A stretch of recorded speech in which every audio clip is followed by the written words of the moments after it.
Alright, you and I are about to see what happens when a one-armed kid refuses to stay down. Daven was cursed from the start, born with only one limb, and overshadowed by everyone around him. Worst of all, he shares a birthday with Kajin, a child blessed with godlike talent and perfect looks. While Kajin was celebrated, Daven's mother whispered venom, asking why he did not just die already. His family once hoped he would surpass the genius, but those dreams quickly turned into pure resentment.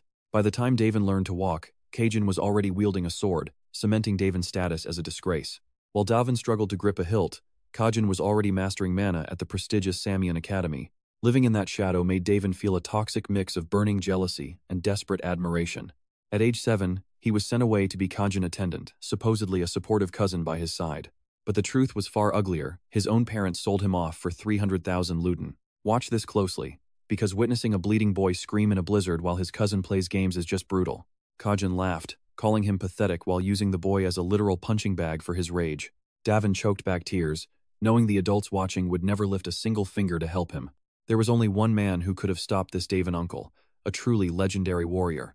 However, he had abandoned the family years ago and never planned on coming back to save him. Without any discipline, Kajin grew into a complete monster instead of the hero everyone expected. His natural gifts became a poison, making him look at everyone else as nothing more than trash. He forced everyone into brutal duels, showing zero mercy even after they surrendered. Now, it was Daven's turn. Fueled by envy, Daven charged forward, desperate to prove he could finally become something more.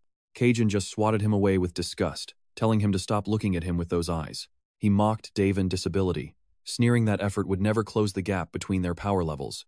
To Kajin, a one-armed loser could never reach his level. He punctuated the insult by stomping Daven's face. Daven bit his tongue and endured. He wanted to win, even if it seemed like an impossible dream. Years passed, and Kajin spiraled into a life of luxury, alcohol, and even illegal stimulants. Yet, despite the sloth of his rival, Daven still could not find a way to take the genius down. Now, you and I have been waiting for this, the final showdown on the arena floor. Daven unleashed every ounce of power and skill he had refined through years of hellish training. A massive explosion rocked the stadium. At 29 years old, Daven finally struck down the storm of Kajin. He had lost 21 times before, enduring years of people telling him to just give up. They called him a talentless waste of time, but he just proved every single one of them wrong. As the crowd roared his name, Daven looked into his cousin's eyes and asked how long he thought he would reign. Kajin growled in denial, unable to accept losing to someone he considered a total failure. Daven fired back, telling him that unlike a privileged addict, he would never have wasted such a gift. He promised to live a meaningful life and leave his mark on the very peak of this world. The victory was his, but as he turned to walk away, the coward Kajin drove a sword through his back. That final, pathetic backstab only confirmed what Daven already knew: Kajin was never a true warrior. Coughing up blood, Daven felt a strange peace. He had finally beaten the man who ruined his life. But that sword carried the solar blade mana, an ancient power meant only for the Samian elite. He knew survival was impossible. Yet when he opened his eyes, he found himself bound in chains. Confused, he wondered if this was hell, but a massive masked man stood over him. Hell?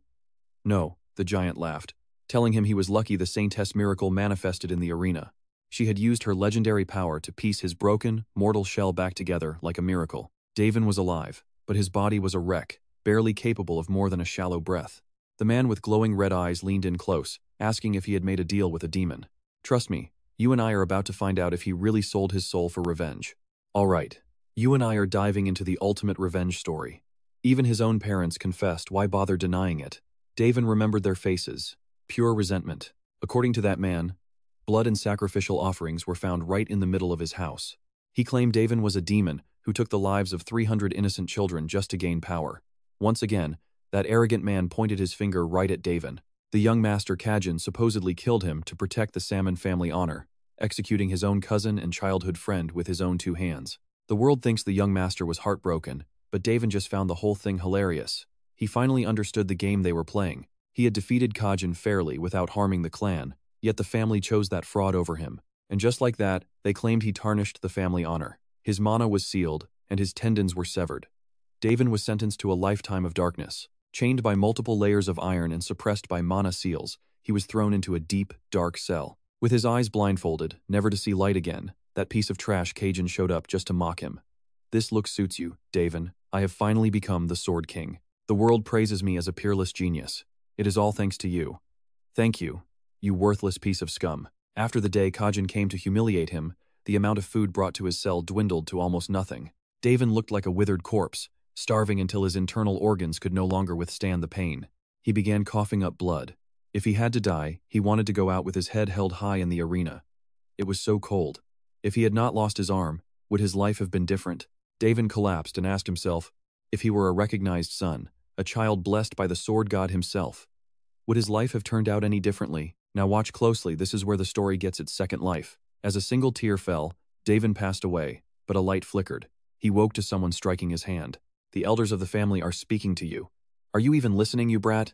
Pain surged through his right arm. It felt too real. Was this a dream? If so, why was the sensation of being Vincent so incredibly vivid? The man standing before him was an elder from one of the branch families of the clan. He flinched in shock. Wait, did he just call him Vincent, the seventh son of Adenka? What were these memories flooding his mind? Even so, this dream did not feel like a nightmare at all. The air was so fresh, free from the disgusting, heavy stench of that underground prison. You and I both know having two arms is a game changer. Is this a final gift?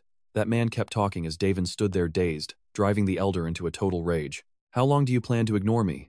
Vincent felt a powerful surge of mana that caused him sharp pain. Immediately, the young man reacted instinctively. The way to block this attack was to physically isolate himself from the opponent.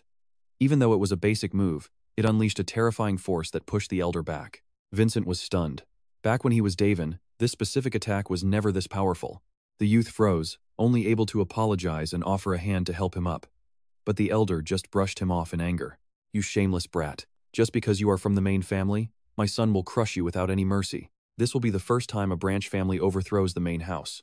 Hearing this, Vincent realized this man was exactly like his father from his previous life. He had always been desperate to defeat his oldest brother, no matter the cost. The moment he realized that dream was impossible, he began forcing it onto his son.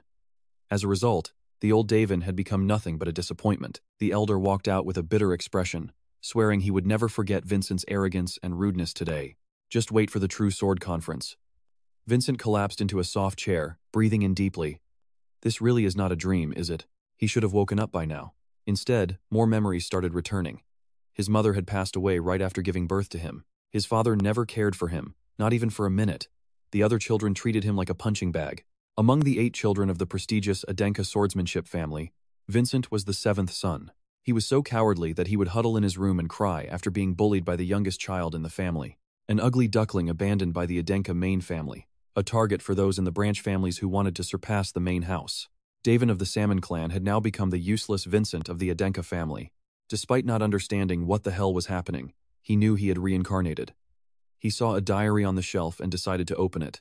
The diary was filled with Vincent's self-loathing and words of absolute despair. It seemed his self-esteem had hit rock bottom and he had given up on everything. Vincent thought that perhaps God had finally answered their prayers. Kid, even in my final moments, I wanted to live. While the original Vincent always wanted to leave this world behind. Trust me, you and I are going to see a legend born. The one who wanted death is gone, and the survivor is back. Alright, you and I are diving into a reincarnation story where history isn't just written by victors, it's flat out lied about.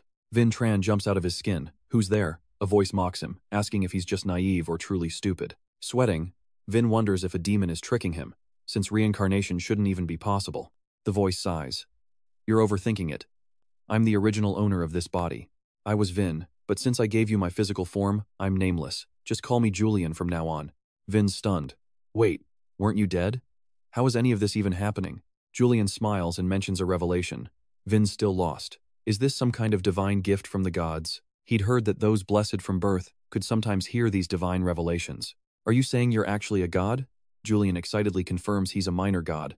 He originally planned to summon a spiritual being, but Vin ended up taking that spot instead. To become a true god instead of a minor one, he needs countless achievements. Those are called tribulations. Now pay attention here, he needs to finish these trials to ascend, but Vin isn't having any of it. I get your situation, but I don't care about your achievements. If what you said is true, I've been reborn. I'll be busy living my own life. I don't have time to grant some ghost's wishes. Julian stays cheerful. True, I gave up my life, but you're the one who wanted this wish. However, my spiritual power is incredibly weak right now. If it vanishes completely, this body will literally thin out and disappear. You okay with that? Vin sighs, looking up. Wait, what? Are you threatening me? This body is healthy, it's not going to just die early. Suddenly, Julian does something that drains every bit of Vin's energy. He collapses onto the floor instantly. See that? Told you. So naive. From now on, I'm going to show you my real memories. And yeah, you and I are about to see something that'll change everything as butterflies turn into a bolt of lightning hitting Vin's core.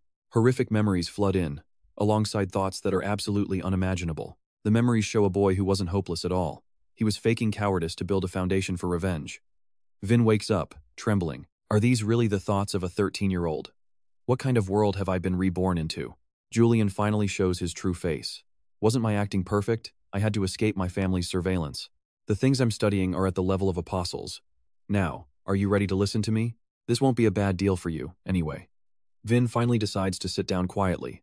Julian gets straight to the point. So, do you know about the great demon Daven and hero King Kajin? Hearing those names, Vin stands up in a rage. You just said. Great demon Daven and hero King Kajin? He tries his best to stay calm as Julian speaks. This story happened 500 years ago. Daven, the one-armed swordsman, escaped from Samian prison. To gain power, he supposedly killed thousands in a demonic deal. Rumor says he murdered 10,000 people. That's why history remembers him as a demon. Vin is stunned once again. Daven from 500 years ago? Does that mean I've traveled 500 years into the future? It makes no sense. But how many people could share such a specific name in history? Plus, having the same Samian bloodline. I definitely died in that prison 500 years ago, right? The Samian clan abandoned the one-armed man for the Holy Sword. While the one-armed swordsman died alone, the Holy Sword user became the King of Swords. But they've twisted history, calling one a demon and the other a hero. These lies are absolutely disgusting. Those Samian bastards, Vin thinks, going insane with rage. He slams his hand against the ground. They smeared his name that badly? Julian, oblivious, continues the tale. Hero King Kajin was a dear friend who actually loved the great demon Daven. Isn't that just romantic? Vin tries to hold back, looking down before screaming for him to shut up and stop this crazy nonsense. He even sweeps all the books off the table in a fit of fury. Julian is confused and flustered. Why are you so angry? Vin snaps back that history is a total lie. Julian wonders aloud. Are you from that era? You must be ancient. Don't be mad, old man. Vin suppresses his rage, letting out a frustrated groan. Julian floats there, indifferent. Well, history is just a story written by the winners, anyway. And honestly, you and I have to wonder, how did a 13-year-old kid get so cynical? Alright, you and I are diving into a story where the legend himself doesn't even recognize his own history. Vintran just sighs and tells him to keep going. Julian keeps rambling about how the Hero King teamed up with the Solar Sword King's best friend to finally take down the Archdemon. Vin is literally sitting there listening to a legend about himself, but he has no idea who this Solar Sword King is. He's never even heard the name, which totally shocks Julian. Wait, you don't know Aslan? He's the legendary founder of the Adenka Clan. Suddenly, something clicks and Vin snaps his fingers. Aslan? That cheeky little brat? He actually grew up to become the first head of the whole Adenka family? Back when he was Daven, Aslan was just a kid who followed him everywhere, constantly saying how much he admired him. The boy wanted to be exactly like him.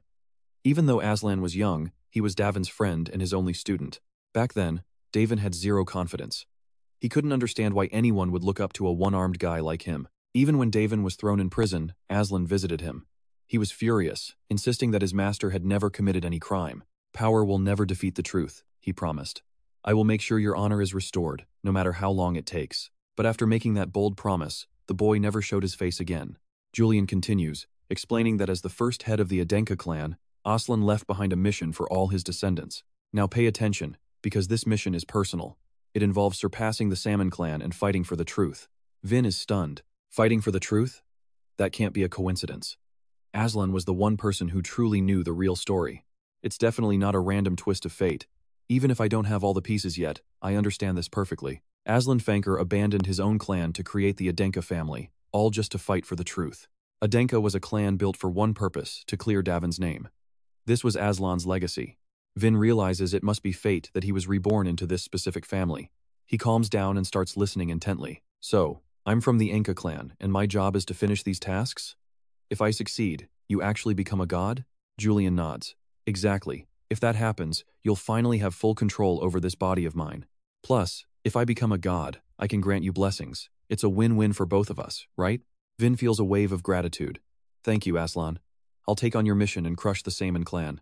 I'll rise above the people who betrayed me by using this very family.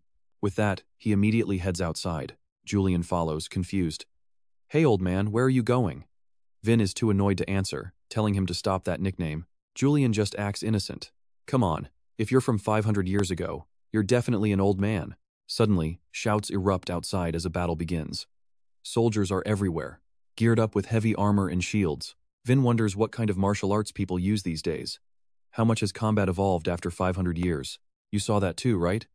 He's ready for war, but his new body is basically a ticking time bomb. Before he can even take a step, the young man loses consciousness and collapses. Vince, this trash body is so weak it passes out instantly.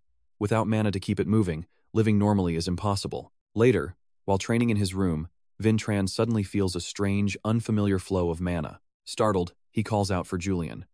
"Where did you go?" Julian appears, still wearing his pajamas. Julian yawns. "Why the sudden rush to find me?" Vin just grabs him and starts shaking him. "Why haven't you learned any swordsmanship?" Julian panics a bit, explaining he was born with a disease. He says it's just how he's always been, but Vin won't back down. "You have holy bones. Why wouldn't you train?" Julian pulls away. "Let go. What are holy bones anyway? And why are you screaming about them?" "It means you can store mana everywhere in your body. More specifically, you can store it inside your bones." Julian just stares back with a blank face, clearly not getting it. Vin sighs, exhausted by the explanation. Listen closely. Martial artists need mana for superhuman strength. Usually, that mana is stored in the heart. But having holy bones means you can store it in your skeleton too. It gives you an infinite source of mana. Julian's eyes go wide with innocent wonder. "Oh, that sounds amazing. I actually have something like that?" You still don't realize how huge this is. Kajin, the brave king, also possessed these holy bones. Julian just points out that he's unable to link the symbol to his heart. Vin stands there, completely lost. "What symbol?" "Trust me, you and I are about to see this trash body become something legendary. Alright, you and I are about to see just how messy things get when magic systems from two completely different eras clash in one body." "What do you mean? Is mana not stored in the heart? And what happened to the traditional meditation methods that we usually use?" It seems these two are not on the same page at all, making this conversation pretty frustrating for both of them. Now, Julian is the one looking confused. "What meditation method are you talking about?" Vin Tran starts to explain the situation. "You are asking about meditation?" "Fanker, the first person capable of storing massive mana in his heart, was my teacher. In my time, we stored mana in symbols called stars, and the number of stars determined a person's total power level. It has been a long time since anyone used their body to store mana. In fact, there is not a single person left." Vin Tran sighs in total disbelief at this harsh reality.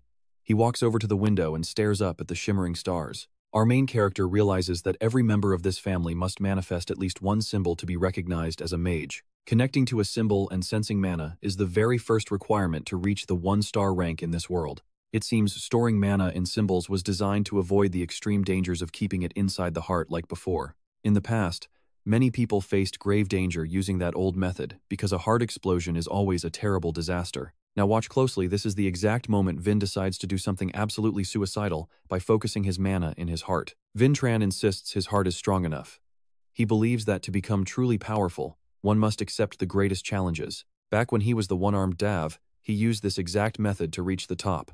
Julian stands behind him in pure panic. "Wait, why are you letting the mana scatter everywhere like that? Your command is wrong. Don't you know the circuit formula?" Vin is getting annoyed by all the noise. He wonders if there is even another formula worth using besides his own.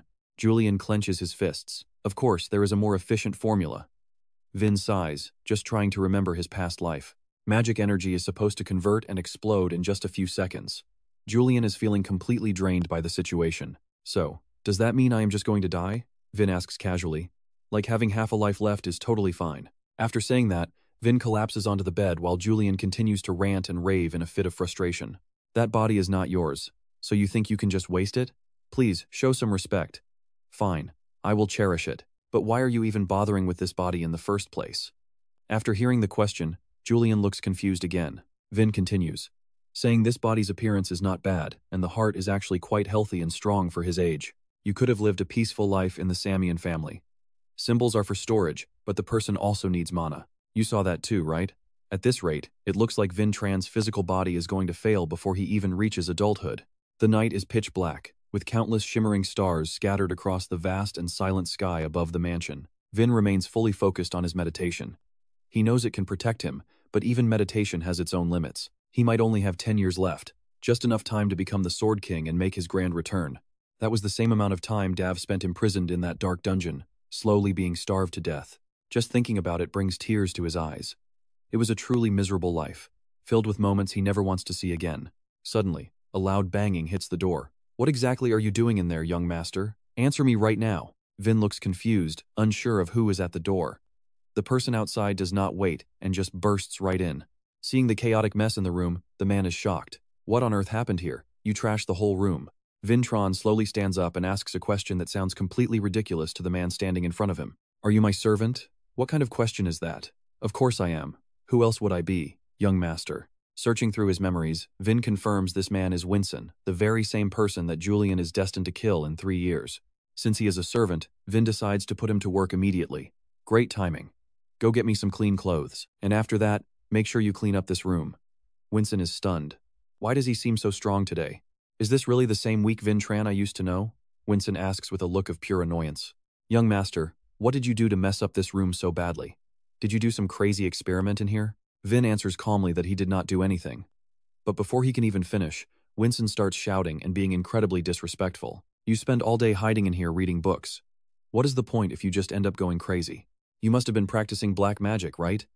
I'm going to report this to the superiors immediately to be sure. And trust me, you and I are going to love seeing this arrogant servant get exactly what he deserves very soon.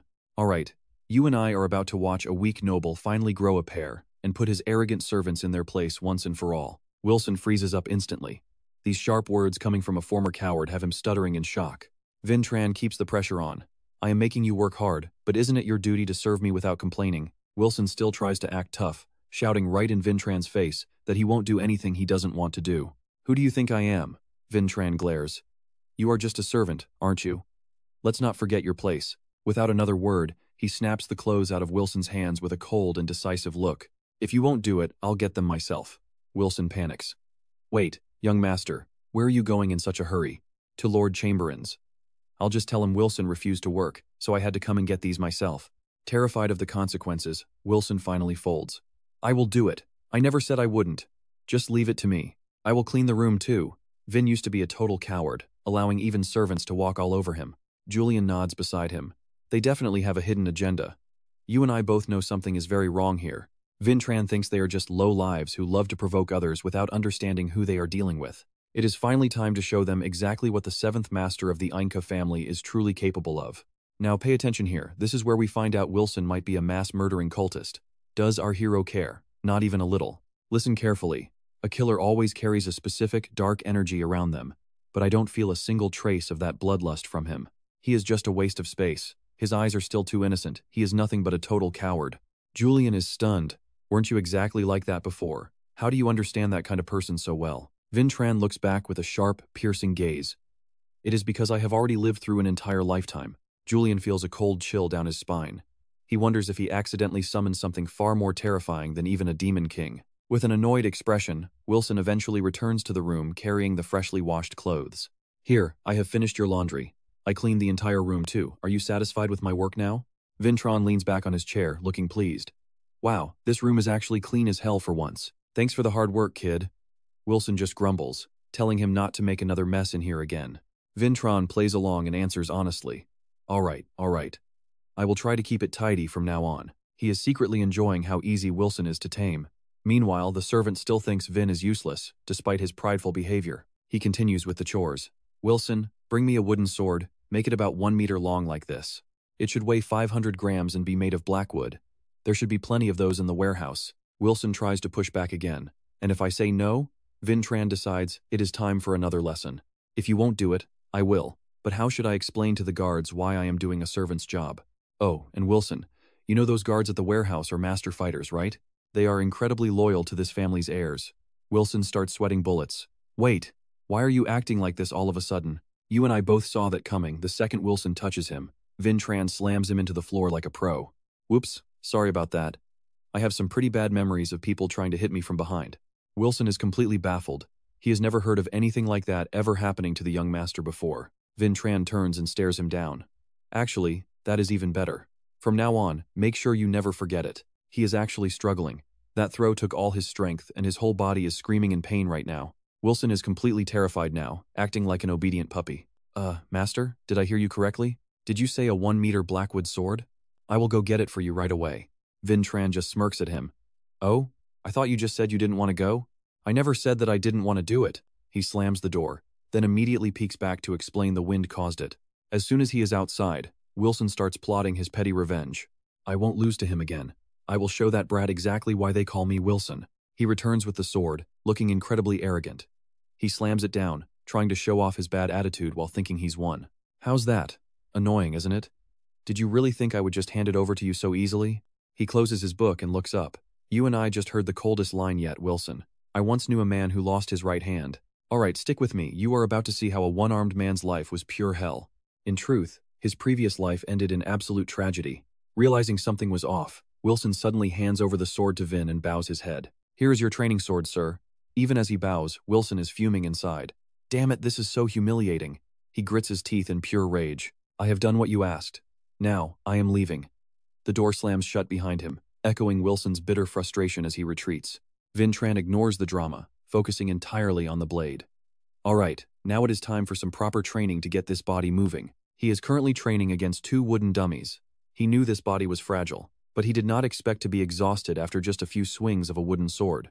It looks like there is still a very long road ahead. Still, Vin Tran loves this feeling. It is like he was born to be a warrior. But right then, some random jerk shows up out of nowhere. Your mana is so pathetic. I did not think anyone was actually using the training dummies. Facing Vin's glare, the boy introduces himself as Revan Adenka, adding a nasty jab. Wait, are you not just that useless loser, Vin? Now pay attention, because Julian whispers a warning from another space. This Revan Adenka is just a low-ranked branch family descendant. Vin is surprised to hear Julian's voice. She continues, explaining that he is just one of the candidates predicted to win the upcoming True Sword Conference. You met his father earlier, did you not? Vin finally realizes the man from before was this brat's father. Julian does not stop there, warning him to be extremely careful. He is the top prospect from the branch families, the most skilled 13-year-old in the entire Adenka clan right now. Revan Adenka sneers. I figured if I am going to win the True Sword Conference this year, I will eventually have to fight you, so I came to find you myself. Hearing that name, Vin's heart skips a beat.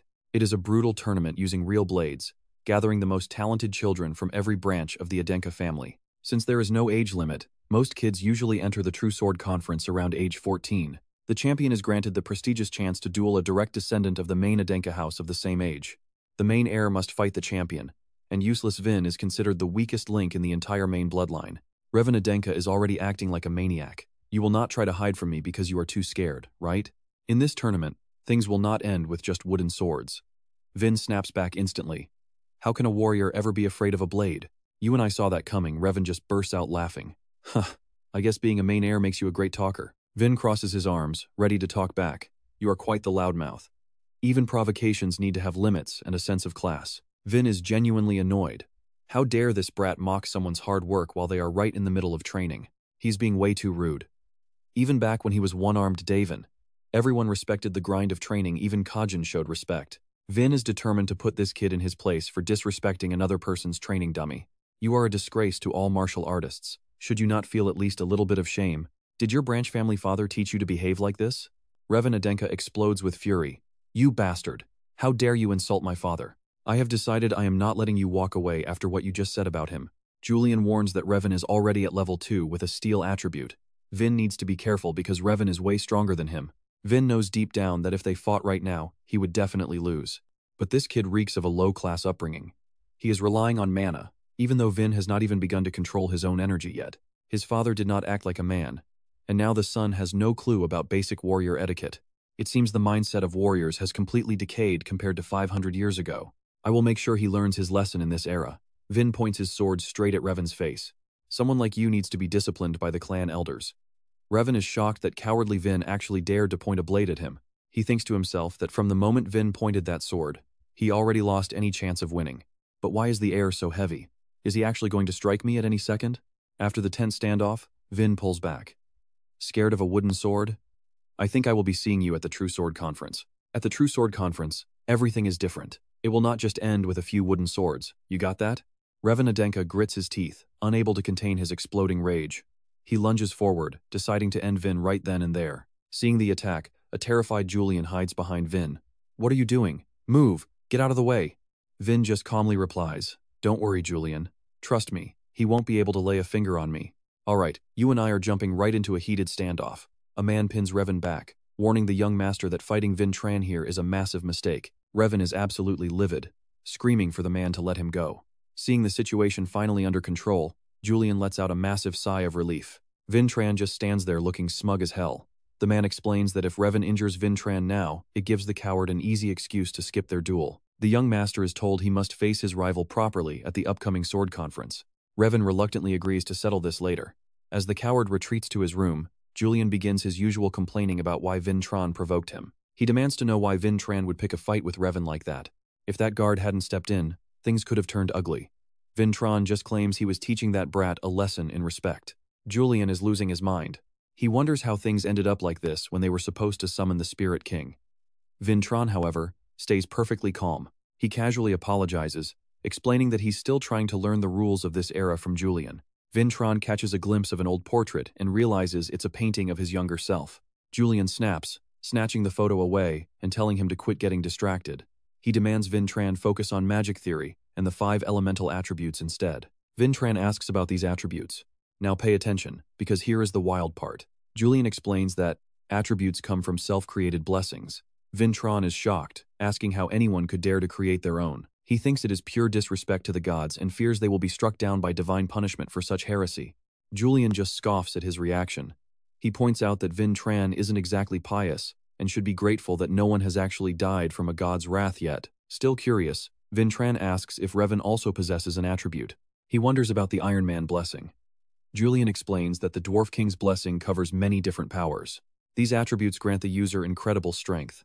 The more unique the blessing, the more powerful paths a warrior can unlock. Think of it like branches on a tree.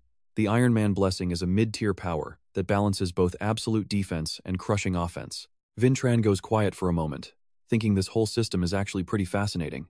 Julian promises he will become much stronger soon. Vintran recalls the training dummy he saw earlier, sliced perfectly at the neck. He realizes Revan has achieved something incredible compared to the warriors of his own time. He wonders if that was the true power of an attribute. To win this fight, he knows he has to master these skills immediately. By early next morning, Vintran is already at the training grounds. He is relentlessly swinging a wooden sword, over and over again. The guards gather around, shocked to see the young master training. They whisper among themselves, wondering why he is practicing with his left hand. They assume he will give up any second. To them, he's just swinging aimlessly like he always does before quitting after 2 or 3 strikes. Suddenly, someone cuts them off, telling them to stop speaking so harshly about their master.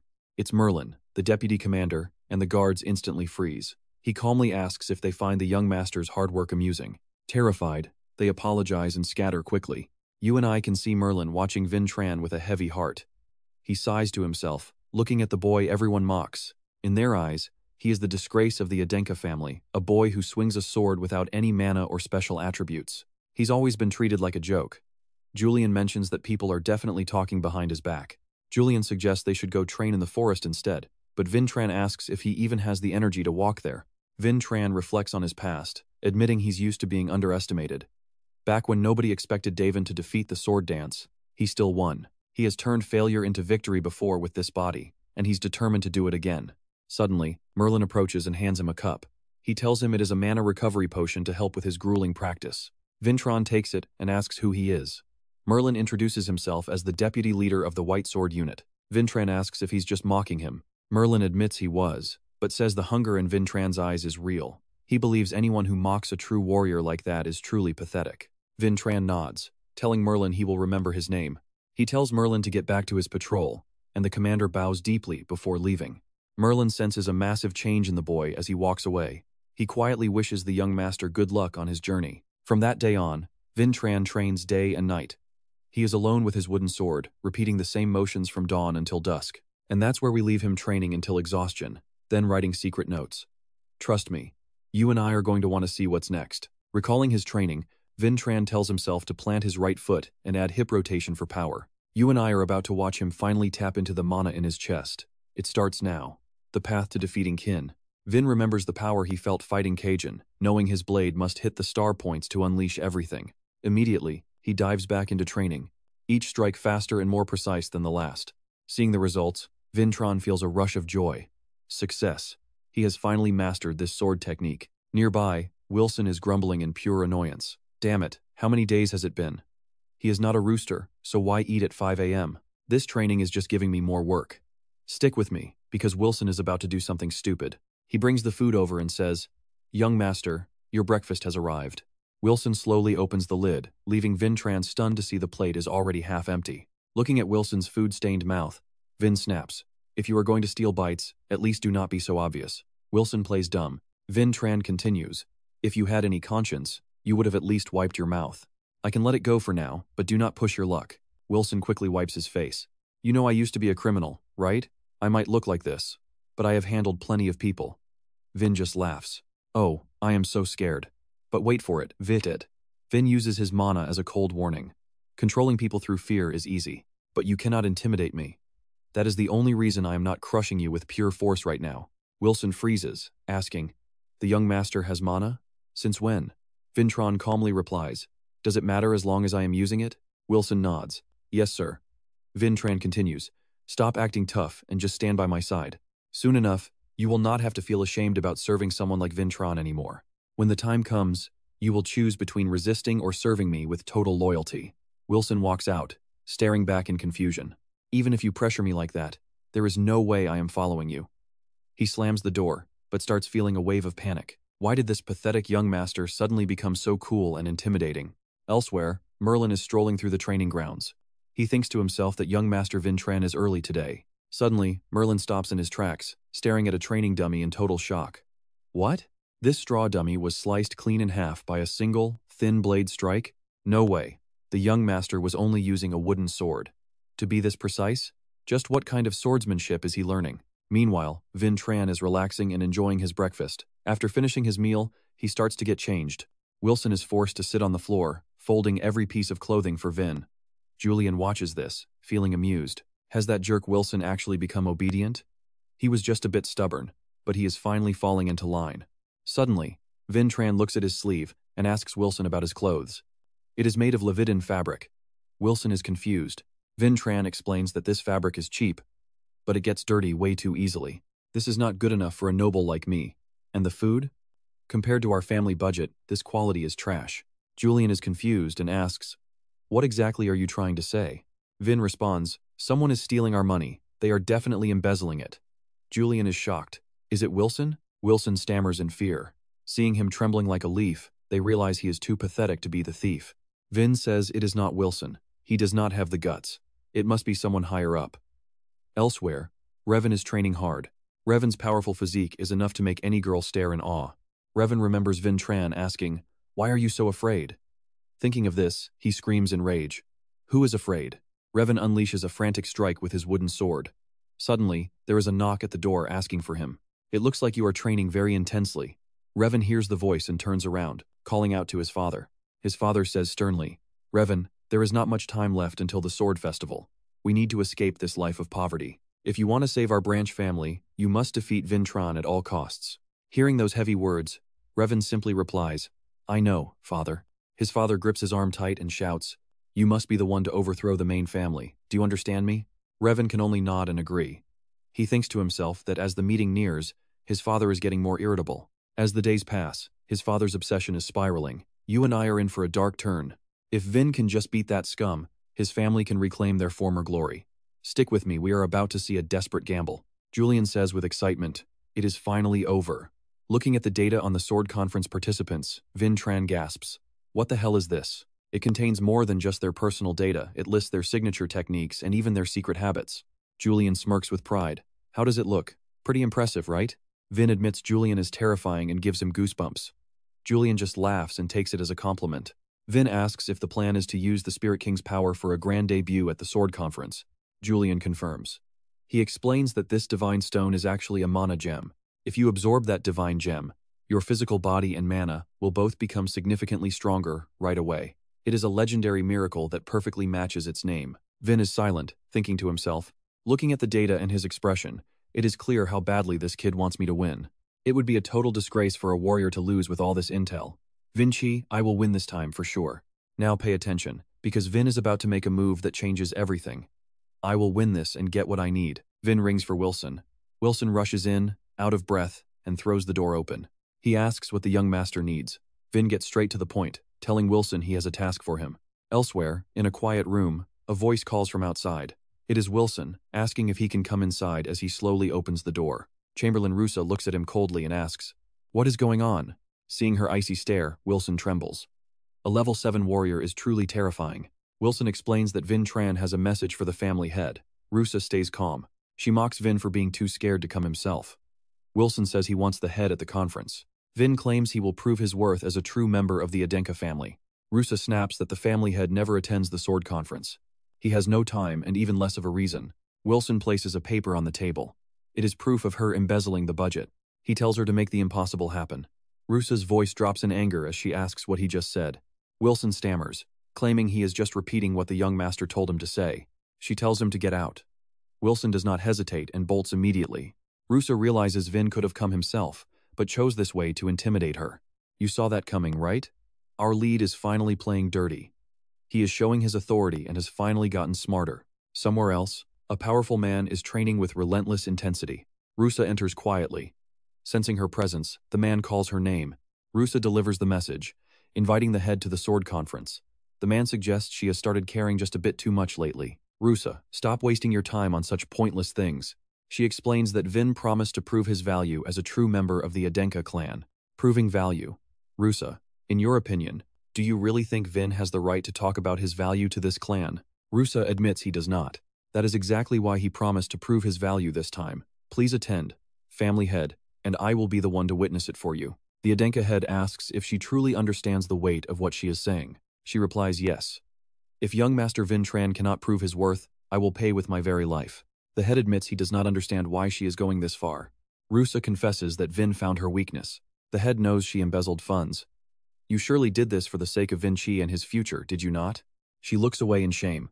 The head says he has no reason to interfere in her private affairs. I have no reason to interfere in your private affairs.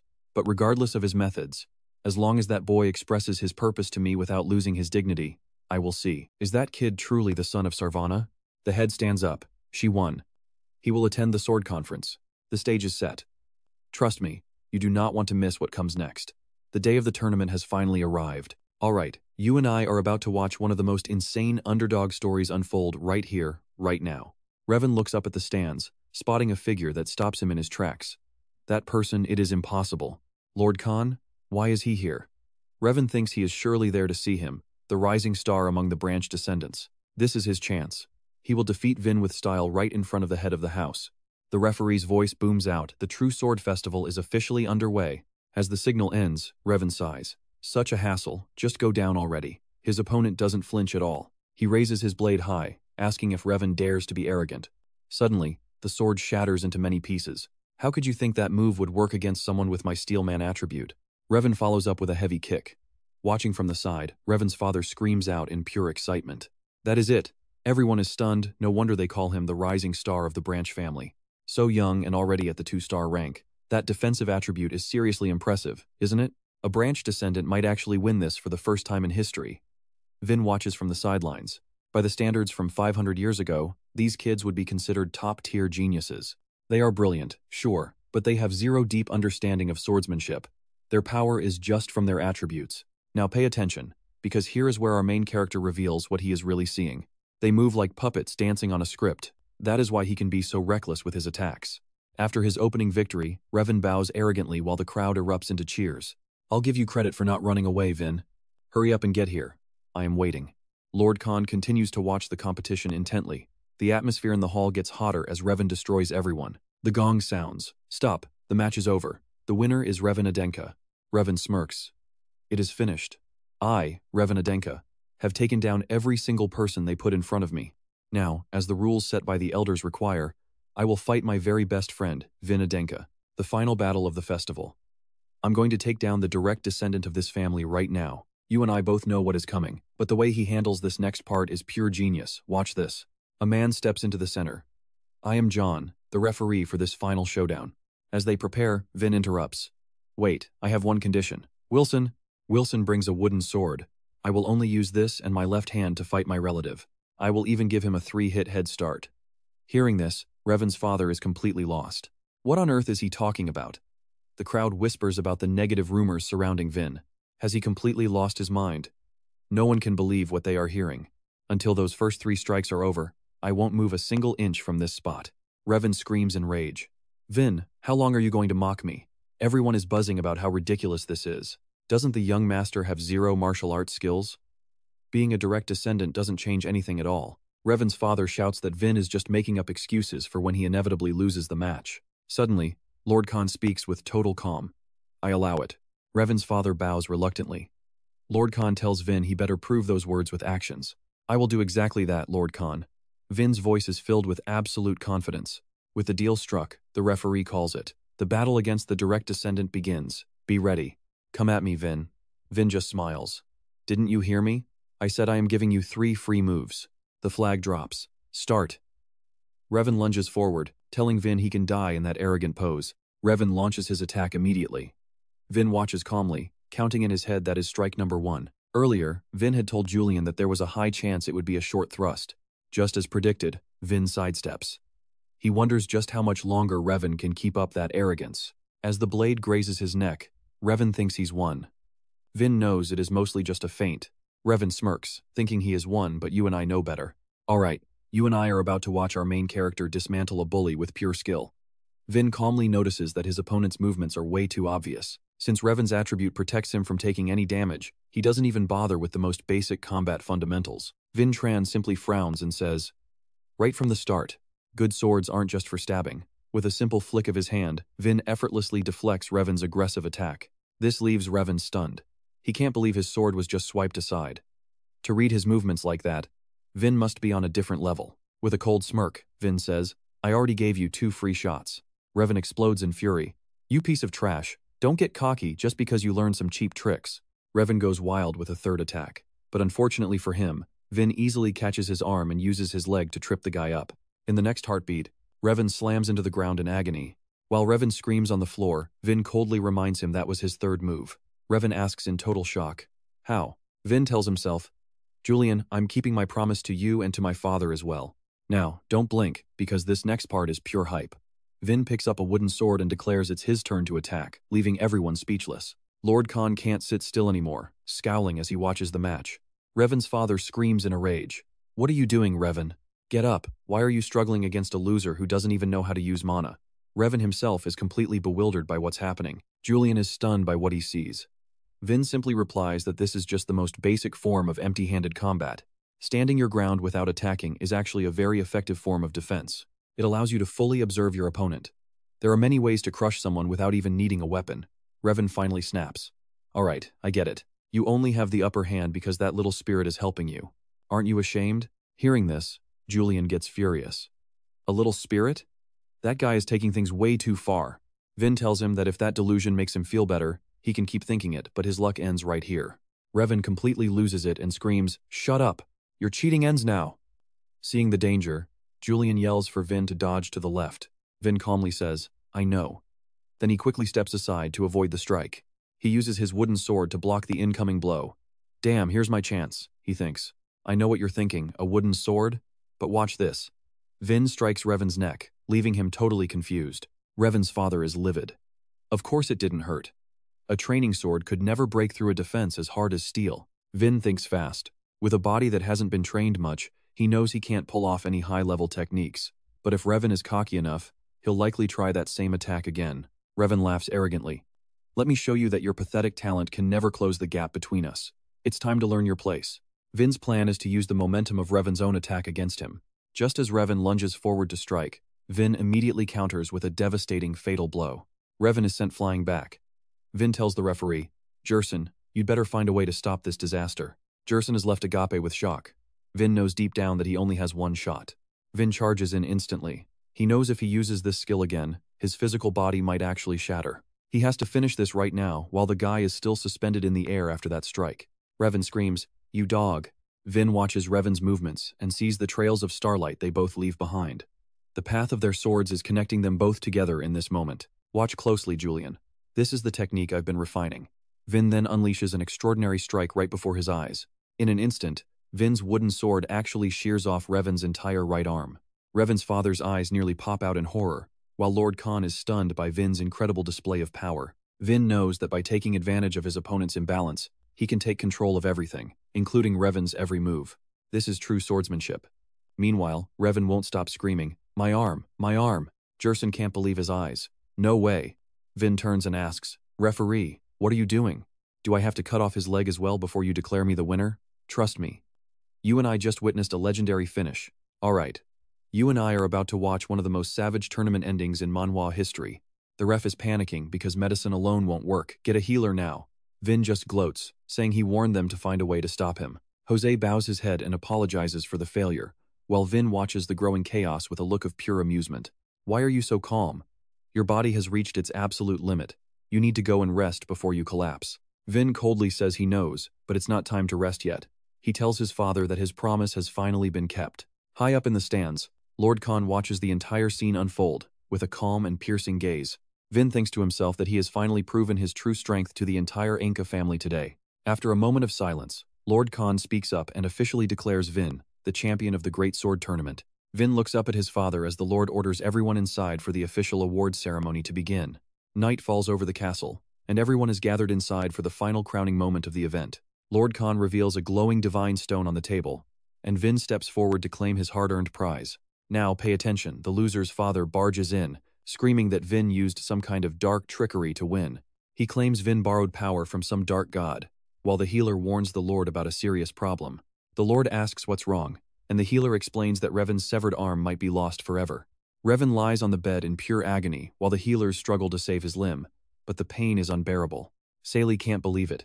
Is his son really going to be one-armed for the rest of his life? The healer can only bow his head and offer a sincere apology for the tragedy. Saley loses his mind, grabbing the priest by the collar and demanding to know why their holy magic can't fix a simple wound like this. The wound is like nothing they've ever seen. Julian looks at Vin, but he stays silent and calculating. Julian clears the room of other priests so he can explain the grim reality of the situation in private. This wound is unnatural, cut by a force that my divine power cannot even touch or control. If we don't act fast, even a high-ranking priest won't be able to mend the damage. Time is running out. Saley starts crying in rage, telling the Lord to look at the evidence of Vin's dark crimes. Even a third-tier priest can't heal this. He claims Vin must be using forbidden powers from the shadows. You saw that, right? The crowd is already whispering and doubt is spreading fast. Julian asks if Vin is okay, but Vin just steps forward with the Lord's permission to speak his mind. He reminds everyone the tournament happened under the Lord's watchful eyes. Everything was official and fair. The Lord himself already declared me the ultimate winner, and his word is final in this house. Therefore, all of these accusations have been flat-out rejected by the Lord's ultimate authority. With VIPs present, Vin asks Saley if he thinks his own wisdom is higher than the Lord's. Saley bites his lip as cold sweat pours down his face. Vin doesn't give him a second to breathe. Jaron, arrest this man immediately. When the guard asks for confirmation, Vin orders him to seize Revan's father without another word of hesitation. Saley clenches his fists in rage. How dare a descendant silence him before he can even finish his sentence? Vin glares him down. Are you questioning the Lord's power in his own home? Don't make me repeat myself. Jaron doesn't dare argue and quickly obeys the order, dragging Saley forward before binding his hands with rope and forcing him to his knees. Saley struggles and screams to be released, until the cold voice of Lord Khan rings out across the room. Saley, do you realize you are actually in Vin's debt right now? The laws of the Adenka family will never forgive the same crime twice. If Vin hadn't done this, the family would have punished you much more severely for your disrespect. As a fellow father, I'll allow this mercy once. Don't let me hear another word of complaint from you. Saley turns pale and bows his head low. Lord Khan then turns to praise Vin for his decisiveness. Vin places a hand on his chest and bows. Julian looks on with a very satisfied smile at the result. He scratches his head, feeling a bit embarrassed by the attention. Being praised directly by the Lord himself is a truly rare and valuable experience. Back on the bed, Revan screams in agony. Saley rushes to his side while the priests try to numb the pain. It's official, his right arm is gone forever. Revan cries out in pure despair as the reality sinks in. Julian leans in and whispers that this disaster is actually a massive opportunity. And trust me, you and I are going to want to see how this plays out.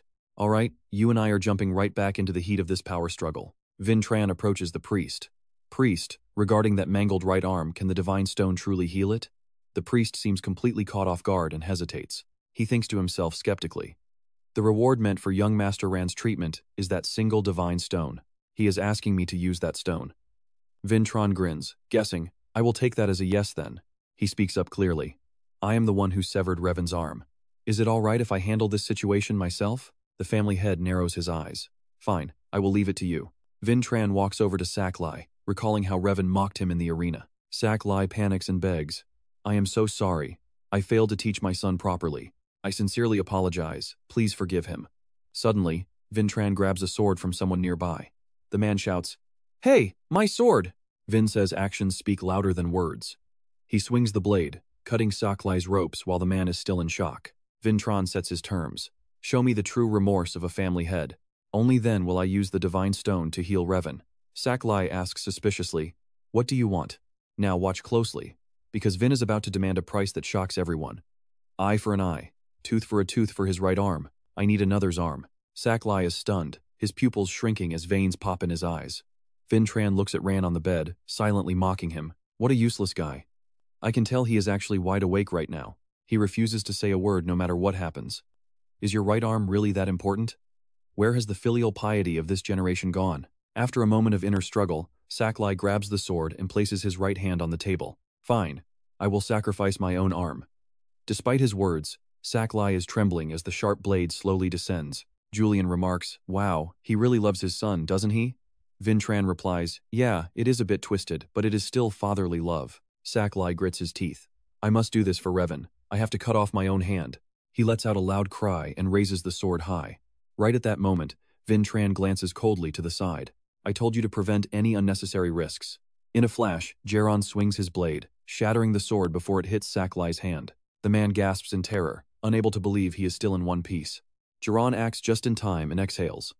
Vintran remarks, I hope you use that courage better next time. With that, he kneels before his father to report. My lord, everything is settled. Are you satisfied? The family head smiles and picks up the stone. Well done, Vintron. Vin receives it with both hands and passes it to the priest. Hurry up. The priest obeys, taking the stone and holding it in his mouth. His hands glow with divine power as circles of light appear.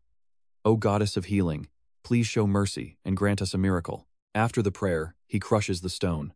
Its energy merges with his power and flows into Ran's arm, sealing the wound. Saklai looks overjoyed. Ran's arm is back. Julian sighs. What a precious divine stone that was. Vintran smirks. You are the one who told me to give it to him. Julian expresses some regret. I still cannot help feeling a bit sad. Vintran agrees. Yeah, it is a rare item to lose. Outside the door, Wilson is pressing his ear against the wood, eavesdropping. You and I can feel Wilson's hype. He is ecstatic, thinking to himself, man, the young master is just way too cool. He remembers when Vintran told him he would eventually have to choose between opposing him or swearing absolute loyalty. Right then, Wilson makes his choice and clenches his fist. Of course, absolute loyalty is way cooler anyway. Wilson stands happily at the door, smiling widely as he calls out to the young master. I will start preparing dinner right away. Vintran nods. Fine, you are dismissed. Julian wonders, what is up with that guy? Vintran leans back in his chair. Is not this what you wanted? For him to see me as his master? Julian sighs. Not quite. I am aiming for something much bigger than that. Suddenly, there is a knock at the door. Julian is confused. Is he back with the food already? How could he be so fast? Vintran sits up straight and says, come in. A man in a cloak enters the room. He asks, how have you been, young master? Vin feels like he recognizes him. The man bows deeply and introduces himself. Good evening. I am Dan, a cleric of Gur. Vintran wonders why a cleric would come all this way.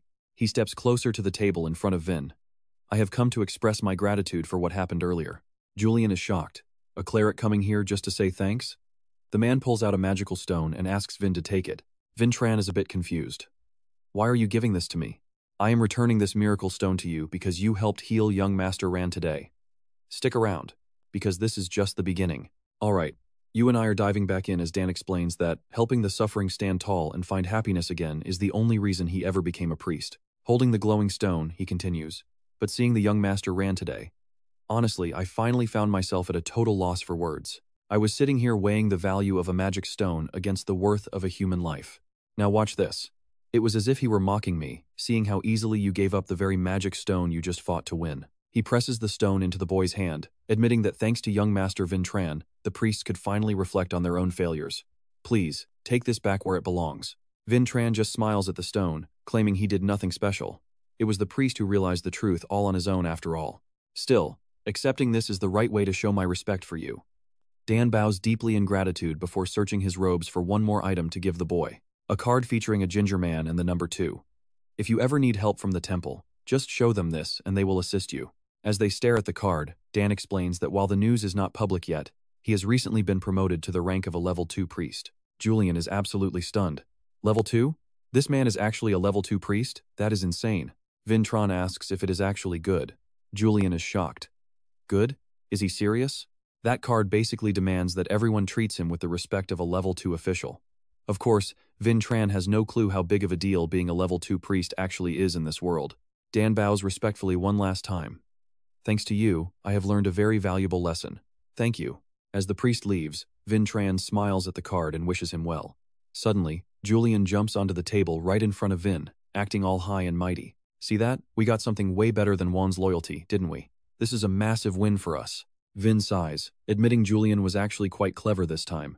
The kid glows with pride, acting shy because the compliment came so unexpectedly and directly from the main character. Vin adds, I wonder if it is because you have been looked down on your whole life, Julian. But you really are a total sucker for praise, aren't you? Julian panics, but then remembers something important. His father usually eats alone, but there was one time he invited a family member to join him for a private dinner at the mansion. After the sword festival, Vin asks who it was. The answer is the second child, Dia, who had just achieved a completely overwhelming victory during her own sword competition back then. He asks Julian if there is a chance that the same thing might happen to him tonight. Julian nods. It is a 50-50 chance. Now, you and I both know Vin Tran is exhausted, but he realizes there is 0 time left for him to rest. Julian stays eager, repeating that the odds are only 50-50. Vin throws on his cloak, replying that if what Julian said is true, it is better to be prepared even if there is only a 1% chance. Julian scratches his head and smiles awkwardly. How embarrassing. Suddenly, Wilson bursts through the door, shouting for the young master at the top of his lungs. Vin turns with a stern look, asking why he is making such a scene. There is a hint of worry in Wilson's eyes as he stammers that the family head, but Vin steps right past him before he can even finish. He invited me, didn't he? Let's go. Lead the way to the main house right now. Wilson thinks to himself, did he predict this would happen too? Damn, that is just too cool. Night falls at the Adenka family mansion. Vin arrives and begins walking down the long, silent hallway all by himself toward his father's study. Suddenly, a woman with a flower in her hair appears, telling Vin Tran to hurry up. He is slightly surprised to see her. This woman is his stepmother. She mentions hearing about his unbelievable victory at the sword festival. Is it true? She seems curious about his sudden rise in power. He bows with a hand over his chest, simply saying thank you. He recalls that his birth mother died after giving life to Vin, so the woman before him is his only mother figure. Julian speaks up, explaining she is Vesa Hele. Before retiring, she was such a fierce warrior that people used to call her the giant on the battlefield. Currently, she holds total control over everything happening within the powerful Adenka family. She turns, telling him to follow because his father is waiting. The doors to the study slowly creak open as they enter. Standing before them is Khan Adenka, the current head of the family and Vin's father. He sits there, perfectly still, calling out his son's name with a heavy voice. Along with that sound comes an incredibly oppressive gaze that stares right through the boy. The entire room seems to tremble. Vin Tran feels like he can't even breathe as the pressure crushes his lungs. He thinks to himself that he didn't feel this way all day. This must be a deliberate test from his father. The man is likely checking to see if his performance at the festival was real or just a fluke. Vin Tran looks up, telling his father there is no need to purposely pressure his own son during a private meeting. The family head sits surrounded by manna, asking why he would think that. He smiles, because when his mother came to get him, she called him father, not family head. The two stare at each other. Khan didn't expect the boy to read the situation from such a tiny detail. He raises a hand, dispelling the pressure. Not bad, you noticed. Still acting like the great leader, he explains why he called for Vin. I called you for 2 reasons. First, to celebrate your victory, and second, to see if Sly Adenka's fear of your strength is actually justified. Stick around, because this family drama is just getting started. Let's dive into a moment where Vin Tran's biggest secrets are finally about to be exposed. During the competition, he shouted, "Look, family head.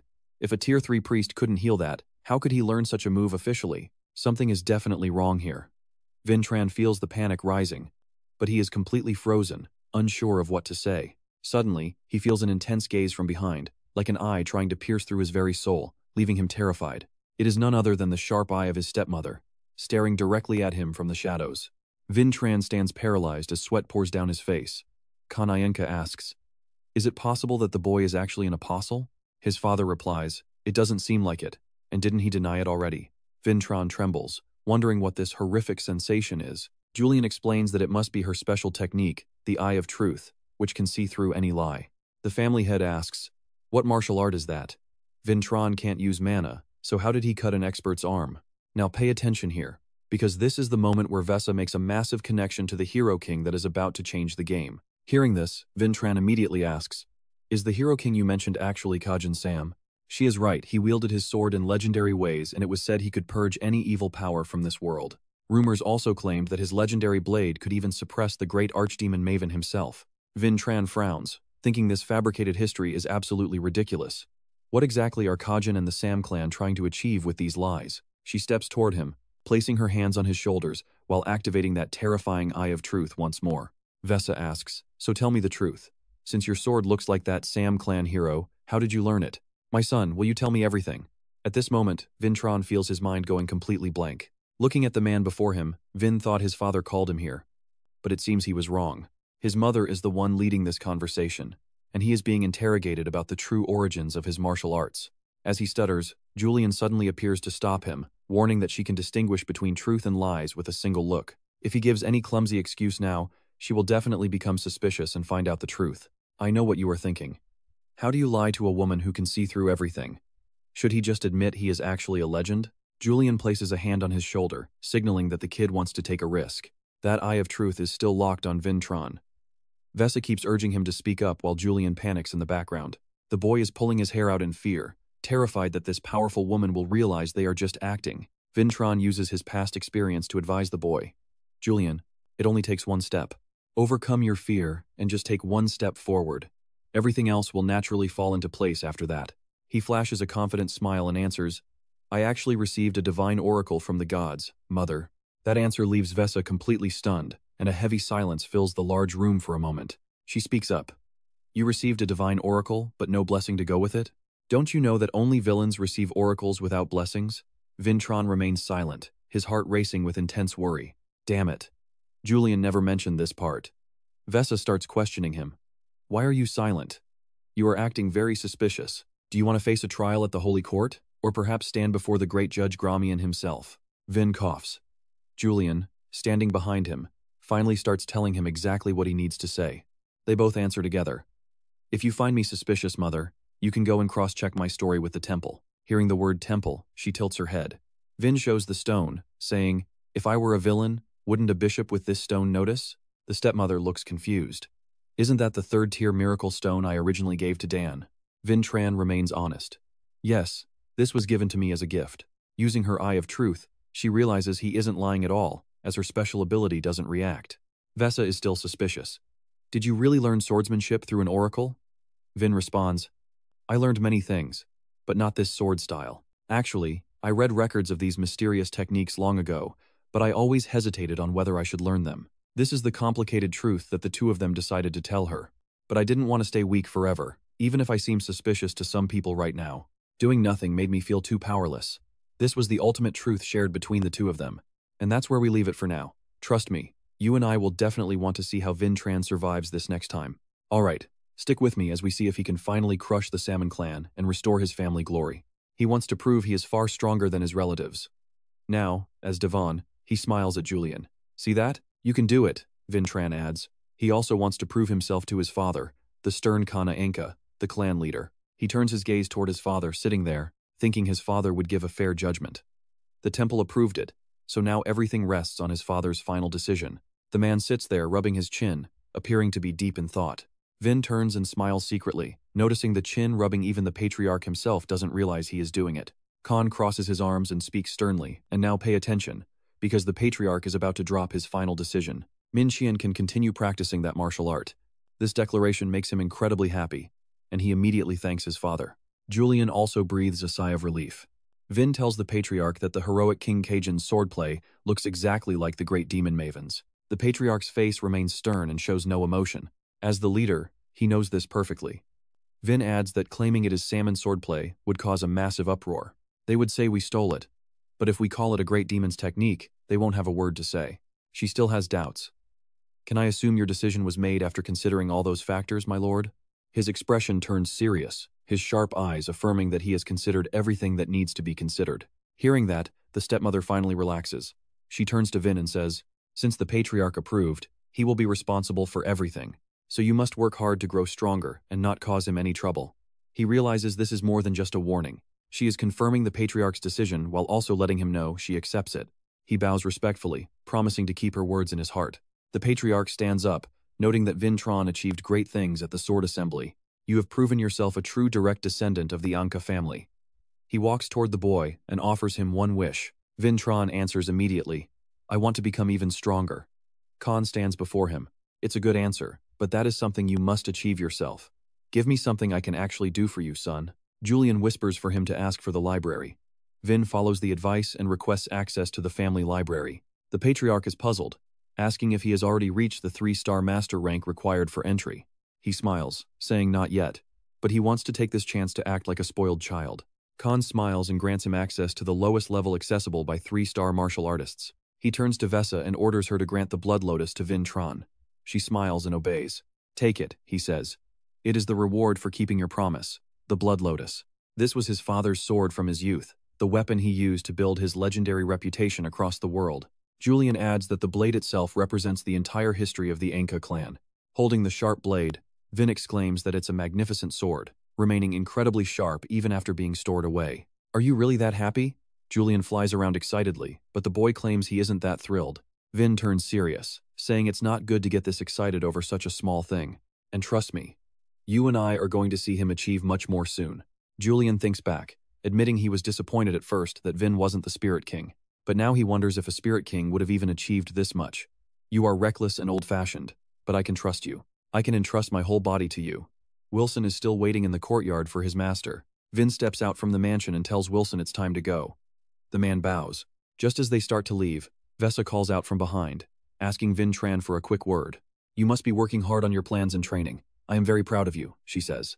She adds that since he won the sword assembly, he must enter Blood City according to family tradition. Have you figured out how you will suppress the blood demon yet? And that is where we leave it. You and I are about to see if he survives the Blood City. Alright, you and I are about to see if our main character can survive the deadliest test of all. Only those who pass the Blood City trial are true masters. But first, he must win the sword tournament and crush a blood demon. Julian, how should I answer her? The kid just shrugs and tells him he should keep thinking about it for now. Vincent looks Vesa straight in the eyes and admits he is not quite sure yet. This honestly catches her off guard. Well, that is a surprise. I assumed you had a perfect plan ready by now, she says, scanning his body. That strange sword technique you use. It seems to cause your body an insane amount of pain, does it not? Vin does not lie. You are right, mother. Vesa turns serious. Listen carefully then, because you cannot take down a blood demon with just one strike. If you fight like this, you will die. Julian hides behind Vin, wondering why she is giving advice. Is she actually helping us? Vin senses his stepmother is finally starting to warm up to them more. Julian asks why he thinks that. Vin replies coldly. Did you forget my story already? My enemies threw me in a dungeon and rewrote history. She sees through lies, and the Lord trusts her completely. She could have framed us for anything she wanted, yet she chose not to. She might not like us, but she is not an enemy. Vesa mentions the blood demon again, but Vin cuts her off with a bow. Thank you for the advice, mother. I will not let you down. Now pay attention to this. Vin's attitude here is exactly why we love him. She tries to explain the demon's traits, but he walks away without a single question. A fearless warrior who knows no hesitation. My heart is racing. Vesa smiles. Svana, look at your son.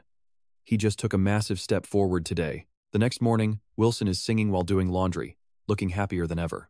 Time to support the young master with everything I have. Suddenly, a suitcase slams into his head with a loud thud. Support my foot. What kind of trouble are you plotting this time? Wilson groans in pain. Hey, what did I do wrong, Siri? Standing there is a maid holding a massive suitcase. You are definitely planning to annoy the young master. Wilson snaps back. Can you not see I am just doing laundry? She looks at him suspiciously. Are you serious? He beats his chest. Since the master changed, I should change too. The maid is stunned. Wait, what happened to the young master? Wilson just laughs. Inside the private family library, Vin is buried under a mountain of books from every possible category. He is searching for something specific, tossing books aside in total frustration. It is not here either. He scratches his head, furious. Why are there 0 records from 500 years ago? Julian agrees. It is like that entire era was just wiped away or stolen. All that remains are folktales about the great demon and the brave king. I knew records would be scarce, but this is extreme. Someone clearly erased the past on purpose. Vincent falls into deep thought. The history of 500 years ago and the sword arts, someone changed everything. I can fix my reputation later. Right now, I must master my sword to defeat that blood demon. I need a training method for shadow theory, even if I cannot reach that level just yet. Julian stares at Vincent, full of questions. You call Father Aslan a child, and use the brave king's sword style. He looks Vin in the eye. Here is the moment we have all been waiting for. If I admit I am the great demon Daven, he will definitely be shocked. He crosses his arms and shakes his head. Keeping it a secret feels disrespectful to the original Julian. You share my destiny too. Vin sighs. Julian, listen closely and try to stay calm. The kid gets excited. You have a secret, do you not? Vin speaks up. My real name is… Julian suddenly freezes like he has been electrocuted. He covers his ears. Wait, stop. What did you just say? It is happening again. Before Vin can say Daven, a loud ringing fills Julian's ears, blocking everything out. Vin stands up, worried. Are you okay? The kid says he is fine and does not want to know anymore. Then, something catches Vin's eye. It is an ancient blue book titled First Love with a Water Wheel. Julian is confused. Why is a romance novel sitting in the middle of these mana cultivation books? Vin picks it up. This is a family library. How did a cheesy love story end up in here? So what do you and I think? Is this secret history worth the wait? He skims the pages, and his face turns bright red. All right, you and I are watching Vin soak in a water wheel on a scorching summer day to beat the heat. Neither of us expected to find the truth hidden inside a book like this. It is a clever way to keep enemies from suspecting a thing. Vin calls out to Julian, catching the young boy off guard. He points at the book, asking about the heroes who use traits like the power of love instead of images. This is clearly not your typical novel. He explains that traits are not used to create mana flow, but rather, mana flow is what actually causes these traits to manifest. To achieve this, a person has to throw away all those old image theories. Without the need for images, the freedom of mana makes all of this possible. Julian is absolutely stunned. Trying to accumulate mana without a mental image should result in a person's certain death. Vin Tran snaps the book shut and gives a confident smile. Right here, someone is gathering mana without images and staying alive. Mana is flowing perfectly through every single defined trait. Knowing this, we can finally master those traits too. Both of them walk out feeling very satisfied with their discovery. Julian warns that learning traits is incredibly dangerous. Even with visualization help, these traits are basically a warrior's entire fortune and status. Warriors won't just teach their mana flow secrets to anyone they meet. Vin agrees, but they finally have a solid clue to becoming stronger than ever before. He smiles and tells Julian they should try it right now. The kid warns him, did you not hear me say it's dangerous? Now pay attention here. As Vin leaves the library, a young maid is already waiting there to greet her young master. She looks at him with pure excitement, asking if it is true that he defeated Revan Adenka and received the reward. Vin wonders who she is, and Julian explains she is a maid named Ciri. Apparently, she had been away for quite some time to handle a family emergency. Memories flood back as he recognizes her. She was one of the very few people who truly and blindly loved the old version of Vin Tran when he was a failure. He tells her it is true, just as she heard. Hearing the confirmation from her master, Ciri drops to her knees in thanks. The girl is clearly moved, wiping her eyes while saying she expected the young master to be ignored even more after the assembly. Vin looks pained and asks Julian if he knows how to comfort women. It is hilarious seeing a man from 500 years ago ask a young kid for advice on a situation like this. He kneels and places a hand on Ciri's shoulder, apologizing for the secrets. He promises to train hard and be a master she's proud of. While everyone is getting emotional, a loud shout suddenly rings out from somewhere down below. Where have you been? Everyone's eyes go wide in total shock as the familiar face of Revan Adenka suddenly appears right in front of them. He stands there with a sharp, piercing gaze, telling Vin that he has something very important to say to him. Inside the room, the air feels heavy.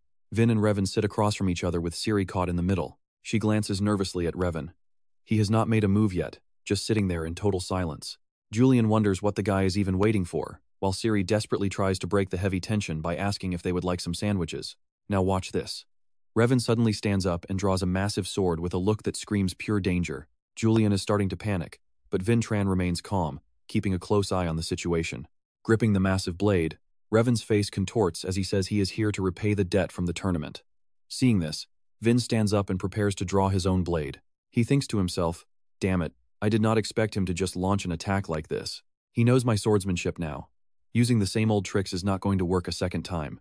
Vin drops into a fighting stance and tells Ciri to get out. She holds her chest, refusing to leave his side. Ciri freezes when she hears Revan's next words. Vin Tran, I owe you more than I can say. He stabs the sword into the floor, thanking Vin for forgiving his rudeness and giving him a miracle. I was a coward who used my father's wealth to place spies everywhere, but now those spies have returned, and my father has finally become peaceful once again. Revan suddenly drops to his knees. I have regained everything but have no way to pay you back. He lets go of the sword in his hand. He slides the handle toward Vin. I was a coward before, but I swear I won't be that man anymore. Revan bows his head low, pressing one hand against the ground before Vin Tran. This loyalty is the best thing I can offer you right now. He swears an oath of total loyalty. Vin is absolutely speechless. Even Siri is shocked. Is the great master Revan actually kneeling on the ground like this? Vin smiles to himself, realizing this guy is not a lost cause after all. Julian is skeptical. You are really going to trust him? That is Revan Adenka we are talking about. Vin explains the meaning of the sword placement. It is a gesture of offering your life to another. As a fellow warrior, this kid is being deadly serious. So what do you and I make of this? Julian mocks the stupid warriors, but he seems to have an idea. Stick with me, you and I are about to see if our main character can pull off this insane gamble. He smiles at Revan, draws his sword, and tells Julian he is in. Vin Tran rests the blood lotus blade on Rand's shoulder, making the boy flinch just a little. I accept your oath, he says. I will stand by you right until the moment you choose to betray me. Revan stares at the sword. He had his doubts, but this is definitely the legendary blood lotus. Did the patriarch actually appoint him? If so, he won't regret swearing his loyalty today. He bows with a smile. Thank you for accepting my service. Sari stands there in total shock. Not even in her wildest dreams could she have imagined a scene like this. She realizes he truly has changed. The days when people called him Vin Tran the loser feel like a distant, bad dream. Julian clears his throat, looking quite satisfied. Sorry to interrupt your little moment of bonding over loyalty here. His eyes light up. Shall we try to uncover the King of Men blessing from Rano's legacy? Meanwhile, at the Adenka estate, the family head is busy writing in his private study. Vesa stands beside him. It looks like Vin Tran plans to enter the Blood City tournament next year. He simply replies, I know. How goes the hunt for the blood ghoul? Vesa answers, I told the boy about the ghoul's traits, but he didn't say much. He seems incredibly confident. Those blood ghouls can only attack 3-star mana users when they lose their physical forms. This hunt is a rite of passage to see how one faces demons and prove they're a true level 3 warrior. Vesa turns around to add one more detail. A few days ago, Revan Adenka arrived at Vin's house and stayed. Inside him, mana flows like a coiled rope. Julian and Revan watch closely as Vin Tran sits there, focused on circulating the mana through his body. Rand stands behind him, coaching. Good, now loop that flow again. On the left, Julian watches with pure anxiety. Careful with this direction, Julian warns. They recall looking through that old book they found in the library days ago. Revan reads it, confused. You want to extract the King of Men blessing through this method because you can't visualize it? Vin Tran sits back with his arms crossed. So, are you going to help me or not? Revan sets the book down. I will help you, assuming this isn't some kind of sick joke. He smiles. I will guide your energy flow, but you will have to cultivate right in front of me. You're trusting me with your life. Is that okay? Now watch closely. Vin's answer proves he's absolutely fearless. You already swore loyalty to me, didn't you? Back in the present, Revan wonders if he could ever trust someone that much. If he were in Vin's shoes, not a chance. He gives a soft laugh. There it is again. You're making me look pathetic, Vin Tran. But he doesn't hate it. It's the first time losing has actually felt good. Seeing the boy's progress, Revan can only marvel at how the mana flow has already spread throughout his entire body. Who would have thought a main branch member would use such a reckless method? Vin keeps his eyes shut, focusing intensely. Julian warns him to slow down and stop being so reckless. Vin snaps back. Are you ever going to stop lecturing me? Julian is terrified, and honestly, you and I should be too. This kid is playing with fire. How can I not lecture you when you're acting like this? You're literally dancing on the edge of a cliff. Revan chimes in too. Vin Tran, you're being too stubborn. You're fast enough already. There is no need to rush. Haunted by his past, Vin stands firm. This is how I survive, Julian. I don't get anything without putting my life on the line. In moments like these, you have to risk it all to move forward. Julian just holds his head in despair. At this rate, Vin Tran, you're going to end up dead. But the mana doesn't stop. The two ends are drawing closer, ready to connect. Just a little more, almost there. Two streams of mana are about to merge under Vin's intense focus. Rand sees the danger and rushes in to stop him. It is still too early, Vin Tran. Don't do it. But the mana streams snap together. Sparks of energy fly everywhere. He laughs, drenched in sweat. I did it. Suddenly snap. The mana flow shatters instantly. And then boom, a massive explosion rocks the room, nearly blowing the roof off. Everything is trashed. Revan stumbles through the thick smoke. He coughs, trembling as he falls backward. We have no idea if Vin Tran even survived that blast. Back in the study, Khan asks, there are still 6 months before the next Blood City opens, right? Wait, he beat a 2-star master? You and I definitely need to see what is next. You and I are about to see if this monster talent can pull off the impossible. Stepmother watches him with dread. Revan pulls himself up, checking on his friend. Vin Tran, are you okay? Vin gives a casual wave, acting like that impact was nothing. I am fine, he says. Revan is absolutely fuming. You are pushing it way too hard. Even for a genius, it took 6 months. You are fast, but you need at least 2 more. Meanwhile, Khan Adenka has a brutal timeline in mind. 1 month. He orders Vesa to deliver the message. Vin Tran must crush the blood demon in 30 days. Back with our lead, Vin is still reeling from the explosion that nearly knocked him out. Julian doesn't waste a second and jumps right into a lecture. Did I not warn you about this? Vin just stares blankly, his hair a mess. For a second, he really thought he was about to reincarnate all over again. Deep in the stone hallway, the steady, rhythmic click of footsteps echoes against the cold walls. It is Rasa. She is replaying the master's cold command in her mind. The young master Vin has exactly 1 month to complete the entire transfer ritual. She is gripped by worry, knowing time is their greatest enemy. Young master, please hurry. She throws the doors open, calling out his name with urgency. Now pay attention here, because what she sees next completely stops her in her tracks. The room is a total disaster. Vin sits there while the maid tends to his wounds, and even Revan is slumped over with a bandage on his head. Rosa's eyes flare with anger at the chaos. What on earth happened here? Young master, I believe you owe me a very detailed explanation right now. Seeing the terrifying aura of the 7-star High Priestess Rosa, Revan begins to shake like a leaf. Vin tries to play it cool. Do not worry, High Priestess. I was just doing a bit of meditation. Sari, the maid, isn't having it. Stop lying. Sari is genuinely upset now. I might not know much about mana, but people do not end up covered in blood and bruises after sitting quietly. Do you have any idea how much you worry me? Vin just gives a sheepish look and mutters a quick sorry. Rasa notices his new attitude. She bows her head, deciding to drop the subject. Fine. I will stop asking since you told me not to worry, but meditation or not, you need to move. The head of the house sent a message. You must finish the transfer ritual within 30 days. Both of the boys just sit there, their faces going completely pale as the weight of that impossible deadline sinks in. Julian mentions that his father has never set a time limit like this before. Vin just smiles. I see. That means he has high expectations. Rosa turns back at the doorway, her expression serious. I will personally serve as your protector from this moment until the end of next month. I will do everything I can to help you reach that goal. She thinks to herself, you have to win.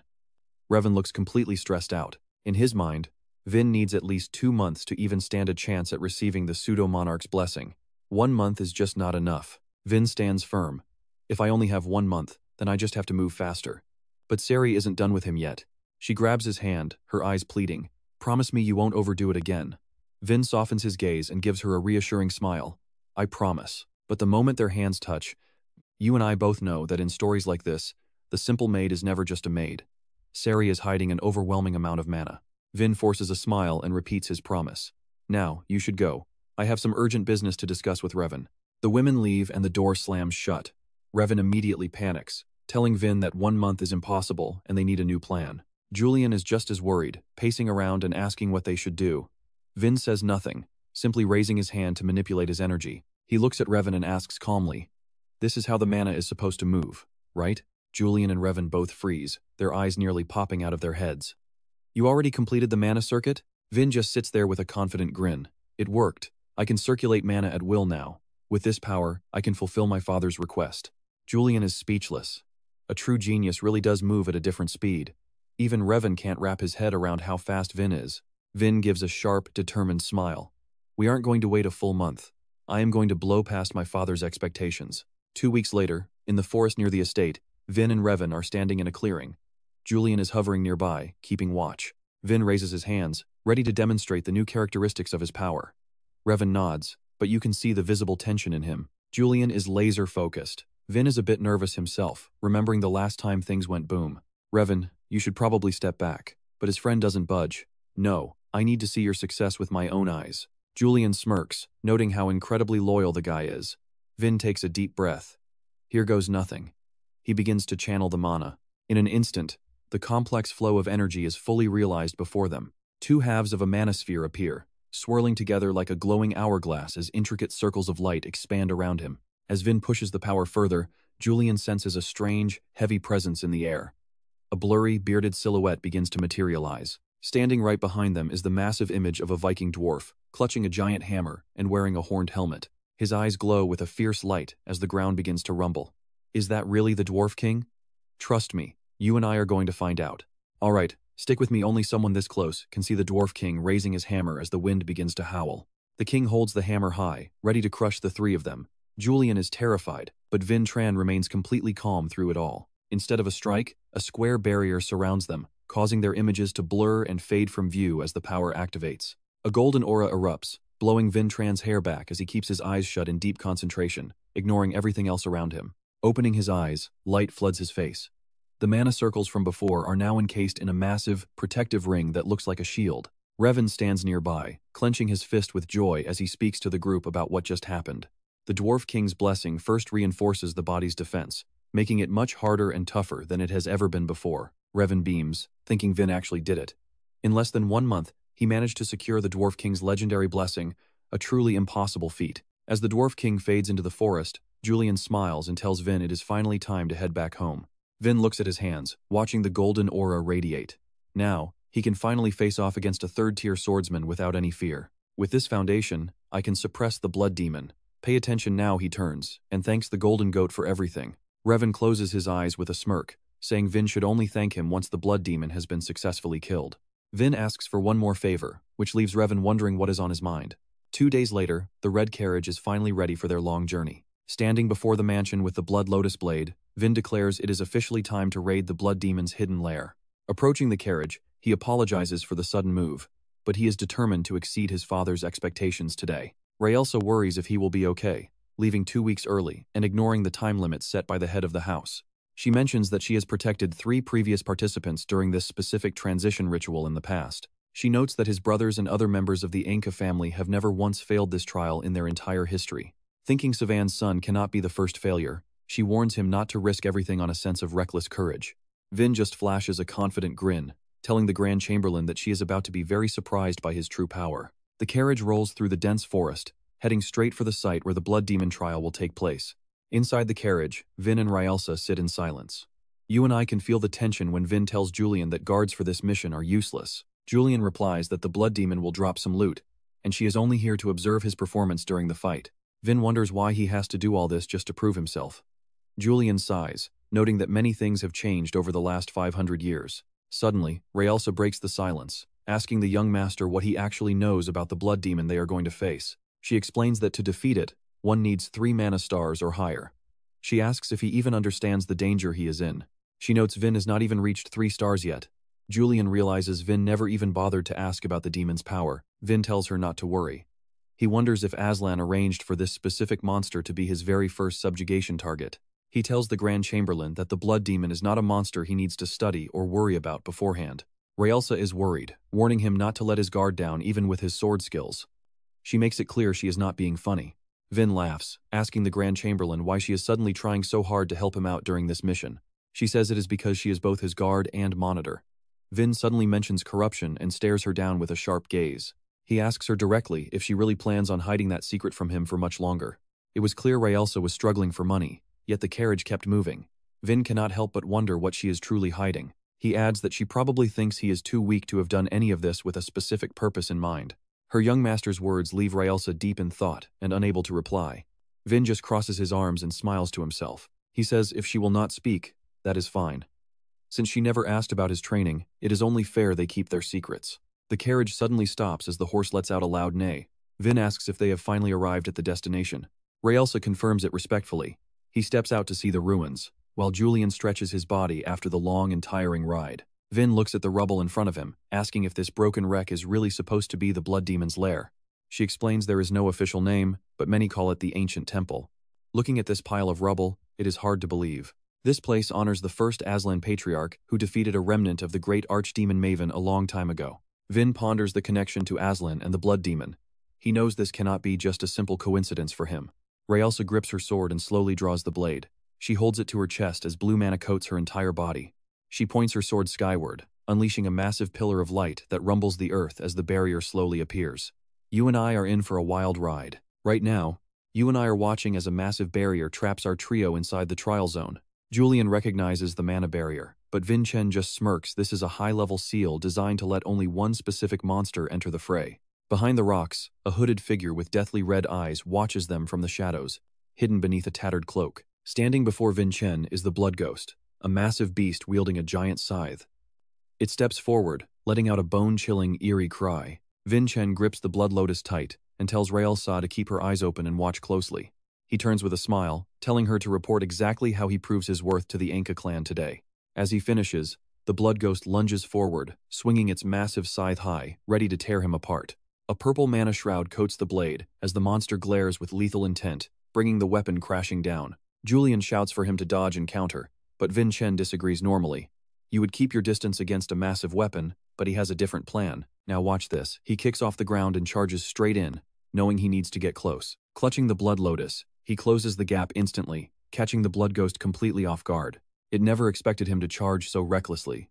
Instead of finishing its swing, the beast is forced to pull back its scythe to block Vincent's incoming thrust. With glowing red eyes, Vincent smirks, telling the beast he won't give it a single chance to swing that scythe.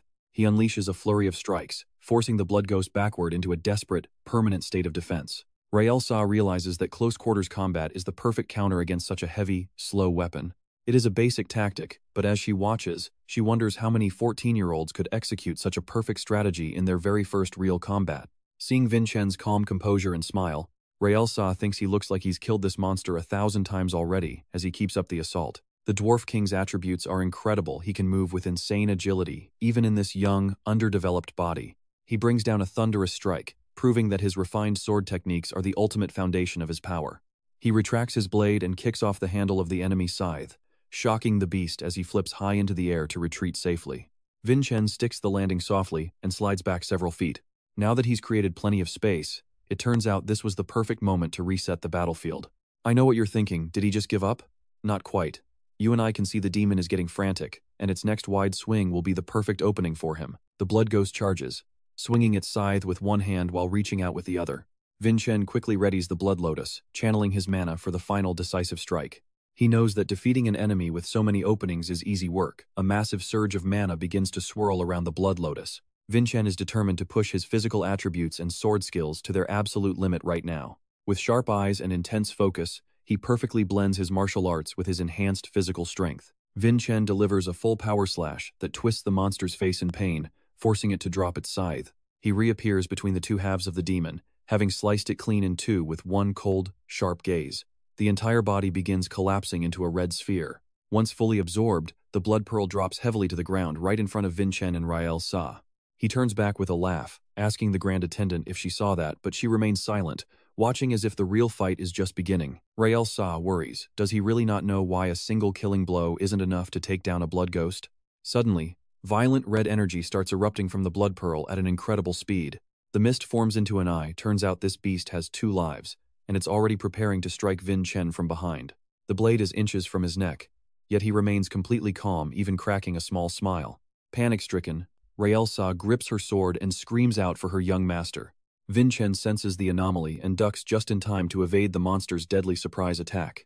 Even now, he's looking back at it with a confident smirk. It's just like 500 years ago, but suddenly, the scythe snaps downward toward his head and chest with a speed that actually catches him off guard. Luckily, thanks to his incredible reflexes, Vincent leaps aside in the nick of time, genuinely shocked by the blood ghost's newfound speed. It seems its second life has granted it a massive speed boost, and as Vincent looks closer, he notices that its entire physical form has evolved as well. Did these things really evolve over 500 years? Trust me, you and I are about to see this blood ghost go absolutely berserk. Stick with me, this beast is getting faster and stronger by the second. Swinging those massive claws at Vintron with lethal intent, he leaps high to dodge the strike, as red lightning crackles through the air and debris explodes around them. Vin sticks the landing, finally realizing just how much danger he is actually facing right now. He is forced back against the wall with no escape left. The blood demon roars and charges in for a heavy blow. Trapped in the corner, things are looking grim. He winces in pain, barely managing to avoid a direct hit for now. Julian notices something and shouts his name repeatedly. The kid points toward the temple, screaming at the top of his lungs. Vintran looks over and sees air being sucked into a crack left by the demon's blade. Julian panics, saying they must change the plan. But Vintran stops him. Not yet, they have to wait until the beast completely lets its guard down first. Glaring at the blood demon, Vin tells Julian that the monster is thinking the same thing, trying to corner them for a final strike. Once it is fully committed to the attack, that is when they will finally put their hidden plan into motion. Now pay attention as the blood demon readies its death blow. Raelsa is silently watching every single detail from the sidelines. She clenches her fists. As the ritual supervisor, if she interferes now, it means her young master has officially failed. She is terrified, praying she won't have to be the one to end the future of Lady Sarvana's only son. Then, she remembers.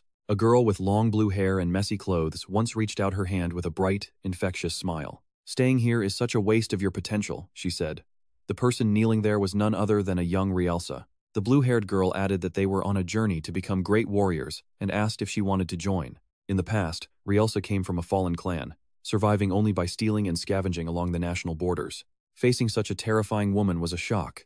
She invited me to join them, and honestly, I thought she was a total lunatic. The blue-haired girl just grinned from ear to ear. Oh, that's right, I completely forgot to introduce myself. I am Sarvana. Nice to meet you. This was Vintran's mother in her youth, turning to ask Hanvesa if they agreed. Those two were none other than the current head of the house and the boy's future stepmother. Khan barely cared, while V laughed, saying Sarvana always did whatever she wanted regardless of their approval anyway. Back then, Rielsa thought she might have actually lost her mind after taking that head injury during the battle. Maybe she was just exhausted from a life of crime. Or maybe Sarvana's boldness was just that impossible to resist. Rielsa reached out and took Sarvana's hand, and they began the long adventure to become the legends of Adenka. Deep in the forest, a pair of massive, hideous bare feet stomp forward through the thick undergrowth. A giant orc readies a massive attack against Rielsa. She just smiles confidently, pointing her blade and offering a mock apology. But a familiar blue-haired figure blurs past her. Rielsa was never the star of this show, it was always Sarvana. She leaps high into the air behind the orc's massive back, preparing to unleash a devastating finishing move. With a clean flash, Sarvana lands gracefully and praises Rielsa. Behind her, the orc's head flies off from one sharp, lethal strike. In Rielsa's deepest memories, Sarvana was always the most powerful and beautiful woman she had ever known. You can see why she was so special. Her positive energy was like a beacon of light in Rielsa's once hopeless life. Rielsa changed for the better, but in her eyes, Lady Sarvana would always be the ultimate hero and mentor. On a rainy night at the mansion, the light finally went out. Inside, they pulled a white sheet over Sarvana's silent face. Khan bowed his head in grief while the servants wept. Rielsa stood there, holding the newborn young master in her arms. The baby wailed the last piece of Sarvana left in this world. Rielsa was completely heartbroken by the tragic loss. Looking down, the child had his mother's distinct blue hair. This was Vintran, the son of the legendary Sarvana. Tears fell, but she told herself to be strong. This was the precious life that Lady Sarvana had left behind for her. She vowed to protect him from the harsh Adenka family politics until he became a warrior that everyone would respect. Years passed by, and Vintran slowly grew up in that cold, unforgiving household of the Adenka clan. Noise erupts in the hallway. His sister slaps him, mocking him to stop acting like they are equals. "You are a loser, brother," she sneers at him, calling him completely useless and a disgrace to their family name. Why not try showing some respect for once? Vintran just takes the abuse, bowing his head and whispering, "Yes, sister." Rielsa watched everything from the shadows without interfering while the sister kept laughing at his pathetic misery. So what do you and I take from this? After 14 years of watching this loser, Rielsa was finally ready to give up. All right, you and I are about to see if our cool young master can pull this off. Suddenly, Rielsa approaches with pure killing intent. "You are being creatively stupid, Wilson," she says, making him cower in fear. He trembles while trying to explain. "It is not like that, great attendant. I am just acting as a servant," since the head of the house recognized young master Vintran. This news catches Rielsa by surprise. She finally starts to change her mind about the young master. For the first time, she sees a flicker of hope. "Do not give up now," young master Vin Rielsa thinks to herself. The blood demon continues its assault, swinging a massive arm to launch a mana scythe directly at him. A devastating strike followed by a roar. Vintran just stands there, frozen in place, showing absolutely no signs of reacting to the danger. Rielsa is anxious, praying her young master does not meet his end here. But then, the perfect moment arrives and Vintran finally barks out an order. In an instant, Rand's shadow blurs past the great attendant with incredible speed, leaving her completely stunned. Pay attention here before Rielsa can even process who just ran past her. A massive crash echoes as two forces collide in a burst of blinding light and electricity. There stands Revan, using his massive greatsword to block the blood demon's lethal attack. It is only now that Rielsa realizes the person who just saved the day is actually Revan Adenka. Revan intercepted the demon's killing blow just in time to protect Vin. His face is twisted in fury, surrounded by crackling lightning and howling winds. Rielsa is totally shocked to see Revan standing up for the young master against such a monster. Vin gives a confident smile, saying he is counting on him. Rand just grins back, telling Vin to finish it off before he collapses. Vintran reaches out and enters a meditative state. He is focusing every ounce of his concentration on the mana flow inside his body. Seeing this, Rielsa panics. Is he insane? Why on earth is he meditating in the middle of a battlefield? Looking at Vintran now, if Revan is pushed back even an inch, a single scratch from that demon will kill him instantly. The blood demon is still fixated on the human who took its first life, but Rand blocks the path. "Where are you looking?" he asks. "I am the one you are fighting," Rand shouts, gripping his greatsword tight as he strains to hold the line. Revan knocks the demon's scythe back, causing the monster to flinch. But it immediately lets out a roar and shifts its focus. This time it swings straight for Revan. It probably thinks it should kill him before getting to Vin. Rand just smiles. "If you do not lose to Vintron, then you are my prey," he says, activating his stum skill to harden his body like steel. However, the blood demon matches him with a downward slash that sounds like a massive explosion. Even though he is sweating, Revan keeps up the taunts. "Weaker than I thought, huh? Is this all you have got?" Before he can finish, the demon launches a rapid-fire chain of attacks. Revan starts to worry as his sword begins to crack under the pressure. Watching the blood demon wind up for another strike, Revan realizes it is targeting his weapon. The next blow shatters his greatsword into pieces. "Damn it," Revan curses under his breath. As the massive demon looms over him, preparing to swing its scythe once more, Revan knows he cannot protect Vintran without a sword. So, he uses his bare hands to catch the blade and stop the attack. But human strength has its limits. His whole body is trembling as he fights to hold the monster back. "I know what you are thinking, can he hold on?" Well, just as Revan reaches his limit and calls out, Vin answers with a calm "well done, Revan." A surge of raw mana erupts as a beam of energy streaks right under Revan's arm, heading straight for the demon. It is the sword key of the Blood Lotus. Vin's strike is so precise it slices the blood demon clean in half. Once again, the blood orb appears. But this time, it looks like its reviving days are over. Cracks begin to form all over the orb along with a faint snapping sound. Its color fades as the fragments start to fall away. Boom! The orb shatters right in front of Vintran and Revan. The blood demon is finally defeated. Vin stands there with a big laugh. "Thanks, Ran," he says, while Ran jokes that he actually feels a little sorry for the demon. Raelsa's voice then calls out from a distance. "Was this your plan all along, young master?" she asks, warning him that the family head might not approve of him getting help. "Did you not say you wanted to exceed your father's expectations?" Vintran just smiles. "You are too impatient. You created this mana barrier, so only one monster can pass through at a time, right?" Just then, a red glow appears on the barrier. A massive arm reaches through. Since the first one is dead, the next demon is already here. It shatters the seal and charges in, locking its eyes on Vintran. Holding a magical stone, he raises it high and says, "Now I will prove myself." With that, Vintran brings the stone to his mouth and swallows it whole. And that is where we leave it. You and I just watched his mana explode as the second demon lunges forward. Let's dive into this wild story where Vintran realized that even with physical upgrades, his sword skills were limited. He needed deep meditation to maximize the Godstone's effects. He stood his ground, completely motionless, as the beast's attack closed in on him. Calculating his body's endurance, he raised his blade, ready to finish this mission once and for all. He unleashed a massive mana sword skill, piercing the blood demon from below with a blast of energy. He spotted its weakness while it desperately tried to heal itself. The blood core appeared, radiating energy as it desperately tried to revive the fallen monster. The demon's hideous face began to reform. With it so exposed, Vin knew striking would be easier. Before the demon could fully manifest, Vin's blade slammed right into its face with a horizontal slash.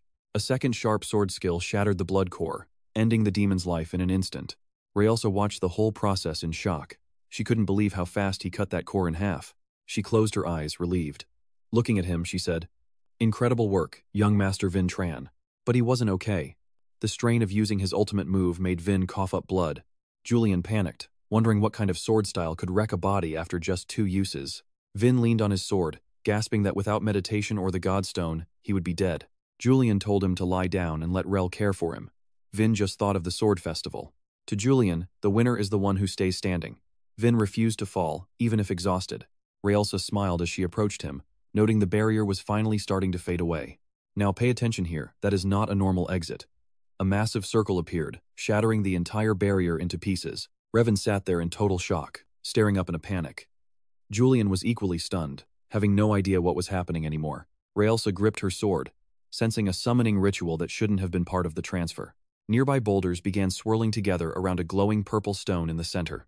A glowing eye appeared, glaring at them. Raelsa steeled herself for another life-or-death battle. A massive ancient guardian, a giant stone serpent, emerged and roared at the group. Raelsa realized this temple guardian had been hidden for ages. She pointed her sword right at it. "I am Relsa Baladian of the Adenka family. State your mission and show us some respect." The serpent ignored her completely, lunging forward with its massive jaws wide open to attack. It was too old to listen. Relsa shouted for Revan to take Vin and retreat immediately. Revan grabbed Vin to pull him away, while Julian watched on in pure terror. As the boys retreated, leaving the Great Steward with the massive stone serpent, She unleashed the 7th Palladian sword art. Behind the fleeing masters, a massive pillar of light erupted, sending shockwaves and debris everywhere. Revan and Julian turned back, shocked. They saw the serpent's head fall, but Raelsa was gone. The ground trembled as ice began spreading from inside the stone guardian's locked jaws. In seconds, the entire serpent froze solid, looking like a giant, winding ice sculpture. Cracks formed on the ice wall. Then, Raelsa burst through with a powerful snowflake-shaped slash. You and I both saw that coming, right? Revan was absolutely stunned by her sheer power. To him, she was clearly a 7th-tier Starlight Master. But Vin whispered a warning. It's not over yet, he wheezed, pointing his finger toward where Raelsa was standing. With his last bit of strength, he unleashed a slash directly behind Raelsa. The blade flew right over her head and struck the rocks.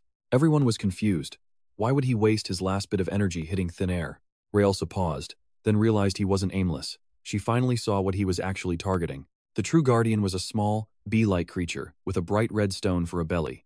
Raelsa gasped. It must have escaped earlier. Now it was diving toward Revan at high speed. It buzzed menacingly as it closed in. The Great Steward immediately activated her Wandering Galaxy Blessing. Boosted by incredible speed, Raelsa charged toward the boys, preparing her special snow step technique. In a blur, she moved toward them to face the tiny guardian, slicing it in half just as it lunged past Revan. They both collapsed, exhausted. Raelsa asked if they were okay, and trust me, you and I are coming back for more. All right. You and I are about to see the young master prove he is on a whole different level. Exhausted, Vintran rests his hands on his knees and tells Raelsa to look at what is waiting for them. A wooden box appears where the serpent crumbled. Vin realizes this was exactly what the Guardian was tasked to protect. Danger has passed and the forest is quiet. Raelsa slowly opens the lid to see what is waiting inside. Vin asks from a distance what is inside. Holding up a fang, she identifies it as the legendary dragon bone. It is an artifact left by their ancestor Aslan. Julian is beyond thrilled because this treasure is a priceless magic material. Vin smiles. Now we know the real reason Aslan created the transfer ritual in the first place. Raelsa kneels and offers the bone with deep respect, asking the young master to please accept his rightful prize. Since he is the only Adenka to find it, she insists it belongs to him. Vin just sits there, feeling hesitant. She tells him that she will take all the responsibility if the family ever tries to blame him for it. Suddenly Vin stands up and draws his blood lotus blade. Let us do it this way instead, he says. With one clean strike he splits the bone in two. Now we are accomplices, he says with a smile, handing over half. He insists she take it because they could not have done it without her. She gratefully thanks him. Elsewhere, a single sword stands driven into the ground, surrounded by a forest of barren and withered trees. This is the Adenka sword tomb. Patriarch Khan stands there, gazing at the blades of his legendary ancestors. Raelsa arrives and bows, reporting that Vintran has successfully completed the ancient inheritance ritual for the family. Khan is confused why she came to him instead of the church. Raelsa has a shocking reason. What she saw was too incredible to wait. Now, you and I need to pay close attention to this shocking report. She tells him how the hostile Daven changed, even risking his own life to block a demonic attack for Vin. Even more, Vin managed to suppress the threat. Khan closes his eyes, sounding almost disappointed in his son. Khan assumes Vin used tricks, but Raelsa clarifies that the boy defeated the blood demon entirely on his own strength. That gets his attention. She adds that he even discovered the dragon bone left by their ancestor Aslan himself. She shows him the half Vin gave her. Khan is stunned that the boy actually split it himself. She confirms he cut it with a sword. Khan then gives her a very strange and sudden command. Khan orders her to break the fragment immediately. Confused and worried, Raelsa has no choice but to obey his command. She strikes the bone with every ounce of her strength while they both watch for any possible reaction. Raising her sword, she begs the Adenka ancestors to forgive her for this act of extreme disrespect. She unleashes her winter wind technique, completely encasing the piece of dragon bone in thick, solid ice. But when the ice shatters, the bone is perfectly intact. She is shocked. How is that even possible for a mortal?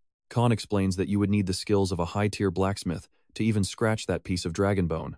His eyes turn cold as he looks at the graves, thinking that his own time to join them is coming soon. You and I can see the patriarch is finally starting to truly respect his own son and his power. Standing at the grave, he feels proud. Meanwhile, Wilson is crying uncontrollably and calling out loudly for his young master. Sari tells him to shut up. The young master needs to rest after such a long, brutal battle. Wilson panics, asking if he really has to go to Blood City. Sari just calmly pours some tea. Of course he is going. He cannot just let the young master head into that danger all alone. Wilson argues that Blood City is full of monsters, but Sari just mocks him for being such a complete coward. Vin is tired of their constant arguing. He turns to Julian, asking if he has noticed it yet. He is focused on Sari. He can see a flow of mana coming from her that Julian simply cannot perceive. Julian is baffled. He has lived with her for many years, and yet he has never felt any drop of mana. Vin is certain he saw this exact same flow of mana over 500 years ago in his past. He asks for her family name. Flustered, she says she comes from a lost and forgotten noble clan lineage. That confirms it. Sari has a magic body. Julian is absolutely floored by the sudden shocking news. A magic body? He has never heard of it. Vin explains the history of the Hlei family research. Trust me, you and I just found a legend. Sari possesses the ancient, legendary magic body. You and I are diving into a mystery where mana and Saint Bones change everything. Vin nods. A body overflowing with mana might actually stop the Saint Bones decay. He turns to Sari, asking if she knows anything about the ancient Hlei clan. Wilson looks annoyed. Why exactly is Sari hanging around here anyway? The maid explains her grandmother was the only Hlei she ever really knew. Vin apologizes, but Sari insists he has suffered far more through these rituals. Julian stays silent, wondering why such a powerful bloodline just vanished. Vin suspects they were wiped out for hiding the truth about the Saint Bone, killed to keep them quiet. But then, Sari remembers someone else. Watch this. Sari reveals Vin's mother was also a Hlei, shocking everyone. Julian is stunned. He has never heard about this. Her name is forbidden because it brings the family head too much pain. We cut to Khan Adenka standing alone in the mansion, lost in thought. His distant eyes hide his true thoughts. Back in the room, Sari explains how the lady hired outcasts without prejudice. Wilson adds that even the chief maid was saved from the rock bottom. Julian beams. His mother was truly amazing. Vin, however, looks troubled. It means Raelsa has been protecting them all because of that debt.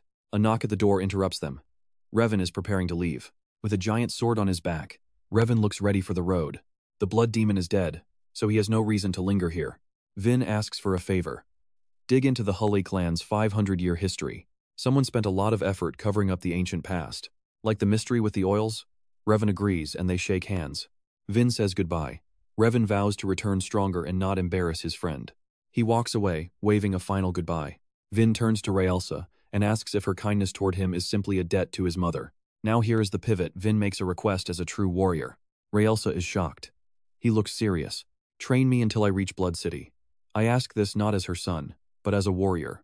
She wonders if her loyalty is finally shifting toward the young master himself. She remembers Sarvana's smile, knowing she will never get an answer. She shakes off her hesitation, eyes sharpening. I won't go easy. Vin smiles. That's exactly what he wants. Next morning, they face off in the yard. To learn attributes without circles, you need perfect mana control, Raelsa explains. Vin nods. Ready. Since you asked me as a martial artist, I won't just explain things through words. Vin asks about her ceremonial blade. Not yet. Wait for the sword scent. She ignites her mana. 5 months until the journey to Blood City begins. If you land a single hit, I will show you that attribute. Now, come at me with that bizarre swordsmanship of yours. Vin hesitates, but Raelsa suddenly closes the distance instantly. Her blade stops inches from his eye. And that's where we leave it, trust me. The real battle just started. Alright, you and I are about to see if Vin Tran can survive this brutal training session. She aimed right for my eyes? That was dangerous. Raelsa lands softly, mentioning his high-ranking friends. Vin Tran starts to feel the true ruthlessness of the Grand Attendant. They will need help soon. She just smiles. I told you I wouldn't be going easy on you, she says. 1 week later, under a bright moon, those two are still at it on the training grounds. Vin is determined despite the struggle, but Raelsa is on another level, appearing behind him in a blur. He prepares for a long time, and then boom, the entire arena crumbles from Raelsa's massive power. You and I can see he's at his limit now. We're stopping here. Vin lies there, barely responding. You're too grumpy, she says, sheathing her sword. You'll recover fast. I'll call Sari and Wizen. Looking at her blade, she realizes it's ready to snap. I don't even know how many swords I've gone through this week. I need to talk to the smith. At the forge, a short, muscular man swings a massive hammer, shaping red-hot iron with incredible force. Raelsa stands at the door, complaining that his master title is the only thing he's lost since they met. She adds that it would be a tragedy if he kept making such trash swords for the Adenka Clan. Hearing this, Hansen's pride as a master blacksmith is clearly wounded. He removes his glasses and glares at the door. Who's there? Is it some annoying stalker? What brings you here to cause trouble in the middle of the night? Raelsa holds out a bag. She dumps out a pile of broken, chipped blades. These are all the swords I used this past week. I only use them for sparring. I can't have you supplying such flimsy blades anymore. Hansen examines them closely. Did you fight a monster with razor-sharp teeth or something? What about a 9-star warrior? Or maybe a high-level mage? Raelsa shakes her head. Do you think I have a death wish? these hit a massive greatsword. Her answer remains the same. No, that's not what happened at all. Pay attention here, because she reveals she was sparring with Vin Tran's Blood Lotus. Hansen is shocked. What? You mean that ugly 7th young master, Vin Tran? Why does he have the Blood Lotus? Soon, they all meet in front of the mansion. Vin steps out, confused. What's going on this late? The Grand Attendant bows deeply in apology. This man insisted on seeing the Blood Lotus right now. Hansen, now dressed up, crosses his arms. Why can't I see it? I'm the one who created it. Vin is stunned. So this dwarf is the famous blacksmith Hansen? He smiles confidently. I'm a dwarf I could call for Khan himself if I wanted. Julian explains he's a legendary smith, his father's old friend, and a former master of the Adenka Clan. Former? You mean he's not a master anymore? Decades ago, he stopped making great swords to focus on high-quality inventions, losing his honor in the process. Vin smiles. That's actually pretty amazing. Many people survived because of him. He prioritized saving lives over his own reputation. He bows respectfully. I am the 7th master, Vin Tran. It's an honor to meet you, Master Hansen. Hansen smirks. Master? He starts laughing. This kid really knows how to tell a joke. Fine, I apologize for coming so late.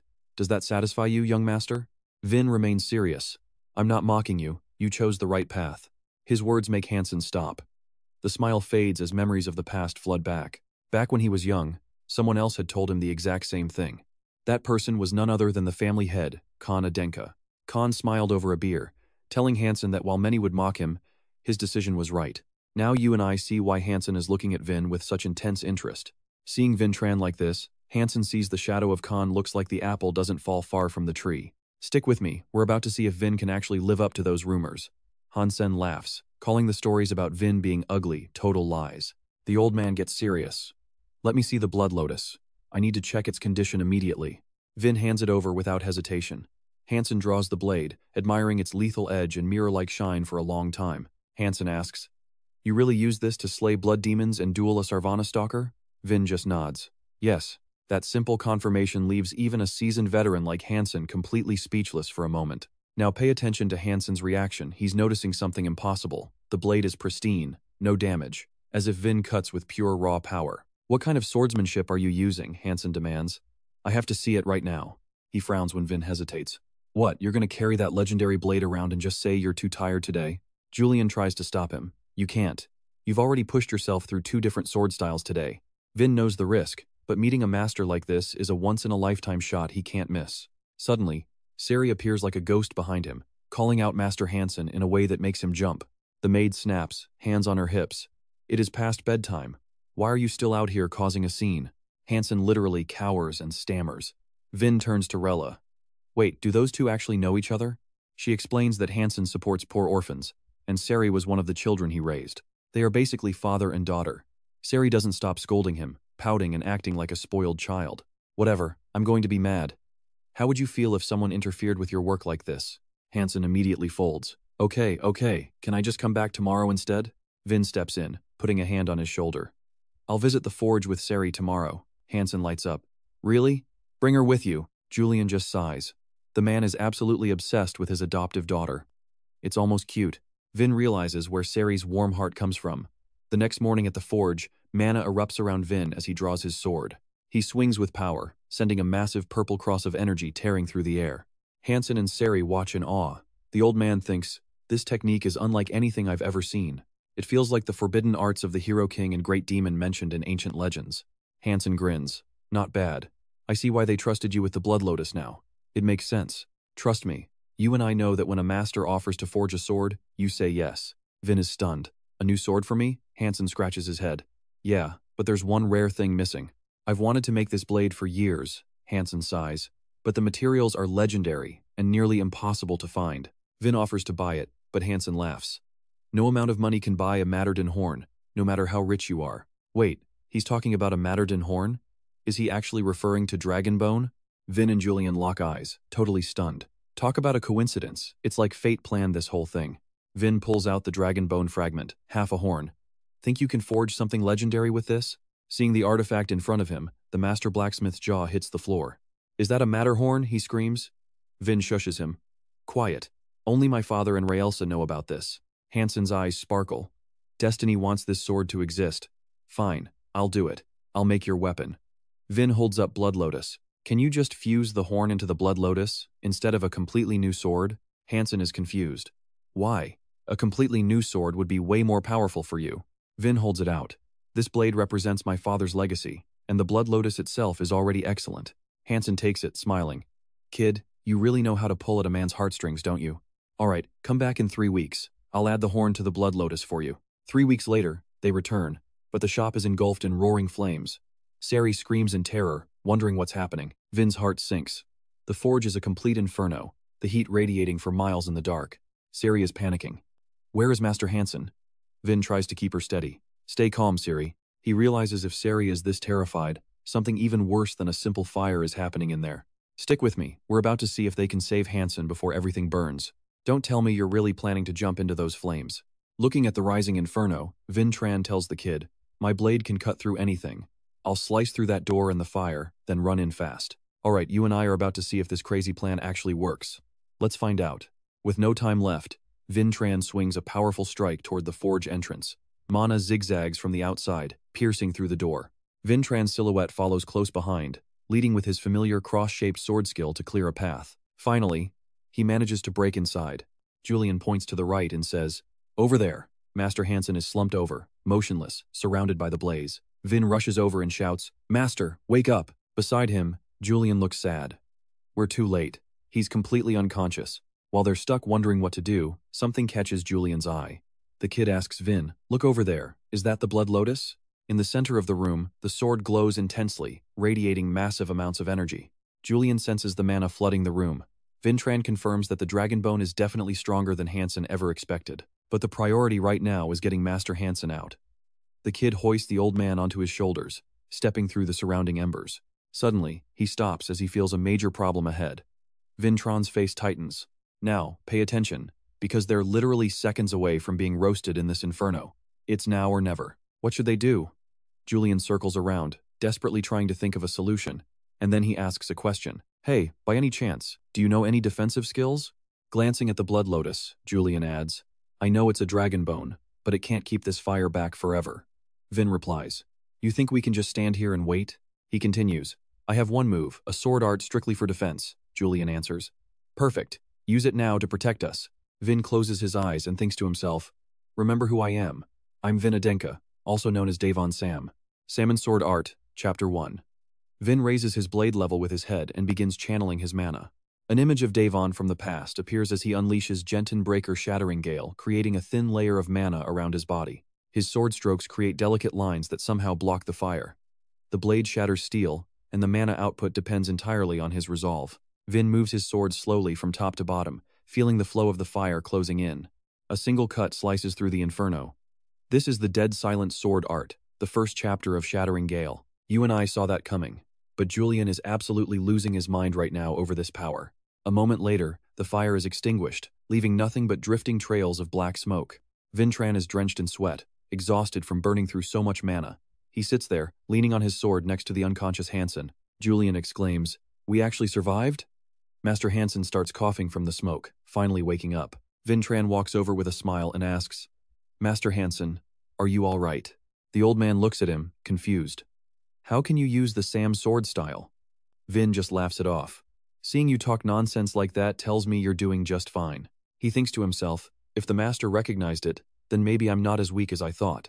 Hansen strokes his beard. You're right, that's impossible. I must have been dreaming. He adds, by the way, the sword is finished. The blood lotus floats right above the forge, looking incredibly sharp. Hansen, still sitting, explains he's never worked with blue dragon bone before.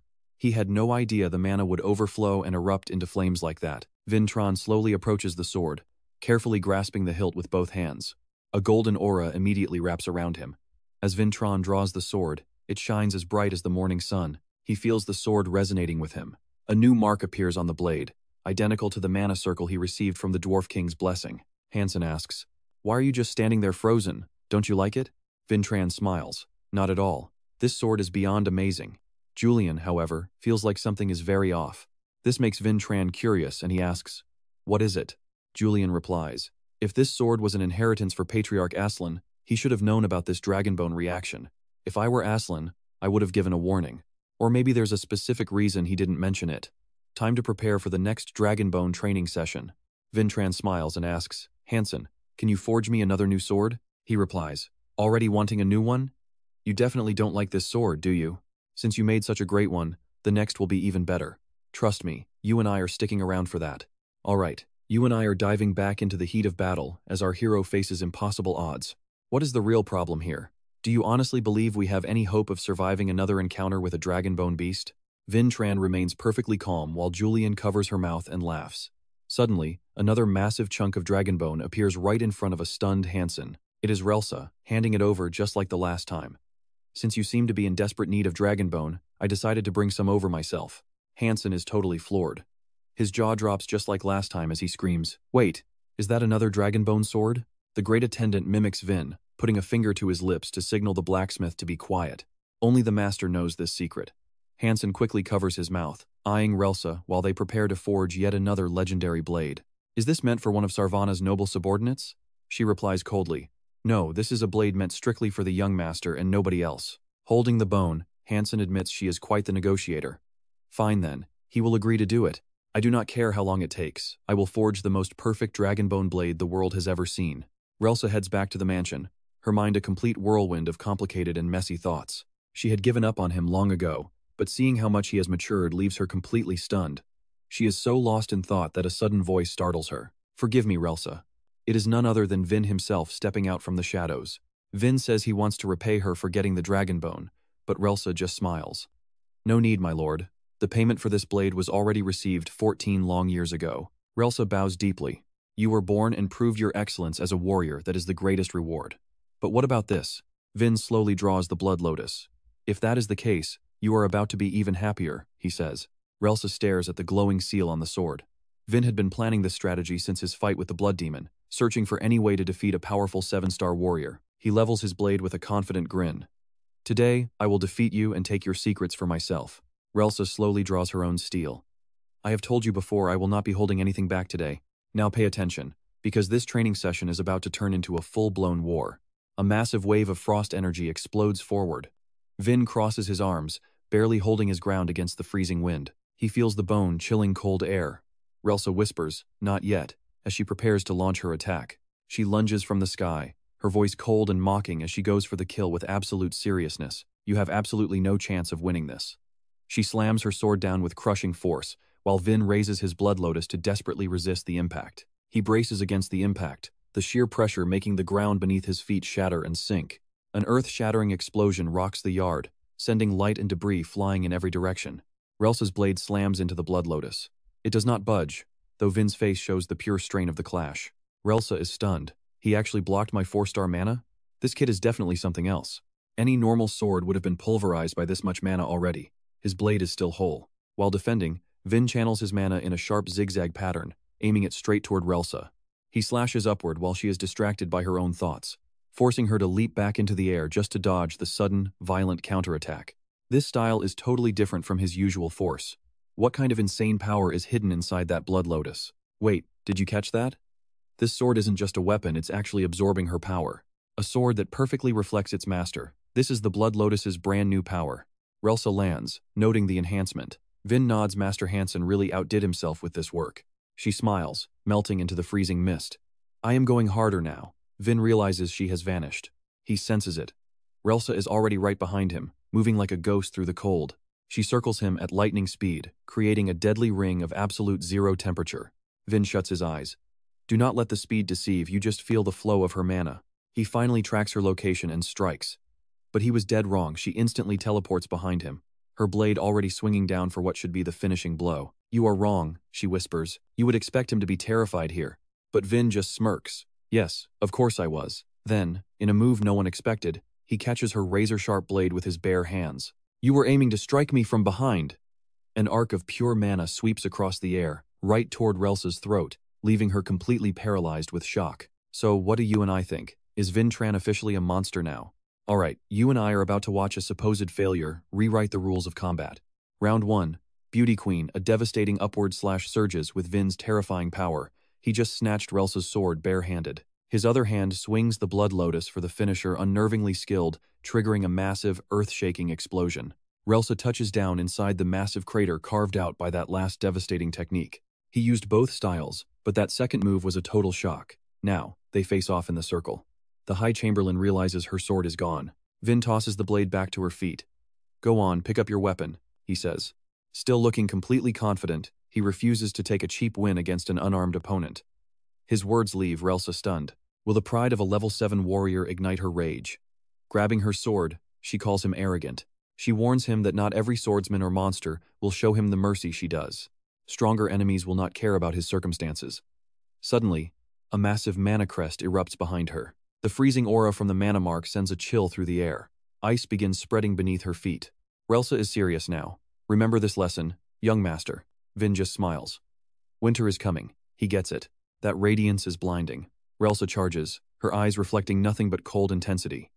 Watch yourself, she warns. Now pay attention, because this next move is where she realizes she completely underestimated him. Relsa freezes, eyes wide with pure shock. While she was charging, Vin already grabbed her shoulder, ready to strike. And then, he finishes her off with a simple, mocking flick to her forehead. He grins, telling her she is wounded and only has 4 months before the Blood City mission. Relsa collapses, speechless. How is this possible? Even with twin blades, he could not stop her, but he cut right through her mana flow. Relsa is completely confused. He slashed through her mana stream to shut down her technique? Is that even humanly possible? She looks at Vin, admitting he always exceeds her expectations.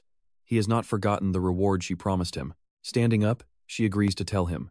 It is the Astral Traveler's mana flow blessing, she says with a smile. Vin begins training with the cloud-like mana patterns, focused intensely under Relsa's watchful eye. She is stunned. He managed to grasp the core of the technique in just 2 days. She guides him to circulate the mana through his vessels before transforming it. Vin stays locked in deep concentration. His mana flow begins to shift and take shape. Julian watches nervously, hoping the young master does not blow the roof off. Okay, you and I are seeing this too, right? That light looks like the entire galaxy just opened up. An ethereal girl with long, icy blue hair appears, radiating a cosmic aura. Later, at the snowy mountain peaks of Blood City, winter has officially arrived at the fortress built on the highest summit, overlooking a vast, snow-covered forest. Inside a room, a man asks a girl why she is ignoring the important documents again. She claims it is a waste for a true swordsman to be stuck holding a pen all day. That man is Lieutenant Vago Pagoda. He tells her to stop talking nonsense and check the next arrivals. This redhead is actually the Lord of Blood City, Hoka Ken. She sighs and finally picks up the paper. Her eyes pop when she sees the name Vintran Inca. Wait, is he not from that legendary clan? Vago confirms he is the 7th son. She groans another troublemaker is about to darken their doorstep. Vago silently thinks that if this supposed failure ruins their reputation, it will be a disaster for Blood City. He plots quietly. Before the boy can even register, they will take care of him themselves. The snowy spirit girl breathes the same mana Vin created toward him.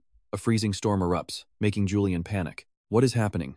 A voice behind them says the Astral Traveler's blessing is only 1 step away now. The wind spins into a violent vortex. Poor Julian can only scream about how freezing it is. A moment later, the wind dies down, and the mysterious girl vanishes into thin air. Relsa notes she left 0 tracks on the cold white snow, a technique known as the Ice Walk. A mana crest appears in Vin's hand. It is a large circle with waves and a cloud at the center. Julian warns Vin that Blood City is more of a fortress than a training ground, pointing it out on the map. Trust me, you and I just witnessed a legend in the making. The battle for the border has only just begun. Let's dive into a story where protecting this blood fortress is now a matter of life and death. Vintran smiles, certain they will find Aslan's scripture here, and maybe even another dragon bone to boot. Julian cuts him off, saying there's no dragon bone, but there is a legend of another treasure. He asks about the treasure, and Julian explains it's the heavenly fruit, rumored to cure any illness or even bring back the dead. Julian adds that the tree is overflowing with fruit. Plenty of lazy people hang around Blood City, just waiting for that fruit to fall. The kid sighs, admitting he never used to believe in these stories. But looking at their current situation, Julian asks Vin if the fruit is their next target. To fix the decaying holy bone, they need that fruit. Sadly, after the registration is complete, he only has 9 years left. Vintran shakes his head, knowing they have too much to do and even less time than they think. Now pay attention here, because they're about to uncover a secret that's going to change their entire journey. The book says they must fend for themselves and cannot use the family's influence while staying inside the Blood City. The boy explains this rule prevents wasteful spending and helps maintain the massive clan's budget. Vintran wonders where they'll actually get any money. Julian thumps his chest, telling him not to worry because he's already invested in the 6 Law Tower. The Adenka and Samian clans are famous for swords, but the 6 Law Tower produces the most elite mages. They invest in their research and get a nice payout in return, Julian explains. Meet Vanelli Pagola, a mage in her signature purple outfit.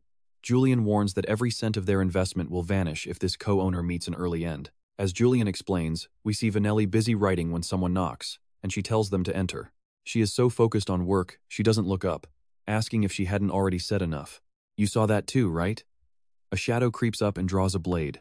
In one swift stroke, the blood begins to spill. Julian can't believe a powerful co-owner of the Six Law Tower was taken down so easily. Vanelli falls with her eyes open, blood pooling everywhere as the news of her sudden death begins to reach the public. The official report claims a research explosion, but foul play is obvious. Julian is absolutely shaking with fear. How can this be? Julian grips his head, crying about his lost money while Vin tells him to show some respect. Julian wails, asking how he can care about that when they're literally going to starve in this fortress. The official announcement states they found her will, leaving every single asset she owned to her younger brother. Turns out, her brother is Vagan Pagola, the vice-lord of the very city they are heading to. He stands on the wall, thinking about how he never inherited his sister's genius intellect. Am I just a disgrace to the clan? Vagan stares out at the distant snowy mountains. On the other side, Julian and Vin agree they need to investigate this Vagon guy first. Vin Tron thinks deeply, realizing they only have 4 short months before they arrive. He knows he must gather every scrap of info to be ready for what's coming next. 4 months later, the towering snow peaks and frozen forests of Blood City create a truly magnificent sight. Raelsa explains that for security reasons, they have to travel the rest of the way on foot. The attendant points toward the fortress, saying the Lord will be waiting to welcome him. Vintran thanks Raelsa for everything, but she simply smiles and says it's what her mother would have wanted. Her words make her go quiet for a moment, proud to see how much he's grown. She tells him to stay safe, then the carriage turns back, leaving the 3 of them to walk toward the city. Their footprints and the carriage tracks are left behind in the deep snow. Vagon enters to announce that the young master, Vin Tron, will be arriving any moment.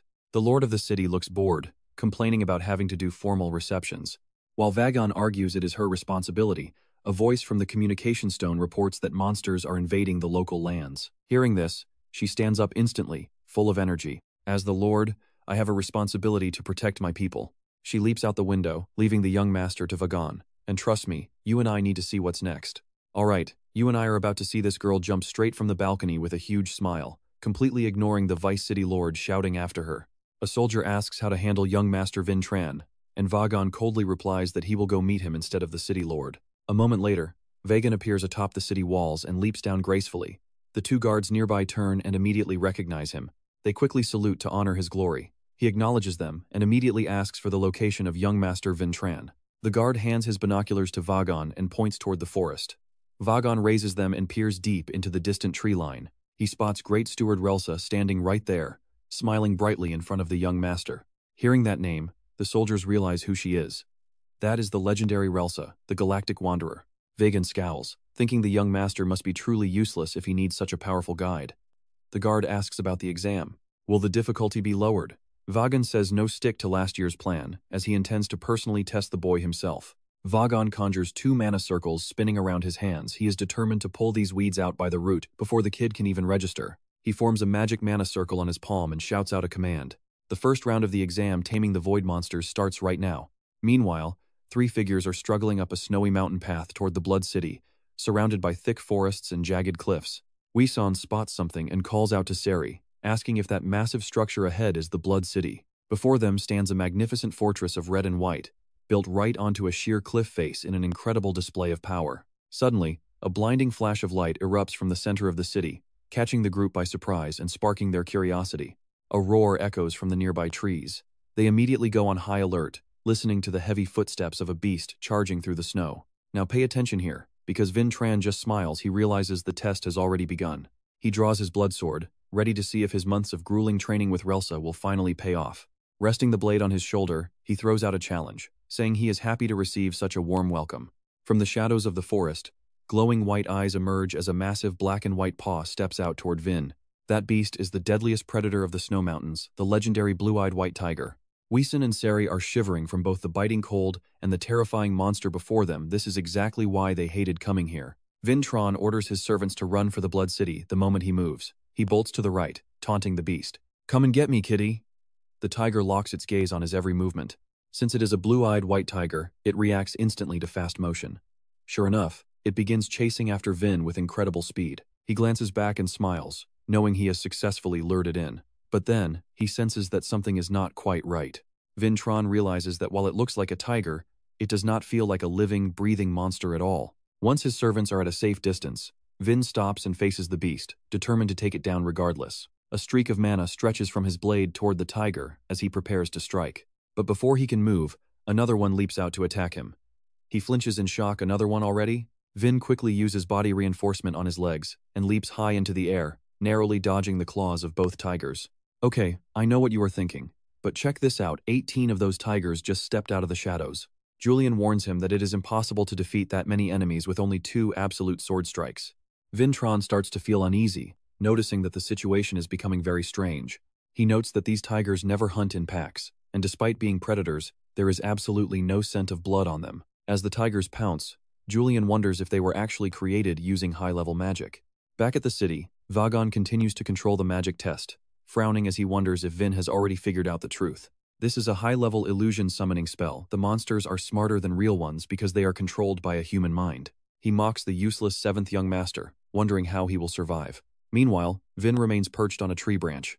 Vin suggests waiting it out, thinking that maintaining such high-level magic will drain the user's mana very quickly. Julian disagrees, explaining that the enemy is likely using element synthesis instead. The boy explains that element synthesis is a method of layering multiple spells of the same type at once. By copying the original spell, it becomes far more efficient and uses much less mana than normal. Vintran smiles. Trust me, you and I know that once he finds the source, this whole illusion is going down. Julian is still shaking, asking how he will pull this off. But stick with me, Vintran's eyes say he has already won. We can find them because they are human-controlled. In times like these, real monsters usually stay in front. If controlled, he will protect the core element. That one standing completely still on the mountain peak is our target. Vintran smiles and leaps down toward the white tigers. He uses the Galaxy Wanderer's blessing on the pack below. Frosty breaths swirl around the white tigers, leaving the entire group dazed and confused. Vin immediately uses Ice Walk to glide over them like the wind. Vagon recognizes that signature move. It is Rella's Ice Walk. He cannot believe his eyes. In an instant, Vin has already reached the very top of the mountain. There stand the 3 biggest tigers, and one is the synthetic core. He stares at the middle one, confirming it is the one. This tiger looks far more vicious than the others, and instead of blue eyes, it has eyes of fire. Vagon swings his hand and shouts that he won't leave an opening. He orders the 2 tigers to block Vintran. In his hand, the Blood Lotus blade is reinforced with dragon bone, greedily absorbing his mana. Absolute Sword merges with the Galaxy Wanderer's blessing, creating the Absolute Sensing Blade technique. Vintran pulls the Blood Lotus back, preparing for a massive strike. Now, watch this. Using his second skill, a purple stream of mana surges past the guards, striking the core tiger and cleaving it into 2 pieces. The magic on Vagon's hand shatters into pieces, causing him to cough in sudden pain. Vin has mastered the Galaxy Wanderer, blowing away all obstacles to reach his final destination with a single strike. The fake tigers vanish as the core is defeated. Magic particles rise from the forest into the air. Vagon realizes Vin did not just cut illusions, but severed the mana flow itself. He frowns deeply. This kid understands magic perfectly. Vintran Adina, who are you, really? Vin rests the Blood Lotus on his shoulder, smiling toward the fortress. Is the host of Blood City satisfied yet? A guard asks about the test results. Vagon sighs. My magic was completely wiped out. Did you not see it? He orders the gates to be opened. We will welcome the young master inside. Blood City is a warrior. Hub is a mage like that easy to find? Julian and Vin arrive at the gate. Their friends are happy to see them. The gate slowly opens, light pouring out from inside the city. Julian thinks they were right. He is Vanelli's brother and the lead mage for this entire fortress. Vagon leads the soldiers in a salute, hands to chests. Greetings, honored one, they shout in unison. Lieutenant Vagon Pagoda smiles. Welcome, young Master Vin. You are permitted to enter Blood City. You must be Vagon. Glad to meet you. Vin smiles. Julian whispers that they cannot bring family money here, but there is a sponsorship system. Talented cadets get funded by the city itself. Vin gives a dangerous smirk. You and I know he is thinking one thing: score high and get back every cent spent on that tower. The carriage carrying the Vice Lord and Vintran moves through the busy streets of Blood City. The streets are quiet but filled with trainers, students, soldiers, and families from many clans. Including servants, the population is huge. Vagon warns Vin that dorm life might not be comfortable. Vin does not mind at all. The Vice Lord gets serious once you live here. You become a cadet in the fortress and must discard every title you held before. Vintran smiles, understanding the situation. Does he think I am just a young master in a carriage? Siri stares out the window, impressed by the students in their official Blood City uniforms. She asks Vin if he saw the uniforms. Young Master will look so cool in one. Vagon mentions his uniform arrives tomorrow. Vin asks about his current cadet rank. The Vice Lord explains all cadets start at rank 9 and test for promotion every 6 months. Ranks go from 9 down to 1. Pass the rank 1 exam, and you are considered a beginner warrior. Only upon graduating from the fortress will you truly be a real warrior. Vin thinks it will take 4.5 years to graduate. He needs the heavenly fruit before then. Vagon realizes Vin's goal was the fire-eyed tiger at the center of his magic. He clenches his fist. I knew it. But how does a kid from a warrior family know magic? Trust me, this mystery is only getting started. Alright, you and I are back with Vin Tran, who is busy proving that knowledge is power and there's no difference between them. Vaughn can't help but wonder how a kid this talented and confident was ever labeled as a useless failure by his own family. To him, Vin Tran Adenka has become one of the most fascinating young boys he has ever had the pleasure of meeting. Suddenly, Vin asks about how to get the celestial fruit, causing Vagon to completely freeze in his tracks from the shock. He sighs, thinking Vin is just a typical kid who actually believes in those old mythical fairy tales from the legends. Vaughn explains that the celestial fruit chooses its own master, so who knows, maybe Vin will get lucky and be chosen. Vin realizes the lieutenant thinks it's just a myth, making info hard to find as the carriage finally pulls up to the dorms. They are standing in front of the 9th rank cadet dormitory, a massive building filled with countless floors and private rooms. The heavy doors of the dormitory slowly creak open as the group finally steps inside to see the new living quarters. Standing in the room, Vagon announces the servant stays on floor 1, while Vin gets room 5 on floor 3, before handing him a brand new 9th rank cadet badge. Vin proudly pins the shimmering and beautiful 9th rank cadet badge onto the left side of his chest for everyone to see. Vagon suddenly salutes, honoring Vin's glory, and explains that this is the official greeting for a 9th rank cadet of the Blood Citadel named Vin Tran. Vin places his hand over his heart, returning the salute with the perfect level of respect for the lieutenant's high rank. He greets the lieutenant back and heads to room 5, grabbing his bags before pushing the door open to see what's inside. Now pay attention, because the atmosphere in this room is enough to make anyone's skin crawl with pure tension and fear. The other cadets are literally shaking, making Vin ask Julian if he did something wrong to cause this suffocating and heavy silence. A voice from behind asks who is there, making Vin spin around in surprise to face the person standing in the doorway. It's Adenka, the 6th son of the family, mocking Vin by asking if this is their famous useless failure. Vin asks Julian who this idiot is, admitting he feels physically disgusted just having to look at his face. Julian explains he's the scumbag 6th brother and the one who used to bully her more than anyone else, calling him a total and absolute monster. Apparently, he even forced her to eat trash, and Julian's face is filled with pure rage just thinking about him. The trauma hits Vin hard, making him gag as the past memories of this jerk's cruelty flood back into his mind. This guy clearly uses his strength to torment the weak, and the terrified expressions of everyone in the room prove it. Vin sits there and asks Julian if it's okay to trash-talk this bastard for ruining the honor of the Adenka name. You and I both know what's coming next, payback. Julian tells him to just go ahead and kill the guy. Vin stands up and grabs Mon's hand, acting all sweet and happy to see his dear brother here at the academy. The fake, over-the-top affection from Vin clearly catches Mon off guard, and makes him feel totally uncomfortable and weirded out. Mon pulls his hand away, coldly stating that they aren't nearly close enough to be acting like family in public. Vin smiles dangerously, mentioning how surprised he is that Mon left the main family branch such a long time ago. He looks Mon dead in the eye and mocks him for still being only 9th rank after all this time. Mon's face turns red with rage, veins popping as his own little brother humiliates him in front of the entire room. He turns and calls over a nearby student named Cien, who walks over immediately with a submissive and terrified look. Without warning, he slaps Cien across the face, blaming him for not teaching the newcomer how to respect his superiors. Mon threatens to expel him if he ever sees a cadet acting out of line again, using pure fear to dominate. Poor Cien can only hold his stinging cheek and apologize for something that absolutely was not his fault at all. Vin watches closely, disgusted that this piece of trash is actually considered a direct descendant of the great Aslan. Looking at Mon reminds Vin of his old bully, Kajin, who lived to torment and pick on those who were helpless. Filled with cold rage, Vin walks up and puts a firm hand on Mon's shoulder, making the bully snap in anger. Mon snaps back, but before he can finish, Vin delivers a devastating punch right to his face.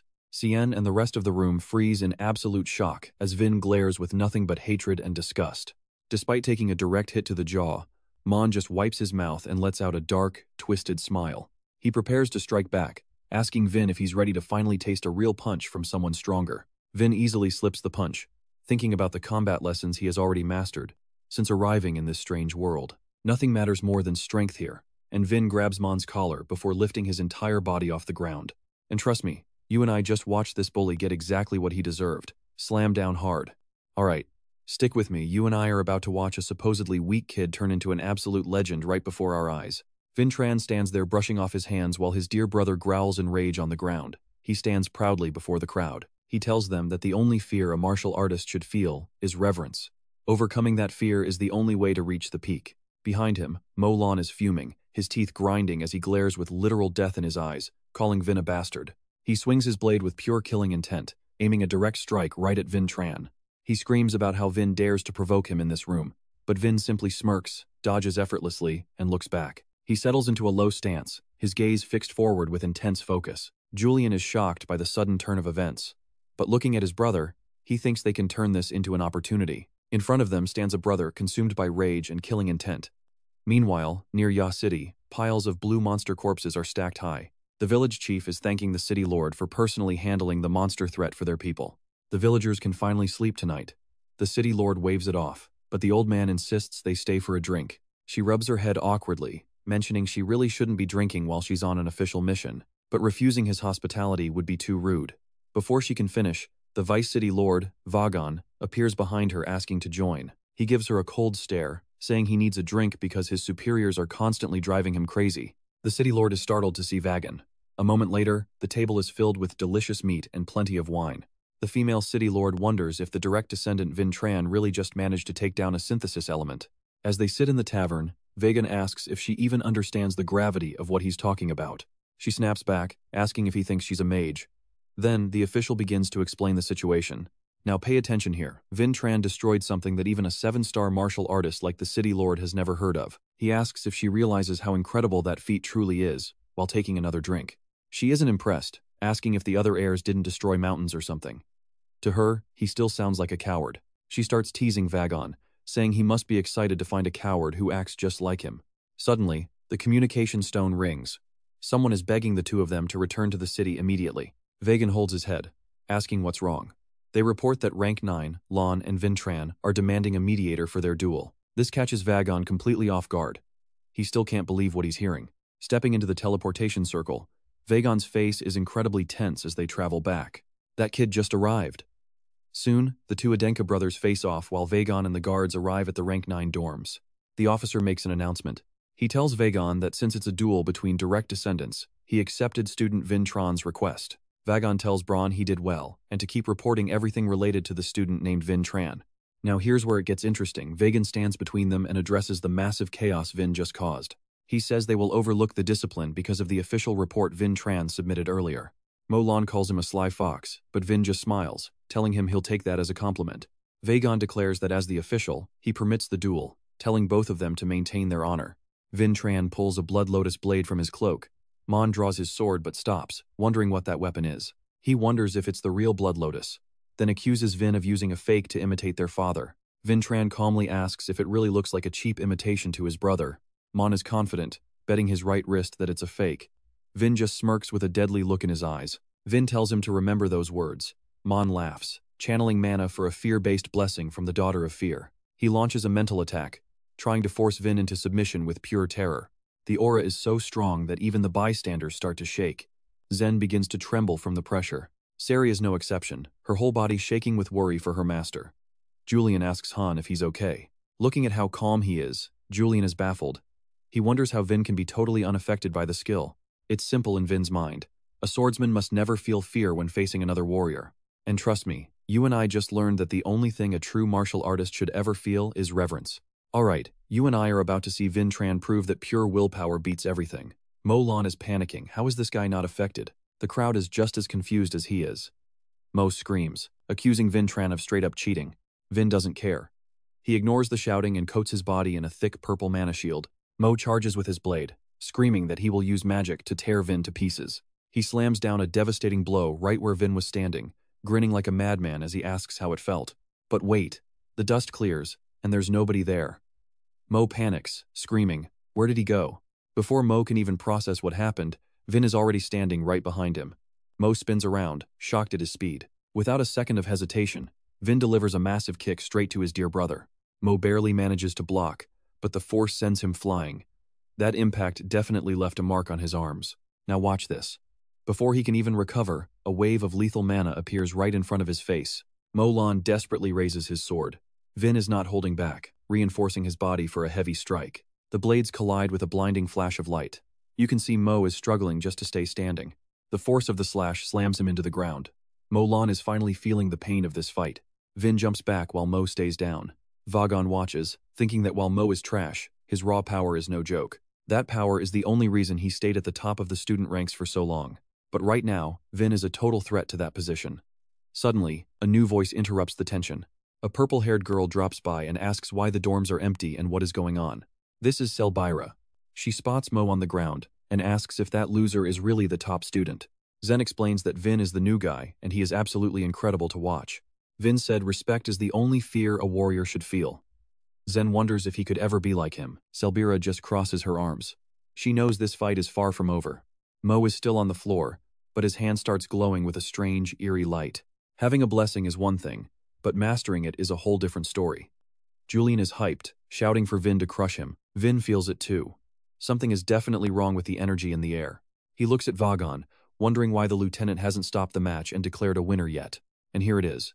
You and I are about to see a massive pillar of golden light erupt from Mo. This is the power of a god who controls lightning. Mo roars out, the blessing of the giant king. Vin is frozen in shock. The pressure from that golden light is heavy enough to crush him. He tries to block, but a lightning strike turns his right hand completely black.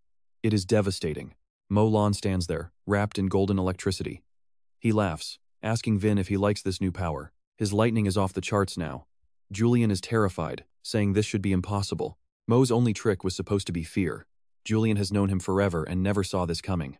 Mo Lan just sneers at him. Of course, they did not know about his hidden ace. With lightning crackling in his palms, he admits he only mastered this at the fortress. Vin asks the real question, how many years has he been hiding this secret power? Mo laughs it off. He was not hiding it, he just didn't think anyone was worth the effort. Vin can hardly believe what he is hearing. He is completely stunned. Mo explains that his basic skills were enough to crush everyone his age without even trying hard. He only trained his lightning to graduate the fortress and maintain his status as a direct descendant. Unlike the commoners, he does not have to work for anything. He was born for this. He used that strength for one thing, to make life a living hell for those below him. Vin snaps. He screams at Mo Lan to shut his mouth and stop the nonsense. Memories of the past flood back. He tells Mo that a person like him will never master true power. You turned your back on your family and trampled on the hard work of everyone else. Stick with me, because Vin is about to lose it. His eyes glow red as his purple mana explodes. Stick with me, this family feud is reaching a deadly boiling point. He pulls back his hands, charging them with brilliant arcs of lightning while laughing. You talk too much, kid. Logic belongs only to the strong, so defeat me before you open your mouth again. He fires a massive lightning blast at Vintron, who dodges while shouting, You bet your own arm that this blood lotus was a fake, right? You said you would pay the price if you were wrong. I will make sure you lose that arm just like you wanted.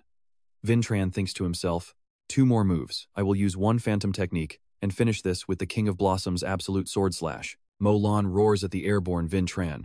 You really think I will just let something like that happen? Another bolt of lightning streaks right in front of Vin, but he manages to narrowly evade the strike. Mo Lan grows furious as he keeps missing, losing control and screaming for Vin to die as he unleashes an endless storm of lightning. But Vin uses Ice Walk to dodge every single strike perfectly. Watching from the side, Vagon realizes the bastard has completely lost control of his lightning energy. He cannot handle that level of power yet. Lightning possesses an incredible amount of destructive force. Every time it hits the ceiling, a massive explosion rings out. Ciri stands there, paralyzed with fear as the roof crumbles. A giant hole opens up, sending heavy debris raining down directly onto the poor maid standing below. Vin spots the danger and screams for Ciri. The girl can only cover her head as the stones fall toward her. But miraculously, nothing hits her. Ciri slowly looks up to see what happened. Lieutenant Vagon is right beside her, using magic to create a shield over her head. He asks if she is okay, and Ciri can only stammer back that she is fine. He orders Broner to evacuate the students before telling Ciri he will teleport her to safety. Though she worries for her young master, Vagon notices something strange happening inside Ciri's body. He stares at her, totally amazed, realizing her entire body is overflowing with raw magical energy. Down in the arena, Mo Lan laughs like a maniac, telling the coward to keep running as Vin dodges every strike. He knows the move is powerful but full of openings. He plans to close in instantly using Ice Walk, but pay attention here, his mana hits 0 and he stops dead. Vintran realizes his mistake, but it is already a second too late. The lightning strikes him instantly, throwing him backward. On the ground, Vin realizes maintaining Ice Walk costs too much. He cannot use it as long as Relsa. One long dash is his absolute limit for now. Vagon watches Vin fall while Molan mocks him. He realizes that even though these are just trainees, the level of destruction they are causing is becoming way too massive for this arena. I should have done this from the start. He casts a massive magic barrier that covers the entire arena. Vin Tran panics. Damn it, this means I have even less space to dodge his attacks now. Molan gets even more arrogant, asking if Vin noticed that the lieutenant is now taking his side. Vin is worried.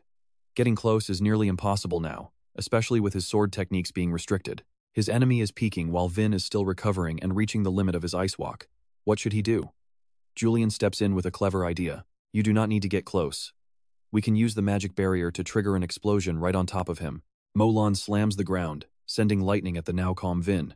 You and I are about to see if this wild strategy actually works. As the lightning strikes, Vin leaps into the air and uses the magic barrier as a platform to kick off from. With this final jump, his Ice Walk ability is completely drained and unusable. Julian tells him to stay focused and trust the plan.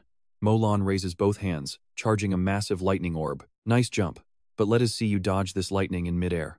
It is the perfect tomb for a bug like you. Vin Tran pulls the Blood Lotus back. He is going to be defeated by his very own attack. He stabs the sword into the magic barrier, creating a clean cut, and then swings it from back to front. He rips the barrier wide open. Vagon suddenly notices something is very wrong with his magic shield. The lightning blasts through the barrier and hits the ceiling with devastating force. Debris rains down, and Molan realizes it too late. He is buried under the very ruins he created, screaming in absolute agony as the heavy stones crush him.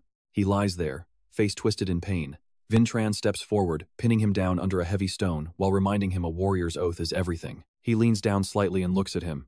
With the sword given by my father, I will punish your sins. Molan screams for him to stop. He gives a sinister, arrogant smile, his eyes glowing with a sharp red light.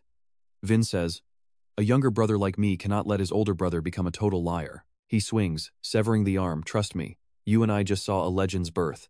All right. You and I are jumping into the chaos where arms fly and blood splatters everywhere. Vagon just stands there in shock. The barrier he built was top tier, crafted from layers upon layers of complex high-level spells. It was supposed to be a perfectly sealed void, completely cut off from the outside world. Yet it shattered with just a single slash. Vin Tran is still standing on Molan, his eyes glowing red. The Blood Lotus is so sharp that Molan only feels the pain seconds later. The lieutenant steps in to stop the fight. Vin Tran turns to him and asks, why didn't you step in and stop me sooner? Vagon calmly replies that the boy brought this on himself during the duel, so there was no reason to interfere with the outcome. Someone calls out to the young master from behind. It is Wilson, bringing along a priest named Shevin, a level 5 temporary cleric Vin requested. She holds up her identification badge and asks everyone in a loud voice, who is carrying a level 2 priest crest around like this? Vin Tran steps forward, claiming it. Shevin then recognizes the fallen student as level 9, Molan. Did you actually defeat him? How could someone like you even possess an item as incredibly precious as this badge? Vin Tran just smirks as the questions keep coming. Strange, I heard this item lets me be treated just like its original owner. That is when the priest realizes she just overstepped her boundaries. Right, a lowly level 5 priest has no business asking such questions. She bows and asks if he wants her to heal his wounds. Vin Tran answers politely, please do. Just like that, his arm, which was charred black from the intensity of the battle, begins to return to normal. Molan lies there coughing up blood and screaming at the top of his lungs. Now pay attention here, because Vin is about to play a psychological game with his brother while keeping that sinister, wicked smile on his face. He wonders out loud if healing his brother's arm is actually the right thing to do. Vin Tran reminds him that he chose to bet his own right arm in an official duel, and breaking that bet has consequences. They both know the rules. If I heal that arm now, wouldn't that completely destroy your honor? Molan is furious, realizing he has to choose between his pride or his limb. Julian laughs, saying this revenge tastes absolutely sweet. Vin Tran acts cautious, thinking it is best to stay on this guy's good side. Meanwhile, the other students rush over, wondering what just happened. Did Vin Tran really win? Vin keeps pushing him to make a final choice. Even if the gods grant a miracle, once that arm withers and dies, it can never be reattached. Molan finally begs for the healing. Julian mocks him, pretending not to hear, and tells him to speak up so all the other students can hear his shame. He screams that he has no honor left and just wants his arm back. Finally, the young master is satisfied and gives the order to start. He turns to the priest and asks her to please heal his brother as well. While the priest works on reattaching the arm for Molan, Vagon also uses his magic to quickly clear away all the debris from their destructive battle. The priest gives him a warning. You must not overwork yourself or attempt any heavy training for a while. This healing power is helpful, but it is far from being perfect. You saw that coming, right? Even the other students can't believe Mo Lan was actually defeated. Sabira smiles, noting that Vin actually looks pretty good up close. Cien gathers his courage and asks if he could ever become as strong as Vin. He turns back and answers gently, "If you can overcome your own fear, I am certain you can go much further than you think." Those words of encouragement hit hard, giving the boy the strength he needs to move past his own deep-seated weakness and emotional pain. Mo Lan is still bitter, telling Vin not to get arrogant just because he won a single fight. He notices the others are already starting to suck up to his younger brother. He squeezes a stone in his hand, swearing that he is still the true king of this place. He glares at Vin Tran, plotting his move. He tries to channel energy into the stone to throw it at Vin's head, but a heavy boot suddenly stomps down and stops him cold. Lieutenant Vagan stands over him, stating the only reason he tolerated this behavior was to ensure the boy's arm heals enough to hold a sword. He glares down with intensity. "I am already buried in work thanks to an irresponsible superior, so do not even think about annoying me any further." Mo Lan quickly backs down. A week later in Vagon's office, a familiar figure stands with his sword planted in the ground and his hand placed firmly over his chest. It turns out Julian is teaching Vin Tran how to properly show his condolences in this era. Vagon watches them with crossed arms, noting that he is only here as his sister's guest. And that is where we leave it. Things are about to get even more complicated, since they are 4 months too late for mourning. Alright, you and I are diving into a story where a lowly lieutenant and a noble's 7th son strike a deal that changes everything. Vagon finds their connection strange. Before Vin Tran can speak, he points out that the boy knew his name from the very beginning. He scowls, realizing Vin investigated him and his sister before making a move. It feels way too calculated. With a cold, sharp gaze, he stares Vin down and asks, "What exactly is your goal here?" Vin Tran sighs, admitting he was actually investing in Vagon's sister, Vanelli Pagoda. Vagon starts to see the bigger picture. "So, you want me to pay back everything you spent on her?" he asks. Vin answers with total honesty. At first, yes. But after seeing Vagon struggle and hearing his story, he started reflecting on his own actions, leaving Vagon stunned. Vin continues, describing a child suppressed by their environment, a life lived under crushing weight. "When I heard that, I just wanted to talk to you," Vin says. But Vagon stays guarded. He knows Vin's history, but doubts he'll find answers here. He ran from his family and the Salmon Mage Tower long ago. Abandoned by everyone, he survived as a mercenary for years. Now, he's just a soldier on the Adenka front lines. He smiles faintly, bowing his head. There seems to be no lingering affection for his sister or his former home. "Then why haven't you abandoned the name Pagoda?" Vin's question hits home, making Vagon fall into deep thought.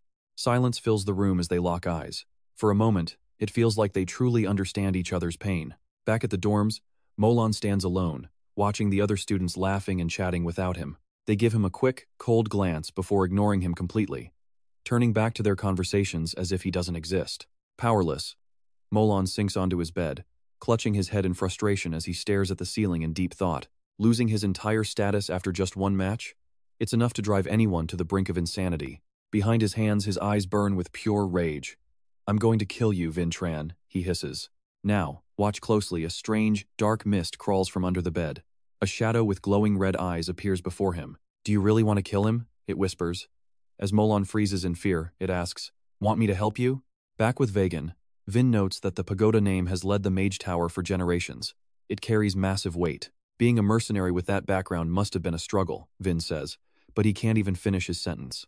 Vagan snaps, his voice booming with authority. "Shut your mouth right now." He glares at the boy. "You're just a kid with 0 stars. How dare you act like you understand my life?" Vagan grits his teeth, shouting that Vin knows nothing of his suffering or the feeling of abandoning the tower. He stands up, looming over Vin. If war breaks out between Salmon and Adenka, he'll destroy the Mage Tower people who ruined his life first. Vin bows his head in empathy. "I know." Vagan is taken aback. "Wait, what did you say?" You and I might have expected a revenge speech.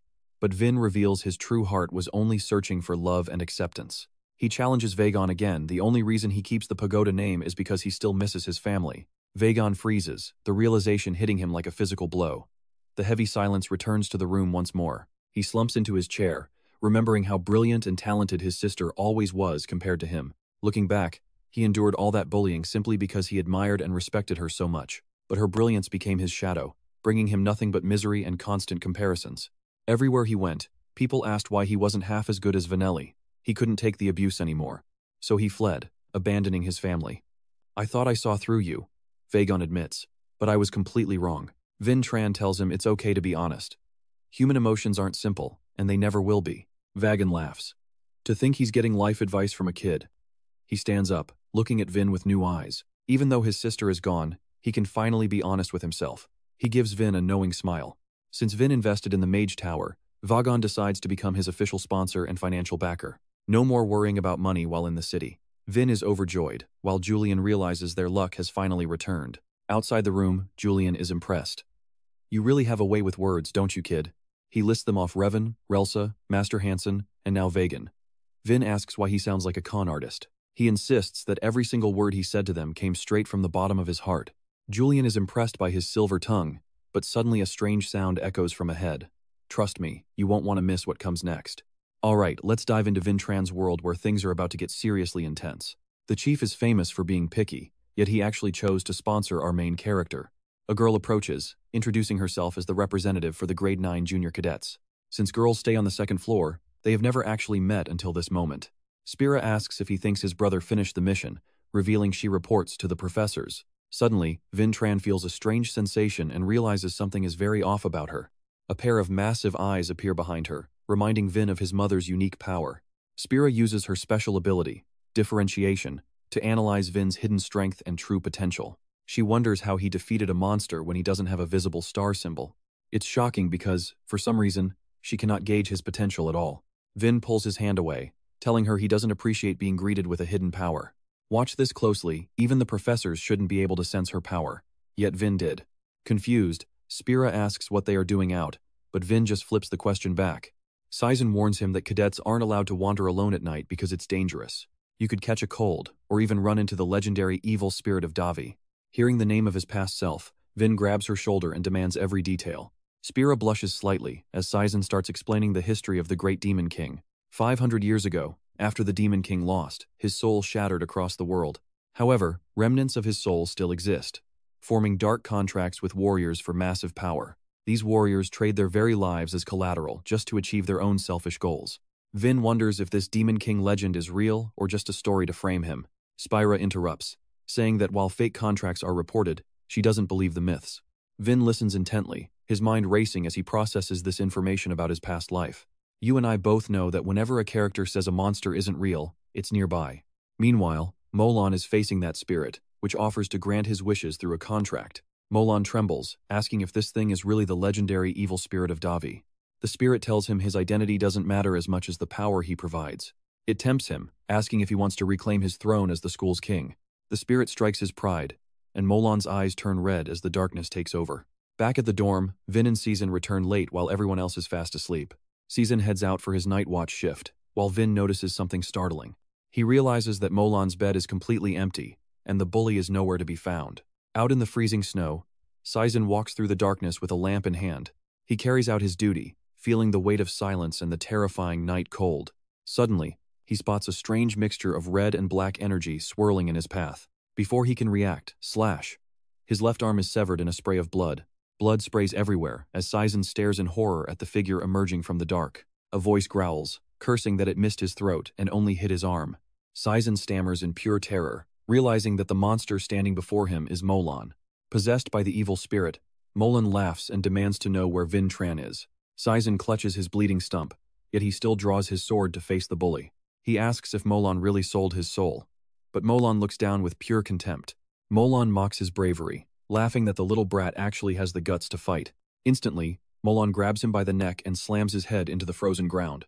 Trust me, you and I are both going to want to see what happens when Vin finds him. Stick with me, we are jumping in as Zen is paralyzed and about to die.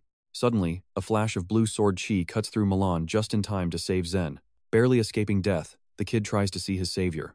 Standing there is Warden Braun, sword in hand. He glares at Molon, calling him out for signing a contract with an evil spirit. Molon, you have thrown away your honor as a warrior.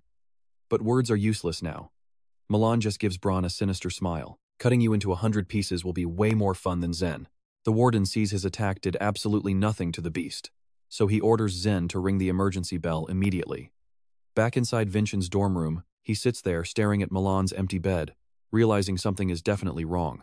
He wonders why Molon is not back yet, while others do not even notice he is gone. The bell rings out. Vincent snaps awake before even getting to sleep. and everyone else scrambles out of bed. He asks what that bell means. They explain it is an emergency signal, something serious is happening to the patrol. Vin gets worried instantly, remembering that Zen mentioned he was the one on patrol duty tonight. Along with the others, he rushes out to see what is happening. Running with hurried steps and no coat, he carries Blood Lotus with him. Out in the hallway, he runs into Selbira, who is also rushing downstairs. She recognizes him. Vincent asks what is going on, but she is just as clueless, only following the alarm. Now pay attention here with 500 years of experience. Vincent smells blood and senses a strange, dark aura. He turns to her. Use your crystal to tell the lieutenant about this immediately. Tell him this is a massive emergency. Things are looking very bad, and we might actually need someone with even higher authority to handle this entire situation. He shouts out to the group, "Everyone, please follow me outside." All the cadets hear him and immediately rush out of the dorms. Suddenly, they realize the emergency bell has stopped ringing. Vincent feels the mana fluctuations go silent too. He wonders could the battle already be over? While Selbira urges everyone forward, Vincent uses a secret communication method. Do not react, just listen. Can we set up a barrier here? She is confused and asks, what do you mean?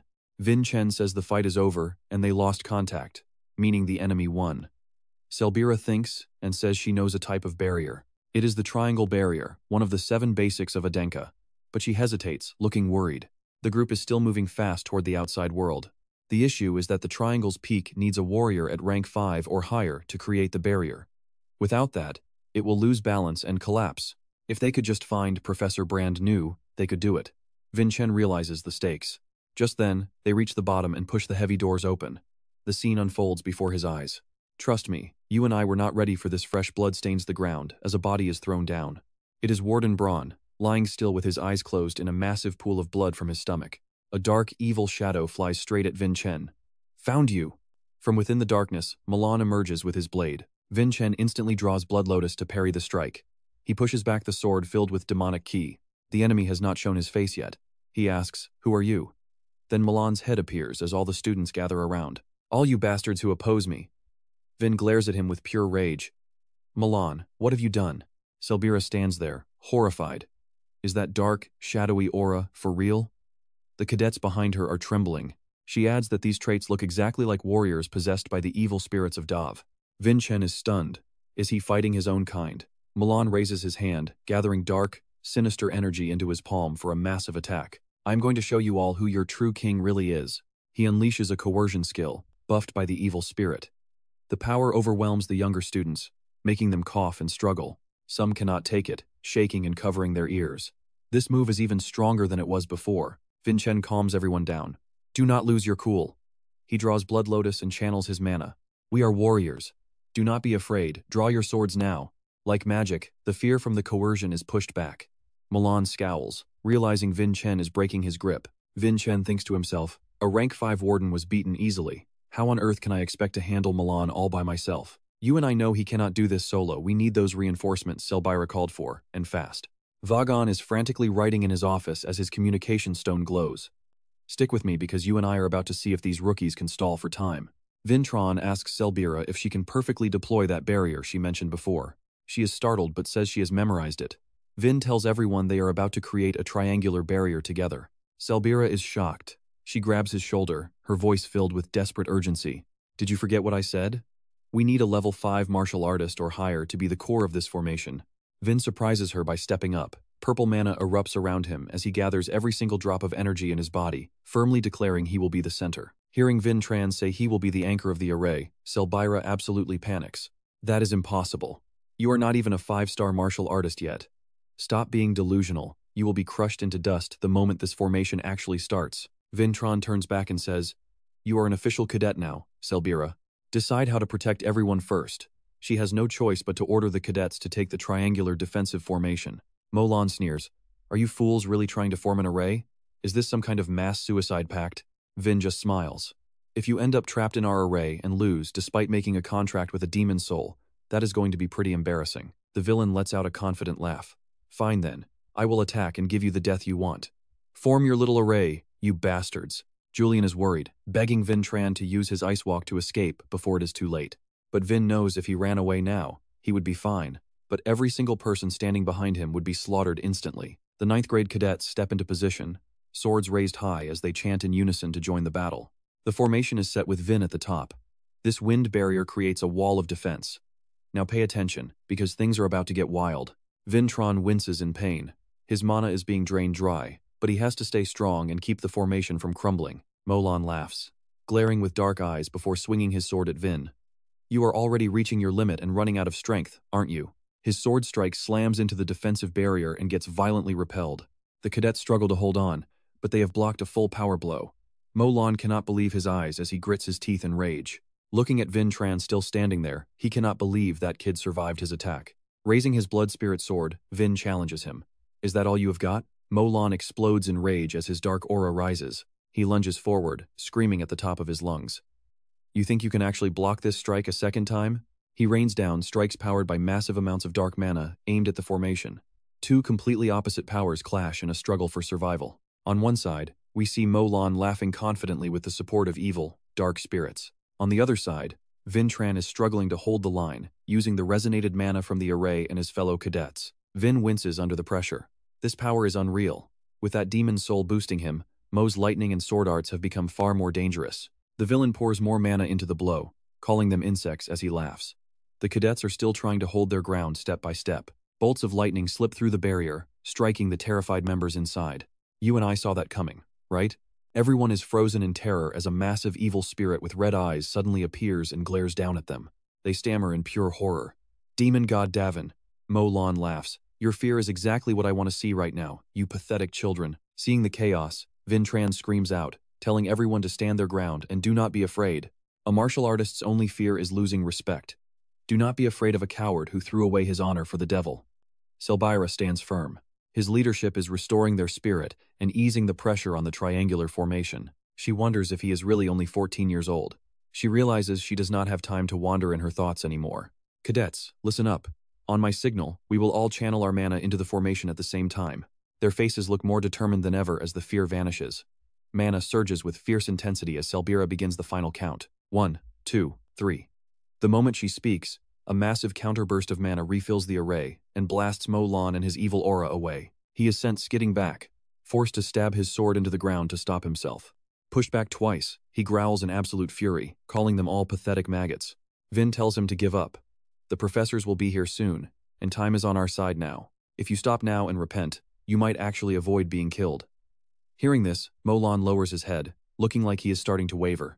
The evil spirit appears, whispering that he wanted to kill them all from the start, reminding him of his dark purpose. And that's where we leave it. Molon sinks into the darkness. You and I know it's not over. All right, you and I are jumping right into a battle where the villain has officially lost his mind. He is surging with dark energy from the spirits, screaming that everyone will die in pure terror. At this point, his own life does not even matter to him anymore. Vintran is absolutely stunned.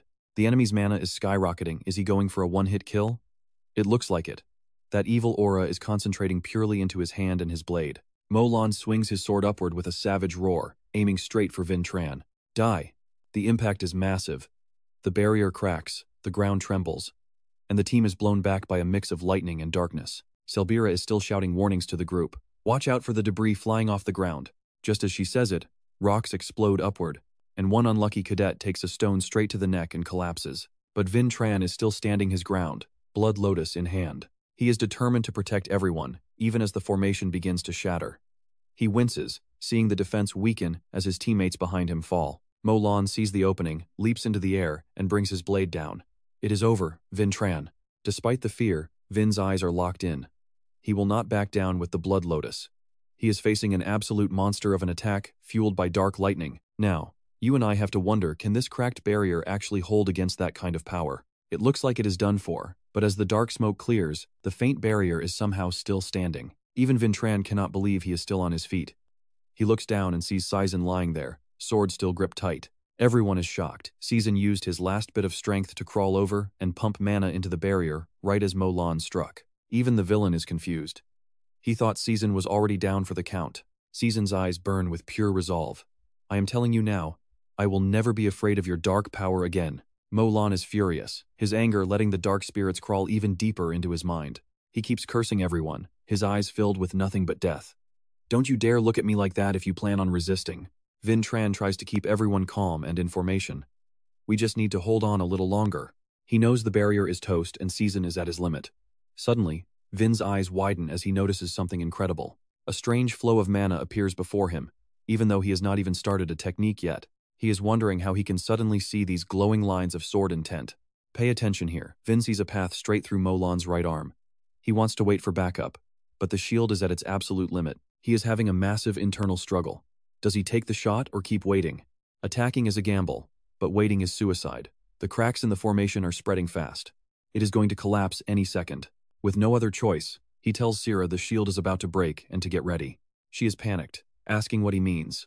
Vin swings his sword, mana patterns glowing on the blood lotus. Everyone, switch to flying sword form. Molan just laughs like a maniac. Fine, let us see what you have really got. Vintran exhales a cold mist, preparing his second form. Galaxy Wanderer. He breaks out of the formation and charges straight at Molan. Cuts start appearing on the villain's body as blood sprays out. This move drains way too much mana. He looks back and clicks his tongue. He missed the glowing points he saw earlier.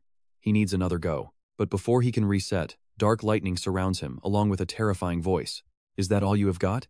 He has already charged a sphere of black lightning and lunges. You think I will just sit here while you play around? I am going to burn you to ashes, Vin Tran. A massive blast of dark mana hits Vin dead on. He barely gets his arms up in time to block. He is stumbling back. That blast literally blew his shirt off. Luckily, his pants survived the hit. His left arm is scorched black, making it hard to even hold his sword, but he refuses to back down. He charges Molan again. He is going for the kill right now, swinging with everything he has left. Take this, you bastard.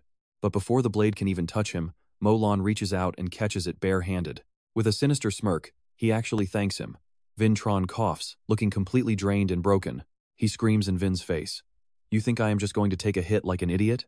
He pumps dark lightning into Vin's crippled arm, causing such agony that the boy is forced to drop the blood lotus. His arm turns pitch black from the corruption. Molan mocks him. You are about to be fried, Vintran. A thought flashes through his mind. If this were his past life, he would never have a chance like this. Trust me, you and I are about to see things get even crazier. All right, stick with me here. This arm isn't broken yet, you idiot. Vin catches the blood lotus with his right hand as it falls into reach. He follows the starlight patterns in his mind, swinging his right hand for the ultimate, absolute sword strike. Using the Happing Hen technique, he sweeps from the right, slicing clean through Mon's arm. The villain screams in agony as his severed limb begins to shatter. The strike triggers a massive explosion right where Mon stands, sending earth and stone flying into the air. Pure exhaustion is written on Vintran's face.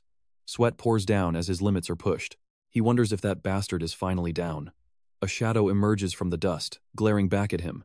You damn brat! He roars. You dared to cut off my arm twice. Suddenly, Vintran notices the evil energy inside his opponent has completely vanished. Was that mysterious black sword strike the key? It seems it finally severed the link between Mon and that demonic soul. He rages, screaming that he will never forgive him. He charges forward, shouting that he will chop Vin into pieces and feed him to the beasts. A ball of lightning gathers in his hand, aimed straight at Vintran. Die, you bastard! He bellows at the top of his lungs. Vintran stays calm, thinking this isn't over yet. To stop him, I need to swing this blade just one more time. But the moment he tries to use mana, his body freezes. He has 0 strength left. He cannot move. Watch this closely, because Vin is in serious trouble. Damn it, move. Everyone combine their power to get me here. I cannot fail them now. How can I lose? He grinds his teeth together. I absolutely cannot give up right here. I need to uncover what happened 500 years ago. As he panics, a voice booms out that is enough of this chaos. Mon Adenka. Glowing blue threads suddenly appear, binding his body and hoisting him into the air right in front of Vintran. Mon struggles, screaming for release. Behind him, Lieutenant Vagon slowly emerges from a magic circle. He recognizes him, but Vagon shuts him down instantly. Do not act like you know me. Vagon casts a spell, forming a circle that erupts into pillars of ice, locking Mon's legs. As the frost spreads, Mon panics. What is this? Stop this at once. With a whip in her hand, the city lord has finally arrived. She speaks up. Give it up, Monday. Once we are through with you, there will be no escape. Standing by Vagon, she explains that this is the Crystal Prison, a spell that binds you to your own illusions. Hoke frowns. Its only weakness is the long preparation time, but once trapped, no magic user can ever break free from its grasp. Only his head remains unfrozen, leaving him just enough room to curse helplessly. Damn you, Vin Tran, he yells one last time before freezing solid. Don't think this is the end. The spell completes, locking Mon in an icy pillar. The city lord turns to him. So, you are Vintran Adenka? You are the brat Vagon has been praising so much. Vintron stands frozen in place.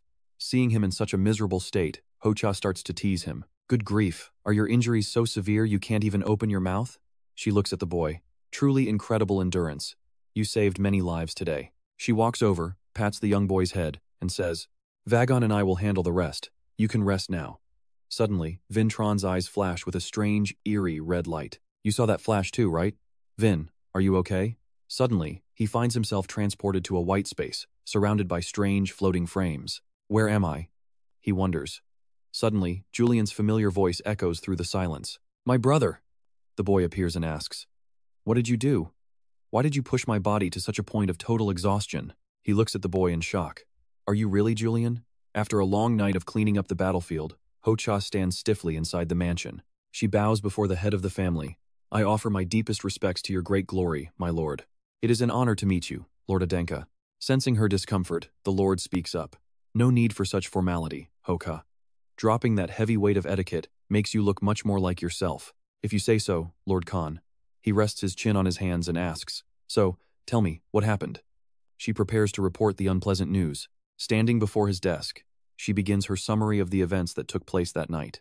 Moving on to the damages. 15 ninth-grade trainees were injured, though none are in critical condition. However, one instructor did not survive the battle. His name was Braun, a 5-star warrior.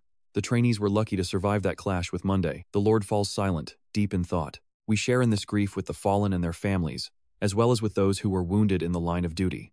Provide for them fully until they are completely recovered. Hosier bows her head in acknowledgement. This was my failure. I should have handled the situation much sooner than I did, and that's where we leave it. Lord Khan is a wise leader. Dealing with evil spirit contracts is chaos. But your quick decision was right. Khan pauses, staring with a skeptical, furrowed brow. He asks, How is Mo still alive after becoming a contractor for an evil spirit? Khan adds, From what I know, those who deal with such spirits are given massive power in exchange for their very lives. Once that energy runs out, they are supposed to die. The city lord explains that the fortress mages found no clear cause, but one thing stood out.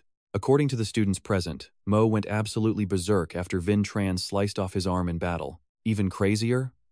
That severed arm could not be reattached, leaving the great head Khan completely stunned. He wonders if this is that bizarre swordsmanship the boy used during the Grand Sword Assembly. Khan orders a harsh punishment for Mo. Dealing with evil spirits violates every rule of a true warrior. Locked away in the depths, he hears the verdict life imprisonment in the dungeon for the rest of his days. Now pay attention here, because they are not taking any chances. His tendons will be severed to prevent any future threat. Mo hears his sentence in despair, knowing he will never hold a sword again. But where is Vin Tran's reward? Ho Che hesitates. They move the boy to the main house for treatment after the intense fight. But he has not opened his eyes for days. Vin Tran and Julian are trapped in a white void with floating frames. When Vin asks about this place, Julian admits he is just as confused.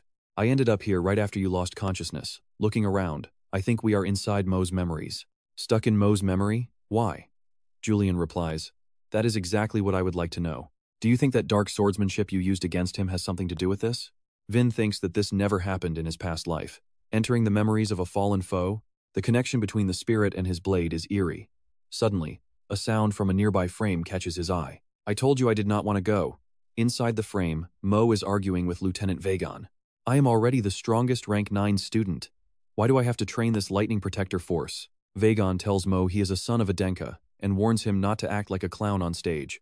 If you do not want to die out there, you had better master that lightning protector energy immediately. You and I just realized the truth. Vagon intentionally let that monster loose.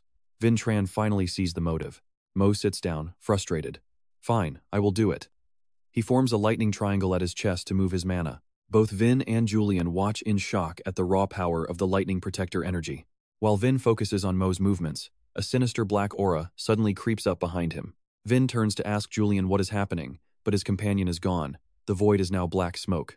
A hand wraps around him from behind, and a hauntingly familiar voice whispers in his ear. Why don't you just die, my son?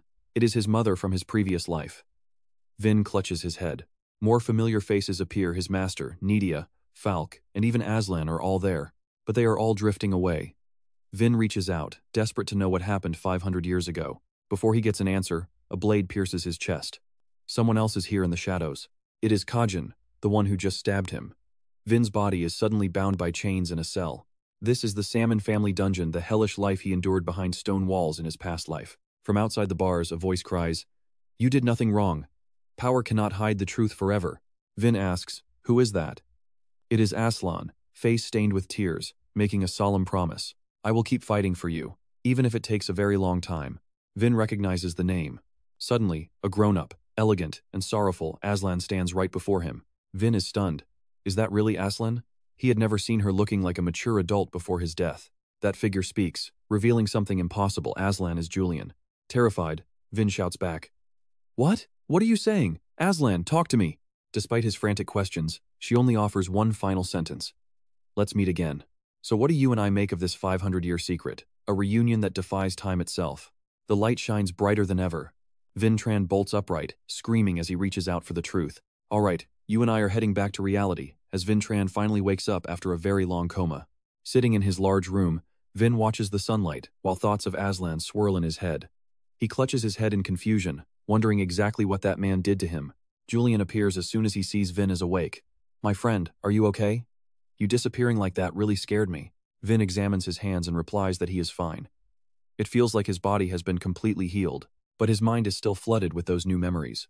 Did the adult version of Aslan really come to see him right before he died? While lost in thought, the sound of a basin hitting the floor startles him. It is Sari and Wilson, his loyal servants. They stand there in shock, seeing their young master awake after so many days. They are so emotional that tears start streaming down. The two of them rush forward to hug him while sobbing loudly. Seeing him awake makes them happier than anything. Wilson cries a river, saying he thought Vin would never wake up. Sari is calmer, smiling as she enjoys hugging his six-pack stomach. Vin Tran just stands there, stunned by their overly dramatic behavior. But he smiles and thanks them for worrying. Just then, a voice interrupts the moment, saying it seems like they arrived at the wrong time. It is the female city lord standing there. "Am I interrupting your little emotional moment right now?" She finally reaches out to introduce herself. "I am City Lord Hoka Gbel. It is a pleasure to meet." Vin Tran places a hand on his chest, showing respect to her glory. The energetic girl grabs a chair and tells him to skip the formalities. She says calling her city lord is way too stiff for someone like him. "Just call me Big Sister." Vin wonders why she is here instead of watching over her city. Hoka smiles. "I came to report the incident to your father. Vagan will handle the city much better than I ever could, so do not worry. It is definitely better if I stay far away from anything involving paperwork. We plan to start some business projects in the central area and will return in 3 days." Suddenly, Hoka gives a dangerous smile. "Now listen closely, because your big sister wants to ask you for a small favor." Her face turns serious as she asks if he wants to duel the young master of the Sam family. Vin is shocked. "You want me to fight him?" She explains that she wants him to compete in the upcoming Friendly Gathering event. He asks what that is. It is where the Sami and Adenka families are introduced to each other through martial arts matches. The event is so massive that the heads of both clans will be in attendance. This year it is held at Blood City, meaning the leader and young master of the Samjizon family will show up at our fortress. He is stunned hearing about the current Salmon clan leader. Vin wonders why she is only mentioning this now. Hoka explains that Mon was originally supposed to be the one participating in this duel. But since things have changed, you are the only descendant left who meets the age and skill requirements to join. He thinks back. Was the stage commander Vagon mentioned actually this upcoming friendly gathering? Hoka adds that his opponent is the 6th youngest of the Salmon House, a genius potential future clan leader. Nobody, not even Mon, thinks they can win. Aside from the time Dia took 2nd place, no one from their side has ever won this gathering. So do not feel too pressured. Just look at this as an opportunity to gain some experience. You and I know Vin better than that. He refuses to enter a fight just to lose against the Samians. Seeing the confidence in the young boy, Hoka looks at him differently. She walks over and pats his head. "So you will fight to win then? I really like that way of thinking of yours." Lord Khan hears this and enters the room. "Are you really going to take responsibility for those words?" Vin sees the head of the family and his father standing there with a very stern gaze. He answers him honestly. "I believe I already showed you how I take responsibility during the Great Sword Festival." Khan steps even closer. The pressure of these two events cannot even be compared. Vin Tran smiles confidently. "I promise to bring back a victory, father." He chuckles slightly while still looking at his son with stern eyes. "Good, I will expect your news." Khan and Hoka prepare to leave. "After that exhausting battle, your internal injuries are actually quite severe. We must go now, so please get some rest." The door slams shut. Walking down the hall, the leader asks a question. "Come to think of it, we still have not given Vin Tran his reward yet, have we?" Hoka is surprised. "Oh, that is right. Have you already decided what the prize is going to be? Trust me, this is epic." Khan says he will carve Vin's name onto the Blood City monument with his own hands. Hoka is stunned. Stick with me, you and I are diving into a story where a level 9 kid changes history. Those who achieve greatness get their names carved onto the monument. Vin Tran has done something great, but no one is ever carved there while only at level 9. Except for the Patriarch, right? Khan doesn't say more and leaves. He'll see us again in 9 days. Vin Tran lies in bed, deep in thought about the upcoming gathering. He knows he'll have to face off against the powerful young heirs of the Sam clan very soon. For 500 years, the Adenka clan has dreamed of finally surpassing the Sams with their own blades. This is the perfect chance to test the Sam's current strength. He sits up and calls for Julian. The problem is he knows nothing about his enemy. He asks, "Do you know Sam's 6th son?" Julian hesitates, saying he's not sure since he never imagined things would turn out like this. He never cared about the gathering. Vin Tran is left wondering about the gap. If our levels aren't that different, what are the actual odds of winning? Since we haven't fully mastered absolute sword sense yet, the chances are honestly close to 0. But maybe there's a tiny window. According to the theories, you'll need to reach 3 stars. But your opponent was educated by the elite standards of the Sam family, meaning he is at least a 3-star warrior or even higher.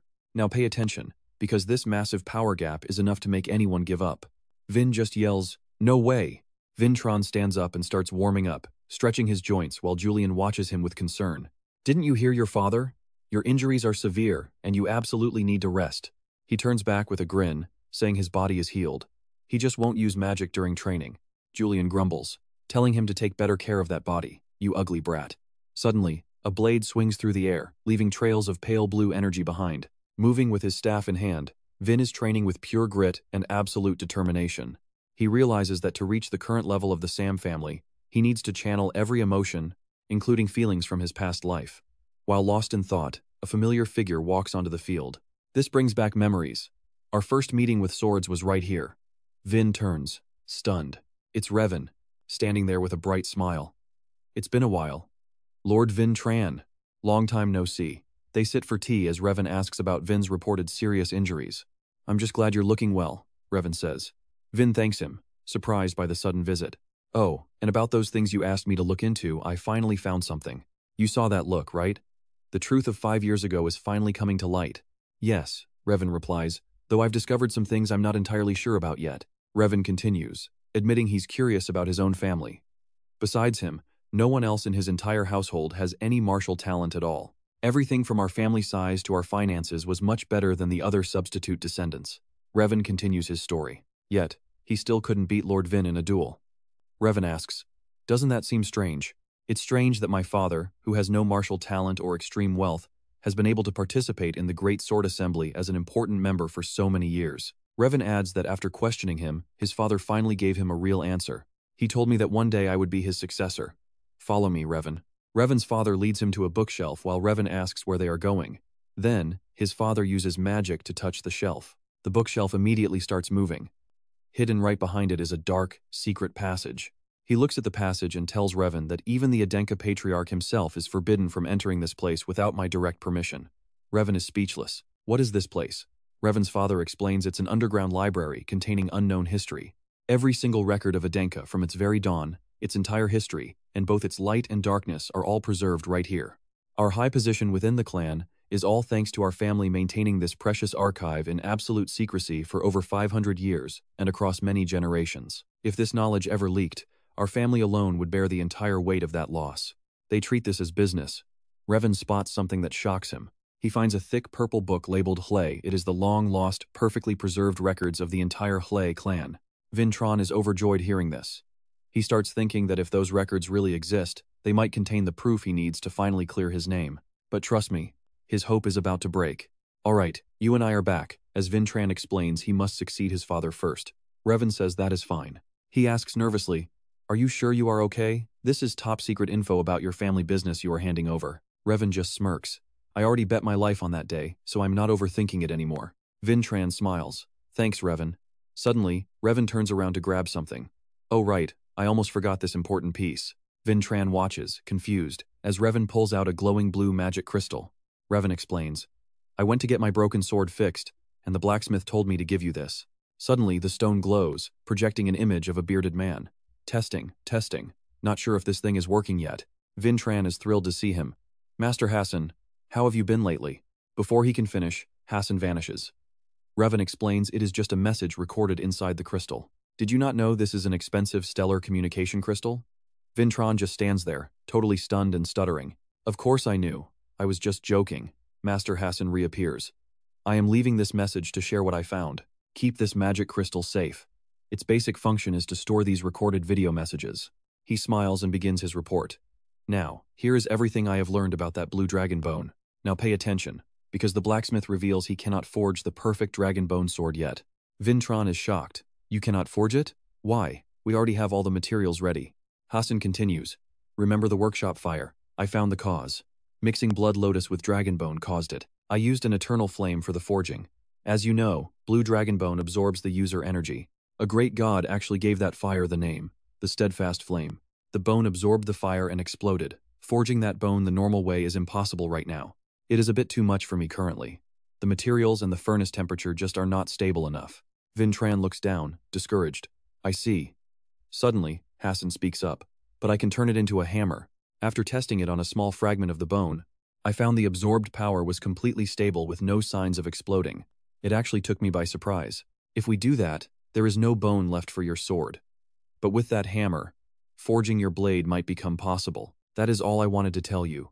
Just let me know your decision through that kid Revan. As the message ends, Vintran thinks, if I find more dragon bone, I can finally have the perfect sword. Revan stands up. I am heading back to the workshop now. Just tell me if you have a reply. Vintran stands too. Tell him to forge the hammer. I will search for more dragon bone to complete the sword later. Revan smirks. I knew it. I figured you would make that choice. The two shake hands. Revan waves goodbye. I am off then. Take care. You and I know Julian is grumpy, but watch him grumble as they arrive at the mansion.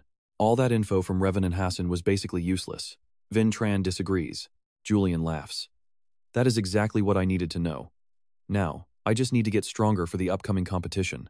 Vintran adds, my rise to power starts with defeating the sixth son of the Sami family. He is determined. Julian, we absolutely have to win against that sixth son of the Sami family. Can you not think of a way to make me stronger? Julian sighs. You are always picking fights with stronger opponents. Vintran asks again, are you going to help? Julian points out, right now, there is no way. We are barely matched with Mon and cannot overwhelm him at all. How do you expect to beat someone even stronger? Vintran stops to think. You are right. Mon lightning attribute is a nightmare. His range and power can tear through my defenses. Julian crosses his arms. If we had the blessing of Thunder Heaven Law, we might stand a chance. Vintran glares. He knows it is nearly impossible. Julian smirks. At least it is a lead. We saw that special skill, even if it was just for a split second. Vintran groans. I know we saw it, but I cannot just copy a technique perfectly after seeing it once. Trust me, you and I are about to see a massive butterfly spirit change everything. Alright, you and I are about to see if a human can handle the memories of a god. Julian's eyes reflect Vintran's shock, replaying the exact move Mon used earlier. Vin is hyped. So you actually have memories of the giant brain's mana flow? Julian confirms it's for real. Vintran immediately suggests they go get blessed. What are we waiting for? Let's go. Julian's face suddenly goes dark. That's exactly why I'm standing here. That body can't handle a blessing yet, Julian explains. Mana from a giant brain is the most destructive element among all the god brains. Try it now, and your body will be destroyed. There won't be any blessing. We must recover your mana before returning to the city. Julian gives Vin some strict rules. No exercise, no training grounds, and 0 techniques from 500 years ago. Break even one rule. And I won't teach you the giant brain's mana flow. Vin reluctantly agrees. Fine, I won't do anything, okay? 3 days later at Blood City, carriages are racing toward the gates. Wait, I thought we had to walk for security? Oh, that? Just a lie. You can't exactly hide a massive castle like this. He and Vin keep talking. He explains it's just for the welcoming ceremony, but Vin is a special case. Vin looks out. Now pay attention, He reveals Vin is getting a legendary engraving ceremony. Inside the Great Hall of Blood City, a massive memorial monument stands tall. It's right in the center, as a solemn procession enters with flags held high. Leading them is Hannah Adenka, the third daughter and rank 1 trainee. Blue, brown, and red flags are raised as voices echo through the hall. Cadets from ranks 2, 3, and 4 all gather in perfect formation. Then comes Abin Adenka, the 4th son and rank 5 representative. More rows file in as rank 6 cadets assemble. Rank 7 gathers, followed by Damien Adenka representing the rank 8 cadets. Damien is the 5th son. Vintran stands stiff, not daring to move. Seeing the other direct descendants is overwhelming. Hannah is so sharp it gives him chills. Just then, more heavy footsteps echo through the room. A voice calls out for Sira and 19 others from rank 9 to assemble. A purple-haired girl enters with a golden flag representing her group. Vin thinks they look solid, but the crowd starts whispering about the engraving. "You and I can feel the shift rumor," says the head is coming personally. The head of the family appears. People scream, "It's him! Adenka is here!" He steps onto the podium and commands, "Vin Tran Adenka, step forward." Vin approaches Lord Adenka and bows. "I humbly accept your glory, my lord." Vin is stunned. He never expected to receive such an incredible gift. But the Lord thinks differently.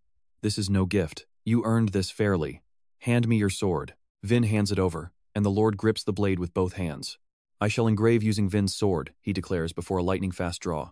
He glares forward, swinging the blade as an explosion of terrifying mana strikes the monument. Vin is speechless. The man is just swinging a sword with raw power. The pressure is so intense that the crowd struggles to even stay standing. Damien is sweating from his father's power, while Hannah remains perfectly cold. The light fades, leaving one name on the stone. Vin Tran Adenka. Epic, right? You and I are jumping into the moment. Everyone bows, shouting, "Glory to your name." His father warns him never to forget his true name, Vin Tran Adenka. Vin looks him dead in the eye and promises he never will. Later in the lounge, the excitement is thick. "That was absolutely incredible," someone shouts. A group of cadets sits in a circle, completely blown away. "The patriarch was so cool. He is a true Adenka through and through." They are just glad Vin is safe, but then Selby Bira pokes her head in, asking if anyone has seen where the guy went. Saizen answers that he hasn't shown up yet. "Wait, wasn't he just talking with you up on the second floor?" Selbira sighs with her hands on her hips. "I wanted to throw him a celebration party, but I can't find the guy anywhere." Saizen wonders if he is at the training ground, but Selbira immediately doubts it. "No way, the guy just got back." Cut to another location where Vin is drenched in sweat, focusing every ounce of his being on controlling his mana with Julian. "Expand your circuits that way. Feel the 3 points and start from right here." Suddenly, a loud sniffle echoes out. That sniffle was important. Vin turns around to see Julian, and it turns out, the guy is actually sobbing with emotion. "Even a loser like me who was called talentless finally got my name recognized." Vin just lets out a heavy sigh. Vin asks if this isn't supposed to be a happy occasion.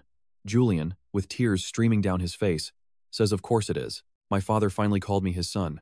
How are you not affected by this at all?" Vin leans back, staring into the distance. "Didn't I tell you?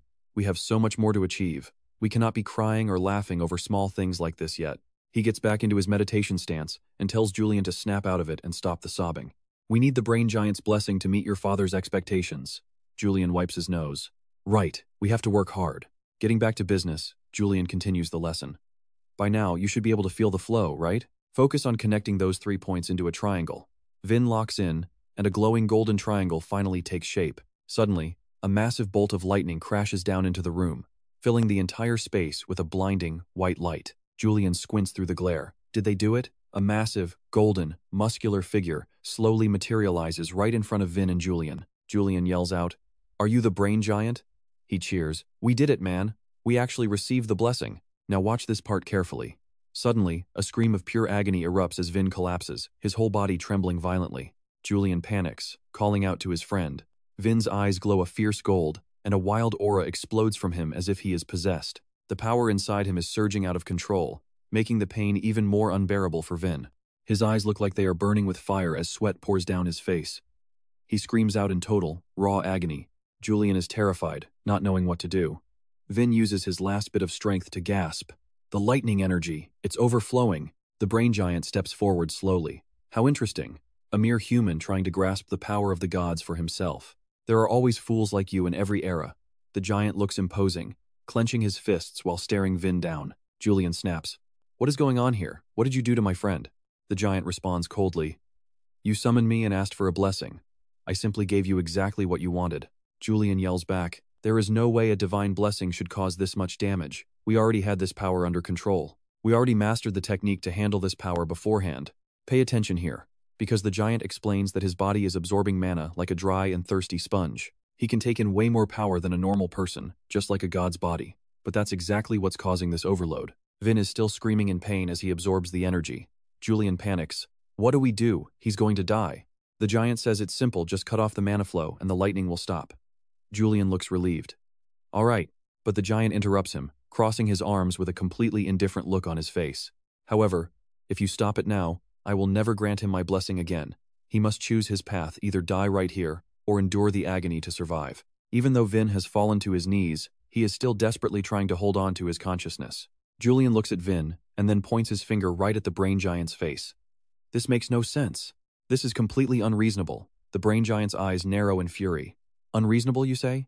You are the ones who summoned me to get power you do not even possess yet. Know your place. This is the brutal exchange you must pay for your greed. After hearing those harsh words, Julian starts to tear up, overwhelmed by the weight of the situation they are in. And trust me, we are about to see just how stubborn Vin is, because he refuses to stop the mana flow. Alright, you and I are about to dive into a moment where one wrong move means death. He knows this is both a chance and a test. If he stops the mana flow now, the blessing is gone forever. He needs to master the energy inside and force it into perfect balance. Total control is the only way to receive the blessing. Meanwhile, Julian is drenched in sweat, panicking. He can't just stand there doing nothing while his friend is literally on the verge of death. His holy power is weak, but it's all they have. He'll do everything to keep his friend's heart and life force stable. Julian doesn't hesitate. He begins casting his holy magic immediately. It's now or never. Julian's energy transforms into glowing butterflies, swarming around Vin Tran. These wings of light weave together, forming a protective cocoon that shields his friend from the chaos. The barrier is set. His energy is completely covering him now. Now, everything depends on Vin's will to survive, but the relief is short-lived. The lightning mana is too intense, and Julian's shield begins to crack and shatter instantly. Julian grits his teeth. Damn it. With mana being absorbed at this insane rate, there's no way he can keep this shield stable for long. Thunderous energy is flooding his body. Still, Julian fights to protect Vin Tran's heart. Trust me, if that heart gives out, they're both history. He's begging for just a few more seconds of strength before everything literally blows up in their faces. Suddenly, Julian's hands turn transparent. He's horrified. Has he pushed his holy energy past the breaking point? His body is fading, melting away into nothing. He doesn't want to die, but he knows if he lets go now, Vin is a dead man. Julian's strength finally hits zero. The protective barrier explodes, and Vin Tran's heart feels like it's about to burst from the pressure. Julian watches in pure horror as his friend collapses. He screams out for help. Anyone, please, just save them from this nightmare. Suddenly, there's a sound at the door. Someone is forcing their way inside. A mysterious figure bursts into the room. Who could it be? Vin is sprawled on the floor, motionless. Julian is in tears, but then he sees her. It's Shevin, the healer who helped Honorable. She's the priestess sent from the fortress. Julian realizes his desperate calls were heard by those connected to the temple's power. Shevin sees Vin Tran lying there and gasps. Young master, what on earth happened here? Julian looks at Vin. Even though he's totally exhausted, that blessing triangle is still somehow holding on. Unbelievable. He hasn't given up yet. Seeing that, Julian finds his second wind. You and I both know Julian isn't quitting now. It's all or nothing. Before Shevin can even process the scene, a divine voice echoes in her head. Priestess, can you hear me? Shevin is stunned. Was that you calling for me? Who are you? Julian stays calm. I'm a being known to Vin. Forget that you need to heal him right now. Shevin is struggling. The lightning sparking everywhere makes it impossible for her to even get close to him. Julian asks if he just needs to stop the bolts. Fine. He'll block the lightning so she can move in, while I hold them back. Heal Vin. Shevin nods, fully committed. With the plan set, Julian unleashes his magic once more. Light butterflies swarm toward Vin again. Julian knows if the priestess can just fix part of the damage, they might have a chance. His only job now is to keep those lightning strikes away from the healer. Just endure it. Even if you only have a spark of life left, hold on. Julian screams as Shevin releases her holy light. By the light of Mother Earth, heal! Suddenly, Vin feels the surge of recovery. His lifeless eyes finally regain their spark. Meanwhile, deep inside the Blood City, we see Vagan waiting in his room. You finally arrived? He asks if she's ready. Ciri bows with total determination. Yes, Commander Vagon. Please, teach me the ways of magic. Vagon looks at her. Do you remember the duel between Vin and Mon? When I saved you from those falling rocks, I felt something. A massive, hidden source of mana deep within your body. You're just like Vin Tran. The mana you possess goes way beyond anything our current magic system can explain. Vagon leans in close. Magic isn't a game, Ciri, and I'm the toughest teacher you'll ever meet. She doesn't flinch. Young Master Vin is becoming a legend, walking a path where I can no longer help him. All I can really do is wait around and patch him up whenever he returns home covered in wounds. Ciri's eyes burn with resolve. I don't want that anymore. I want to stand by his side, no matter how small my help is. Vagon is impressed by her spirit. I see. Vin Tran really does have the most loyal servants. But since you serve him, you'll need his permission before we start. Suddenly, a blinding golden light fills the room, followed by a massive crash. Vagan and Siri are nearly blown back by the force. What the hell is going on? Siri stammers out, "Young Master Vin Tran?" And that's where we leave it. You and I just witnessed Vin crashing through the ceiling into a massive crater of dust and debris. Madness. Vagon looks at Vin Tran in shock and asks Shevin, "Priest Shevin, what on earth is happening here?" "Stick with me. You and I are about to see Vin Tran survive something that should have killed him." Shevin continues, "I am not entirely sure, but the young master seems to have seized a massive opportunity." Vin's pain vanishes, replaced by a surge of lightning mana from the giant's brain. A voice then asks Sari, "Do you wish to learn magic?" It was Vin Tran asking the question.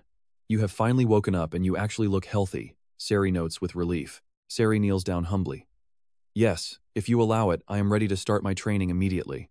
Julian whispers to Vin, "An elite mage like the lieutenant teaching a servant? Brother, this is a 1 in 1,000 chance. Say yes." Vin Tran turns toward Julian. "You look a little bit blurry right now, Julian." Julian rubs his head. "Don't worry, a little rest and I will be fine." Vin asks Sari, "Are you sure? Magic won't be easy." Sari is determined. "Yes, I want to be useful to you, no matter what it takes." Vin thinks for a moment before agreeing. "All right then, train hard." Sari responds with pure excitement. "Thank you so much, young master." Vin asks Vagon for a favor. "Please take good care of Sari." Vagon smiles. "Of course, I will be a very strict teacher. Now pay attention." Because Vagon realizes Vin just absorbed the great thunder and insanely powerful lightning energy. Vagon stares at Vin Tran. "I only looked away for a second, and you have already grown stronger again." Vagon turns his gaze towards Sari and speaks up. "Vin Tran is safe, so why don't we start planning your lessons?" Sari agrees immediately as Vin falls into deep thought. Vin realizes that while Sari has a teacher, he does not. He has never been taught the Adenka family sword styles left by Aslan. As Vagon starts to walk away, Vin calls out to him. Vagon turns back. Vin steps forward. "The peace conference is coming up fast, and I need to give everything I have to prepare for it. Where is the instructor assigned to train me in this city?" Vagon looks confused. "What do you mean, where is he? What are you saying?" "Vin Tran, didn't you know you have to find your own teacher?" Vin looks completely stunned. "Wait, what? But isn't this organization specifically for training members of the Adenka family?" Vagon starts to explain. "This place just provides the facility and the environment. First and foremost, Vin Tran, this is a fortress. Elders usually sponsor promising heirs with a teacher, or a master warrior might volunteer to train a direct descendant. Family elders usually teach in person. Don't tell me you've reached this age without finding a single elder to invest in you." Vin Tran stands there, frozen. Vagon lets out a heavy, helpless sigh. "Good grief. Did I pick the wrong student?" Vin looks over at Julian. "Julian, I am just asking to be safe." Julian is blunt. "No elders are on our side. Don't get your hopes up. Who would invest in a useless Vin Tran? This is one situation where I really cannot help you at all." Let's pivot to Raelsa. She is holding a letter that might be the only hope we have left. She examines the letter. "What is this, Wilson?" Wilson trembles. That is a letter from young Master Vin Tran to the Patriarch." Raelsa glares at Wilson. "Since you brought this to me personally, it must be something important, right? Why didn't you take this straight to the Patriarch instead of coming to me?" Wilson's teeth chatter as he stammers. "I just do not have the courage to stand before him." Raelsa sighs. "Fine, I will deliver the letter myself." Soon, the letter is in the Patriarch's hands. Raelsa explains why she was the one to bring it to him. The Patriarch stands by the window, reading. Raelsa approaches him cautiously. "May I ask what the letter says, sir?" "He is requesting a teacher." Raelsa panics internally. "Damn it, I should have checked the contents first. I was so focused on getting him into the fortress that I completely forgot about this part." He interrupts her. "He says he obtained Mon's great thunder mark. Do you understand why he sent this to me?" Raelsa replies, "Isn't a son simply asking his father for help? Because right now, he has nowhere else to turn." He falls into deep thought. Then, he asks Raelsa, "I heard you used to guide Vin Tran before. Do you want the job?" But she shakes her head. "No, I cannot. I use sword styles from a dead clan, not Adenka. If I teach him for too long, he will just develop bad habits that do not fit our family style." After she refuses, he asks, "Then what can I do for him?" Raelsa smiles. "There is one person who is perfect, and trust me, you and I need to see this. The legendary Thunderlord is coming back into the picture. All right, you and I are diving into a deal that could change everything." Raelsa proposes that if the head uses his power to grant Merlin a position in the city, he could finally become Vin's teacher, but only if he's willing. Raelsa is completely confident, telling him not to worry. He's a friend of hers, and she's certain she can persuade him to take the job. Meanwhile, the vice captain of the White Sword Unit, the very man Raelsa mentioned, is currently wandering the training grounds all by himself. He walks for a bit, until something suddenly catches his eye. A training dummy in the corner reminds him of his meeting with Vin months ago. It feels like it was just yesterday. Merlin smiles, wondering what the young master is doing, when Relsa suddenly appears and snaps him back to reality. She asks if he is out for a stroll, leaving Merlin confused. A moment later, they head into a private room to talk. Merlin hangs up his coat and gets straight to the point. Someone as busy as her isn't here just to check on his hobbies. Relsa makes her offer she wants him to come work for her. Merlin asks where, and she mentions the trainer position for the Yellow Dragon Squad. Merlin just sighs. The team name doesn't even mention swords anymore. He apologizes, but it is a hard pass from him. Relsa doesn't back down, claiming there's one specific person she really needs him to teach. Merlin is curious and asks who it is. The talentless young master Vin. Now, check this out. Merlin's expression tells you everything. He's absolutely shocked to hear that name. Relsa explains that the elders won't even look at him because he's young and seen as a lost cause. Since he has zero potential to become the family head, nobody wants to teach him. Merlin thanks her for the offer, but he still refuses. Before he can finish, Relsa drops the bombshell Vin received the blessing of the Great Thunder. Merlin is stunned. What did she just say? He hesitates for a moment. To be honest, he's interested. But there are way too many reasons preventing him from taking this on. The elders hate him and keep pushing him away. Why would he teach a student that the elders have already completely rejected? Relsa just flashes a devious smile and makes a proposal. Why don't they settle this with a little bet? Young Master Vin Tran is about to duel young Master Sam. If he wins, Merlin has to agree to become his official teacher. Days later, at the D7 friendly gathering, we find Vin training with everything he's got, even though he's reaching his limit. He knows it isn't enough. He has to make the power of the Great Thunder completely his own before swinging his sword again. He realizes the lightning isn't coating the blade properly. He needs to break the energy down into tiny sparks, exactly like Merlin does. To do that, he has to increase the intensity even further. Vin pours in more power and the Great Thunder erupts, but he still can't control it. A massive bolt of lightning blasts right back at him. Luckily, he's fast enough to dodge the strike. Julian just stands there and sighs. You still can't control that power, can you? Julian looks at the absolute mess Vin made of the massive training hall. Vin stares down at his own sparking arm. He can feel the lightning energy filling every muscle, but mastering it is proving to be a nightmare. Julian starts wondering about that idiot.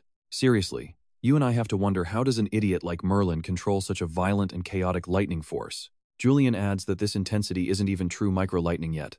All that effort, and the results are still pretty disappointing compared to their hard work, but Vin just smiles through the sweat.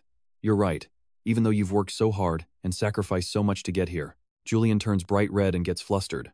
Wait, did you hear all of that? He starts waving his arms around in total embarrassment. Forget it. Forget everything I said. Vin just laughs. Don't be ashamed. I only exist because of you, remember? Vin turns back and asks Julian if he remembers Relsa's response. In the letter, she wrote that they still haven't found a teacher. Not a single teacher has agreed to show up before the friendly gathering begins. It's partly due to personal reasons, but mostly it's the elders' influence. They don't want Vin interfering with the heirs they've already chosen. The Council of Elders exists to limit the head's power, so even the big boss himself can't control this situation. Relsa wants to help, but she can't leave her position as the general manager vacant for such a long period of time. With the gathering only days away, Vin looks frustrated. It seems he'll have to rely entirely on his own strength.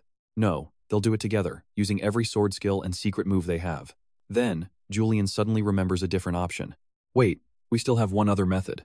Vin is surprised and asks what he means. Julian explains his new idea. The Samian sword style. You were part of that family once, right? You even used it during your meeting with Hen.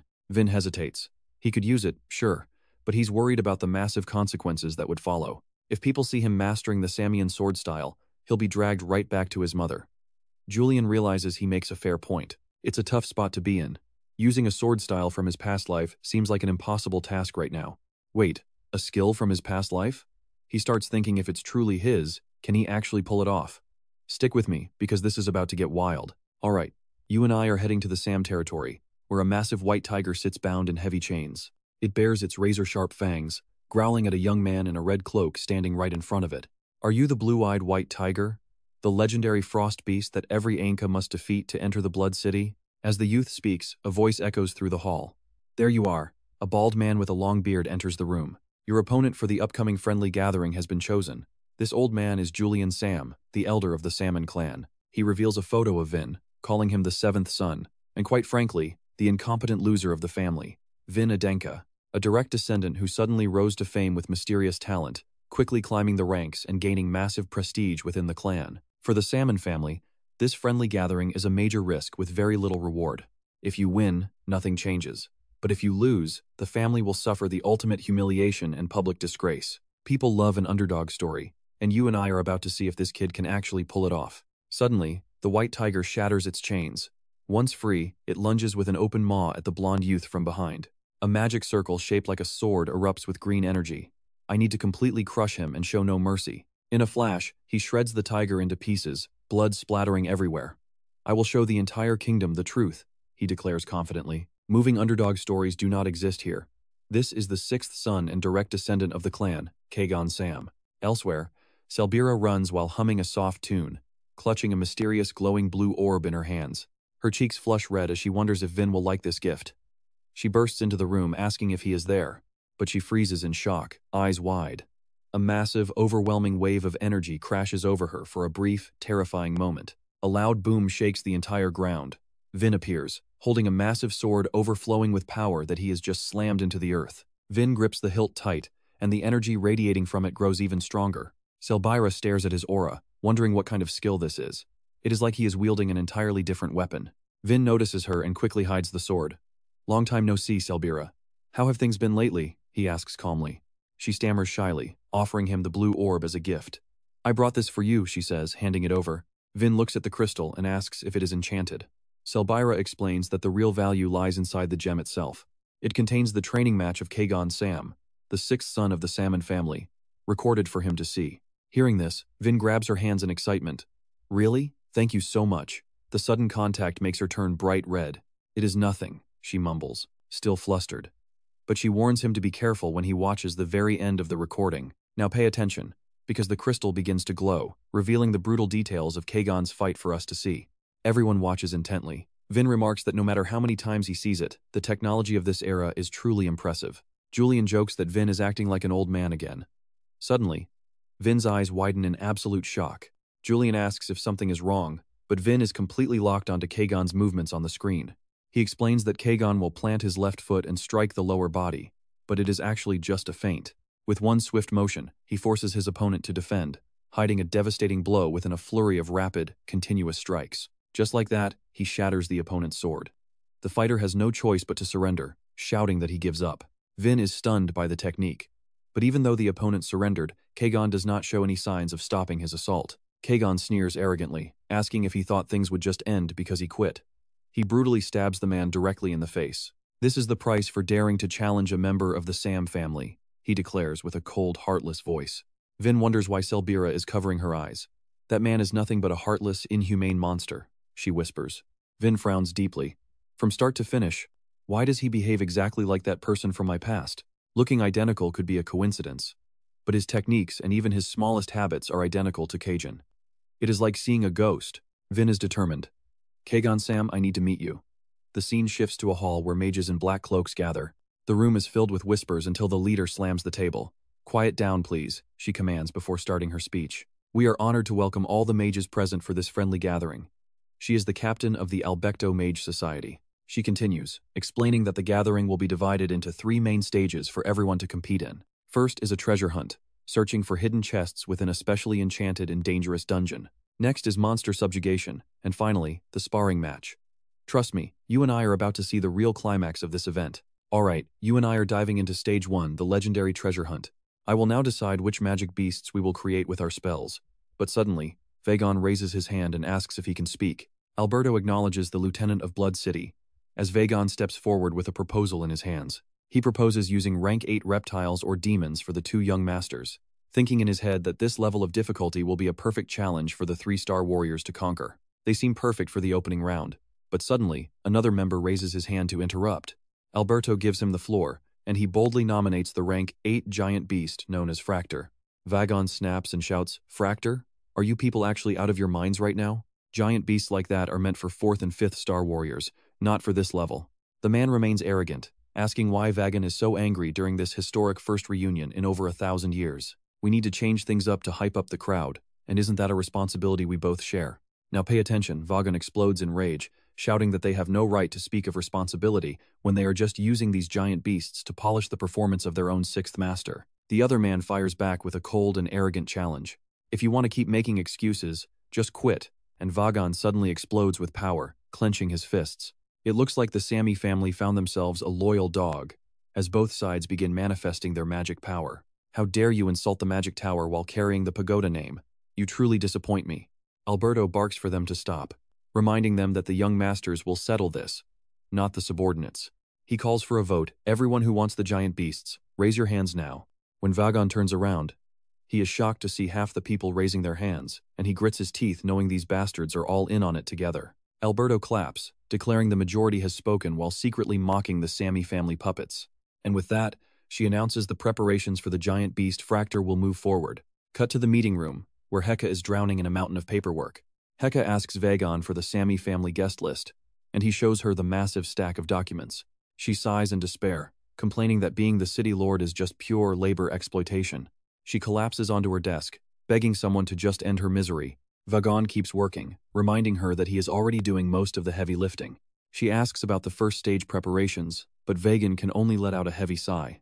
He tells her to forget about it, explaining that the Sammy family has already bribed every single mage who is not from Blood City, including the association president himself. Heka leans in, finally understanding why he looks like he wants to punch someone. Vagon wonders how they managed to manipulate the entire magic association so easily.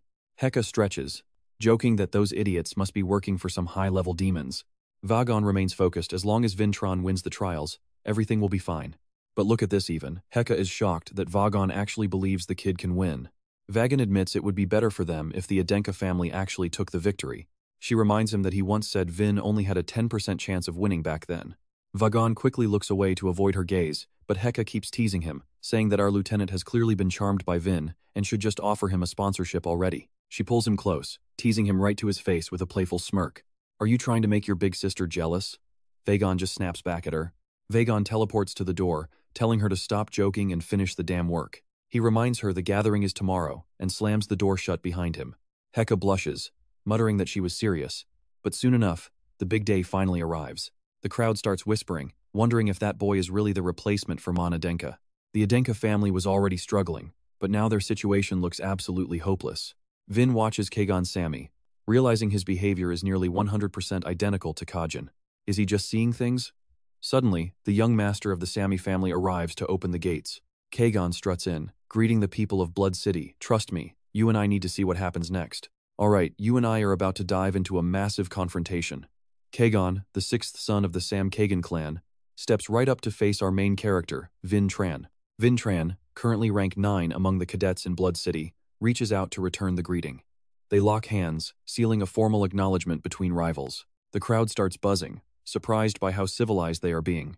Honestly, I thought Vin would have to lower his head given the status difference, but look at them. Kagon gives a friendly laugh, saying it is always great to make friends with peers. Vin just smiles right back, agreeing with the sentiment perfectly. On the surface, he is all smiles. But inside, Vintron is feeling nothing but pure, unadulterated annoyance.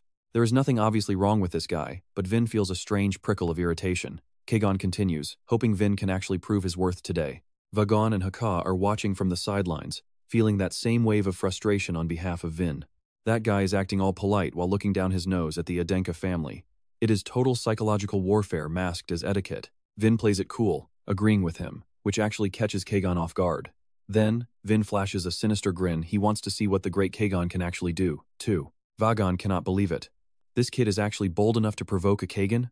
Now pay attention here, because Vin is dead serious about winning. The crowd is losing it, the fight has not even started, and the tension is already legendary. The battle finally kicks off inside the arena. The fans are screaming, chanting for Sammy Sam at the top of their lungs. Hoka steps forward toward Vin and Kagon, holding a glowing crystal. She takes a deep breath and yells for the start of the proceedings. She announces the official start of the friendly gathering. The first challenge? A high-stakes treasure hunt. She holds up a display chest. Both contestants must enter a magical dimension and recover chests exactly like that one. However, there is a dangerous twist waiting inside for them. The dimension is packed with buffed-up monsters that can use spells, plus a massive giant guarding the main treasure. This is no walk in the park. People in the stands are shocked. A giant? It looks like they cranked the difficulty level up to 11 this year. Hoka explains the rules further. Each candidate gets to pick 2 rank 9 cadets to join their team and assist during the mission. She puts a hand on Vin's shoulder, the same guy who lost at the last gathering. The pressure is definitely on him. The Adenka family gets the first pick. Hoka leans in close, whispering something directly into Vin's ear to give him a nudge. She assumes he will grab the powerhouse Selbira immediately. In case he did not know, Selbira is the second strongest cadet, but Vin just cuts her off with a grin. He chooses Season and Hamon for his team. Hoka is so shocked that she literally screams in front of everyone. Her voice echoes across the entire stadium. Realizing how embarrassing that was, she tries to laugh it off and apologizes for her sudden outburst of volume. Not far away, two spectators are confused, frantically asking each other who on earth this Hammond guy even is. Checking the roster, it turns out these two are at the very bottom. They are the absolute weakest cadets. Season and Hamon step out into the spotlight. They are literally shaking from head to toe in pure terror. The entire stadium is gossiping now. Is he serious? Why would he pick those two scrawny weaklings for his team? You and I saw that coming, right? Well, Hoka is still panicking. She asks if he is sure, and Vin just says definitely. Vin Tran stands his ground with total confidence. He is absolutely not changing his mind. Hoka whispers that she hopes he is not just picking them to have an excuse for losing. If that is his plan, she is going to be incredibly disappointed. Vin gives her a dark, knowing look. He tells her there is a lot more to his strategy than just that simple thought. First off, he chose them because he wants to make sure Kajin has absolutely zero excuses left when he eventually loses this fight. Kajin is just confused. Vin adds that even if they are distant relatives, they still have the true Adenka blood flowing through their veins. Vin starts remembering a private conversation he had with Selbira before the event began. They might be from branch families, but the goal is to crush the Sami clan using the original bloodline of the first master, Aslan. Selbira was a bit down though. She really thought he would choose her to be by his side and felt a little rejected. She looked genuinely hurt by his decision. Vin stood up and told her that he trusts and respects her completely. Since her training helped him beat Mon, she needs to give it her all elsewhere. Selbira was still confused. She did not understand why he would pass up the chance to have her on his team. Vin explained it was all a trap to mess with Kajin's head. He wants Kajin to get overconfident and lazy, so Vin can strike while his guard is down. Back in reality, Kajin is patronizing Vin, saying he is a good guy for giving the weaklings a chance. Kajin prepares to pick his own team, arrogantly promising to teach Vin exactly what happens when you let pride get the better of you. Vin just laughs, telling him that is a great choice. Meanwhile, Vagon is watching closely, thinking the stage is already set for a Sami family victory. Knowing the odds are stacked against him, Vagon wonders what exactly Vin is trying to prove in front of everyone. And that is where we leave it. You and I have to trust that Vin's plan is going to work out in this next round. Stick with me, you and I are about to watch this nervous wreck regret his life choices. What is he thinking? Why did he waive the right to choose? Vagon puts a hand on his shoulder. Get ready. Vagon shoots him a look. Why so tense? I bet you are itching to start the first round. He stammers a reply. Yeah. Suddenly, figures in black robes begin casting magic. A massive magical portal tears open. Hookah shouts with pure excitement. It starts now. The first round of our friendly gathering officially begins. The treasure hunt. Vin leads Season and Hammond into a dark cave. Hammond trembles, complaining it is too dark.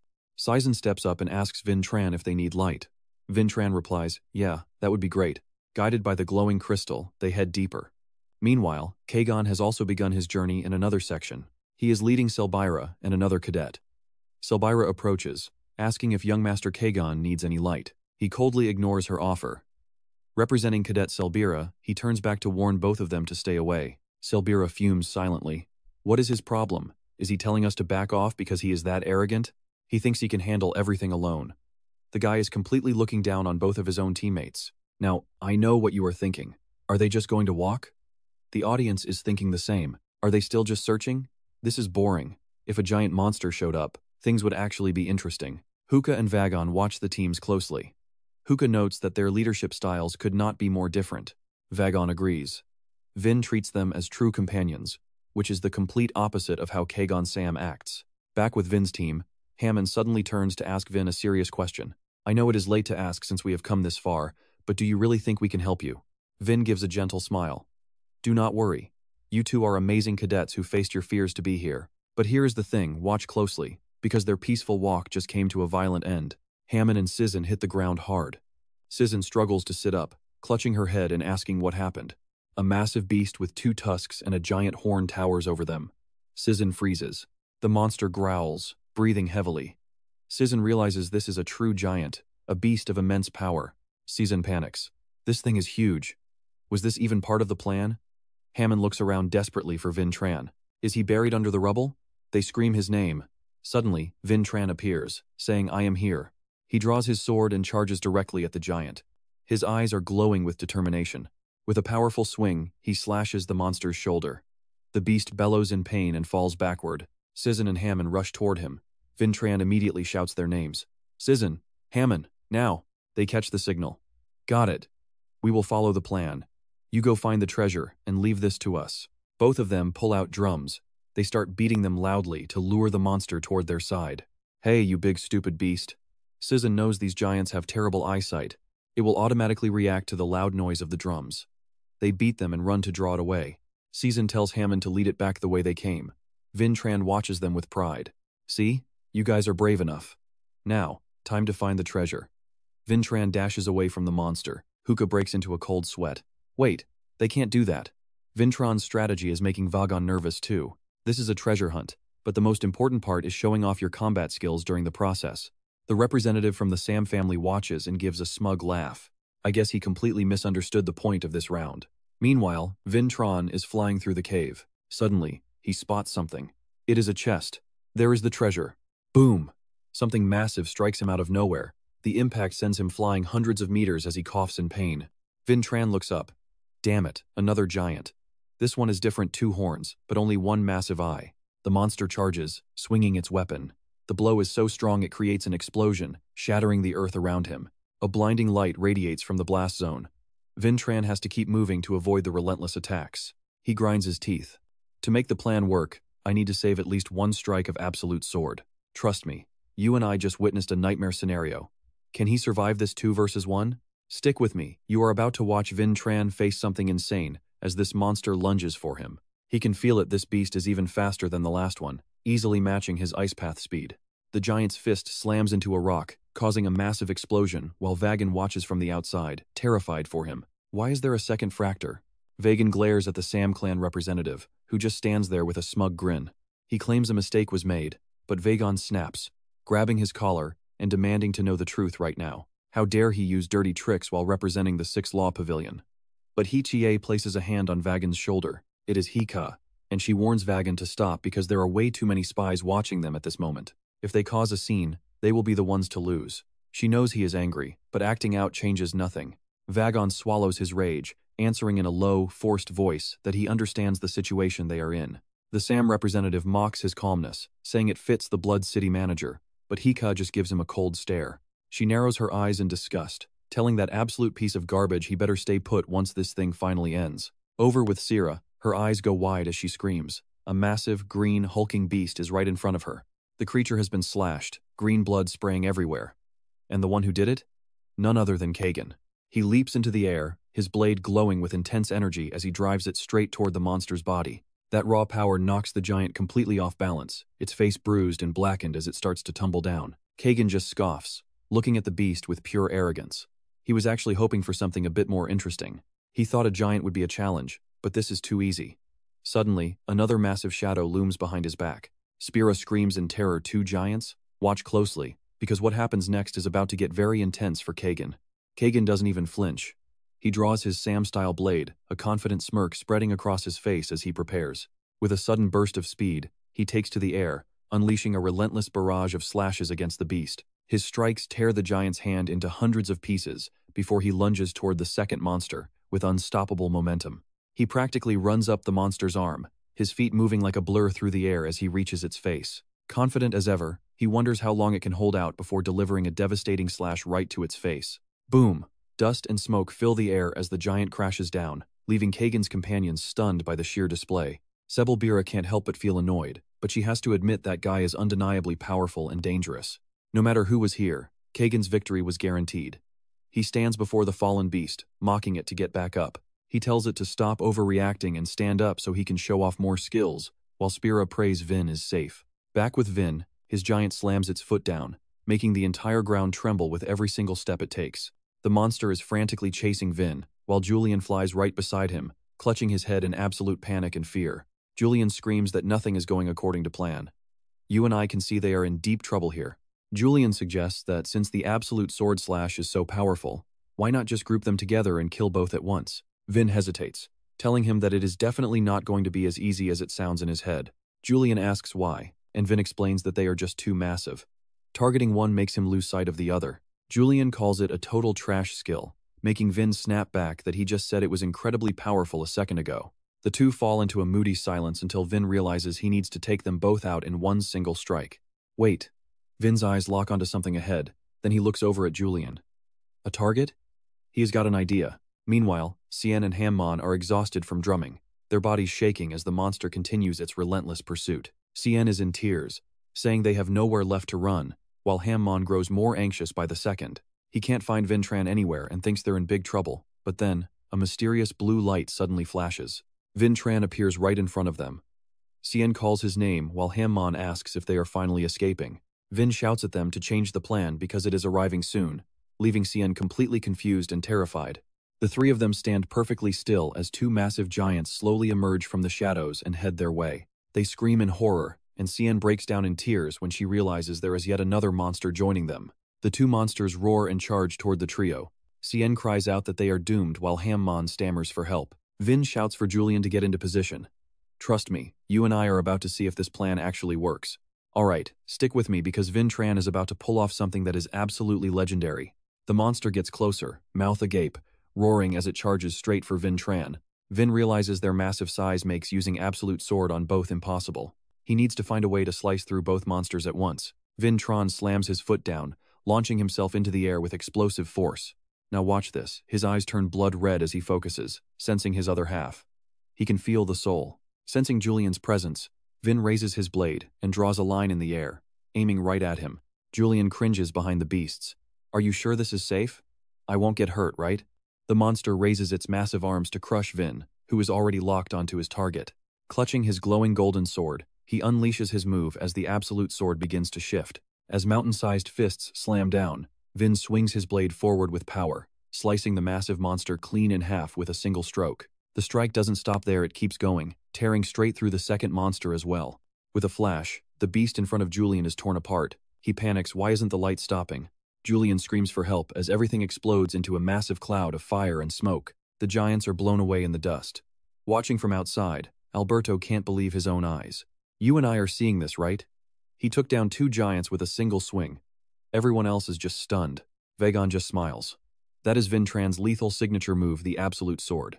Having crushed both monsters at once, Vintran wears a look of pure satisfaction. Not even the Absolute Sword can beat a god. Julian is still shaking, tears streaming down his face. Julian lunges at Vin, sobbing while grabbing his collar. What do you mean, you weren't sure? Vin just laughs it off. I can't beat a god, you know? Julian is still fuming with terror. Vin suddenly realizes something. He only thought those words, how could Julian have heard him? Zen and Hamon watch Vin talking to himself, looking both confused and completely freaked out. Is someone else here?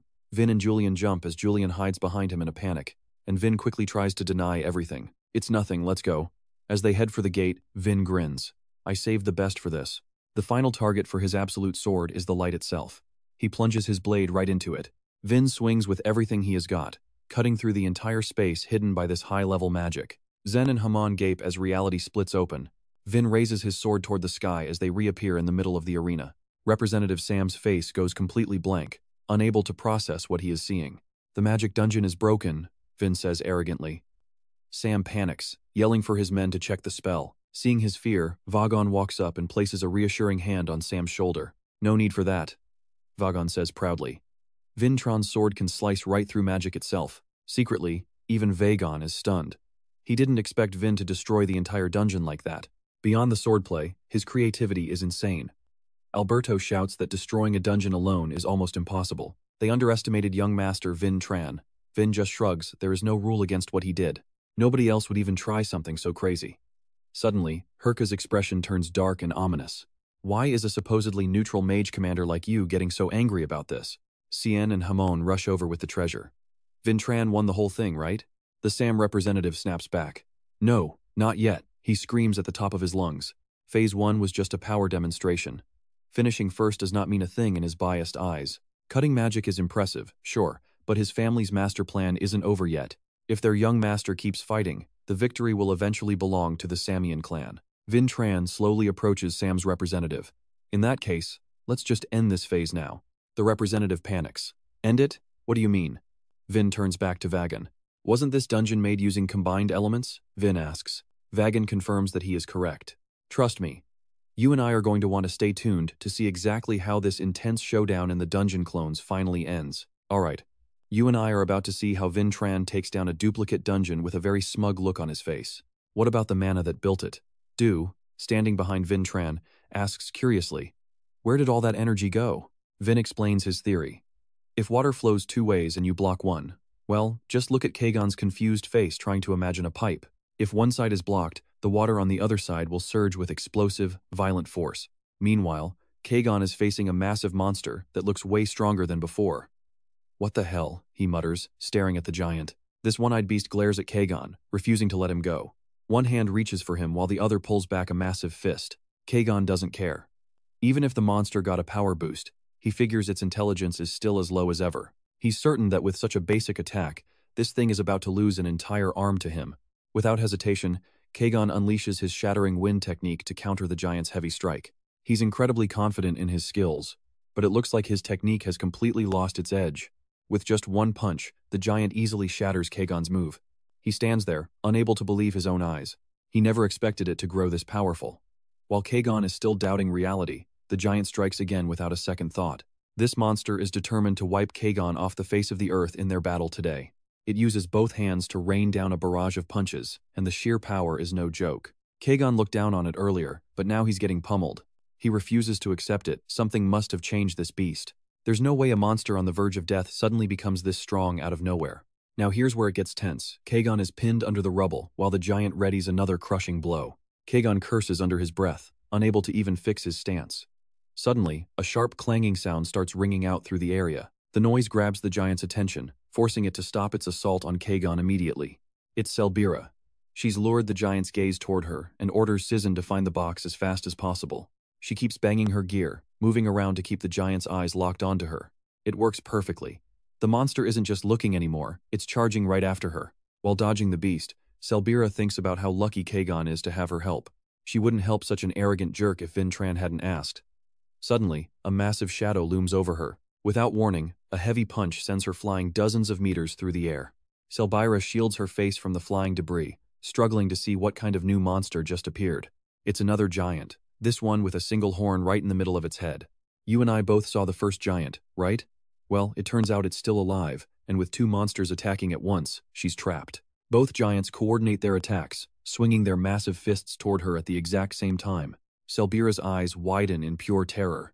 She feels like something is wrong, but luckily, Kagon finally shows up. He slashes at the giant from behind, furious that Selbira dared to ruin his moment like that. He moves like a cold killing machine, absolutely hating Selbira for ruining his performance. Kagon doesn't hesitate, and unleashes his ultimate form, the Crimson Blood Anthem. Using the Blood Moon technique, he moves through the air like a flash of lightning. It's a devastating strike that pierces through both giants' bodies in a single, fluid motion. Kagon finishes the attack with a majestic, heroic pose. Selbira can hardly believe what she just witnessed. He took down two massive giants with just one sword technique. Kagon was top tier from the very start. He only let the giant live to make his performance more dramatic while saving some of his stamina. Kagon grits his teeth, boiling with rage at Selbira. She ruined his plan, and he will never forgive her. He tries to cool down. Even though he acted a bit out of line, he still managed to find the chest. He completed the challenge and thinks he left a great impression on everyone watching. He's sure his performance was better than Vin Tran's, but to his shock, Vin is already finished. Vin laughs and asks if Kagon liked the little gift he left for him. Kagon is completely stunned. He has absolutely no idea what Vin is talking about with this so-called gift. Vin crosses his arms smugly, explaining that his magic expert friend helped him overload the mana in Kagon's dungeon. And that's where we leave it. Kagon realizes Vin was playing him like a fiddle the entire time. Deep down, he is absolutely furious, but he manages to hide his emotions. He forces a smile and admits defeat. Bridge Hashon. Alright, you and I are about to see a real snake in action. He admits he underestimated Vin Tran, but that dark smirk says it all. He claims he finally sees Vin Tran as a real friend. But Vin is not a fool and stays completely on his guard. Vin replies that he is looking forward to it. Meanwhile, Kagon stands there, staring the two of them down intensely. Honestly, if these two are going to decide the winner themselves, then what is even the point of having a judge? Regardless, she declares Vin the winner today. The next challenge is set to take place in exactly 3 days. Selbira finally breathes a sigh of relief. She is glad Vin won, but then Kagon suddenly appears right in front of her. He seems to be looking for Selbira. He gives her a polite smile and thanks her for helping him finish the task. Without her, he says he would have looked like a total idiot. He reaches out his hand, but Selbira hesitates. She does not take his hand immediately. Something in the back of her mind is making her second-guess the situation. Her instincts are screaming at her not to touch him.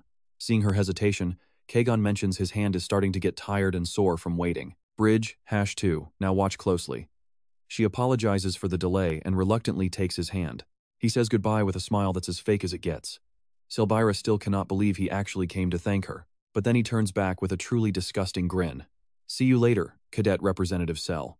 The night sky is beautiful. Look up and you will see a star named J97. Time doesn't matter here. Siri is working hard to improve her skills when someone suddenly calls her name, breaking her deep concentration. She's happy to see it as Wilson. He is standing there, completely out of breath with a mountain of gear on his back. Wilson walks over and drops the heavy bag. It is packed with food and warm clothes for her. Siri immediately asks how Vin did in the match.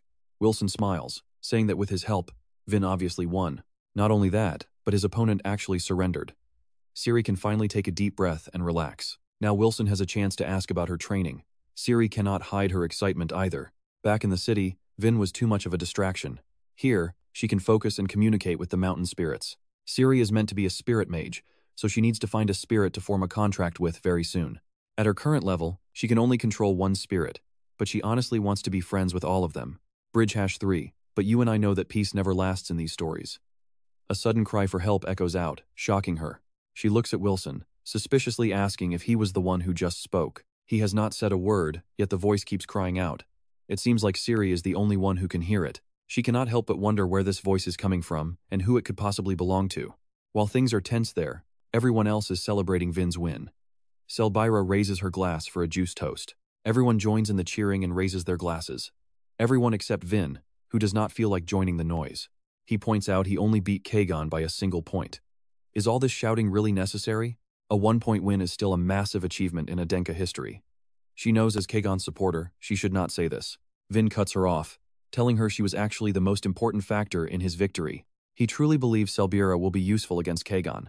She is confused, so Vin continues to explain his logic. Their martial arts might be on the same level, but Selbira's role was the real game changer for his win.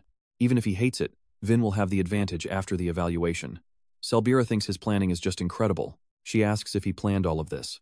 She reaches out her hand, promising to help him next time as a representative. Vintron reaches back out toward her. He accepts her offer because he truly trusts her. The two of them strike a deal to support each other moving forward. But as they touch, Vin notices something is very wrong. He grabs her hand tight and stares, starting to break into a sweat. Selbira blushes at his sudden physical contact. But Vin is not being romantic, he is looking absolutely terrified. He cannot believe what he is seeing. Where and when did this even happen? There it is, a Samian family seal is engraved on Selbira's hand. He panics, wondering what happened with the Samians. He asks if she touched anyone. Selbira hesitates before finally admitting she shook hands with Kajin earlier. Bridge, #4, and that's where we leave it. Vin realizing Kajin is a complete monster who just cursed his friend. Alright, you and I are about to see how a deadly sealing chain can slowly crush a warrior's mana. Is Kajin really this pathetic? Our main character Vin holds Selbira's hand tight, desperately trying to identify this specific seal first. Every type has a unique cure. Suddenly, he shouts her name and tells her they need to start training together at dawn every single morning. Selbira turns bright red, completely flustered by Vin's sudden and confusing intensity. She is so shy, hardly believing she will be training with him every day. After a moment of total confusion, she finally agrees. The next morning, Vin is already there waiting for her as promised. While he waits, he starts discussing the situation with Julian. If Kajin dared to curse Selbira directly, he must be incredibly confident that no one would ever find out. Since Julian does not recognize it, this seal was likely erased from history, just like the legendary absolute sword style. Julian is shaken. He tells Vin to keep it a secret for now, even from Selbira. Vin is determined Kajin will pay for this. He actually used dark magic on an innocent bystander. While Vin is fuming over Kajin and the seal, Selbira finally shows up. But today, she shows up looking, well, a bit different than usual. She is late because she spent so much time getting ready, and now she shyly asks Vin if she looks okay. Honestly, both Vin and Julian are absolutely stunned by her new look. Vin is just confused why she would dress up like this for training. Hearing his reaction, Julian can only shake his head in disbelief. Was Vin a monk in his past life? Even Selbira likes him, yet he does not realize it at all. Hearing that, Vin finally realizes the real reason why Selbira put so much effort into her outfit. But she is just a kid to him. 500 years ago he was 29, so how could he possibly understand the feelings of a 14-year-old girl? To break the awkward silence, Selbira speaks up first. Time to train. Vin called her here because he already has a plan in mind, right? To warm up for today, they start with meditation. He tells her to keep circulating her mana through the pressure points of her body like this. He tells her to speak up if she feels anything strange. Selbira is confused, it is just meditation. What could possibly go wrong? Vin acts like everything is fine, but on the inside, he is watching her every move with intense focus. Selbira does not notice the interrupted flow. It seems she has already lost a lot of her intuition and focus during training. Julian nervously asks what Vin is thinking, wondering if he even has a way to break this sealing chain. But the sealing chain remains stuck on Selbira's hand. Vin simply cannot break it. It is way stronger than he expected, and there is no way he can do this alone. Julian is stunned to hear that. So, what is Vin planning to do next? Now, pay attention, because this is dark to create a seal like this. You need a living heart as a sacrifice. Kajin is definitely hiding that sacrifice somewhere in the snowy mountains. If they can find and release it, the seal will break. Vin is getting seriously worried.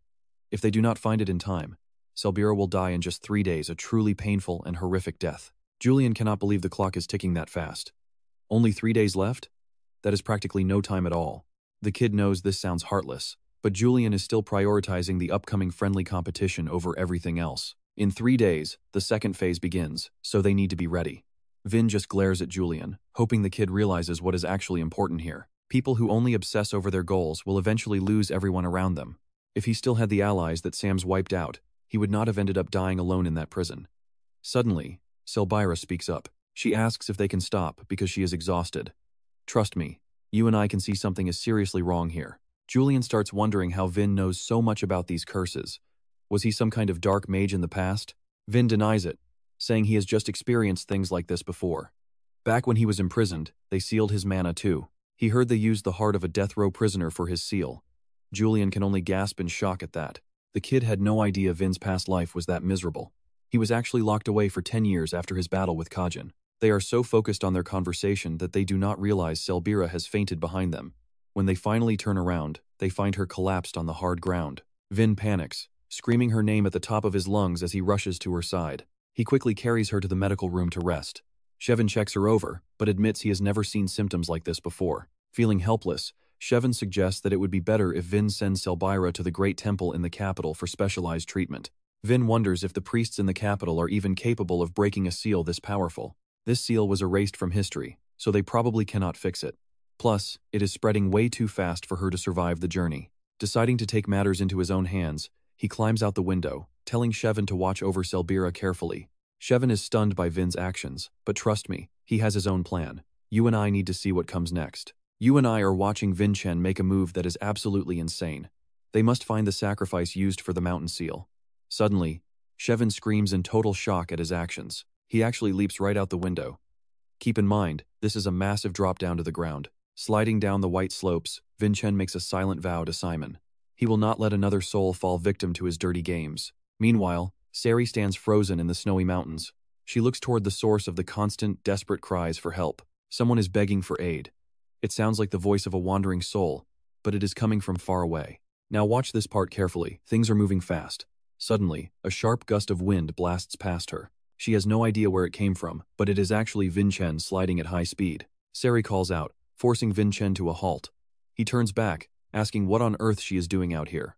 After a quick explanation, Sari understands that Vincent is searching for the sacrifice. It is hidden somewhere on this frozen peak. Sari wonders what they used as a sacrifice. Vincent scans the area, explaining that they usually pick small things that are easy to hide. A small animal or even a soul. Hearing this, Sari suddenly realizes something and comes to a dead stop. This makes Vincent apologize immediately. He is in such a rush that he might have phrased things poorly, but Sari disagrees. She stands firm, telling Vincent that she can help him since Selbira's time is quickly running out. Kajin's sealing chains are currently wrapping around Selbira's body. To save her in time, Vincent picks up Sari to move even faster. Sari can hear the voices of spirits, so she guides Vincent through the snow until she finally pinpoints the source of the screams. Sari can hear the spirit's voice coming from right inside that deep crevice. Without a second of hesitation, Vincent moves forward. The two of them quickly enter the dark crack. Sari starts shouting, asking where the soul is hiding. She is here to help, but suddenly, Vincent stops walking. It is not that he does not trust Seri, but Selbira is out of time. He cannot afford to just stand around. He reaches for his sword, knowing time is up. If it is here, he will level this entire area to shatter the seal. But Vincent is forced to stop his attack because Seri has already found the target. You and I see the cruelty here. She holds the soul, sealed just like Selbira. Seri's eyes tear up at how heartless this is. Is there any way to save it? Sadly, no. Once it becomes a sacrifice, there is no chance for survival. A painless death is the best mercy now. Seri just stares at the poor, dying soul trembling in her palms. She refuses to give up. She tells Vincent there is one more way, then begins chanting a soul-saving spell. Vincent is confused, but Julian explains that this is a sacred soul contract.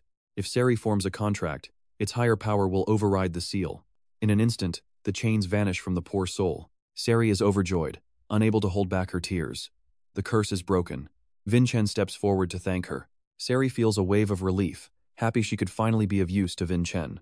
Just as they celebrate, a sudden beam of light shoots out of nowhere to attack them. Vincent spots it instantly. He leaps in front of Seri, blocking the devastating blow and slicing it in half. The force is enough to shatter rock. If that hit them, the result would have been horrific. Vincent's eyes begin to glow with a dangerous red light. He demands to know who attacked and why. The attacker hears his voice and asks if it is really Vincent. He asks Vincent what he thinks he is doing. Kajin slowly steps out. Furious that Vincent dared to interfere with their tradition, he glares at the young man, warning him that he better have a very good reason for this. Vincent's hatred for Kajin is boiling over, and now the man has dared to appear alone. He orders Seri to drop that thing and leave, promising to forgive Vincent this once.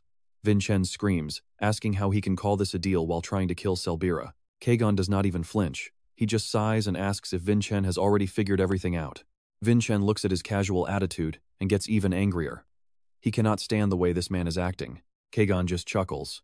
He says that, just as Vincent knows, there are certain social classes established the moment you are born. He continues, saying people like them carry the weight of destiny, while others simply do not know their place. We are different from those people, especially the ones who are brave enough to try and cross the line. The one Kajin believes crossed that line is Selbira.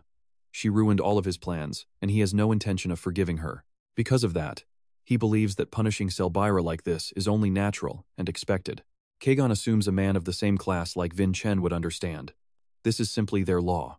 Trust me, you and I are about to see how far Vincent will go for revenge. Without a word, he presses his blade against the man's neck. His hateful glare proves Kajin never changed. All right, stick with me as we dive into a 500-year-old grudge that Vincent is finally calling out. He furiously declares that Kajin's rules are completely wrong, at least for him. Kajin? He is not intimidated one bit. A wicked smile creeps across his face as he praises Vincent's fierce gaze. But with eyes that sharp, Kajin knows they can never be friends. So, let's see which one of them is actually right once this exchange finally ends. The two of them just stand there, locked in a tense stare-down, both fueled by a burning desire to win. Finally, the sealing chains on Selbira's body shatter. She slowly opens her eyes after a long, hazy slumber, looking incredibly weak. Shevin is overjoyed to see her awake and asks if she is okay. Right then, Vincent finally makes his return. He kicks the door open and demands to know how Selbira is doing. Shevin happily tells him that she just woke up. Hearing this, Vincent rushes to her side and grabs her hand to check it, leaving a very confused Selbira wondering what is happening. He inspects her hand and sees the sealing chains are finally gone.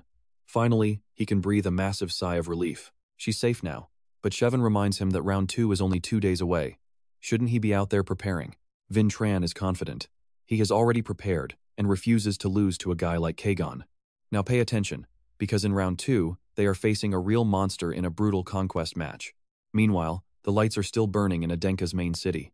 The newspapers are buzzing with Vincent's recent victory. This is the first victory for House Adenka in 5 years.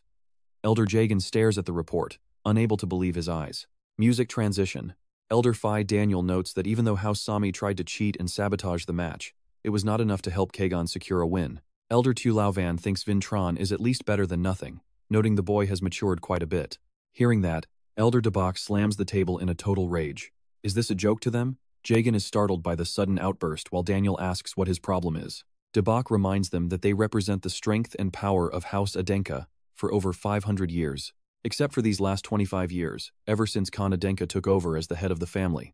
He never hid his dislike for the elders even when he was young, and now he is seated firmly on the family head's throne, consolidating his power. Daniel explains that is exactly why they are supporting the eldest son and daughter as the rightful heirs.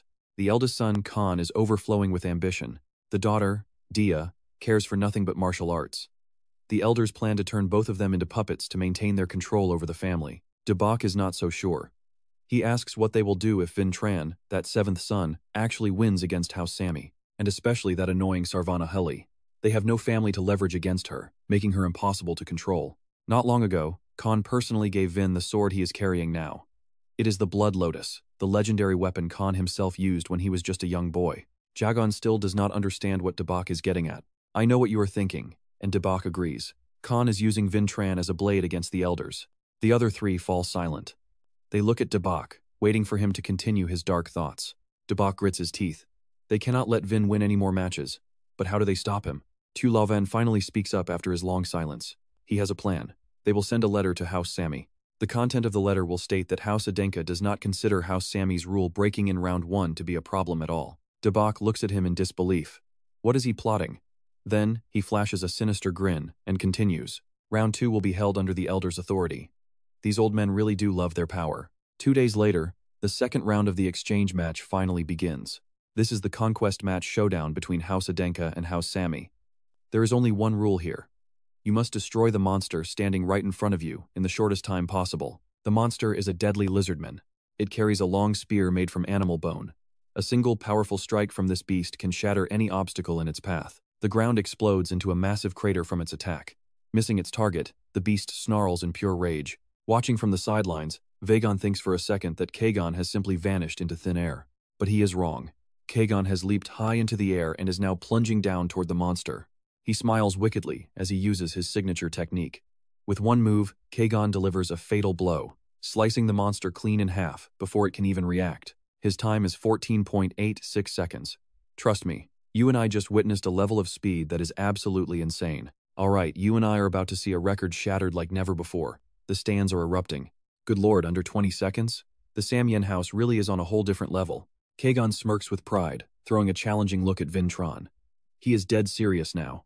Kajin points his blade, telling Vin he is next. Julian is worried, but Vin says not to. When it comes to speed, you will not lose. You will crush this beast from the start. Hoka introduces Vin Tran as the Adenka candidate. He asks if Vin is ready for this. Vin Tran takes his stance, battle spirit burning bright. He simply replies, of course. Hoka announces round 2 for House Adenka. Vin stares at the monster, feeling something is off. This lizard man looks strange. Meanwhile, the 4 elders are calmly sitting and sipping their tea. Findanel asks Tu Laovan what he did. He plays dumb, but she knows he is lying. She knows he tampered with round 2. Tu Laovan still denies touching Vin's monster. No magic, no potions. It is the exact same type of lizardman Kajin just faced. There is just one tiny detail.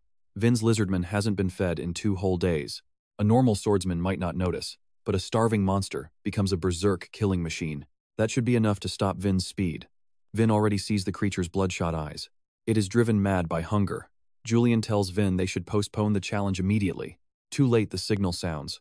The lizardman is released from its heavy iron cage. Vin needs to keep distance. But if he plays it safe, he will never beat Kajin's record. So he just stands there, arms wide. Hoka screams in terror, wondering what he is doing. Vagon panics too, shouting for Vin to get out of the way before it is too late. The lizardman charges like a bloodthirsty demon. Now pay attention, what Vin does next is insane. It drives a spear into Vin. Hoka is shocked he took the hit. Vin suppresses the pain. He quickly grips his own blade and plunges it deep into the monster's chest. Vin actually thanks the beast for shortening the distance. The monster has no idea what is happening. It is deep in his body, exactly what Vin wanted. No more games. Now, feel my lightning. The creature screams in agony as lightning surges through it. Vin does not let go. With the great thunder blessing, the voltage rises. The monster's cries become a deafening wail. Under the storm, the beast turns to ash. Vagon is speechless and calls for the healers. Hoka takes charge, telling Vagon to check the score. She remembers Vin's words about Adenka's honor. Even knowing his resolve, Hoka never imagined he would go this far to win. Vin was ready to die to crush Sam Yen. 5.39 seconds? You and I just witnessed history. There is no debating it now. For the round 2 exhibition, Vin Tran is the winner again. The medical team rushes in. The wound in Vin's chest is incredibly deep and dangerous. Shevin orders them to prep the spear. They have to pull and heal at the same time. Shevin counts down. 1, 2, 3. Kajin watches the whole scene from the distance. Kajin cannot wrap his head around it. Why would Vin choose such a suicidal, brutal tactic? As the healers work frantically, Vin just lies there. He gives Kajin a cold winner's smile. That blatant challenge works. Kajin is absolutely furious, cursing under his breath. The announcement echoes round 2 is over. Everyone needs to clear out so they can move Vin. Don't forget, round 3 kicks off in 3 days. Vankia listens from inside her carriage. She wonders if he is Sarvana's son. The carriage rolls away, leaving her eager to meet him. Back with the doctors, Shevin starts complaining while patching Vin up. He joined Blood City for an easy life. Then Vin Tran appeared. Vin just laughs it off. He thanks Shevin. The hole in his chest is already closed up completely, like a miracle. It feels like a miracle. Trust me, you and I are going to want to see what happens next. Stick with me, because you are about to witness a miracle that should be impossible for our hero. Shevin holds the wooden symbol, knowing its power is way beyond his current level. But for the true owner of this tablet, it is a different story. Vin Tran looks at Shevin with doubt, wondering what this all means as Shevin begins his explanation. He believes Vin Tran has experienced something like a miracle, as the healing powers of a second-tier priest are nothing short of divine. Whoever truly understands the secrets of this symbol will gain access to those same miraculous healing abilities. However, since Shevin is only a 5th-tier priest, his skills are limited to basic medical treatments like stitching and bandages. This means Vin's heart is not fully recovered yet. If he overexerts himself now, he might lose the ability to use mana forever. Suddenly, Heka kicks the door open, shouting that if the treatment is finished, then it is finally time to go eat. Vin Tran is totally confused by her energy, but she explains that the heads of the Adenka and Sammy families have already arrived. The Sam family has invited both him and Khan to join them for a formal meal. As Vin walks toward the dining hall with his father, he wonders if this invitation is actually part of a secret scheme. They arrive at the hall, and the head of the Sam family greets Khan first.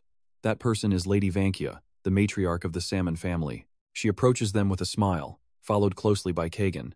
Vankia warmly welcomes Vin, telling him she is very happy to meet him. Both families take their seats at a table overflowing with delicious food. Vankia notices Vin is not eating and encourages him to start. She tells him these dishes are all specialties from Sam. Hearing that, Vin Tran finally begins his meal and enjoys the food. He offers his thanks while studying Lady Vankia, realizing she is exactly who he expected the legendary figure to be. Just like his father, she carries the unmistakable and firm presence of the Salmon family, looking every bit like a powerful ruler of the entire continent. Vankia starts a conversation with Khan, teasing him by saying he has become quite petty as he has grown older. Khan is puzzled by her words, but then she points her knife at Vin, asking where he has been hiding such a cute boy all this time. Watch this closely, because even though her voice is gentle, the killing intent she releases is absolutely suffocating. Vin jumps up suddenly, sending his chair crashing to the floor. Vin Tran grips his sword tight, sweat pouring down his face as he struggles against the terrifying pressure. He stares at Vankia warily. While she is secretly impressed, he could sense her hidden aura. Vin knows for certain now that this woman is terrifyingly strong. That murderous intent felt sharp enough to shred him into 100 pieces. She is clearly on a completely different level. Vankia is a truly formidable swordmaster, and Vin knows he must stay on high alert around her at all times. She looks at Vin and praises his sharp instincts. Vin thanks her outwardly, but inside, he is actually excited to test himself against someone so powerful. Khan is confused by his son's smile, but Vin simply replies that it is because the Sam family is impressively strong. Vin finally sits back down, and Khan asks if he really felt that overwhelming aura from the lady. After asking, Khan turns a cold and unfriendly gaze toward Kajin. However, Kajin just sits there perfectly still, looking completely confused by the tension. Khan tries the same aura trick on Kajin, but the boy feels absolutely nothing and even asks Khan if something is wrong with him. Khan wipes his mouth, noting that Kajin is at least polite enough not to draw a sword right here at the table. Vankia tells Kajin not to worry about it and to just focus on enjoying his meal in peace. Vin Tran senses that the situation is getting tense and asks Julian for his thoughts, who agrees things are looking bad. You and I are witnessing a silent battle of wills between the two most powerful rulers on the entire continent. As night falls, the atmosphere shifts as Vankia and Khan are finally left alone to speak privately with one another. Vankia notes that Vin Tran is growing into a fine man, while Khan retorts that her own prodigy was clearly overwhelmed by him. Vankia lets out a hearty laugh at his words, but then she suddenly goes silent and serious. She mentions that some people have bad intentions, daring to interfere in a friendly meeting while two family heads are watching. Khan looks at her and asks if she is referring to the elders of the Sammy family being involved. She tells him he is only half right. The Sammy elders were in round 1, but the Adenka elders are the ones behind round 2. Vankia is certain that the 4 grand elders of Adenka are plotting something, and their ultimate target is none other than Vin Tran. Even though they have other options, They want to eliminate a variable like him as quickly as they possibly can. Vankia asks Khan what he thinks about this and if his son can actually survive and win the third round. Khan thinks for a moment and simply states that the Adenka family will definitely surpass the Sami family in the end. Vankia laughs and tells him that after 500 years of failure, it might be time to finally give up on that dream. She pushes further, asking what he will actually do to stop the elders from interfering with the boys again. Khan coldly declares that no one will survive his wrath. Trust me, you and I cannot miss what happens next. Alright, stick with me, because Vintron is about to prove his victory in round 3 is inevitable. Vankia remains unmoved, staring at Khan as the tension in the air reaches a breaking point. Khan sounds certain that Vin will crush Kajin, provided nothing unexpected happens to ruin their master plan. Khan remembers the promise Vin made to him he vowed to return as the ultimate winner. He tells Vankia that Vin's word is gold, and just like that, the third round of this friendly match begins. The crowd is buzzing about Vin's previous win while speculating on who will survive today's high-stakes showdown. Today is special with Lady Vankia of the Samian family watching from the VIP seats. Beside her sits Khan of the Adenka family, 2 legendary masters representing the peak of this current era. Their swords cross in an X shape as the announcer declares the start of the most anticipated duel. Vin and Kajin ignite their fighting spirits while the stadium roars with excitement, feeling like it might explode. Julian asks Vin Tran if he remembers the critical condition they are in. His damaged heart can only withstand a single sword strike before it completely gives out on him. Watch closely here. Vin must find an opening and finish Kajin with one decisive blow to survive. He starts with Great Thunder, a stunningly beautiful and powerful move to test Kajin's true strength first. Kajin just stands there, mocking the attack with an arrogant smirk. He casually reaches out his hand, effortless. He unleashes a terrifying bolt of lightning that cancels out Vin's Great Thunder instantly. Vin cannot believe it. The power of Kajin's lightning is overwhelming.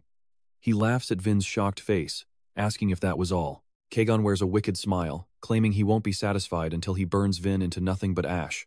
Vin panics as he sees that burning red mana, a terrifying power he has definitely encountered before. It is the Samian family's secret mana technique, the very thing that once forced him into a defeat. It is a technique that burns the user's life force for power. Kajin knows Vin recognizes this lethal energy. Without hesitation, he lunges at Vin Tran to see if the kid even knows how to counter it. Vin raises his sword, preparing to use a Blood Lotus enhancement to block the incoming heavy strike. But things go sideways fast. A blade slices right through his shoulder. Vin stares in pure, unfiltered disbelief. He wonders how he got hit so easily. Kajin is moving like a ghost, leaving no trace behind. Vin struggles to understand how Kajin is this fast. No normal secret technique should grant this much speed. Kajin's current prowess has already surpassed what the legendary Kajin achieved in his own youth. Kajin stays on the offensive, telling Vin he is thinking too much. Luckily, Vin barely blocks the next hit. Kajin keeps pressing, mocking Vin for losing that arrogant confidence he displayed in the earlier rounds. He taunts Vin to try and defeat him, vowing that Vin won't get another chance to swing. Vin pours every ounce of his inner power and energy into his defense to stop the onslaught. Neither side gives an inch as their attacks collide, creating a massive explosion that shakes the entire arena. Khan looks on with worry, while Vankia looks expectant, fully believing Kajin has already secured the win. I know what you're thinking, but wait until the thick smoke finally clears out.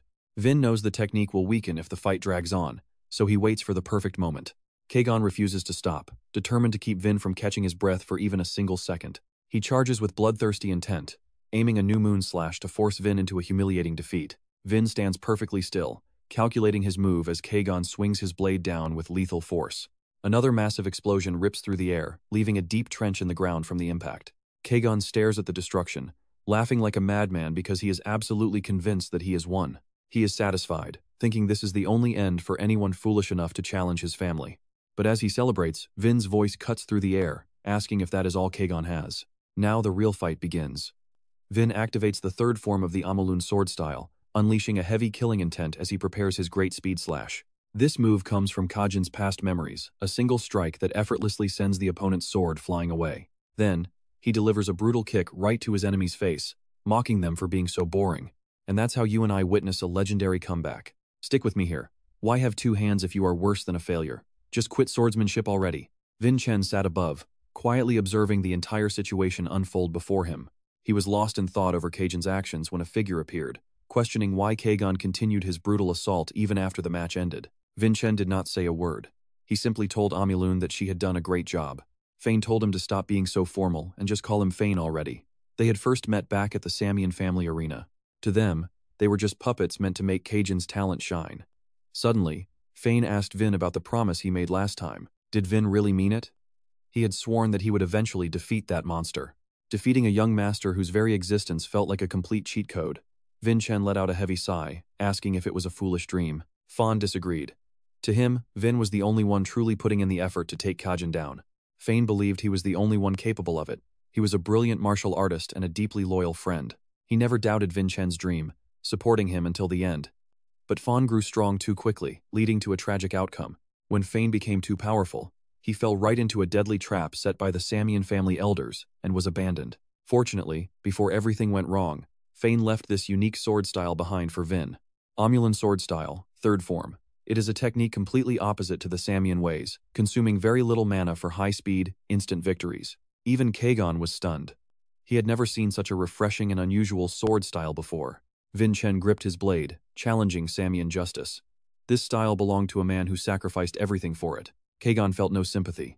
He just shrugged it off, claiming that if the style came from a failure, it was definitely just a useless technique. Without another word, he charged at Vincent, launching a relentless barrage of attacks. Vin's eyes burned with resolve as he gave his answer. No. Using the Amulun style, he perfectly parried every single one of Kajin's strikes. Pay attention here. Kajin is standing on Vin's blade, completely powerless to do anything. Still talking big, Kajin vowed to shatter this cheap technique with ease. He unleashed a new style, the Sword of Flowing Rain, to crush Vin's stance. The pressure was immense. For a second, Vincent felt like he was facing a young Kajin all over again, but not this time. He was determined to completely overwhelm and defeat him. Kajin laughed like a maniac, swearing his next move would send Vin to hell. Then, he vanished into thin air without a trace. Even Vincent was stunned. He could not believe his opponent could just disappear so easily right in front of him. As the crowd wondered if he would appear from the void, Vin suddenly realized the trick. Stick with me. It is about to get good. He smirked, realizing the truth. With a simple movement, he effortlessly dodged the attack Kajin had worked so hard to set up. Kajin was shocked.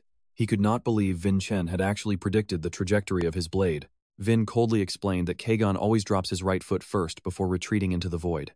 He was reading him like an open book. Just as Vin predicted, under the pressure of the counterattack, Kajin was forced to retreat into the shadows. Furious, Kajin pointed his sword and demanded to know what kind of trickery this was. Vin coldly noted it was just Kajin's own arrogance leading him.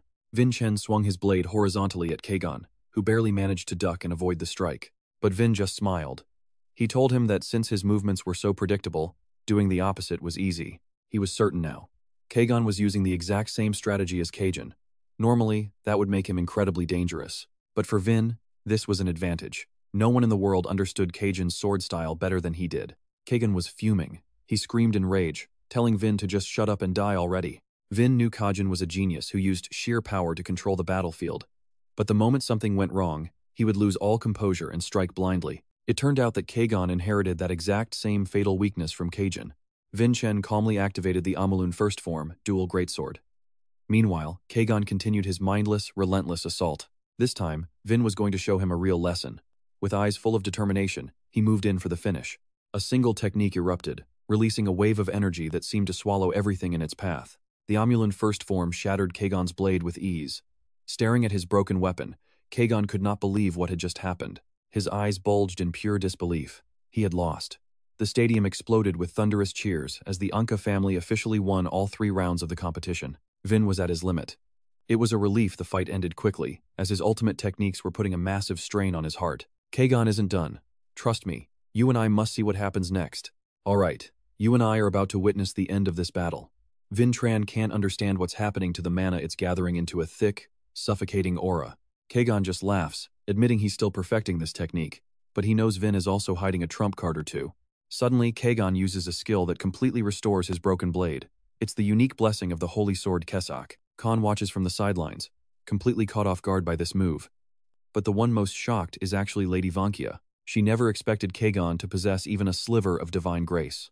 The Kesak blessing usually grants its owner incredible mastery over the blade. However, once a warrior reaches the peak, they gain an extra blessing that transforms their sword into an entirely new, deadlier form. Kajin has officially reached the highest level of 4 stars. Vincent is stunned, asking him what kind of insane blessing he's actually using. Kajin is truly pouring every ounce of his power into the Blood Emperor aura, a move that's incredibly dangerous for his own body. He glares at Vin coldly before lunging forward, mockingly thanking him for the concern. Vin can't believe Kajin still has this much energy left.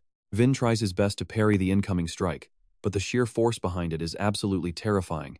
The impact creates a massive shockwave of wind that blasts all the way back to the spectator stands. Now here's where it gets tense. Vin is struggling to hold his ground, and his Alimun sword style is finally starting to crack under the pressure. Drenched in sweat, Kajin gives a satisfied smirk.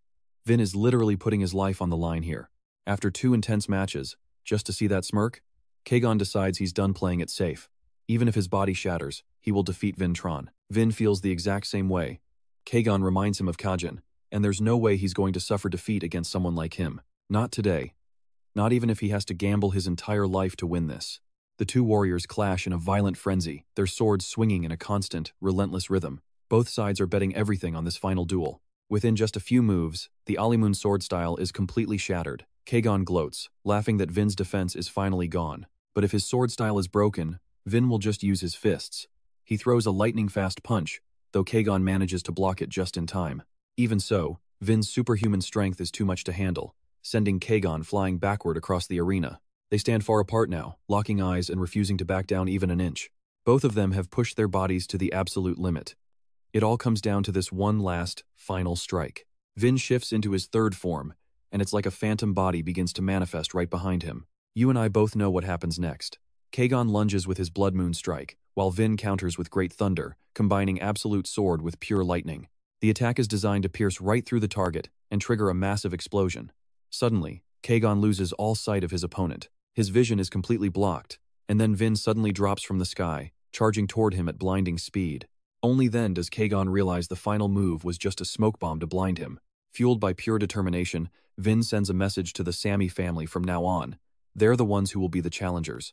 With that one devastating blow from the young master Vin, Kajin is officially knocked out of the competition. Vin looks down at the defeated Kajin. The result is clear. The winner of this third match is Cadet Vin, and the entire crowd erupts in joy. It's been so many years, but the Adenka family has finally produced a true legendary talent once again.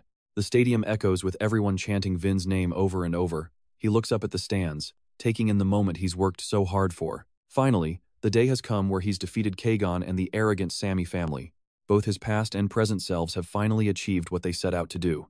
He's fulfilled the promise he made a lifetime ago. An announcement rings out, saying interviews will start after medical treatment. The priests are ordered to the field immediately. But before the announcer can even finish, a sword strike cuts the broadcast short. Theobach is so furious he literally cleaves the table in half. Theo Lao Van isn't doing any better. He's shaking with rage, unable to even utter a single word.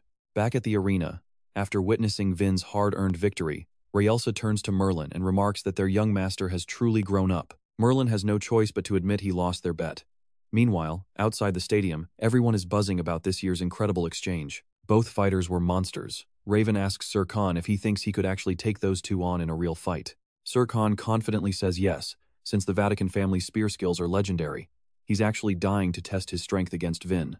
After thinking it over for a while, Sir Khan comes up with a brilliant plan to make that fight happen. He's certain Vintron will be heading to the city since he's a top cadet.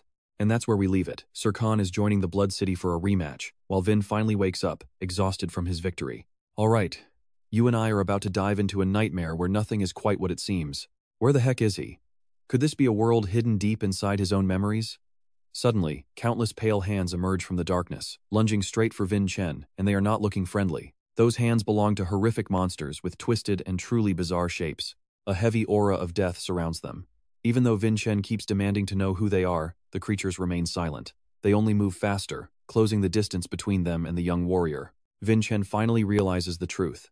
These monsters are out for blood and nothing else. He draws his sword and easily cuts them down one by one. But a strange feeling lingers. This energy feels just like the spiritual essence of the great archdemon Maven. Then, an image appears that leaves Vin Chen even more shocked. It is Kajin. His entire body is shrouded in an eerie red mist. He opens his eyes, staring directly at Vin Chen with a smirk, saying, "There you are." Reaching out with one hand, Vin Chen yells at Kajin, "What on earth do you think you are doing?" Kajin does not care, and suddenly attacks Vin Chen. Filled with a bloodthirsty aura, he charges forward without stopping for even a single second. This mana pressure is intense, and Vin Chen's body is completely paralyzed. But then, a sudden flash of light appears and slashes straight across the belly of Qin. Where could this mysterious light have come from? Vin Chen cannot help but stay on his guard. Suddenly, A familiar figure falls from the sky, leaving Vincent speechless. You and I are seeing it too. The man who saved him is Aslan. Seeing Aslan there, Vin immediately asks what all of this madness is supposed to mean. Before Aslan can answer, a massive and terrifying monster appears right beside them. Vin is absolutely horrified by the sight of it. He asks Aslan what this creature is. It is the archdemon, the one who caused this whole mess. Aslan looks at Vin and shouts that there is no time left. That bastard has already noticed Vincent's presence, so he must recover his strength as fast as possible. He must overcome the Sam house and face the whole truth that Aslan left behind. Vincent is still confused, but Aslan cuts him off before he can ask more. Everything now depends entirely on Vincent's shoulders. No matter how much Vin calls out, Aslan ignores him and bravely charges toward the archdemon. A chorus of voices calling out his name keeps echoing over and over. Finally, Vincent wakes up from the dream.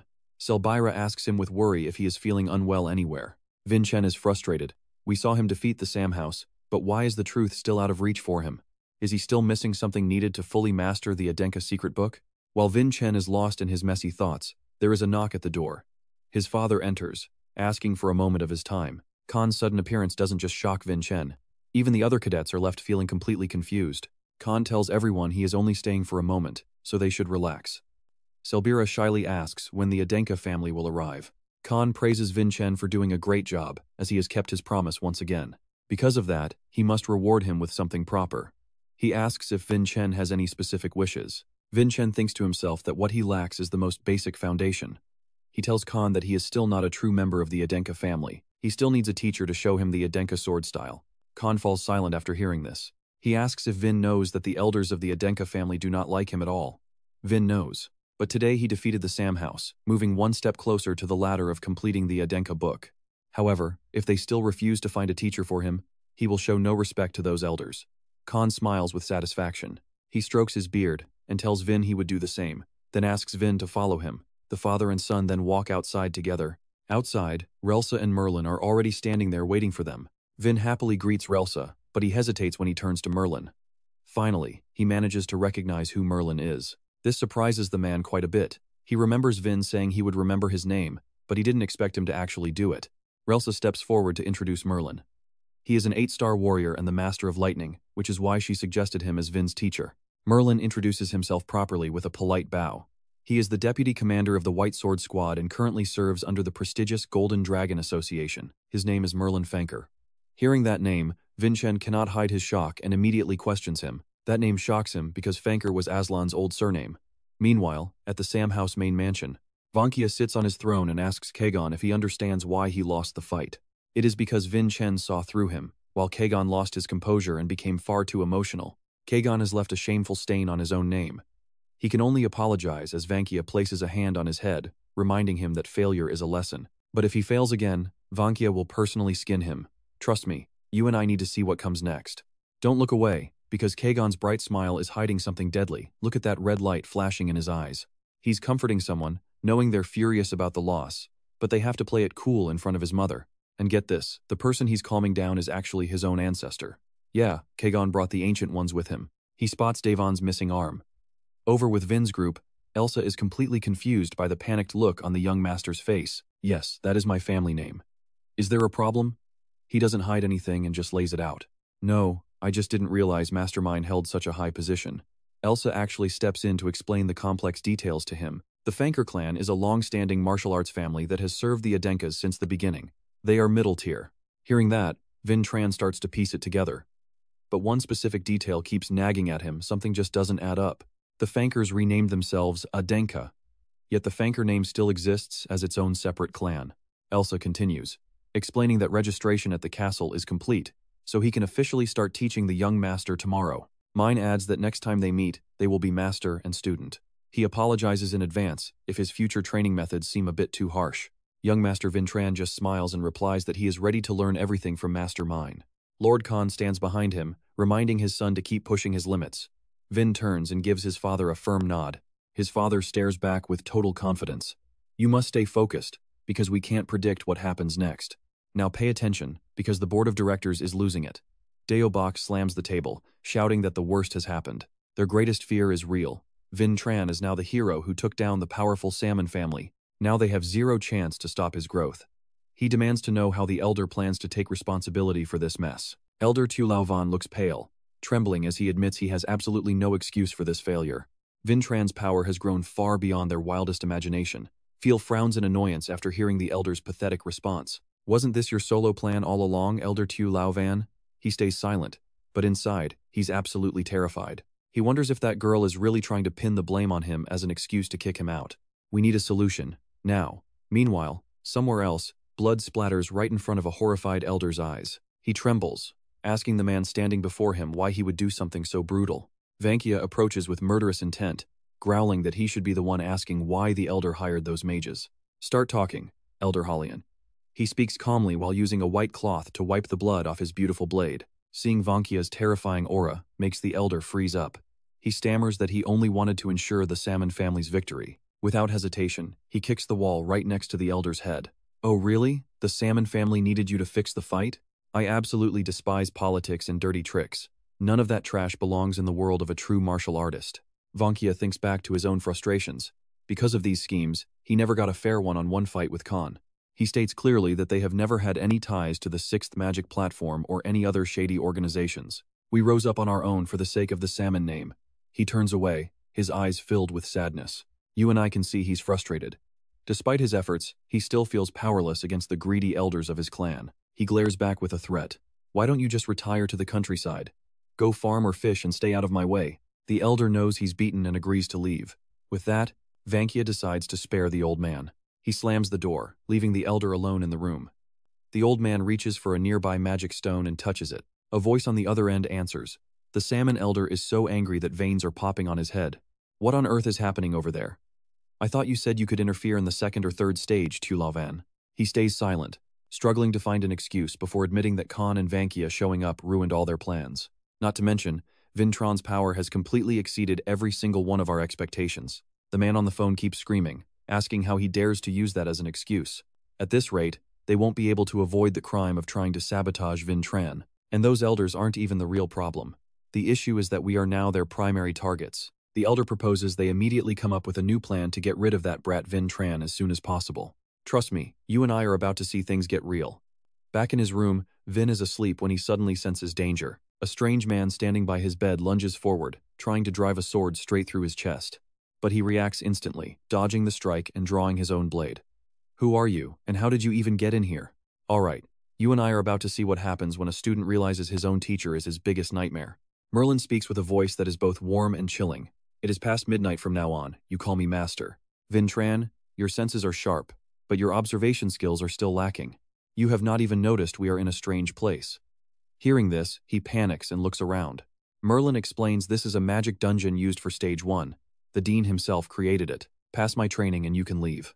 Fail, and you stay here forever. Vin asks, confused. What are we even doing? With a serious face, he answers. I am going to break your grand lightning and reshape it.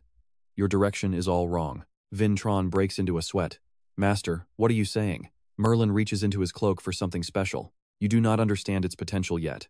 This foundation must be solid before learning the Adenka family sword arts.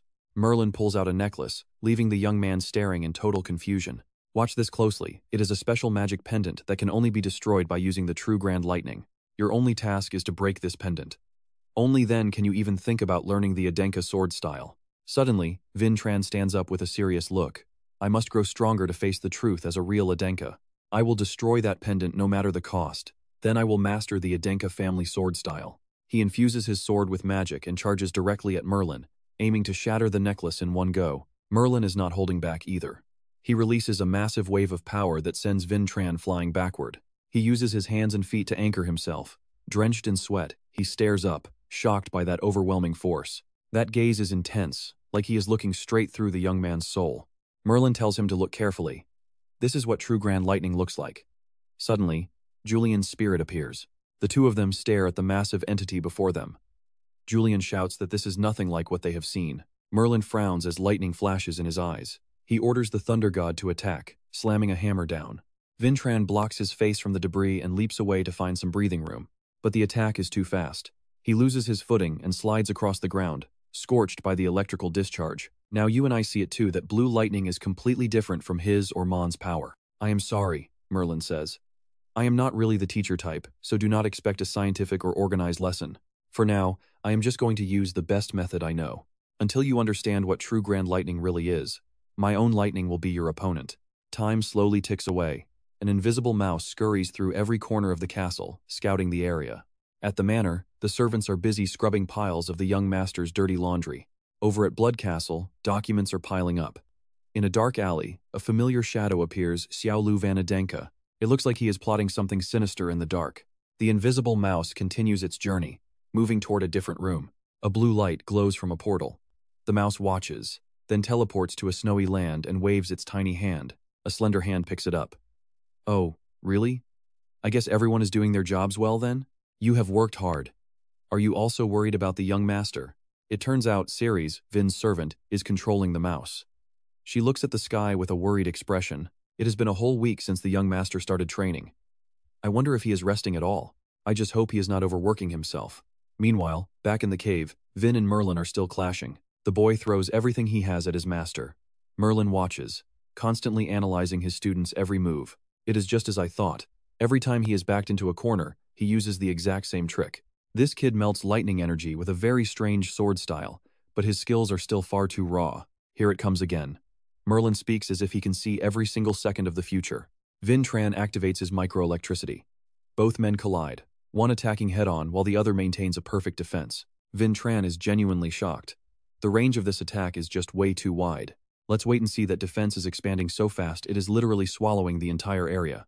Alright, you and I are starting with Vin Tran barely holding his ground against a pressure so terrifyingly massive it completely dwarfs the power of his own golden lightning. Merlin appears from behind to give a harsh lesson. Staring in awe won't save him. Merlin swings his sword, but Vin narrowly dodges the strike. Noticing Merlin's necklace, Vin refocuses his energy and lunges forward with everything he's got, aiming straight for that shiny pendant. His hand reaches out for the prize. But Merlin is one step ahead, simply ducking to make it look like child's play. Frustration boils over in Vin's mind. Merlin gave him that opening on purpose just to toy with him in his attempt to take the necklace. Merlin immediately jams his sword hilt into Vin's ribs. The pain is absolute, leaving Vin collapsed on the ground like a corpse. Merlin looks down at the boy, deep in thought. His movements are getting better, but his great thunder technique hasn't improved at all. That's enough for now.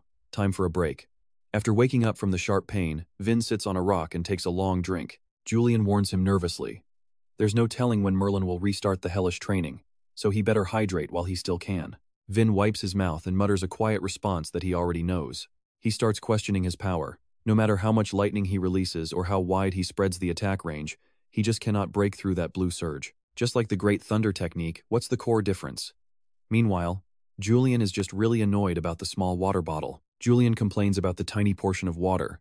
Vin just huffs and tells him to stop whining since having any water is a lucky break. Suddenly, a realization hits him. What if there was no water at all? He begins to visualize a wave of water flowing in his mind. Now watch this. Vin suddenly screams out as he finds a brand new secret that makes everyone turn and stare. With a wide grin, Vin explains his big mistake. He thought he had to suppress the lightning energy before releasing it. He treated it like he was trying to save every last drop of water inside a tiny little bottle. But it turns out he just needs to let the power flow naturally through his veins and into his blade. After that realization, he immediately releases the built-up lightning energy. Merlin lets out a wild, excited laugh inside his head. Finally, the kid has actually figured it out. He tells Vin the lesson isn't over yet. He still has to destroy the pendant. Does he think he can actually pull it off? Staring at the necklace, Vin is pure confidence and ready to try. And just like that, the battle explodes once again. Merlin levels his sword with a cold gaze, but Vin is fast. He circles around for a surprise attack from the rear. Vin strikes with his bare hands using everything he's got. Merlin is lightning fast, blocking the fatal blow with his blade just in time. Their lightning clashing together creates a massive explosion. Merlin slides back a few steps, carefully observing his student's next move. Vin starts sprinting in a circle, creating a lethal vortex of energy that completely surrounds Merlin. Is that Raelza's footwork? Deciding he's finally fast enough, Vin charges straight in and swings his greatsword down with a heavy, crushing blow. Their blades collide, sending sparks and lightning flying everywhere. Merlin is completely unfazed and uses the moment to drop some knowledge. Merlin explains that he and Rosa have been friends for years and know each other's moves perfectly. Vin is just out of luck. Merlin shoves him back with overwhelming force. Vin's greatsword strike is shattered, and he's left reeling from the counterattack. This is getting dangerous. Suddenly, his eyes lock onto something unexpected, a deep scar running right down his master's eye. Now pay attention, that old scar came from an opponent so powerful, Merlin never even had a single chance to heal it. The pain, the fear, and the humiliation of defeat. That scar is more than just a mark, it's a fatal weakness. Merlin charges in recklessly. Vin feints toward the scar, forcing Merlin to flinch away out of habit, and uses that split second to finally grab the necklace. He rips it away instantly. The jewel begins to crack into several pieces. It finally shatters. Vin collapses to the ground, clutching the remains. Merlin instinctively touches the old scar on his face. He realizes that Vin possesses a maturity far beyond what his young age would suggest. He wonders if the kid really targeted the scar on purpose. For a 14-year-old, his combat experience and instincts are almost terrifying. Merlin makes his decision. Vin passed. Now, he'll learn the legendary Adenka swordsmanship. Vin pulls himself up with his sword, grinning. Merlin warns him that the training coming next will be far more painful than this fight. A full day passes, and Vin finally makes his way back home. His friends swarm him immediately. His friend asks if he really spent an entire week fighting in that closed-off space. They tell him he's incredible, but Vin just shrugs it off as nothing. Behind him, Julian's soul appears to set the record straight. He notes that young martial artists don't usually push themselves this hard. Just then, Sari comes running out to meet her master. Vin looks at her, confused. Sari has a serious expression as she hands him something that was just delivered for him. That's it for now. You and I just saw a 9-star cadet mission target revealed. Alright, you and I are about to dive into a massive trap set for our main character. Selbira notices the letter and hands it to Vintron, who realizes something is very wrong. Sari steps in and notes that missions like these are usually reserved for rank 7 experts or higher. Julian hovers nearby, pointing at the parchment. Vintron looks up and asks what he found. The writing on the paper reveals the truth. These are the elders of Adenka, and they are the ones demanding he take this quest. Selbira watches his expression closely. She asks if he is doing okay or if he needs some backup. Zen is just as confident. He says they have all gotten stronger from training together and can definitely help him out. But Vin stays silent, his eyes darkening. Later, when he meets his master, Merlin looks him in the eye and asks why he wants to go alone. Vagan is sitting nearby and warns him that since this is his first real mission, acting alone is suicide. Vintran stands tall and firm. He tells them that going alone is exactly what he needs to do. The elders threw this mission at him publicly. It is either a brutal test or something much worse.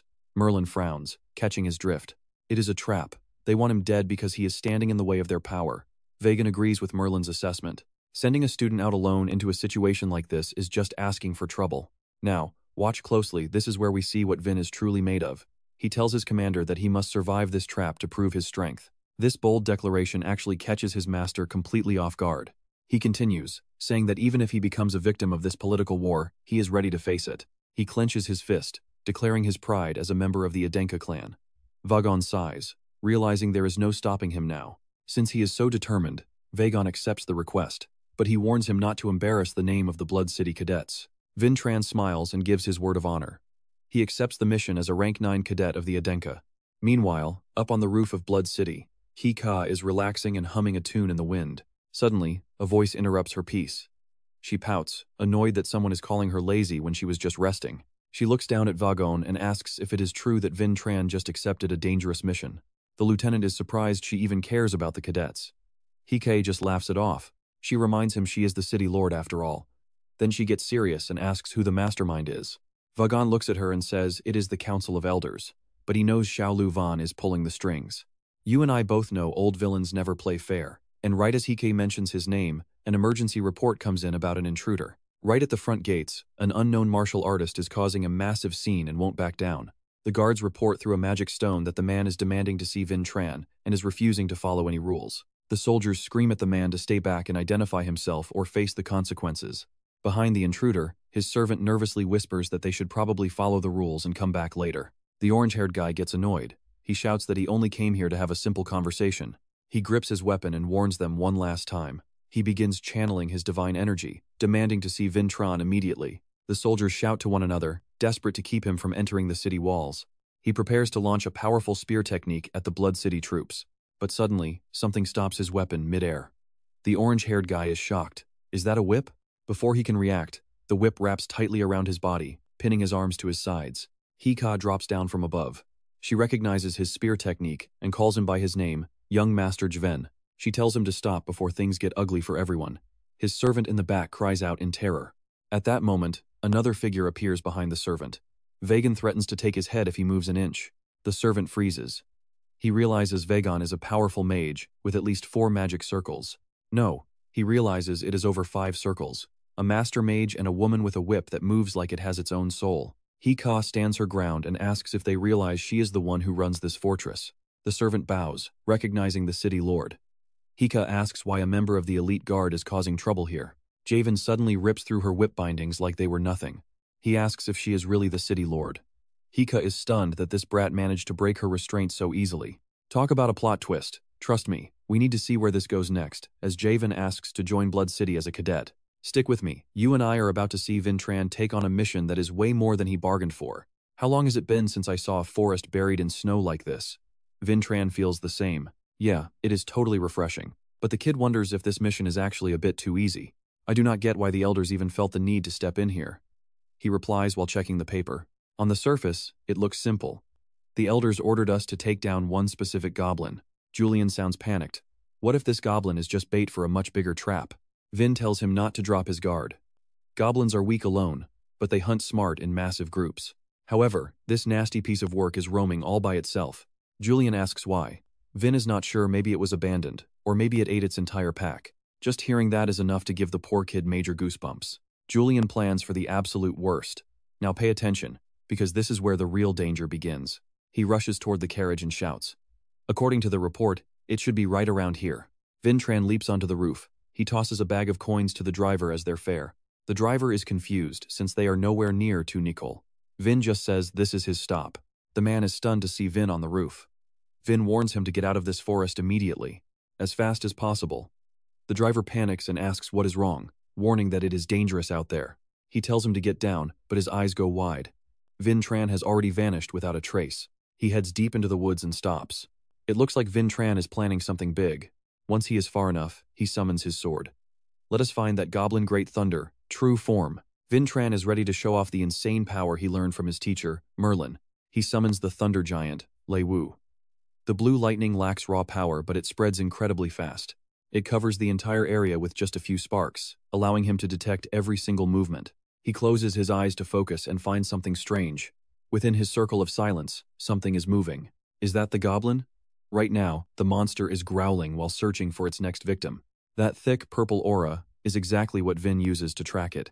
He teleports right next to the beast. He hides behind a tree, face turning pale. This thing is way too massive to be a normal goblin. He spots weird markings on its body. Julian's soul appears, sensing a chimera born from dark magic. He is shocked. A chimera? Vin struggles to calculate his move. He cannot judge its power yet, so he has to approach with caution. Suddenly, his instincts scream. Watch closely, you and I both saw something just trip his lightning trap. It is getting closer. Could it be an assassin from the elders? Vin drops into a defensive stance. Suddenly, a flash of light flies at his face. Luckily, his reflexes are sharp enough to dodge it. A spear? A voice calls out from the shadows, saying they almost could not keep up with him. Nice to meet you, Vin. It is our first time meeting, right? I am here to challenge you. Let us see who claims the glory. Turns out, the guy attacking Vin is the arrogant Raven. Vin is confused. You want to challenge me? He looks at the badge on the guy's chest. It is a level 9 cadet badge. Who is this guy? No way he could overlook a level 9 fighter. At that moment, the noise from the clash gives away Vin's position to the goblin. He starts sweating. The monster smashes through the trees with its bare hands. Vin leaps away to avoid the lethal blow. Raven is startled. What is that? An ogre? Vin screams for him to be careful. It might be a chimera. If you attack without a plan, but the goblin is already locked onto him, it lunges at Vintran with everything it has, and he grits his teeth in frustration. It switched targets to the kid. He tells him to run, but Raven just calmly raises his hand. Suddenly, his spear flies from behind the monster and cracks it right in the skull. Raven catches it. Trust me, it gets wilder. Alright, you and I are jumping into the chaos where those who deserve a beating finally get one. Back at Blood City, Hoka stretches out, looking totally relieved. Those annoying pests have finally cleared out of the fortress. Vagon stands beside her, practically shouting, asking if she planned this whole thing on purpose. She rushed the enrollment just to chase after Vintran.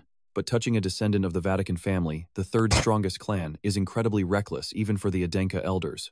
Vagon is beyond thrilled knowing her plan to turn this Vatican heir into a powerful ally for Vintran is actually working out perfectly. So, you used your brain? Hoka just puts her hands back, acting totally clueless. Who knows? I have no idea what you are talking about. Suddenly, her face goes dark as she asks Lieutenant Vagon if she still has leave days left. Meanwhile, back with Vintran, that monster is pouring every ounce of its life force into one final, desperate punch. Javen laughs like a maniac, meeting the beast head-on and delivering a brutal strike that tears right through its massive shoulder. It crashes to the ground in pure agony. The goblin looks pale and defeated, but it is clear that Yevon has no intention of stopping now. He leaps high into the air with his spear, aiming a lethal thrust straight into the heart of the beast. Now watch this part carefully. The monster barely dodges, focusing energy into its claws while Javon's spear suddenly flies back into his hand. Javon weaves through the goblin's massive frame, spinning his weapon to land another devastating slash right across its ribs. Vintran watches from a nearby branch, realizing there is absolutely no room for him to interfere in this high-level dance of death. Who is this kid? He is nothing like other swordsmen his age. He is clearly on the same tier as me and Kajin. Javen's intense bloodlust actually starts to make the goblin feel true terror. He readies his next technique to finish this once and for all. It is the blessing of the spear, the piercing attribute. The monster shudders in fear, screaming out but too paralyzed to even move. Finally, the orange-haired warrior drives his spear straight through its shoulder, the sheer destructive force literally blowing the monster's arm to pieces. Vin, Tran, and Julian are left standing there with their mouths wide open. They can't believe he actually took down that high-level goblin. Suddenly, the goblin's severed arm starts to regenerate. Javen spins around in shock, watching the missing limb grow back in seconds. It looks exactly like a dragon's arm, a terrifying combination. Javen screams in total shock as he witnesses this unnatural transformation. Scales? Vintran sees it too. This is definitely not some ordinary monster they are dealing with. You saw that too, right? The beast digs its heels in and lunges, making Javen realize those scales provide insane physical power. Vintran breaks into a cold sweat and screams for Javen to move his body immediately before he gets crushed. Suddenly, bright threads of light flood the area, tightly binding the goblin's massive, mutated arm before it can strike. Javen instantly recognizes that technique, the thread of binding. A long-haired man holding the strings speaks up, tightening his grip on the beast. I finally found you. It is quite a hassle when you run off like that without saying a single word to me. Young master. It turns out this man is actually Javen's butler. He turns and kindly asks if Vintran is doing okay. Javen calls out to his butler, Sukan, feeling totally relieved that he arrived just in time to save his skin. That guy is a butler? The monster thrashes wildly, snapping the threads and lunging toward them with pure, unbridled rage. The threads broke. Sukan frowns, sweating as he realizes this is definitely no ordinary goblin they are facing. Suddenly, a massive magic circle erupts right beneath the goblin's feet. A sealing spell? Javen yells in shock, wondering how a monster could possibly use high-level magic before it vanishes completely. A hand appears the real caster. A mysterious man stands atop a rocky peak, looking down at the silent forest below. We have a problem, Elder. As the monster, Vintran feels its mana moving far away, but other things matter now. He turns his gaze toward the two strangers and demands to know exactly who they are. The long-haired man steps forward, introducing the smiling boy as young Master Javen Vatican, with himself being the butler, Sukan. The kid steps up and introduces himself properly. My name is Javen. I am a new cadet in this city, and I have come here under the principal's orders to find you. Duan is stunned hearing that family name. Vintran looks at him and asks if he actually knows who they are. Vatican is one of the 3 legendary martial clans alongside Adenka and Salmon, famous for their absolute mastery of the spear. Vintran isn't surprised at all. No wonder he has that kind of insane martial power. Julian adds that their leader, Pontianus, only has one child, meaning this kid is the sole heir and future head of the Vatican family. Vintran wonders what the only son of the Vatican family is doing here in the Adenka family's blood city. Julian is hyped, suggesting Vin join them. Trust me, you and I need to see what happens next. Let's see if this risky alliance actually works. Julian starts calculating the only son of the Vatican can't be touched, so if we team up with Javen while the Elder's motives are unclear, he becomes our perfect human shield. The kid adds that if they're strong, they'll provide cover. Vintran just smirks, thinking he really owes the principal a thank you for this one. Suddenly, the priest speaks up, demanding an explanation from the young master Vintran. He's suspicious about that bizarre monster and why a main branch heir is out here on a solo mission. His gaze is sharp. This clearly isn't just some normal hunt. His words are a calculated mix of a probe and a warning. He refuses to let his young master get dragged into an Ainka family civil war. Being a cadet at Blood City is just a title, nothing more. They will decide whether to keep moving forward based entirely on how Vin explains himself. Before he can answer, Javen jumps in, blocking the priest and shouting that he has much more important business to handle. He points right at him and shouts, Vintran, I challenge you to a duel. Vin is caught completely off guard. Julian finally remembers that this guy mentioned wanting to fight earlier. Javen closes his eyes, recalling the match he watched. He says seeing the battle against Kajin got him excited. He originally planned to take down Kajin, but now, he's completely changed his mind. Pointing at Vin, he declares he wants to get stronger alongside him, and eventually surpass him. Vin just stands there with a blank stare. Julian can only describe this level of enthusiasm as pure stupidity. Vintron keeps it simple, the kid is just straightforward and loves a good fight. He smiles, thinking they might actually get along. Even so, he gives a flat refusal, leaving Javen completely stunned and asking why. Vin sighs, explaining that he's on duty and his priority is taking down that monster. Javen looks absolutely desperate. He begs for just one match, but Vin's answer doesn't budge. He tells him he needs to prepare first, making the kid throw a total tantrum. He calls Vin a coward and a total chicken, but Vin doesn't care one bit. He turns his back, making it clear that no matter what he says, the answer is no. Now pay attention here, Vin turns back with a scheming smile, saying they can't fight until that monster is dead. The priest's eyes flash. He definitely noticed something suspicious in the way Vin phrased that. But before he can react, Javen's already celebrating. If they kill it, then the duel is on, right? Vin acts indifferent, knowing his trap is set. He just says maybe, if there's time, they can fight. Slamming his spear down, Javen cheers about the monster hunt. He is clearly way too excited. The priest can't even stop him. He knows his master too well once he's interested. He's all in. Without even waiting for an explanation, the young master has already decided to follow him. You and I can see it clearly. Vin won this round. A bit later, they arrive at the massive buildings of Toon Nickel. Waitresses in pink dresses and red bows are busy serving the crowd with big smiles. The group decides to call it a night here, since getting some rest is absolutely crucial. The priest brings up the Adenka elders, worried they've walked into a trap. Vin just casually keeps eating. Through a mouthful of food, Vin notes that the monster looked like a man-made chimera. The priest agrees, noting there was something deeply wrong with its scales and horns. As they plan their next move, the sound of heavy footsteps echoes from the stairs behind them. Vin's eyes widen as a dark red aura begins to swirl around him, followed by the sound of heavy breathing. He slams his hand on the table and stands up, looking completely disgusted. He recognizes that scent immediately. It's the unmistakable stench of the Salmon family dungeon. He wonders how that smell could possibly be here. He narrows his eyes at a hooded figure descending the stairs nearby. This man is the source of the rot, looking dazed with drool dripping from his mouth. Vin steps in front of the stairs and asks if he's free. The man panics, screaming out Vintron Einka's name in terror. Vin is shocked that this stranger knows him. He glares at the man, his suspicion growing. Suddenly, the hooded man trips, tumbling down the steps as Vin casually steps aside and lets him crash. He grabs him by the collar, demanding to know who he is and who sent him. Before he gets an answer, that familiar, oppressive energy starts radiating from the man's body. The dungeon smell gets stronger as mana leaks from his heart, along with low, guttural growls. He starts grimacing in pain as dark cracks begin to spread across his face. Stick with me, because his eyes are glowing and the mana is exploding. This is about to get insane. Alright, you and I are diving into a moment where Vin Tran realizes this is the Blood King's energy. His mana is spiraling out of control, so Vin quickly grabs his blade. Sukon and Javen step closer, asking, "Is something wrong, Master Vintron?" He spins around, face pale with worry. His mana is about to erupt. He's going to blow any second. Javen stands there stunned, while Sukon frowns in confusion, claiming he doesn't feel a single thing. It seems Vin is the only one sensing the cloaked man's unstable energy, and his face shows nothing but pure frustration. Mana flares from the man's eyes and mouth as his body begins to crack. He screams in agony. A massive explosion is imminent. A blinding, deadly light erupts. Vin, being the closest, can only scream out a warning to the others to watch out. Without even time to draw his sword, he faces the blast alone while Sukon rushes forward to shield his master.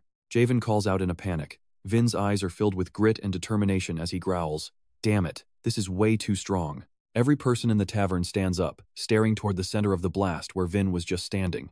The crowd panics, including a young woman clutching her baby, as everyone screams that it's finally exploded. Sukon is baffled, wondering why he couldn't sense the blast. He quickly throws out his specialized combat strings. No matter who did this, he vows to protect the young master, weaving a mana-reinforced web as a defensive shield. Now, watch closely here, because Vintron is still standing right in the path of this incredibly dangerous explosion. Javen yells for Sukon to save him, while the butler turns back, pleading for his master to hide behind him. Sukon grits his teeth, hoping his defensive barrier is enough to keep the young lord safe from the blast. The explosion rips through the air, obliterating everything. But from the heart of the smoke, a purple, star-like light begins to shine. Vin stands tall, having just swung his blade. That single strike seemingly blew the explosion away, stopping its path. Embers drift around him. His face is drenched in sweat and exhaustion, but his gaze remains unshakable and sharp. Sukhan and Javen can only stare in absolute shock. They can't believe he's actually still standing there. But a second later, Vin's body gives out. He collapses face first, and Javen immediately leaps forward, shouting his name. He's completely unconscious. While Javen desperately calls out, Sukhan stands there, his mind racing with disbelief at what he saw. I know what you're thinking, he should be dead, right? Sukhan saw him get swallowed by the blast with his own eyes. Was that strange sword technique really enough to destroy an entire explosion? Javen quickly carries Vin toward the stairs. Sukhan follows, dragging the dead man's body. Vin finally wakes up, though he's still incredibly weak and in pain. Julian mentions that using that abnormal sword skill 3 times was pushing his limits way too far. Luckily, his heart is still beating, even if his mana circuits are a total mess. They slam the door shut, and Javen asks if he's okay. Javen offers to call a priest, but Vin refuses, saying he just pushed his body past the breaking point. He sits down to meditate, asking the two of them to stand guard and protect him while he recovers. Sukhan is surprised, asking, "Guard you? You actually trust us now? What if we have bad intentions?" Vin is blunt. If his gut is right, Sukhan is at least a 7-star master, which is insanely powerful. He smiles, saying if the butler wanted him dead, meditating wouldn't change a thing.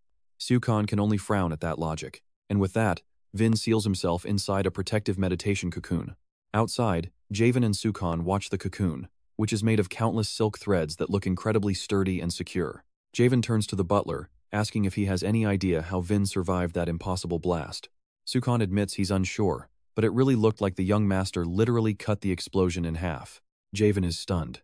Could even someone like Sukhan do that? The butler admits he's not even sure he could pull that off. Looking at the corpse on the floor, the young man realizes something strange. Even though this man caused the explosion and is dead, his body looks completely normal, as if nothing happened. Suddenly, cracks appear on the body. It begins to dissolve into a dark red mist that rises into the air. Even a veteran like Sukhan is confused by these strange events. Javen just stands up with a confident smile. He realizes Vintron is a truly formidable monster, and now, he's more eager than ever to fight him. Night falls, and while the moon is only a crescent, it shines with an intense, haunting light. Back in the room, Vin breaks out of his cocoon, exhaling in relief. He stretches his tired muscles after the long night. As he's massaging his sore shoulders, he suddenly notices Javen is still right there. Trust me, you and I are going to want to see where this rivalry goes next. Julian wonders, so much happened, yet he sleeps like a baby?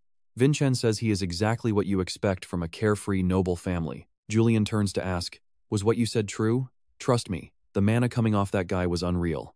Vincent nods. No mistake about it. He adds that it is Red Emperor level power, something only he can detect. Julian notes, he stores mana in his heart like us, yet he does not feel like a martial artist. Vincent replies, the scent of Sammy prison is on him. Forced mana injections before being dumped right on our doorstep. This makes him uneasy. Are the actions of Sammy and the elders just a coincidence, or is there something we are missing? While lost in thought, a sudden voice from the right side startles him. I have a question. From the shadows, the mysterious butler Sukhan emerges. Retracting his thin wires, he asks why Vin Chen did not escape when he knew the man would explode. It feels like a test of character. Vin Chen answers. That dining hall was filled with innocent people. He remembers mothers holding their babies.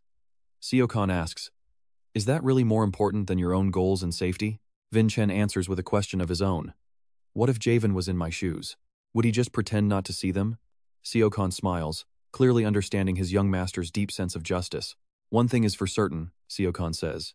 I personally would not have acted as righteously as you, young Master Vin Chen. He bows his head slightly. You are truly the most noble sword I have ever encountered, young Master Vin Chen. Vin Chen smiles back. Thank you, Butler Sukhan. But the butler has one more thing to reveal out of respect. In this upcoming mission, I will not be joining you. Now, pay attention to the cold look in Sukhan's eyes here. Vin Chen is left thinking. A mission without him? Deep in the forest, the glowing green steps of a monster appear. The monster lets out a terrifying roar. A cloaked man holding heavy chains snaps at it. Quiet down. Be patient, and soon I will let you eat Vincent Ienka. He removes his hood, revealing a face stitched together like a patchwork of different flesh. He laughs sinisterly. And for dessert, you get the Vatican's only son. Meet the one and only Cav. Next morning, a terrible singing voice echoes through the trees. Javen is in high spirits and ready to go. Let us make this quick. Julian asks if that savage Sukhan is really staying behind. Vin Chen confirms it. Last night, the butler made his stance clear. Vin Chen remembers asking why he was sitting this one out. He replied, Master Javen's safety is my priority. If things were truly bad, I would have killed the beast already. But doing that would only hurt young Master Vincent's growth and achievements. He smiles. I want to see what that righteous sword of yours can do without the family interfering. Siokan promises not to touch a hair on that monster. Julian looks back, shocked that he really stayed behind. Vincent just smiles. Is this not exciting? Having the support of such a powerful martial artist, Julian grumbles. If I knew this would happen, I would have healed my mana injuries first. You saw that coming, right? But Vincent thinks waiting is too dangerous. If someone is pulling the strings, they cannot give them more time. While they talk, Javen turns back, scratching his head. Hey Vin, where exactly are we going again? Vincent freezes. You volunteered to lead the way and you do not even know where we are? He gathers small mana circles in his hand. We are hunting goblins, but I have not seen a single monster. He concludes that the lair must be much further away than they initially thought. It appears and disappears like a ghost. Javen wonders what their next move should be. Vincent rolls up his sleeves. We need a new strategy. I think the old-fashioned way might work here. He steps into the bushes, searching through the leaves with a distinct rustling sound. Javen gets impatient. We will never find it unless you have some kind of tracking ability. Vincent just smirks. This thing is massive, even compared to the rest of the forest. It is bound to leave obvious tracks or waste. It is not hard to find these scattered trails. These are the tracking skills he perfected over many years of hunting monsters in his past life. He stands up and gestures to Javen. Come here. We are going to follow the blood trail first. The two of them venture deeper into the forest as the clues slowly begin to reveal themselves. Claw marks on trees, half-eaten carcasses, and massive footprints. You and I are about to see something truly terrifying. All right, you and I are following the trail into a massive reed field. Raven's still skeptical. How could he track them without skills? Did you really find the monster's tracks? As they walk through the tall grass, the young boy can't help but marvel. You're incredible, Vintran. I've learned so much from you today. Suddenly, Vintran stops. He senses something seriously wrong. He claims it can't be this easy, leaving Raven behind him absolutely stunned. Vintran realizes these tracks are way too obvious, like they were deliberately planted. That's why they haven't gotten lost or confused once. He turns back and adds, hunting monsters is never this simple. If it feels easy, it's because someone's leading us on a leash. Suddenly, a red mana circle erupts right beneath their feet. Both of them are terrified, sensing the raw danger. Boom! A massive, terrifying explosion rocks the center of the field. It was a magic mine, a preset trap. Luckily, they both managed to leap back just in time. Julian rubs his chin, deep in thought. This entire field feels completely unnatural. The boy notes that reeds usually grow in hot, humid spots, but not here. Vintran agrees this reed field is beyond suspicious. A blinding pillar of mana surges right where Vintran stands. He's unleashing his giant thunderstorm. Pay attention, because this is where the hidden enemy gets forced out. Kavo, hiding in the tall grass, has to reveal himself to dodge. He raises his hands, conjuring red mana circles and incantations to block the incoming strike. A magic shield goes up, splitting the storm blast. The blue and white sphere collides and explodes, lighting up the entire forest. The shockwave obliterates almost all the reeds in its path, scorching the very earth before them. Raven demands to know who he is. Vintran replies, "That's the guy who lured us here." The man finally speaks, "So you noticed the trap? Smart kids." He smiles wickedly. "Thank you for accepting my invitation, young master. My name is Kavo." Vin asks him, "Did the elders of Adenka send you to do this?" He doesn't even deny it. "Exactly. They promised me 100 million to take your life." Vintran grits his teeth in rage. "Since you've been so honest with me," he points and laughs, "I obviously don't plan on letting you leave here alive." Behind them, a familiar figure appears with glowing blue-purple eyes and two swirling auras. Vintran swings his blade using the Amilun sword style. Raven isn't far behind, channeling mana into his spear. Gold and purple energy combine in a joint strike. Explosions ripple across the goblin's body, but it doesn't seem to care. The monster flexes and lets out a deafening roar, blowing back both of their attacks.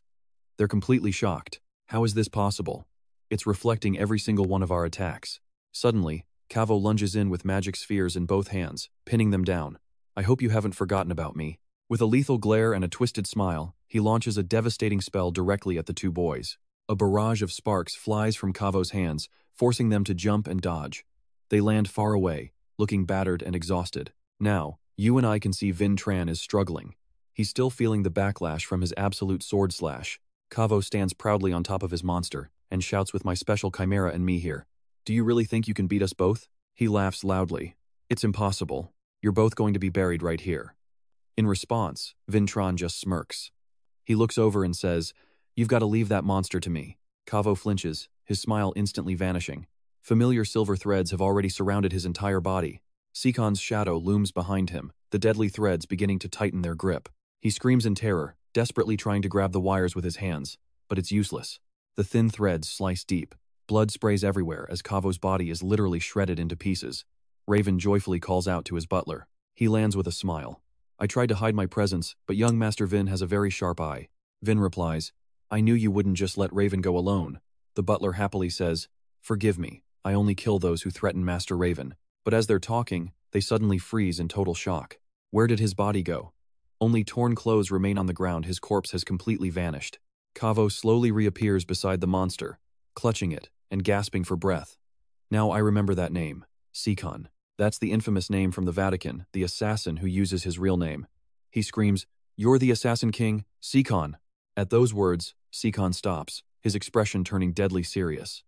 Even Raven is stunned to hear the title Assassin King, and trust me, that's where we leave it. The butler smiles. I guess my name is still famous then. Sikon tightens his threads, so what? Trust me, this villain is pure evil. Still here? Kavo asks with a chilling, sinister smile. My plans have changed. Now, I'm going to take your corpses and turn them into a perfect chimera. He bursts into a crazed laugh and commands the monster behind him to let out a massive roar. Vintran smiles, leaving the magic duel to his ally. Leave it to me. Javen looks incredibly hyped too. The two young warriors charge the leaping monster, while Siokon dives straight for Kavo on the ground below. Purple mana surges in a zigzag pattern as an absolute sword strike hits the monster from the left side. But the beast reacts instantly, raising its massive, clenched fist to block the powerful incoming attack. Despite the power, the monster's defense is insane. It takes 0 damage. Javen is shocked, it blocked absolute sword. Vintran winces in pain, noticing the beast resists all magic. Meanwhile, the mages are locked in fierce combat. Kavo's red energy blasts clash violently against the blue mana threads from Siokon. The impact is absolutely devastating. The villain laughs wildly, charging a sparking sphere of electricity right on the tip of his finger. Stop this nonsense, Assassin King. You're built for the shadows, not for a direct frontal fight, right? Energy beams fire from the sphere. Siokon defends, mocking Kavo for having 0 talent in taming monsters himself. Kavo laughs. You think I'm taming an ogre? No, it's all about the special properties of this necklace. Any beast wearing it must obey me. With a simple snap of his fingers, he forces it to move. Now watch this part closely. The ogre follows its orders, roaring as it ignores the two boys, and turns back to unleash a devastating double-fisted hammer blow straight down onto Siokon. Siokon is caught off guard, his hands already full defending against Kavo's relentless magical barrage. Boom! A massive pink explosion rocks the area. Luckily, Siokon managed to teleport back just in time to escape. The boys are worried, but Sikon stands up, despite his torn clothes. I'm fine, don't you worry. He gets up and confirms that Javen's theory was actually completely right from the start. Javen nods. Those are dragonoid scales. Vintran is stunned since dragonoids were supposed to be extinct. They look human, but their scales grant them magic resistance just like a real, ancient dragon. Everyone stops as they hear Kavo start hurling foul insults and curses at his own monster. He kicks its head, screaming, You idiot! If we get hit by that attack, what then? You have to adjust. The ogre is humiliated, and its eyes burn with a deep, boiling rage. It lets out a low roar and glares at him, which only makes Kavo even more angry. He strikes its head again. You dare defy me? You'll never escape the control of my necklace. If you resist me, I'll drain your dragonoid blood and destroy you once and for all. The ogre has no choice but to submit. It's completely trapped by the power of that collar. Vintran is curious about the collar. Siokon explains that Kavo is using its trait to enslave it. You and I can see the plan forming. Vintran's eyes flash as he realizes the necklace's weakness. I've got a way to win this, he tells his allies. While busy scolding his pet, Kavo suddenly looks forward in total shock at what he sees. All three have vanished from sight. What? Did they really just run away? He mutters to himself. Suddenly, thin silk threads wrap around him. It's a surprise attack. Kavo barely manages to dodge it. He lands safely, but Javen is already in the air, spear raised, ready to unleash a family technique. The spearhead glows with light. Kavo is incredibly fast, using a short teleport to avoid the blow. Javen isn't stopping. Covered in golden mana, he shouts that his spear can pierce through absolutely anything. Kavo's face pales as he realizes this attack is impossible to block. But against dragonoid scales, everything is useless. He commands the ogre to jump in and shield him. It catches the spear with its bare hand, unharmed. Javen's face twists in shock as he stopped cold. The ogre tosses the spear aside, sending Javen's entire body flying high up into the air. Kavo laughs, thinking it's over, but a circle of mana appears. It's the absolute sword technique. Vin Tran's second form slashes out, aiming a devastating blow at both Kavo and the ogre. The villain grits his teeth in worry, realizing these guys have been playing with him all along. Vin is exhausted and drenched in sweat, but his eyes remain determined.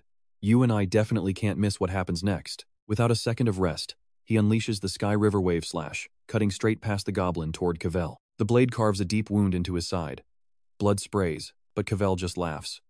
Nice hit, but you are still losing. He clutches his side with one hand, pointing forward with the other. Chimera, kill them now! But the monster just stands there, dazed. It feels like its chains have finally been shattered. It roars with pure fury, its killing intent and mana swirling right in front of a shocked Cavell. Vin Tran smiles. I was not aiming for you, he says smugly.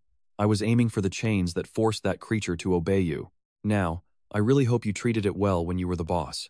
As soon as he speaks, the monster raises its massive dragonborn arm, ready to crush Cavell into the dirt. Sensing the danger, Cavell quickly summons a magical shield. The monster's fist slams into it, causing the barrier to crack instantly. Shards of magic fly everywhere, glowing with a sinister red energy. Trust me, you and I are about to see exactly why you should never provoke a monster you cannot control. The monster lets out an earth-shaking roar as blood sprays across the clearing. Cavell's head is sent flying into the air. He barely gets a hand up before his lifeless body hits the ground. Julian is trembling.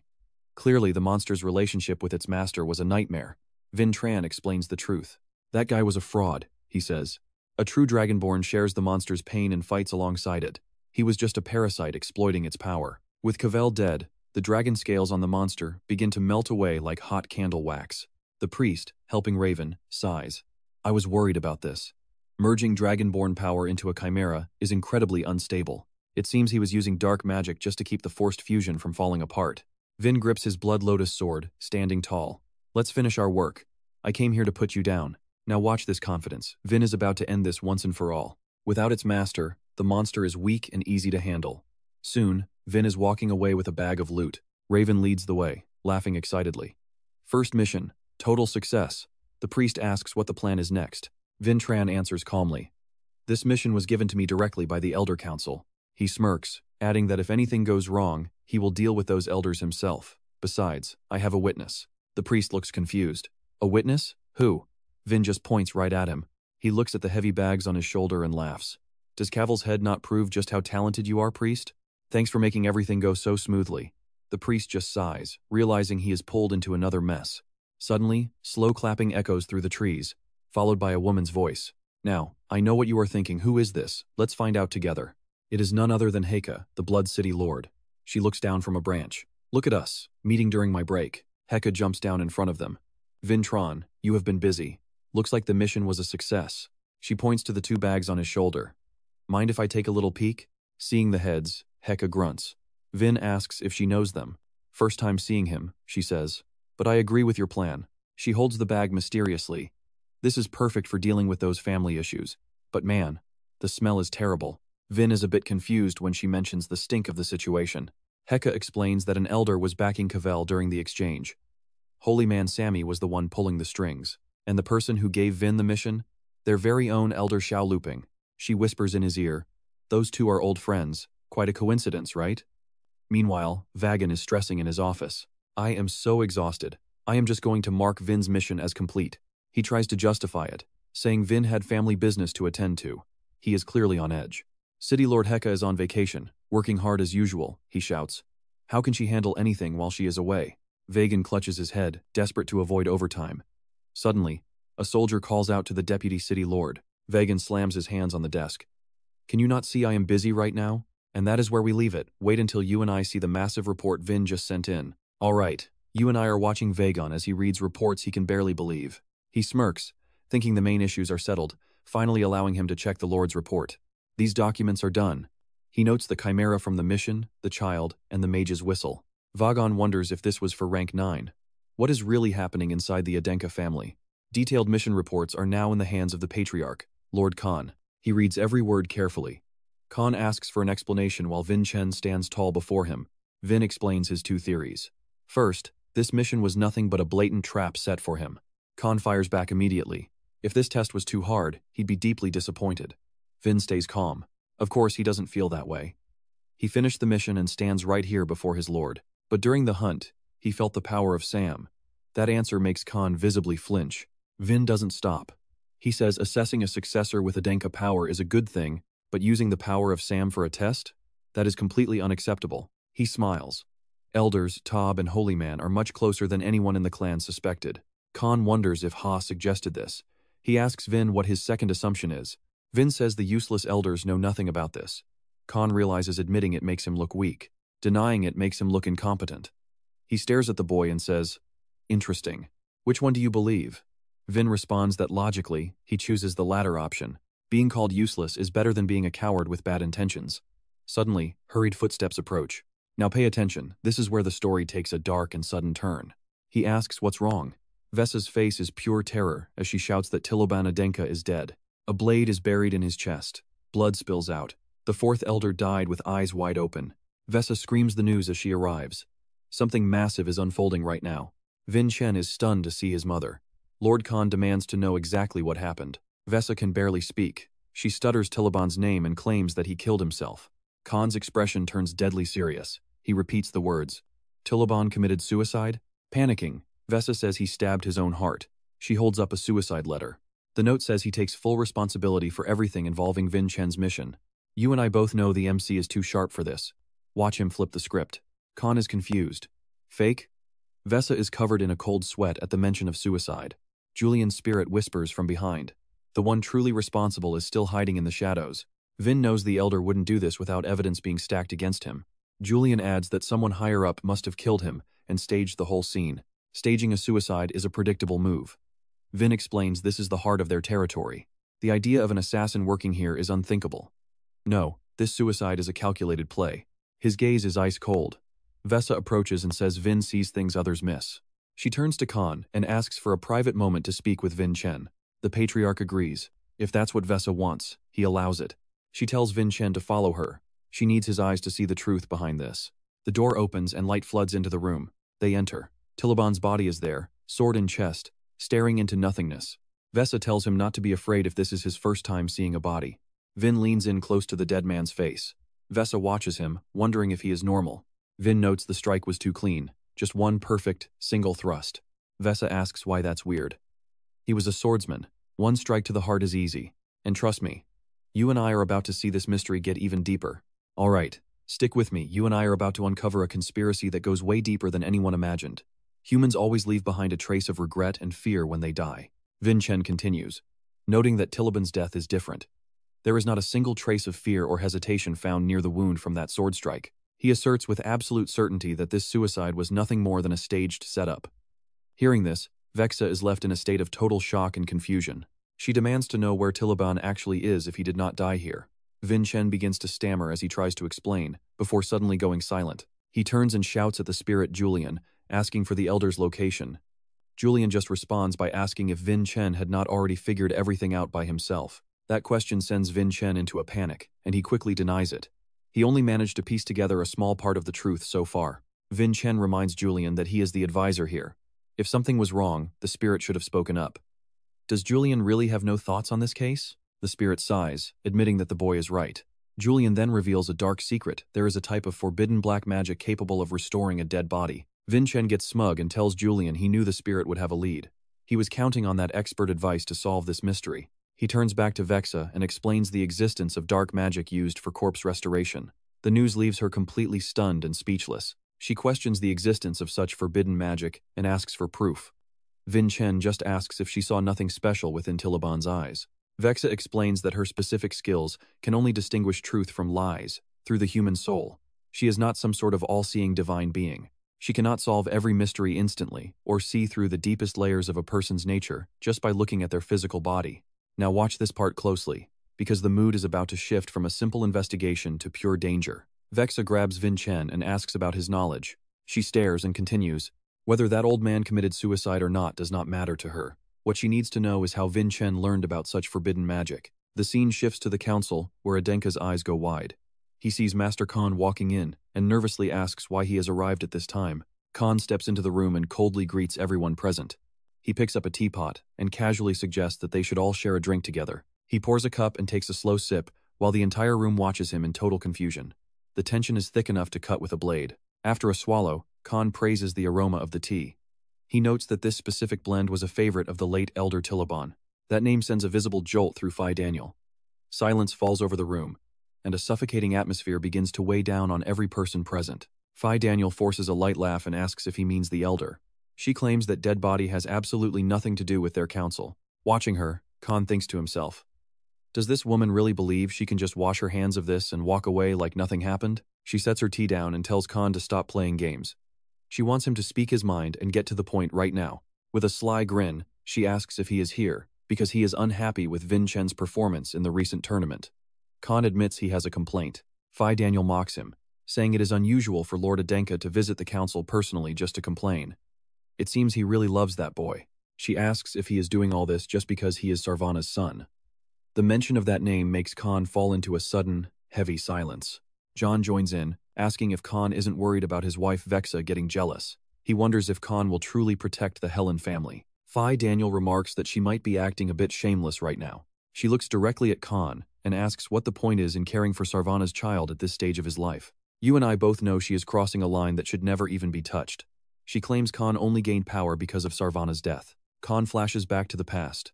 He is in a room with Sarvana, hearing his own voice filled with grief echoing from outside the window. In his memory, he was broken, clutching Sarvana's hand as she grew weaker. He begged her to stay with him instead of giving up. If she had used the power, she would have lived. But she refused. Sarvana tells him to understand she did all of this for their son. Khan bit his lip, fighting back tears because he knew Sarvana did not want to see him in pain during her final moments on Earth. His heart was shattering into a million pieces, but he forced himself to stay strong and keep the tears from falling in front of her. Back in the present, her final request to protect their son echoes in his head. Khan stands up, and a terrifying pressure fills the room. His eyes burn with pure rage. Every single movement he makes radiates authority and an anger that can no longer be hidden or suppressed. Seeing this, Phi Daniel just sneers. She asks why the master of the house is having such an extreme overreaction to the simple truth. Does he really think no one knows? After Sarvana died, he suddenly grew powerful and claimed the title of Adenka for himself. She adds that her death was his greatest opportunity. The memory of the day Sarvana passed away floods back into his mind with painful clarity. She stands up and continues, calling Sarvana Hisley a pure and kind woman whose death brought sadness to the entire family clan. But her tone shifts into something much darker as she looks at him with a mocking, cruel expression. Phi Daniel laughs and says, she mocks him, asking why he is sad when he was the one who ended her. Trust me, you and I are about to see exactly what happens when a legend is pushed too far. You and I are about to see Khan unleash a power that defies all logic. It floods the entire hall, surging through the building and reflecting off golden walls to shatter the silence. The sounds of battle echo, steel clashing against steel as the air begins to boil with intensity. Within this dramatic melee, factions collide with brutal force as every devastating wave of attack pushes the tension to its limit. Fiel stands there trembling, drenched in sweat, her body barely able to stay upright. Inside the room, Patriarch Khan points his cold, sharp blade directly at Fionel. His gaze is heavy with raw authority and bloodlust, leaving everyone absolutely stunned. She drops to her knees as panic takes over her heart, wondering what on earth was that power. Her body is still paralyzed by an uncontrollable wave of fear. She wonders, how can just drawing a sword release such overwhelming pressure? Is she actually starting to experience some kind of hallucination? Trembling, she realizes this is the absolute peak of human limits, a power that far exceeds anything she could ever comprehend. What radiates from Patriarch Khan is the 9-star light, blindingly bright and truly majestic. Khan coldly tells Fionel, remember this well. Svana's true name is Sarvana Adenka. Back in reality, Vesa stares down Vincent with sharp eyes. She demands he explain how he detected the traces of dark magic. Julian's spirit stands behind them in a panic, unsure of how to handle this situation. Vincent feels suffocated, stuttering and unable to find his voice. Finally, he manages to say he can simply see it. Vesa senses something off about his answer. She grows agitated, her gaze becoming even sharper than before. She repeats her skeptical question, refusing to believe him. Julian's spirit watches anxiously, feeling like everything is spiraling out of control. Unable to hide her doubt, she presses him again about the name of the dark magic. She can't believe Vincent knows this. He explains it's just intuition, claiming he doesn't know everything yet. A thought flashes through his mind. His eyes seeing the truth is the only way to counter that ability. Now watch this part closely. Vincent looks Vesa in the eye and claims he has received a divine revelation. Vesa's suspicion grows. Is Vincent lying? She has to ask again, demanding he explain this divine revelation in more detail. Is he implying that the god revealed everything to him during the recent friendly competition? Vincent calmly answers, Yes, the god himself bestowed this divine revelation upon me. Even the name of this dark magic was information he learned through that holy vision. Vesa thinks to herself. Vincent's eyes remain steady with absolutely zero reaction. She wonders, could he actually be telling the truth about this god? Vesa turns away, warning Vincent to keep the god a secret. If this power is exposed, it won't end well for him. Vincent politely obeys. Watching this, Julian's spirit is baffled. Did he really just get away with that? Vesa continues. What else was in the divine revelation? Did he reveal Tilaban's current location? Vincent signals Julian, silently asking the spirit to feed him a hint for the revelation. Hearing this, Julian is caught off guard, unable to react in time. Julian says, if it's reached the point where even Vesa can't sense his presence, he must be using high-level dark magic for stealth. Tilaban likely sacrificed a massive amount of life force to cast it. Vincent repeats this exact thought to Vesa. Vesa wonders in confusion if a third party might be helping him. Julian tells Vincent that Tilaban was discarded after taking the fall, meaning he's no longer useful. The chance of someone helping him is almost zero. Julian's spirit explains that Tilaban is physically exhausted and has absolutely no allies left. Wait, you see that too? Julian points right at the ceiling, insisting Tilaban is hiding in this room, leaving Vesa completely stunned to hear the villain is still present. Vincent speaks up, stating he needs Vesa's help for a specific task. He is determined to strike Tilaban's physical body directly to face him. Vesa calmly agrees, noting that as a sinner, Tilaban can be judged and executed on the spot. She doesn't care who delivers the final blow, but she wonders if Vincent is strong enough to fight an Adenka elder with his current power. Without hesitation, Vincent draws his sword and asks for Vesa's assistance. He explains he'll force Tilaban out of hiding, but the villain will likely retaliate with a devastating strike. He begs Vesa to block the massive attack so he can finish him off. She agrees instantly, calmly telling him to leave everything to her. And that is where we leave it. Trust me. You and I are not going to want to miss the epic clash coming next. Alright, you and I are dropping right into the action. Vincent slams his sword down, screaming great thunder as a surge of blue light floods the entire room. That light instantly wraps around Tilaban's lifeless decoy on the floor. But the real Tilaban is actually hiding, cowering in a dark corner of the chamber. His eyes flicker with pure panic as he realizes his hiding spot is useless and his plan is failing. Furious, he lunges at Vincent, demanding to know how he dared to do this. But as he swings his blade, Vesta steps in and stops the strike with her bare hands. She remains perfectly calm, her gaze sharp as a needle, while her arm effortlessly halts Tilaban's heavy sword in an instant. The villain is left stunned and completely confused, realizing that she only needs her physical strength to crush his best attack. He grinds his teeth, eyes burning with a rage he can't act on. Suddenly, Vesta uses her overwhelming power to snap Tilaban's sword like a toothpick. That move shatters his resolve, forcing him into his true form as he collapses to his knees, unable to fight back anymore. Vincent looks down at him with ice in his veins. So, it turns out Tilaban has become nothing more than Salmon's obedient little dog. Tilaban tries to swallow his fury, but he still glares at Vesta, shouting that this is the power of the Red Emperor. He spits out that if Vesta hadn't interfered with her strength, he would have escaped this place a long time ago. Hearing his pathetic excuses about wanting to run away, Vincent just lets out a cold, mocking laugh full of pure contempt. Vesta summons her energy, standing her ground without a hint of hesitation as she declares that Tilaban isn't going anywhere today. She fixes a deadly stare on the trembling Tilaban, declaring that in the name of the family, he will face his final judgment. Suddenly, Vincent charges forward. Watch closely as he swings his blade with lethal precision, skewering Tilaban and sending a scream of pure agony through the air. The blade in Vincent's hand finally finishes the job, completely crushing Tilaban and ending any last bit of his resistance. He coldly announces that it is finally over, his eyes glowing red like a flickering flame fueled by years of deep hatred. But a second later, his body suddenly gives out, and he collapses. Vesta is struck with horror and panic as she watches Vincent fall. Vesta screams Vincent's name at the top of her lungs, her voice cracking with a mix of intense worry and absolute despair. Vincent is now in unbearable pain, and his agonizing screams echo through the silence of the room like a haunting melody. Seeing him sprawled on the ground, Vesta loses all control. Her eyes go wide with fear as she desperately cries out his name again. Both Julian's spirit and Vesta rush to his side, frantic to know what's happening. Julian asks what could possibly be wrong with him. Gasping for air, Vincent says his body was hit by a wave of torture after using the sword skill. His eyes roll back, and his nails begin to transform. Julian's spirit is shocked, his eyes wide as he realizes the boy's very essence seems to be fading away right before them. Vincent thinks to himself, has it really started already? He grits his teeth, looking at his arm as the heavenly bone decay begins to take hold. Vesta panics and turns to run, saying she will find a priest immediately while begging Vincent to just hang on a little longer. Vincent is in disbelief, thinking this shouldn't be happening yet. He thought he had years before he'd have to face this corruption. Julian says this decay isn't actually surprising. They achieved impossible things and gained godlike strength using Vincent's frail, weak body. They fought and defeated opponents far beyond their level, and Julian admits he pushed their power past the breaking point many times. Now pay attention, Julian realizes the heavy price for their power has finally come due. There is no escaping the consequences anymore. Vincent's face is a mask of agony. He stammers Julian's name, asking if he really failed in this life too, despite everything they did. Hearing that question, Julian's spirit just stays silent, not offering a single word of comfort as the tension thickens. Then, Julian firmly declares that failure is not an option, leaving Vincent looking up at him with a face full of confusion. Julian's spirit floats into the air, beginning to radiate a soft, glowing pink light that starts to fill the entire room. Julian admits that while Vincent's methods were reckless and made no sense, he doesn't believe they were actually the wrong choice.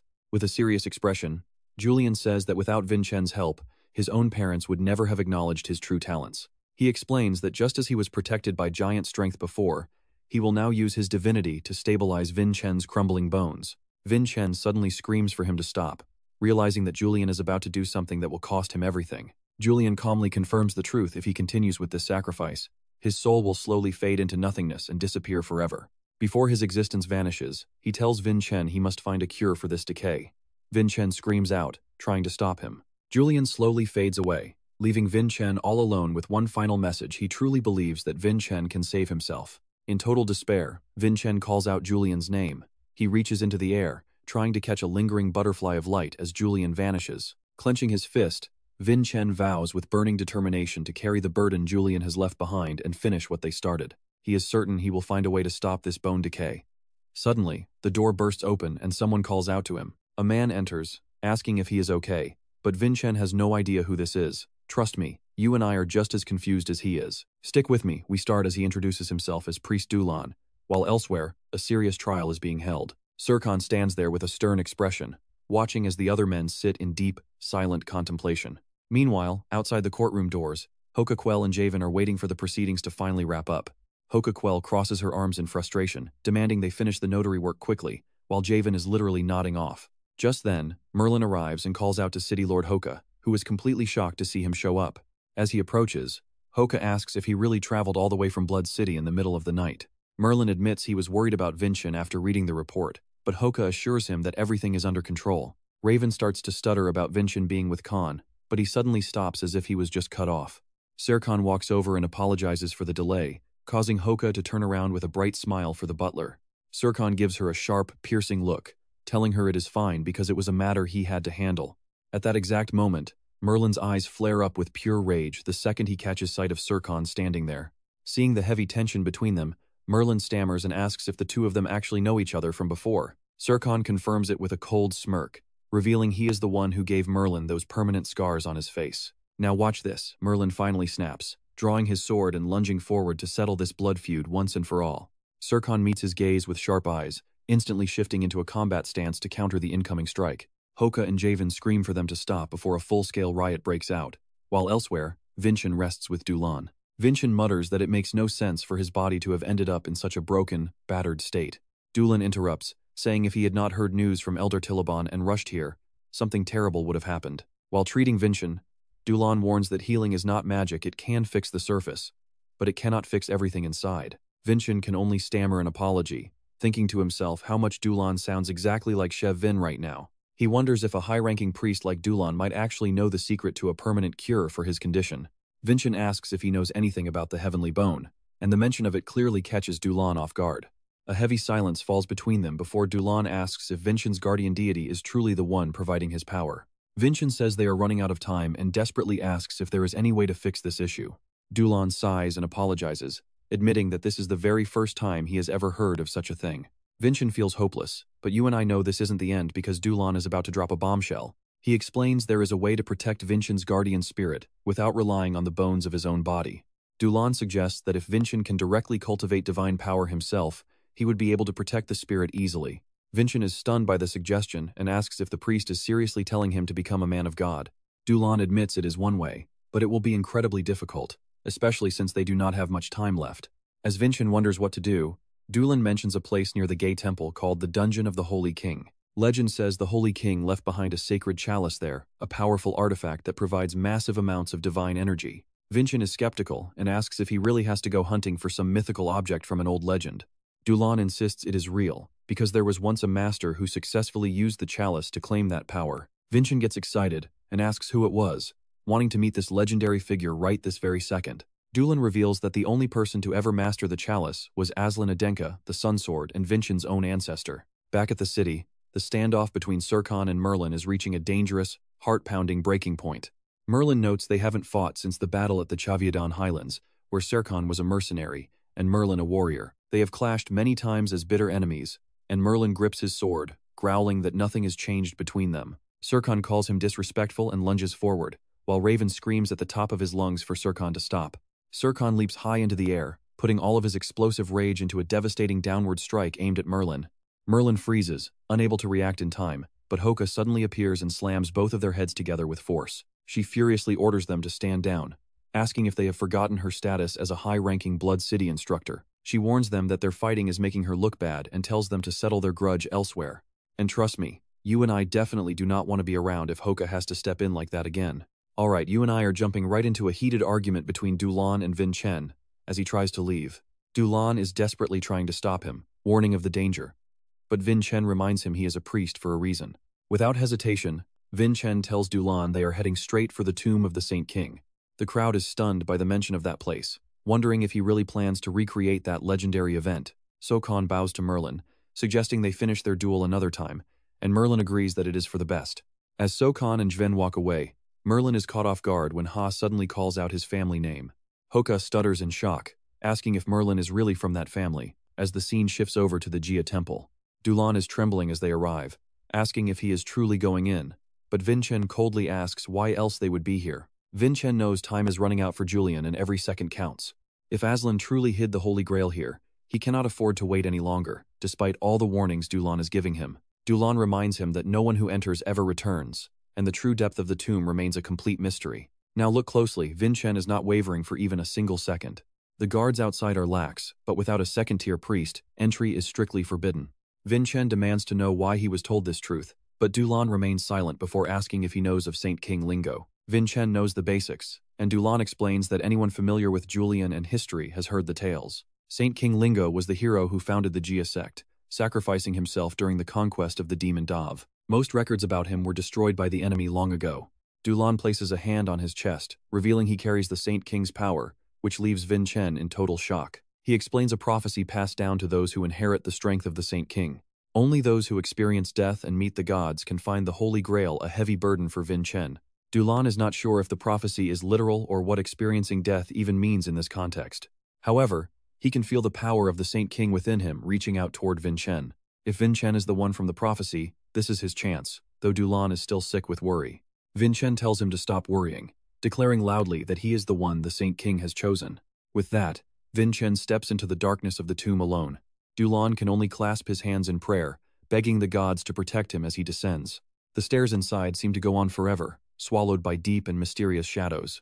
Time feels distorted in the pitch black, and Vincent wonders just how much Dulon truly knows. He sighs, thinking about how Julian would hear him, and how humans are such cunning creatures. 10 years in a dark cell can feel like a single day when you are desperate for time to move faster. You and I can see how strange this path is. It literally feels like it has no end. He decides he has to confirm what is going on before he loses his mind. Suddenly, Vincent freezes as a voice warns him not to look back. If he turns around, he will lose his way and be trapped forever. Vincent draws his sword, demanding whoever is hiding to come out and face him. He braces himself for an attack, only to realize he is facing an illusion. A man bows and introduces himself as Melanon, a warrior of the illusion tribe. He says he has been waiting for the one who pursues the truth. Vincent's task now is to move past the Sun family and face the ultimate reality. Melanon explains that they have stayed behind to protect their mission for 500 years, and he begs Vincent to finally set them free. Vincent realizes Aslan's plan is unfolding and asks how he can prove his worth. Melanon tells him to strike them down with his sword so his mana can reveal the truth. To honor their long wait, Vincent decides to use the Adenka sword style. He stares at Melanon, focusing on the secret techniques passed down from his master. He unleashes a powerful half-moon strike, proudly declaring his name as Vincent Adenka. He is the heir of Aslan Fanker, and trust me, you and I just witnessed a legendary awakening. Alright, You and I are about to witness the most intense tomb raid ever as the ground shakes with battle. Illusory phantoms charge at Vincent with blinding speed. They mock him, claiming he is a failure who hasn't proven anything. Gritting his teeth, he swings his blade and shouts, "Giant brain power." Vincent leaps up, erupting in a blinding blue light. Stunned, the phantoms watch as their ghostly arms stretch out, growing longer and longer by the second. Vincent watches in a mix of shock and fear. These phantoms are insanely strong, but even if he is downed, he will keep attacking. The phantoms howl to destroy the Tomb Raider, causing Vincent to recoil in sheer surprise. He knows they are lurking right behind him, but he doesn't dare turn his head back for even a second. A warning echoes in his mind. If he turns back, he will be trapped in this tomb forever. Suddenly, Melano swings his blade, striking Vincent. He coldly tells Vincent to give up, claiming he isn't the one the ancient prophecy spoke about. Confused and lost, Vincent wonders if this place was truly a trap set by Aslan from the very start. A thought flashes through his mind. If Julian were here, he would definitely know how to help him through this. Now, watch closely with me. Surrounded by phantoms and feeling completely helpless, Vincent's eyes scan the crowd, searching for an opening. Outside, Dan is still silently praying for Vincent's safety amidst the chaos. Right then, voices echo nearby, catching his attention and pulling him away from his prayers. He turns to see guards stopping two people from entering the restricted zone. Seeing Dan already inside, they are absolutely shocked and loudly demand to know how he bypassed the high security to get in. Dan stares blankly, wondering who they are. Meanwhile, inside the tomb, Vincent is pushed to his absolute limit. Melanon reveals they are the guardians of the prophecy for the Holy King and the Sun Sword Emperor. They claim their power exists only to protect the prophecy, warning him that anyone who dares to interfere will face a truly miserable and painful end. Since they cannot be defeated, it proves he is just an intruder, not the hero from the ancient legends. They say true seekers of truth must experience death and stand before the gods themselves. Melanon explains the prophecy has two parts, and Vincent doesn't fit into either one of them at all. Then he tells Vincent to die in peace as they prepare to end his life for good. Trust me, you're going to love this part. Suddenly, Vincent's power explodes, flooding the room with a fierce red light. He breaks free from the giant phantom's grip. The Guardians realize this dark red mana belongs to the Salmon bloodline. They are panicking now, realizing he is the Crimson Emperor demon. Vincent mentions the final chapter of the Crimson Hymn. His sharp gaze locks onto the enemy. That overwhelming power shakes the very space around them with brilliant light. He realizes he used the wrong name to prove himself. He isn't just Vincent, he is Daven Salmon, the one who truly surpassed death. Burning with rage, he stares at the enemy and declares he is Daven, the one who returned from death. He looks at Melanon and demands the Holy King's Grail, just as the prophecy had originally foretold. The phantoms scream in joy as they are finally set free.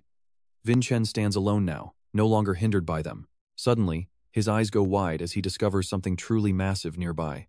A giant door stands before him, acting as an entrance. As he pushes it open, light spills onto his face. Stepping inside, a vast and incredibly magnificent hall opens up before his very eyes, looking absolutely majestic. He realizes he's finally reached the Holy King's tomb.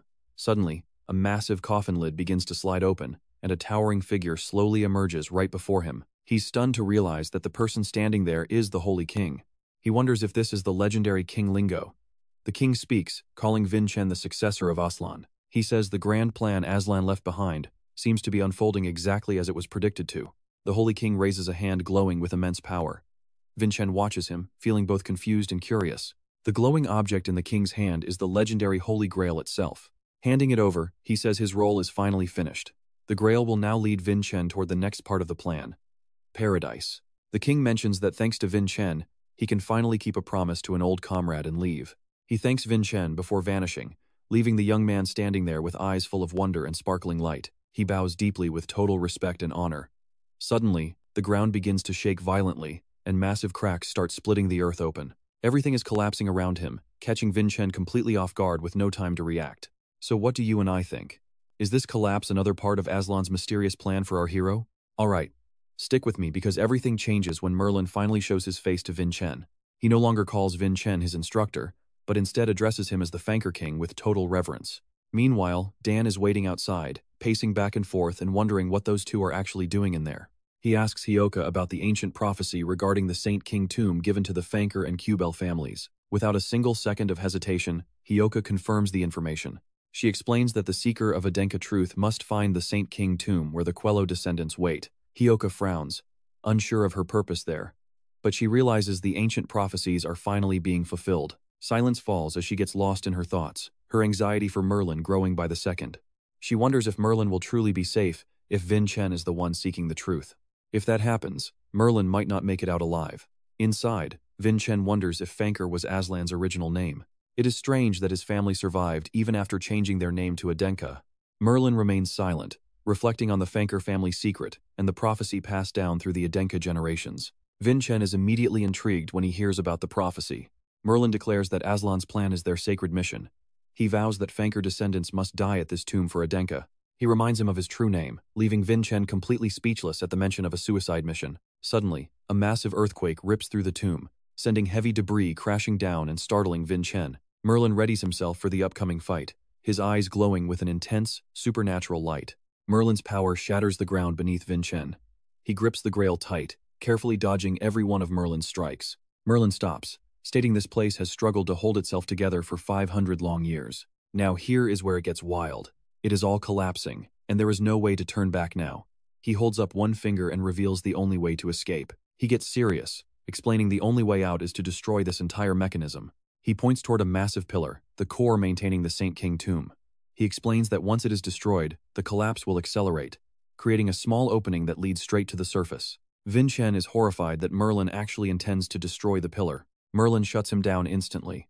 He does not need Vincent to intervene because this is his ultimate mission. He stands tall, sword in hand, looking like a legendary warrior. Vincent asks if Merlin plans to save him while staying behind to die. Merlin closes his eyes, remembering their first meeting. He remembers the day the Saint King promised to never forget his name. In that moment, his heart raced. He knew his time to serve had finally arrived. He raises his sword high, declaring that for a true warrior, nothing brings more joy than completing their mission and dying with honor. He swings his blade with massive force, creating a powerful shockwave, while telling Vincent he was truly a wonderful disciple. Their powers collide in a blinding flash. Merlin is stunned to see Vincent actually block his lethal strike. You and I are seeing history right now. Is this what the prophecy meant? Vincent is furious, asking if the Fanker name means so little to Merlin. He screams that the Aslan or Fanker he knew would never sacrifice someone just to achieve a goal. Vincent claims Aslan was just a simple child who once cried over his own unfair treatment. There is no way a man like that would throw away his own descendants like they were nothing more than tools. The two clash again, steel ringing against steel as sparks illuminate the dark chamber. Merlin grits his teeth in anger, shouting if they are really going to keep fighting like this. If they do not stop, they both die. But Vincent is certain they can both escape. Merlin is visibly shocked, staring at him in pure disbelief. Vincent turns, asking if Merlin used all his power just to stay behind. He ties the grail to himself. Even if Merlin has no energy left, what if Vincent becomes fast enough? What if he is strong enough for both? He touches the ground, igniting a brilliant light. Vincent shouts for him to gather all his power for one final jump. He channels the blessings of the Queen, the Wanderer, and the Giant. Merlin can only watch in confusion. Vincent closes his eyes, focusing. Trust me, you and I do not want to miss how these powers merge into one legendary force.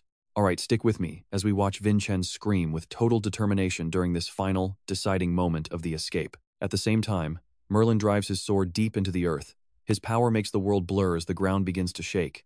Blinding light fills the entire space. They both look up as the escape route finally starts to reveal itself. Sunlight pours in from above. With everything they have left, they prepare to jump and make their grand escape. Vincent focuses all his energy. He grits his teeth, pushing through the pain as they reach the exit hole. Clenching his jaw, Vincent holds on tight as the light gets closer, and he realizes solid ground is ahead. They are just inches away from freedom. Vincent realizes he is running on empty after using his Red Emperor magic earlier. Fear takes over as he realizes he might fall back into the dark triple grave once again. Just as he heard Bannock's, he looks down to see Merlin supporting him with a sincere smile, putting all his hope in him. Now watch this.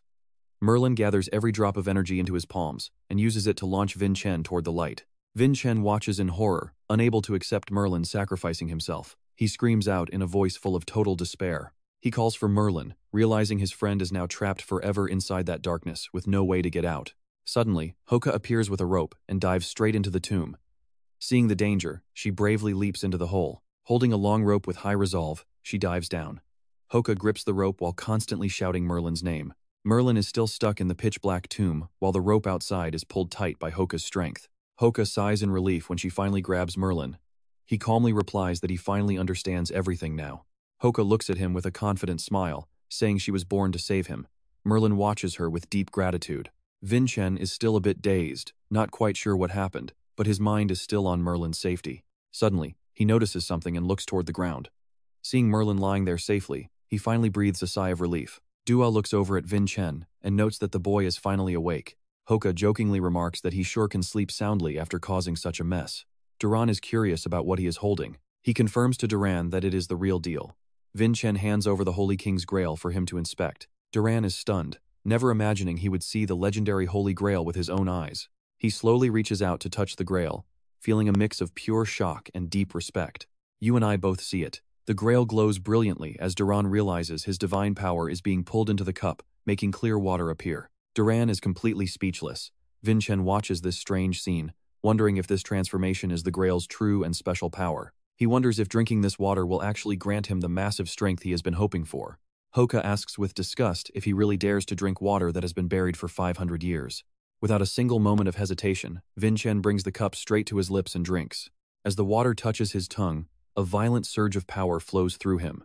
In that instant, he sees Julian's soul appearing. The soul floats in the hazy space with closed eyes, creating a scene that is both mysterious and heartbreaking. Deep sadness washes over Vincent. He silently prays for Julian to finally wake up and return to them.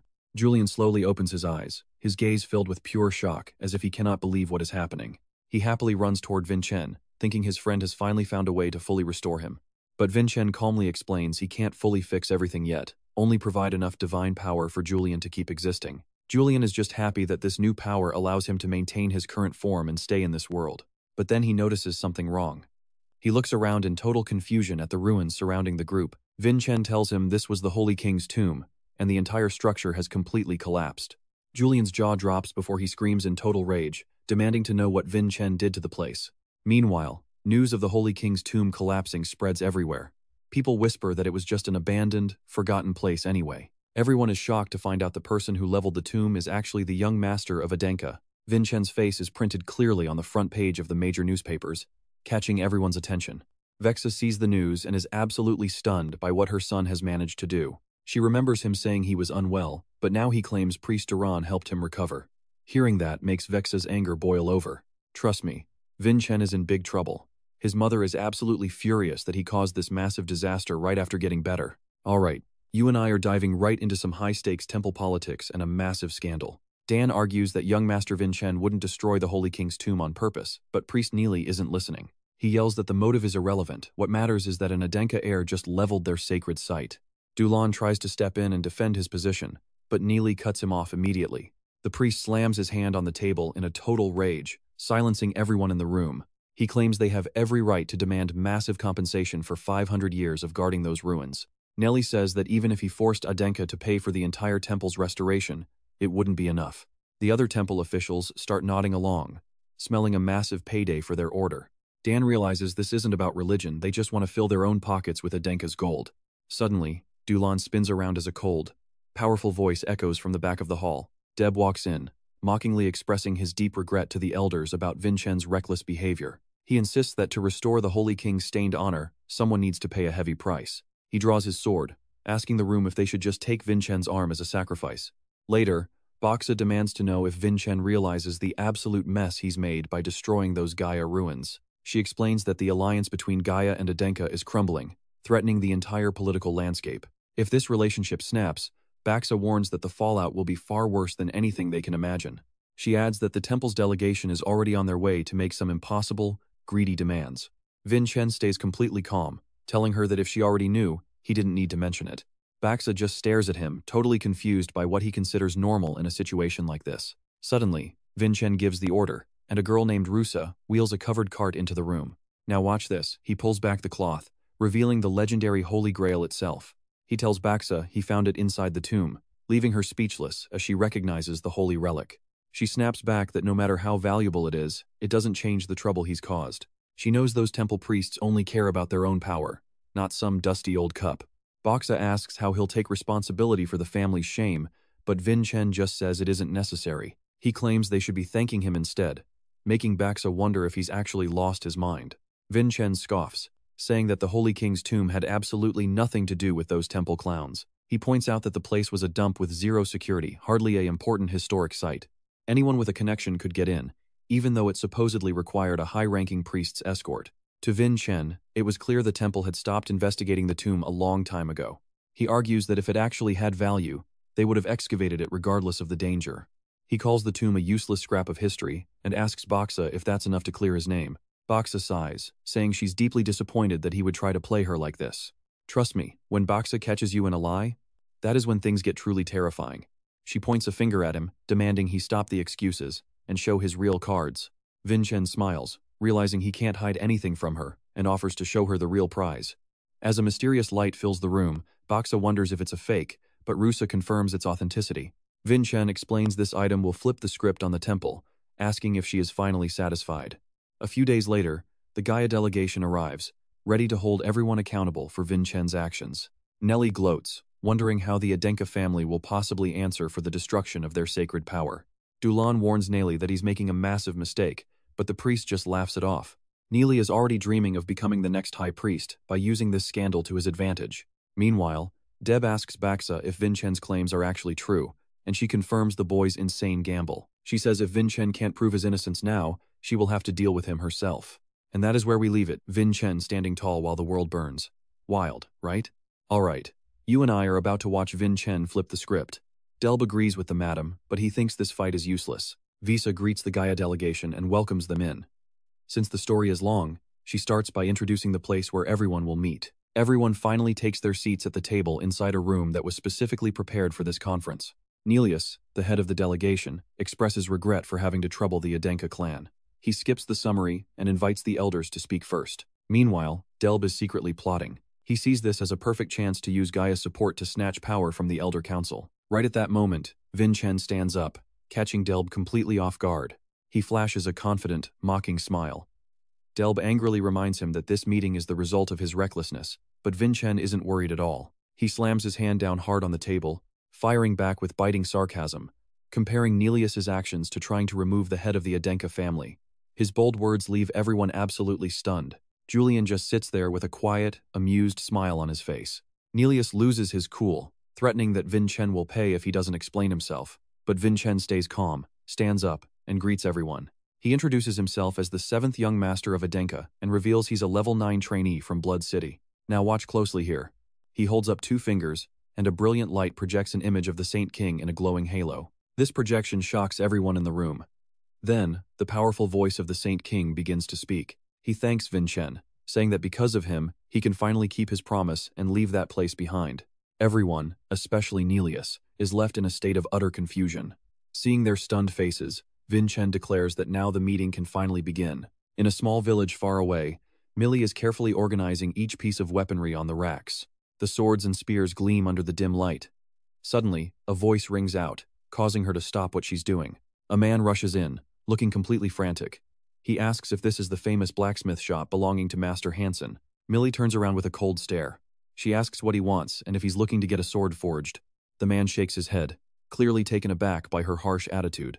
He introduces himself as a journalist and hurriedly asks if the Red Lotus sword Vincent used to defeat Simon was actually crafted by Hansen himself. The man is desperate for info, but Millie snaps. She screams at him to get out and never show his face there again. She is sick of him only asking about that one famous sword, even offering to just write the report herself. Furious, she shouts that his annoying presence is actively scaring away their actual customers and hurting their business. Terrified, the man quickly denies it, stammering that he didn't mean to cause any trouble at all. Right then, Hansen appears and asks Millie why she is picking a fight with a customer yet again. Hansen scolds her, saying he's told her many times to be polite. He asks if she's trying to drive every single customer away on purpose. Millie tries to explain herself, but the reporter is already starstruck, just from seeing Hansen in person. He rushes after him, begging for just a few minutes of his time. Hansen just sighs in exhaustion. He thinks to himself, "Great, not another annoying reporter." You and I can see he's tired. He thinks situations like this make him hate the name Vincent more than anything. Just then, a shout causes Hansen to turn around and look. Millie is still trying to kick the reporter out, while the man refuses to budge, begging for just a tiny bit of time. Hansen watches the chaos and thinks that at least, thanks to Vincent, people now call him a master blacksmith. He thinks it's been a long time since Vincent last visited, even suspecting the kid might have run off with the recording crystal and the money. The scene shifts back to another location, where Vincent is still sitting in the meeting with the others. He stands up and looks at everyone, announcing that they can finally get down to the real, Serious business. Nelius speaks up, questioning if that image was truly the Saint King.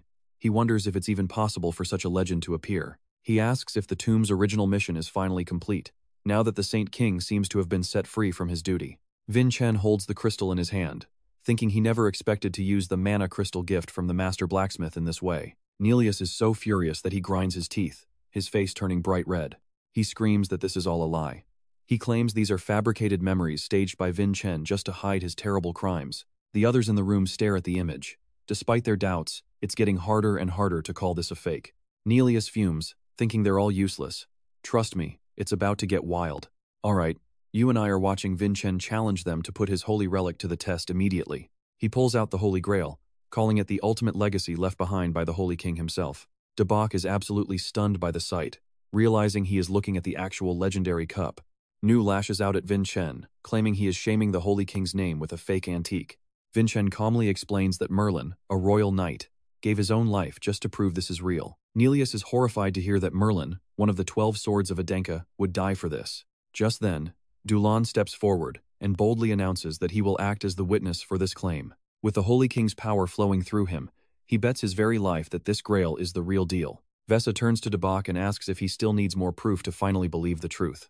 She declares she will not let Vincent's efforts go to waste, betting her own right arm to prove everything he says is true. Dabak is frozen in pure shock after hearing the weight of her insane and deadly wager. Vesa adds that since Dabak is a guest, she will put his own left arm on the line too. He panics, realizing he can't back down now, so he decides he won't lose this high-stakes gamble. He bets his own left arm, still convinced that Vincent is just telling a massive, desperate lie. Now pay attention, because Vincent coldly tells him that he wagered his life the second he walked in here. His words leave Dabak trembling as Vincent turns to Nelius, who hasn't put anything on the line yet. Vesa demands Nelius bet something equal to a human life and her own right arm to stay in this. Nelius is shaking with fear, desperately praying to himself that the Holy Grail is nothing but a cheap fake. He looks around at their confident faces, wondering if everyone here is actually crazy enough to go all in. He finally bets his life, a choice that sends a wave of terror through every single person in the room. A moment later, Dongqing steps forward and declares that he is joining the gamble as well. Vincent signals Dulan, who immediately reaches out and touches the surface of the ancient holy relic. Pure power explodes across the room, leaving everyone in awe as the Holy Grail suddenly fills with water. Dulan explains the Grail absorbed his mana to create holy water, proving its divine power to everyone watching. I know what you're thinking, it's a win, right? Well, watch what happens when the blood starts spilling. Vincent stares down the stuttering Nelius, asking him what he plans to do now that the truth is out. Suddenly, a man in the crowd screams that he refuses to accept any of the miracles happening here. He claims it is just a cheap magic trick and that a little water means absolutely nothing at all. Before Nelius can react, the loudmouth is brutally cut down, sending the entire room into a total panic. Chaos erupts as more doubters are struck down one by one with terrifying and lethal precision. Dabak is lost in confusion, unable to process the sudden explosion of violence unfolding around him. He asks what is happening, but Vesa ignores him and ruthlessly slices off his entire left arm in one strike. Standing tall, she reveals she is the Adenka matriarch and will protect her son Vincent's honor. The entire room falls into a deathly silence because no one can believe what they just heard her say. Even Julian's ghost is shocked, realizing she just publicly claimed Vincent as her own flesh and blood. Before anyone can even blink, a blade flashes out with speed that completely defies the human eye. This is Bertha Helium, the legend herself, while Dabak clutches his bleeding shoulder in pure agony. Amidst the heavy silence, Vincent steps forward and asks if he can finally have a word. Without a single second of hesitation, his mother asks him exactly what he wants to say. He replies that he wants them to live, explaining that because this is the Holy King's Grail, they can all survive if they act now. Vesa looks at him seriously, asking why he would choose to show mercy to people like this. He replies that he wants to defend his own honor with his own hands, not by hiding behind his mother. Deeply moved by his resolve, she immediately agrees to follow her son's wishes and stops the slaughter. With fire in his eyes, Vincent gives the command for Dulan to move as fast as possible. And trust me, you and I just witnessed the moment that a brand new legend finally began to unfold. Alright, you and I are about to see Vincent pull off one of the most calculated power moves in history. Everyone in the room finally realizes how serious this is and they rush into action. They press their hands against the Holy Grail, desperately praying for a miracle, while Vincent watches his plan unfold perfectly. Julian's soul can't hide his anticipation, sensing that something massive is about to go down. Meanwhile, Nelius suddenly wakes up, his head spinning as he tries to make sense of the chaos. He vividly remembers being decapitated, so finding himself back in this room is terrifyingly confusing, even if he tries to stay calm. Dulan notices he's awake, but instead of showing respect, he coldly addresses him as just Priest Neliu. Hearing that makes Neliu's blood boil, unable to handle the sudden drop in his status and respect. Ignoring his anger, Dulan orders Delbach to hurry up and reattach the man's arm before it's too late. As Delbach reluctantly moves toward the limb, Vincent steps in with a mocking laugh to stop him. He declares that Delbach will never get that arm back, leaving everyone in the room completely stunned. Delbach is frozen in shock, his face twisting with pure rage at the boy's words. Now watch this. Vincent picks up the arm, claiming it's not a priest's limb, but a symbol of a knight's honor. He explains that if Delbach reattaches it now, he's basically throwing his pride and honor into the trash. The absolute contempt in Vincent's eyes makes the man's blood boil like never before. He continues, saying this severed arm is the only proof of his innocence and his unwavering spirit. He claims that such bravery will be forever engraved in his heart, making the insult even deeper. Fuming but powerless, Delbach can only hiss that it's fine, while Vincent smiles because every piece is in place. When the lady turns to ask Neliu about the situation, the tension in the room is suffocating. Neliu just laughs it off, stating Vincent is innocent and that he won't seek any compensation from the temple. He tries to leave, thinking he can still salvage his plans later, as long as he ends this humiliation now. He figures he can still drain the Adenka family's wealth later, but suddenly, Vincent blocks his path and stops him. The young master says he hasn't gotten what he needs yet, then shoves a glowing crystal in front of Neliu. He hands over the crystal, thanking him for helping keep a promise to his comrades before dismissing him. Vincent explains that the Holy Grail was placed here by the Sun Sword Emperor and the Holy King. The Gaia Temple failed to understand this arrangement, essentially abandoning the Holy King's final resting place. After overcoming countless trials, Vincent found the Grail and even received the Holy King's personal thanks. Now check this out. He claims they're all descendants of the Holy King, then asks Neliu if he has something to do. Neliu scowls in fury, but everyone else bows their heads, crushed by the sheer weight of Vincent's authority. With no other choice, Neliu reluctantly thanks Vincent for fulfilling the Holy King's final wishes. He bows low before the boy, praying that the temple's blessings stay with him and the Adenka family forever. Every person in the room bows, performing the highest ritual where they practically kiss the floor. Vincent takes in the solemn sight, thinking to himself that this view isn't bad at all. Deep down, Neliu's rage is exploding, vowing that he'll make Vincent pay for this humiliation one day. But when Vincent opens the door, a massive crowd of reporters is waiting, catching Neliu completely off guard.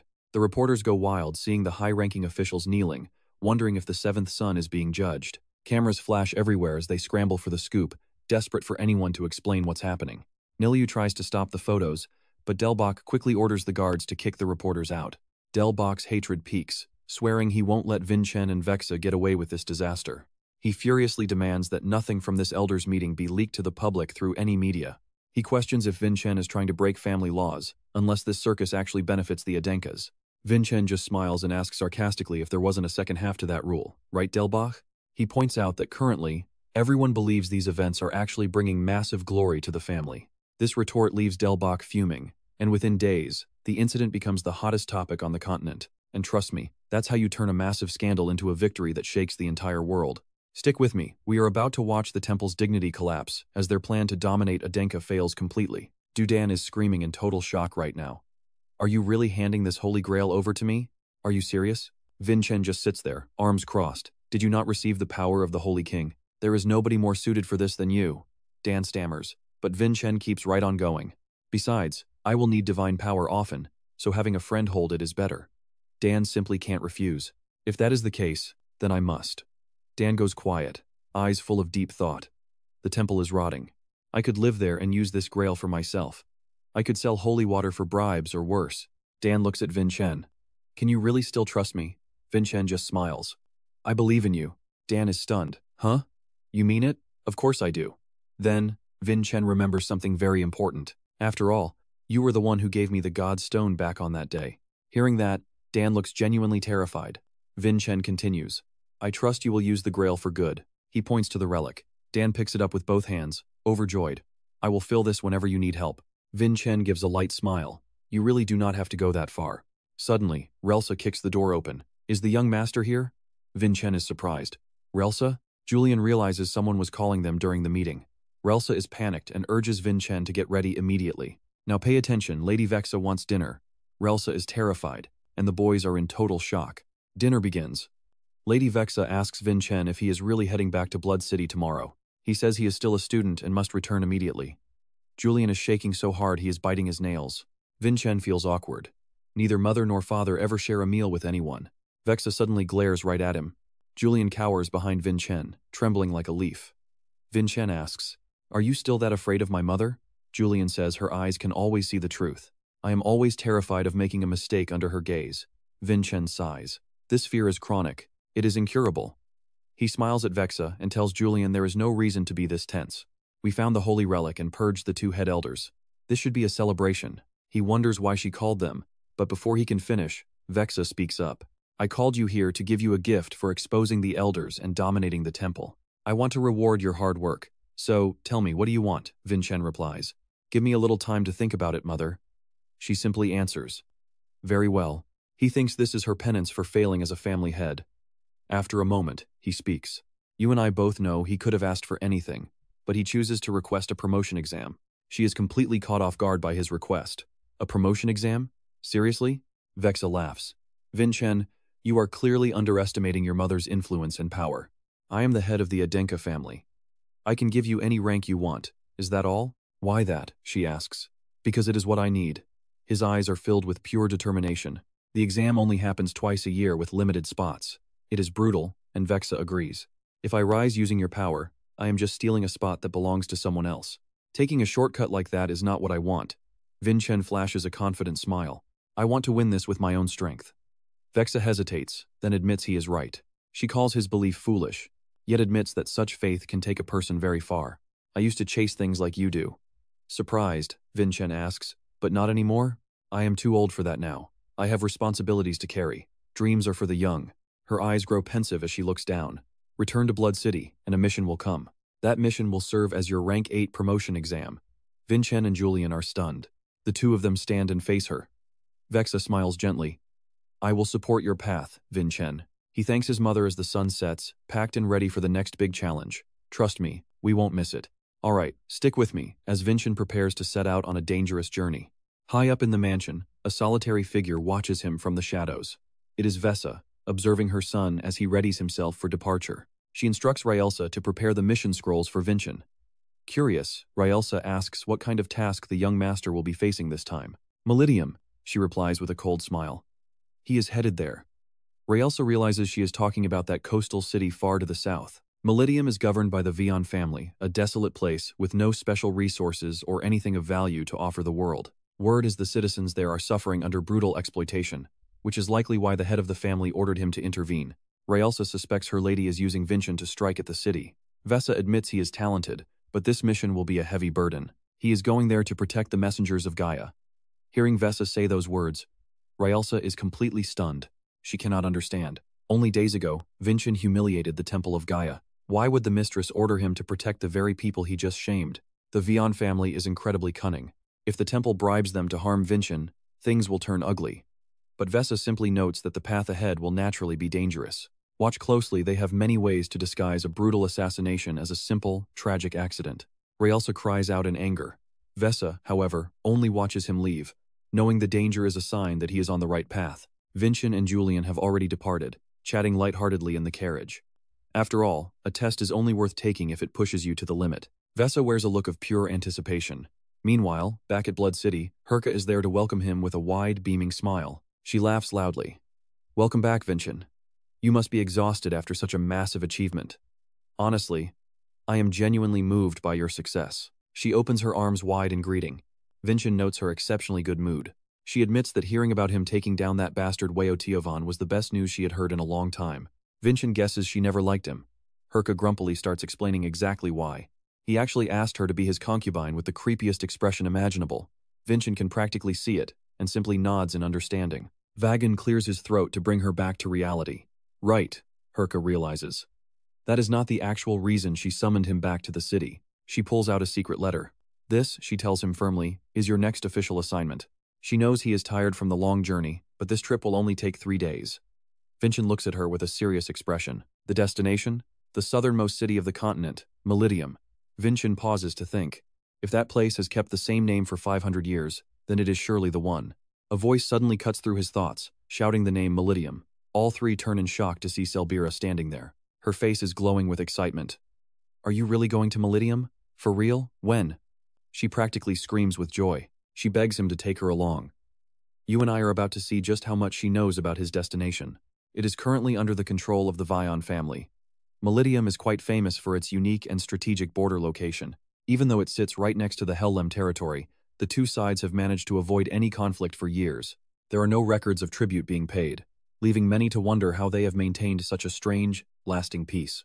Vincent frowns. In his memories, the Hellem family had a very deep and suspicious connection with Maintum. Hellem is his mother's family. This entire mission must be part of Vessa's grand, hidden scheme. Selbira goes on about the ruins of a naval battle from 200 years ago. Vincent asks if she is really that obsessed with history. Her face turns bright red instantly. She starts waving her hands around frantically, trying to explain herself. She admits sheepishly that her real dream is not to be some elite warrior, but to become a respected historian. Vincent gives her a look of pure disbelief. Feeling judged, Selbira immediately snaps at him in frustration. What is with that face? My dream is not weird at all. Vincent quickly tries to backpedal and apologize. He thinks it is a great dream. He is just confused why someone wanting to be a historian would end up in Blood City. She sighs, closing her book. Historians do not make much money, and exploring is dangerous, so she needs martial arts to survive her travels. By the way, she leans in close. She tells him she can actually be quite useful on this specific mission. Vincent is surprised. Her eyes are sparkling now, her cheeks still a soft shade of pink as she makes her offer. She is determined to go with him. Suddenly, the door bursts open as Season and Hamon rush into the room. They heard about the new mission. Season is eager to join, begging Vincent for permission. Hamon is right behind him, feeling the same way. Trust me, you and I are about to see this squad in action. Vincent smiles. All right, everyone is going together. All right, stick with me because this squad is finally coming together, even if Selbira looks regretful. Julian gives Vincent a devious smirk. You have enough allies now, he says. Vincent just shrugs. Every one of them is useful, Vincent insists.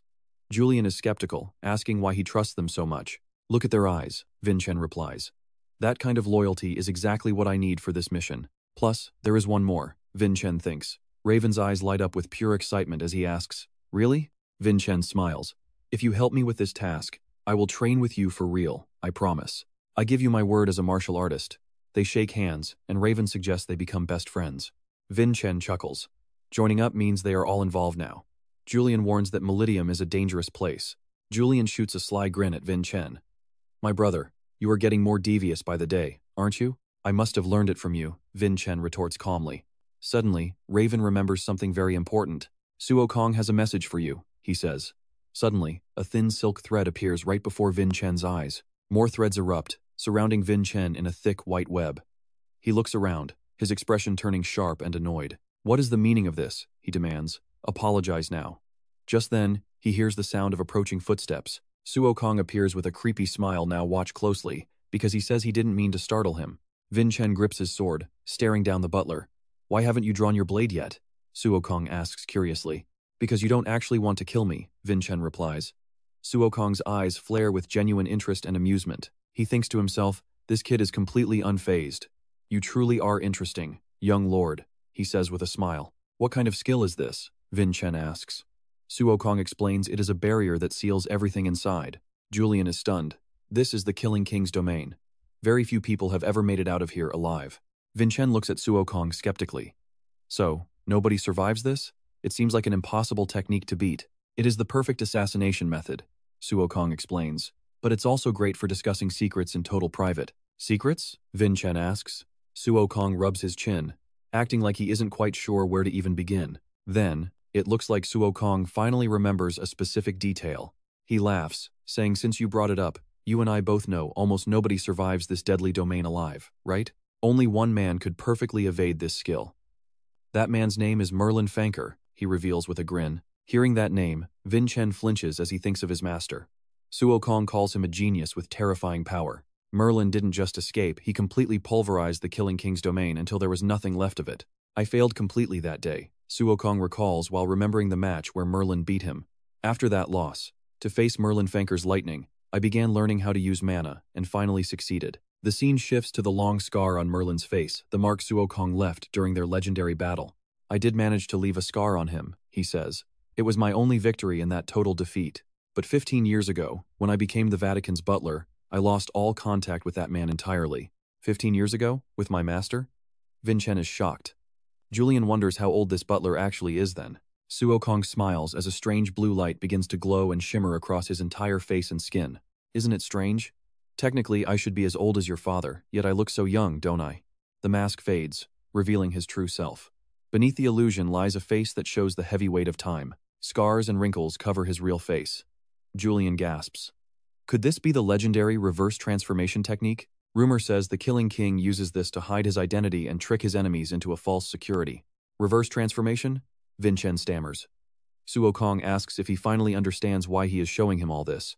No, I have no idea what message you are trying to send me, Vincent replies, still totally confused. First, I did this because you protected us from that blast. Suo Kong explains with a respectful, slight bow. He thinks back to the explosion from that day, realizing Vincent's strength saved them all from certain death. Second, I hope you are worthy of walking beside the young lord to help him achieve his ultimate dream. I don't understand, Vincent says. Suo Kong closes his eyes, remembering Raven's desperate and intense training sessions. Suo Kong had warned him that the freezing winds of Blood City were too much for anyone to just ignore. Suo Kong watched Raven's sad back, and trust me, you and I are not ready for what happens next. Alright, stick with me. We are starting with a hero who has lost twice but saved everyone from a massive explosion. Jven looks back at that moment of pure panic, realizing only Vincent was brave enough to charge in and save them. Jven continues, admitting Vincent even planned the Chamella's downfall, while the rest of them just stood there, completely helpless in every crisis. Javen's hands were shaking so hard that Suo Kong could not hide his worry, only able to call out to his master. But Jven turned around, and his eyes were not filled with despair anymore. They were absolutely glowing with a new light. Is this not amazing? Having a rival who is actually stronger than me? Jven throws his hands up in pure excitement. Starting right now, Vincent is the target, and we have to keep getting stronger to finally catch up to him. Suo Kong is totally speechless, watching this energy, praying his young master keeps this momentum so he can reach the peak with Vincent. Back in the present, Suo Kong growls that Vincent must become even stronger to lead his master toward their ultimate goal. Pay attention. If you lose your edge, I will personally tear you into 10,000 tiny pieces. That threat catches Vincent totally off guard, while Julian stands nearby looking beyond annoyed at the sudden violent outburst. Vincent calls it a terrifying threat, but wonders how this reversal technique even relates to their current conversation. Suo Kong rolls up his sleeves, explaining he developed this technique specifically to survive the lightning strikes of Merlin Fanker. Suddenly, a surge of bright blue mana begins to glow and pulsate across his entire arm. Suo Kong adds that besides just changing his physical appearance, this skill allows him to swap mana flows at will, reconstructing bones and muscle tissue throughout his entire body. Right now, it looks like you are using some power to stop your body from literally exploding. Right, Vincent? Feeling exposed, Vincent cautiously agrees, while Suo Kong notes that his death would benefit absolutely no one. You and I both know a power-up is coming. So, what if I taught you this reversal technique myself? Really? Vincent asks, intrigued, as Suo Kong asks if he truly wants to learn the secret. He does not hesitate. Of course, there is no reason to refuse such an offer. Even Julian is getting hyped up for this training. Mastering this technique means we can finally stabilize the Holy Bone once and for all. Vincent smiles in response. I need another way to protect this body besides just holy power. Suo Kong asks for one final promise in return. Vincent thinks for a moment, admitting he cannot guarantee he will always be the goal that helps Jven rise. Honestly, I do not feel like I am worthy of being the target that others are constantly chasing after. He clenches his fist, declaring that one day, he will surpass Sammy no matter what it takes. That is my only promise to you. Suo Kong is satisfied and begins teaching the legendary reversal technique immediately. Vincent sits as Suo Kong activates the technique, sending waves of powerful blue energy radiating through the air. Vincent remains completely focused and serious until his eyes snap open, as if sensing a brand new power. 3 days pass, and Vagon finally closes his book, sitting across from Vincent to deliver some urgent news. Other Blood City students stand behind Vincent, as Vagon grimly announces a competition requested by High Priest Dolan. Approved by Lady Vahim herself, this event is officially being treated as a high-stakes advancement exam. Hearing this, Jven flashes a look of pure excitement, while Vagon warns them to avoid any unnecessary trouble. I hope you give it your absolute best. Everything depends on the final results of this advancement exam. Vagon is secretly worried the city lord will be the judge, but figures he will end up doing the work himself. He sighs in frustration, telling everyone that further details will be reported to them in the near future. Dismissed. Everyone cheerfully says their goodbyes, bowing respectfully to Vagon and honoring his glory as they leave. Only 2 students standing on the edge look totally bored, sighing and wondering why they even have to do this. The carriage is moving as the journey begins. Julian explains they will use teleportation gates, but it will still take a few days to reach Meltium. Vincent is confused. Vincent is shocked, remembering when land travel took years. Julian laughs, teasing him for being such an old man. 4 days in at the 5th gate, and Wilson is absolutely losing his mind with rage. Wait. What is this? A girl in a blue witch hat and teal hair smirks wickedly, while Wilson continues to argue with her. Why is the price so high? Do you even know who you are trying to scam right now? She just laughs, saying it is the standard rate. Trust me, you and I need to see how he handles this scammer. Alright, you and I are about to dive into a journey where nothing is as it seems. Calm down, Wilson. The witch girl looks confused. Blood City? What is that? Wilson freezes. Has she really never heard of them? Then Wilson gets arrogant. Fine, how about this? Do you have any idea who is sitting inside this carriage? That is the young master of the Adenka and Vatican families. The witch girl stays calm. So what? If they are so great, they should be able to pay a higher price. Wilson is fuming. You are clearly ripping us off. You want a taste of Wilson from Black Tremor? Vincent watches the whole scene from inside the carriage. That is enough, Wilson. If you keep acting like this, you will destroy our reputation. If such a tiny problem makes you lose your cool, then you clearly are not ready for this mission.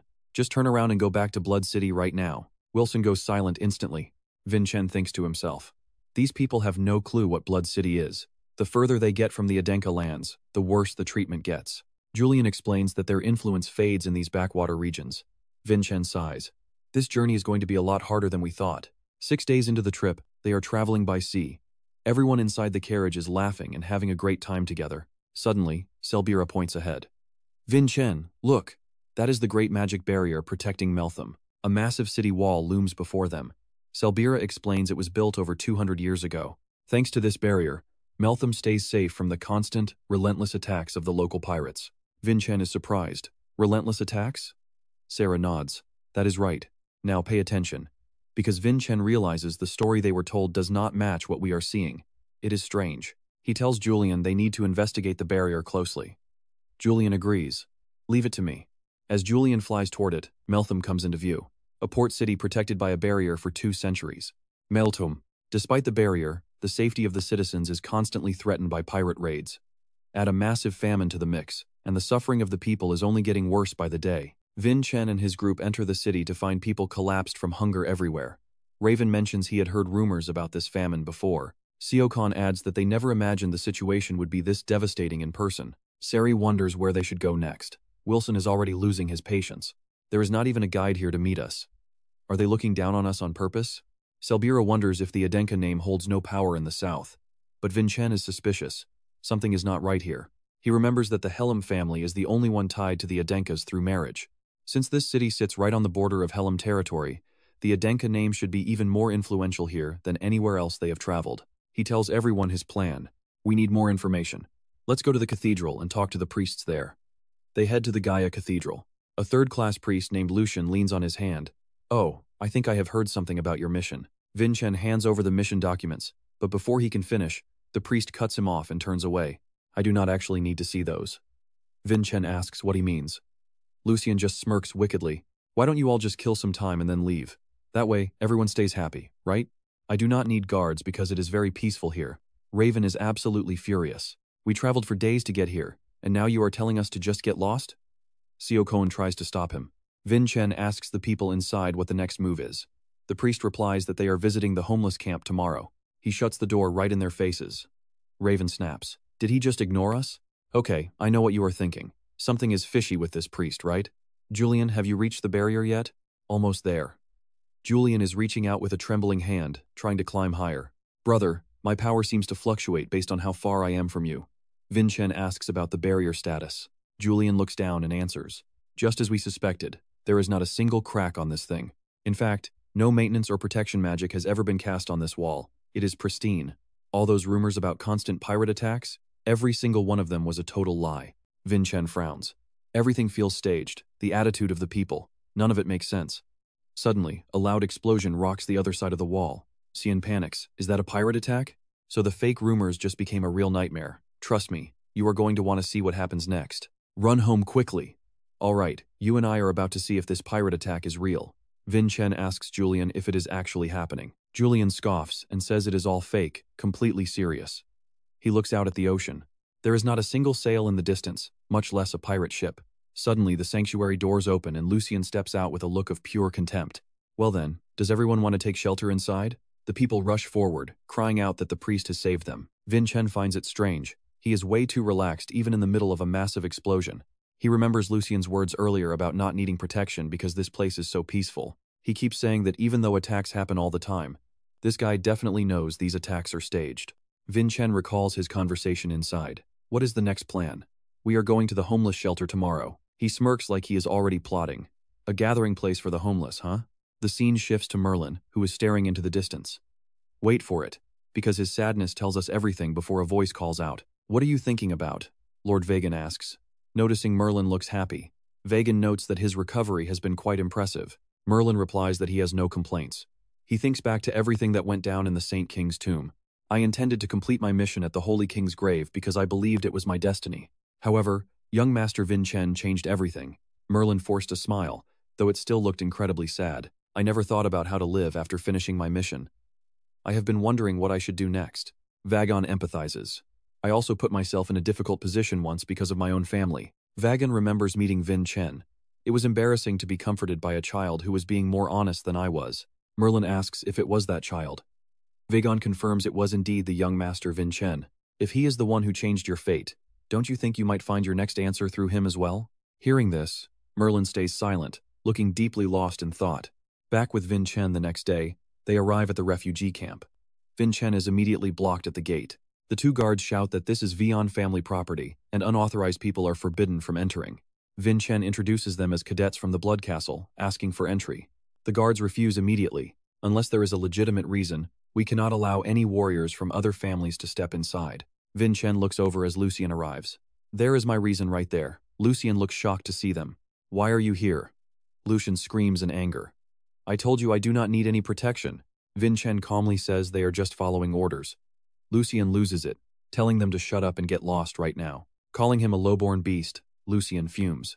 Vincent thinks this guy is stubborn, but he really does not want to fight. Instead, he holds up his identification card. This proves I am a rank 2 priest. I have to inspect this place. Rank 3 priest Lucian.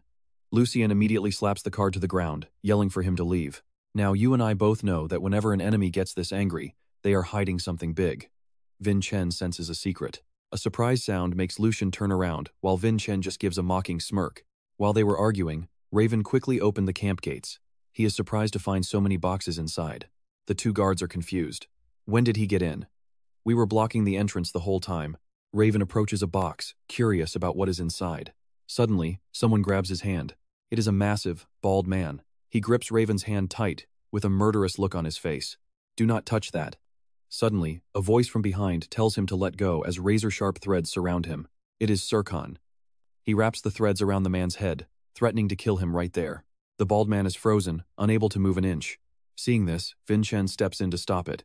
Butler, if he gets hurt, it will be a lot of extra work for us. The man is released instantly. Vincent explains that as the guards for the priests, they are just here to check for any dangerous obstacles. He puts an arm around Raven's shoulder. If you are unhappy, my friend here will report a threat in Vion to the Blood Castle. The bald man is terrified and speechless. Lucian grits his teeth in pure rage. These people. The bald man speaks up. It is fine, Priest Lucian. He gives the group a bright, fake smile. You and I just saw a masterclass in manipulation. If you say so, I understand. Having you here makes the priests feel safer. Alright, let's dive in. This guy introduces himself as Edmund, the head of this camp, a supposed sanctuary for the homeless. He tells Vincent's group to follow him and explore freely. Vincent just smiles and thanks him for the cooperation. Edmund claims it's because this is a place of peace. But that oily grin? It's the exact same line Lucen used, putting Vincent on high alert. As they walk, Raven asks what's inside all those crates. Lucen answers they're full of mana stones. Mana stones? Raven repeats, clearly surprised. Edmund explains they're raw materials. The homeless help refine them to pay for their stay. Lucen looks way too proud about it. The priests also claim to treat the workers' injuries, since refining mana stones is dangerous work. Sabira isn't buying it. She shouts that refining is a high-level job for mages. How could homeless people possibly do it? Edmund just says it's a secret technique passed down through the Vion family. He claims he doesn't know the details. Sisson is left confused. Is it a Melidium secret or a Vion family one? Edmund adds that these stones sell for a fortune everywhere. They soon arrive at the mining workshop, the air thick with the sound of hammering. Edmund shows off the factory. He brags that thanks to their kindness, these people might one day live independently outside. Now watch this part carefully. Despite the pretty words, the workers look like walking skeletons, clearly worked to the bone. Edmund keeps leading the way, gesturing for them to move to the next location. He introduces the final stop. Noun Terrace is one of the most famous sights in all of Millennium. Before them, the view is stunning. The sun is slowly dipping behind the massive city walls. Vincent points to a distant building and asks what it is. Edmund claims it's just a warehouse for storing the precious mana stones. Vincent thinks to himself, a warehouse that far away makes zero sense. There has to be a secret they're hiding. Luden calls out to the manager, saying since no one got hurt today, he's heading out. He tells the others to rest. Night falls, and everyone is out cold.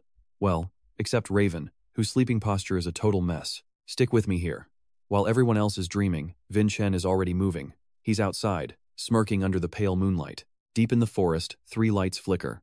A group of prisoners is being marched through the dark, surrounded by guards with torches. One guard asks for a head count. The other replies there should be 10 people in total. They're told to watch them closely, so no one escapes. The prisoners are heavily shackled, making any escape attempt seem impossible. Beyond just handcuffs, these people are wearing heavy leg irons, exactly like death row inmates. A guard sneers that there's no way they can flee the mountain in that state. He tells everyone to move faster before they lose the whole night. Leading the escort is Helk, a warrior from the Vion family. He waves his torch as an old man starts to beg. The man is Subin. He's crying, pleading that he isn't homeless. The priest snatched him from his life. He cries that his young child is waiting at home. Helk just snaps and delivers a brutal kick to the old man's stomach. Subin collapses in agony. The other prisoners freeze, paralyzed by pure terror.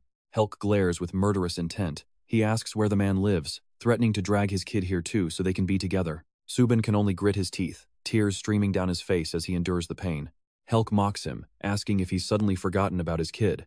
He warns the others to stop playing games or else. Even if they run, they'll just become monster food in these mountains. He even suggests their families and friends might be the next ones chosen to take their place. A well-built young man with brown hair looks devastated, whispering that he just wants to go home. Suddenly, a hand reaches out from the brush. He's yanked into the shadows before he can even react. He lets out a gasp, and then only his shoe remains. The shoe sits on the trail as the group moves on. No one even notices he's gone. Helk announces they've arrived. They're standing right under the building Edmund called a warehouse. This is the real workshop. Helk grabs Subin by the hair. He tells him to get inside or prepare for a beating. Helk asks the gatekeeper for the final count. The guard says 10. Helk starts counting them himself. 5, 6, 7, 8, 9, 10. He stops. He looks back and realizes the 10th person is missing. Wait, where is the last one? The guard is confused, swearing there were 10. Helk goes ballistic, screaming that someone escaped and to find them now. Suddenly, a voice speaks up from the shadows, apologizing for the confusion. And trust me, you and I are about to see something wild as he steps out with that sinister smile. Stay tuned. Stick with me. We are about to see Vincent use his reversal magic to pull off a daring move. He transforms into that muscular, brown-haired guy from earlier and lets out a really cocky smirk. Everything they said is a total lie. 2 hours before Vincent snuck in, Selbira slammed her hand down and screamed. She is furious. There is no way anyone is mining magic stones with just a regular old shovel. Selbira suspects that this camp for the homeless is hiding a dark secret, and Season is starting to wonder too. Hamon is confused by the secret, but the facilities are top-notch, and nothing seems to be out of place. Vincent disagrees because they have not seen the mountain warehouse yet. That manager, Hamon, has very suspicious, sharp eyes. He looks just like a serial killer. Specifically, he has the same eyes as the mage that attacked them before. My mother would not send me here without a reason. I am going to uncover the truth behind this place. I will infiltrate the camp tonight. Hearing this, the look on the face of Season is filled with pure worry. Raven agrees, but they will get suspicious if Vincent is missing. Vincent just smiles and looks at Sokan. Butler Sokan, can you use your reversal magic to transform into someone with a much smaller body like mine? Back to the present. Sokan is currently disguised as Vincent inside the cathedral, looking completely bored out of his mind. Luden is at the pulpit reading the Bible, preaching about how they have all become one family through God. Now pay attention to Luden. He thinks they are looking in the wrong place, but he is dead wrong. Raven leans in and whispers quietly, asking if he is doing okay, calling him Sokan before correcting to Vincent. The butler pretends to be Vincent, telling the old man not to worry and that everything is totally normal. Sokan sighs internally, thinking that the young master Vincent has pulled another fast one on him this time. Meanwhile, in a dark and gloomy area, A brutal fighter shoves the real Vincent into a cell that looks like prison. Vincent hits the floor in pain. With his body tied up like this, he cannot fight back at all. The fighter grumbles about the trouble as he slams the door shut, threatening Vincent to stay put and be quiet. Julian is terrified to be in a jail cell, but Vincent calmly says you get used to it after a while. Suddenly, a purple magic circle appears on the floor. A magical projection of Siri begins to emerge from the glowing light. She asks if he is safe. Vincent confirms he snuck in unnoticed and plans to gather information from the inside. Suddenly, a loud scream echoes through the hall. Someone else is being held captive in the cells nearby. "I am not homeless, let me out." It is Subin, crying out in total despair as he begs for his freedom. Merhai Midway, street numbers 3 to 12, the house with the green tiles. "Please, my child is there, save them." The fighter suddenly stomps back into the cell area and barks an order for Vincent to stand up immediately. He grins wickedly while holding out a round pill for Vincent. "It is time for dinner," he says with a smirk. The guard steps closer and grabs Vincent by the face, forcing him to swallow the mysterious pill right then. "Drink it now," he yells. Julian panics, screaming for Vincent to avoid it since they have no idea what it is. "Trust me, this is the fastest way to find out what is inside." He swallows the pill and figures he will deal with the consequences later. Julian is terrified by this reckless move. Outside the cell, the fighter shouts for the guards to make sure all the other prisoners take their medicine too. Suddenly, a massive surge of purple energy explodes outward, leaving Julian completely stunned by the sheer power of it. Vincent is confident his reversal magic blocked the pill from being absorbed. He stands up and shatters his handcuffs instantly. "If I use my internal energy to break this down, I can figure out exactly what this pill is made of." A bright blue light erupts from the dungeon window. Vincent cannot believe it. This is high-concentration refined mana. Vincent is shocked by how powerful the energy feels. Even Julian is completely caught off guard by the discovery. If a normal person drinks this instead of a warrior, the mana will rush to their heart and shatter their veins. This is incredibly dangerous for homeless people who have never trained in martial arts. Vincent narrows his eyes. What are these people trying to achieve by kidnapping innocent civilians and forcing them to consume something so deadly? However, for someone who already has mana, this is basically a powerful tonic. Vincent smiles as he grips the energy. A few days later, Vincent and the others are moved to a different building that he has never seen before. The guard points to the entrance. "Stick with me, because this is where the real nightmare begins." "All right, stick with me, because you and I are about to witness something truly sinister." This gate radiates an eerie red aura, terrifying the homeless people forced to stand before it. The leader barks an order, demanding they enter one by one. The first person steps inside, trembling with absolute fear. Slowly, the others begin to follow him into the darkness. The martial artist is furious. Is he deaf or something? That is Subin, standing there paralyzed by the entrance. He is shaking like a leaf, but finally, he grits his teeth and steps inside. Subin gazes in horror at the interior of the building. Everywhere he looks, dozens of glowing eyes are staring back at him. Subin stammers, asking what on earth is happening. Suddenly, a monster lets out a blood-curdling scream right in his face. Instantly, Subin collapses, screaming just like the beast. His entire body begins to radiate the same demonic red energy that was flowing from the gate. Seeing this, the martial artist wears a satisfied grin, laughing with pure, twisted joy at the successful transformation. He cheers, glad that at least one of them turned. Subin is now a puppet, his eyes wide and bloodshot as dark red mist pours from his mouth. He looks absolutely terrifying. He mutters blankly about returning to Melodway Street 3 to 12. His father is finally coming back for him. Both Vincent and Julian are horrified by the sight. Vincent realizes exactly what is happening here and narrows his eyes. He remembers the evil spirits he fought before. His eyes burn with rage. This is Daven's evil spirit contract, and it is happening again. Subin is still screaming violently, his eyes glowing a deep, hellish red while his soul is consumed. The demonic energy keeps surging without end. Vincent is confused. How could a normal person even form a contract with an evil spirit like this? He remembers the pill he was forced to take. That medicine pushed the mana in the body to its absolute limit, causing this mutation. Subin is now restrained by a massive iron collar. Both of his hands are locked in heavy, thick chains. Two guards hold the chains connected to that iron collar, escorting Subin away like a common prisoner or a wild animal. The martial artist is smug. At least they caught one. General Amen will be pleased. Another guard shoves Vincent, telling him to move while he is still in shock. "Don't just stand there. It is your turn." The fighter looks at him, wondering if their luck will hold with this one. Now pay attention. Here is where things get interesting. He is shoved inside, finally stepping through the ominous doorway. Immediately, those weird red fumes swarm around him, catching him completely off guard as they try to invade his mind. Suddenly, everything turns pitch black. Vincent has no idea where he is, but then it finally clicks for him. This is his deepest fear. It lets the evil spirit invade the mind and devour the host from the inside out. Visions of his parents from when he was Daven appear. His father calls him a disgusting mistake, while his mother curses his very existence. Why don't you just die? Vincent hesitates to call out to them.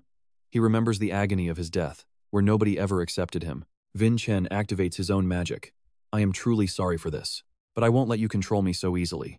The illusions fade as he shouts, returning to the harsh reality. After breaking the spell, he stands completely still. The martial artist is confused. Why isn't this brat moving at all? Is the spirit forming yet? Suddenly, emerald energy erupts. A massive explosion rocks the entire mountain, blowing the building apart. People at the base of the mountain are stunned. Is someone attacking? Lucine watches the smoke in total confusion and fear. You and I can see Shokan is worried too. Most of the building has collapsed after that massive blast. The martial artist crawls out from the smoke, cursing. He is suspicious and barks out orders to his surviving men. Capture anyone who is still standing.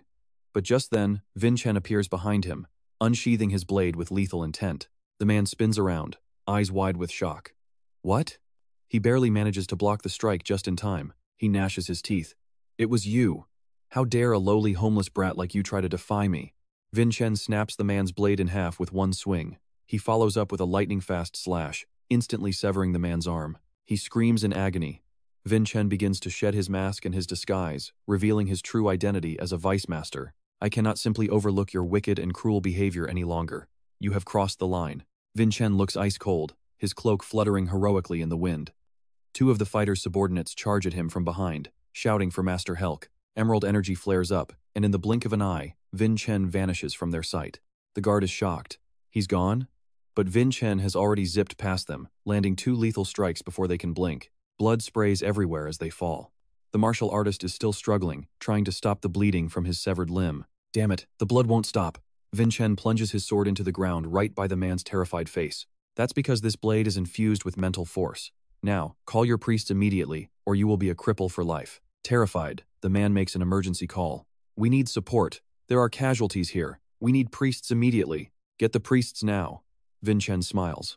If they come, trust me, you and I are going to see things get even wilder. Alright, you and I are about to watch Vincent tear this whole place apart. Julian clenches his fists with pure excitement. Time to storm this multi-story building. A massive blast shatters the walls and sends debris flying everywhere. Vincent kicks an attacker away. The guards inside start panicking because an intruder just landed right in front of them. They charge forward with weapons raised, screaming for his head. Don't let him get away. Vincent activates his aura blade strike, letting golden energy explode from his sword. What? His raw power causes another massive explosion that rocks the entire floor. People on the lower levels are terrified by the chaos. Then, he prepares his next move. Little Sovereign King. A vibrant green energy surges, leaving the guards completely frozen in shock. A massive green phantom appears behind him. He swings his blade, unleashing a giant pillar of thunder. Everything caught in the path of that great thunderbolt is instantly wiped from existence. Vincent jumps down, walking calmly through the smoldering ashes he just created. He notes the guards are gone, but he used a bit more mana than he planned. Now pay attention, this is where the real threat drops in from above. Vincent barely dodges a sword falling from the sky. Someone is staring him down from above. It is a man dressed like a clown. He mocks Vincent for being so ambitious. Julian recognizes him instantly, the 7-star guardian of the Vion house. This is the clown, Lenserton. He prepares 5 daggers, mocking the weak air of Adenka. Vincent is stunned to see a 7-star master like Lenserton here. Julian warns him that this monster is one of the 5 strongest in the Vion family. Lenserton asks if he realizes the power gap yet. Vincent admits this guy feels different, but compared to masters like Ra, Elsa, or Sir Khan, this clown is nothing special. Vincent just laughs. You are actually pretty pathetic compared to the real 7 stars I know. Lenserton glares at him and immediately crosses his arms in a deadly stance. With hands full of daggers, he promises to turn Vincent into a pincushion. Another explosion rings out, and a thick cloud of dust completely swallows Vincent. The clown Lenserton laughs, thinking he has already won the fight. I know what you are thinking, but check out where our main character is now. He is right behind the clown, mocking that ugly mask of his. The clown spins around in total panic. There is still a Vincent standing below. The one on the ground is using a reversal technique, surrounding the area with silk threads. Did I not just tell you that you are weak? Every single dagger Lenserton threw is now caught in those invisible silk threads. Lenserton is losing his mind. How can there be 2 of them? The threads snap shut. Blood sprays everywhere as the clown's head is literally ripped from his neck. Vincent watches the body fall without even blinking. It all went exactly as he planned. The person who actually killed the clown was Sir Khan, disguised as our hero. Sir Khan notes that meeting this clown was just a bit too convenient to be luck. Vincent knew they were up to something ever since the camp incident. Suddenly, Raven appears. Vincent knew Raven could never ignore a chance for justice. Raven is furious, screaming and looking for the filthy bastards responsible for this. Vincent points him toward the lower floors, and Raven is ready to go immediately. Sir Khan sighs, realizing he got played again. Vincent jumps down to join them. So, what do you and I think they will find hiding in the dark shadows of Meridium? The guards are all finished. Vincent approaches a homeless man to find more answers. Stick with me because you and I are about to enter the secret base where Vincent discovers the survivors and the magic stones. What exactly happened here? The old man and the other homeless survivors can barely speak through their terrified, uncontrollable trembling. They explain they were kidnapped by priest Luden and forced into a life of slave labor to produce magic stones. Now watch this part closely. They used a black door to force dark contracts onto anyone sensitive to mana. Most of the captives were too weak and died immediately after being devoured by the spirits lurking within the shadows. Only a lucky few survived to be used as living batteries, while countless others were simply discarded after they perished. Vincent is absolutely livid. The very temple and martial clans sworn to protect the weak were the monsters behind this entire horrific operation. His eyes burn with pure rage as he questions where justice has gone. Seokon asks how they actually make the stones. They point to a glowing blue sphere sitting on the table. That strange device is the heart of the whole dark operation. Inside is a fragment. The survivors explain it uses dark magic to force the mana stones to absorb raw energy from people. Vincent stares at the sphere. Suddenly, he grabs it, and a violent surge of purple energy explodes outward from his hands. Julian screams in a panic. Wait! What do you think you're doing with that dangerous thing? Vincent growls that he took the mana enhancers and passed the black door just like they did. Now, he plans to show this priest exactly what those survivors had to go through. Purple veins bulge across his face as the stone inside turns a brilliant emerald. He finally lets out a breath of pure relief. He asks Julian if she can record everything inside. Julian excitedly agrees that this data will be their undeniable proof. This is the smoking gun they need. Vincent holds the stone high while we transition back to the surface. Outside, the priests are busy treating the survivors who managed to escape the nightmare that was hidden below. Luden is healing the martial artist's severed arm, mocking him for losing his limb to a mere child. The martial artist bows in shame, but Luden suddenly freezes. Vincent is standing there, radiating pure, cold murder. Followed by Seokon, Vincent stares him down. Luden screams, "How dare you attack our headquarters like this?" Before he can even finish his sentence, a massive slap sends his face spinning to the side. You felt that, right? Vincent slaps him for profiting off innocent lives. You are nothing but a pathetic, greedy coward. From this moment, this place will be leveled, and you both are headed to the Gramian Fortril Judgment Tower for your crimes. Suddenly, Etmon appears. Purple smoke spews from his mouth, and it looks like things are about to get very complicated. The air reeks of rot, forcing Seokon and Raven to cover their noses. Etmon laughs. His plan is just starting. Vincent does not flinch. He keeps his eyes locked on the monster as the atmosphere turns heavy and suffocating. Suddenly, hands burst from Etmon's mouth, tearing his body in half as Vincent watches in horror. A new figure with long white hair emerges from the remains, leaving everyone paralyzed by the sight of this true monster. Vincent braces himself. The stranger speaks with a chilling voice. Allow me to introduce myself properly to you all. I am Mon, the first strategist of the nightmares. Thick purple mist begins to swallow the entire area around them. Nightmares?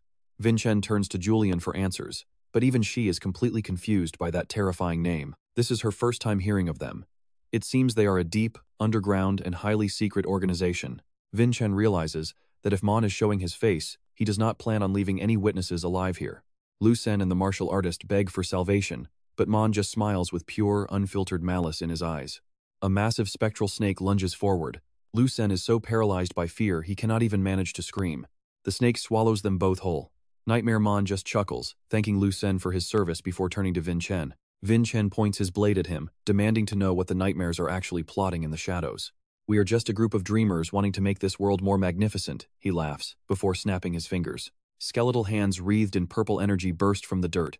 Vincent is horrified to see they are all undead warriors. The ground crawls with zombies. Are these the innocent townspeople who were murdered in this very place? Nightmare Mon laughs, calling the Murder King and the noble heirs his new favorite puppets for his upcoming war. As the horde rushes them, Vincent swings his blade, obliterating the first wave of zombies in a single strike.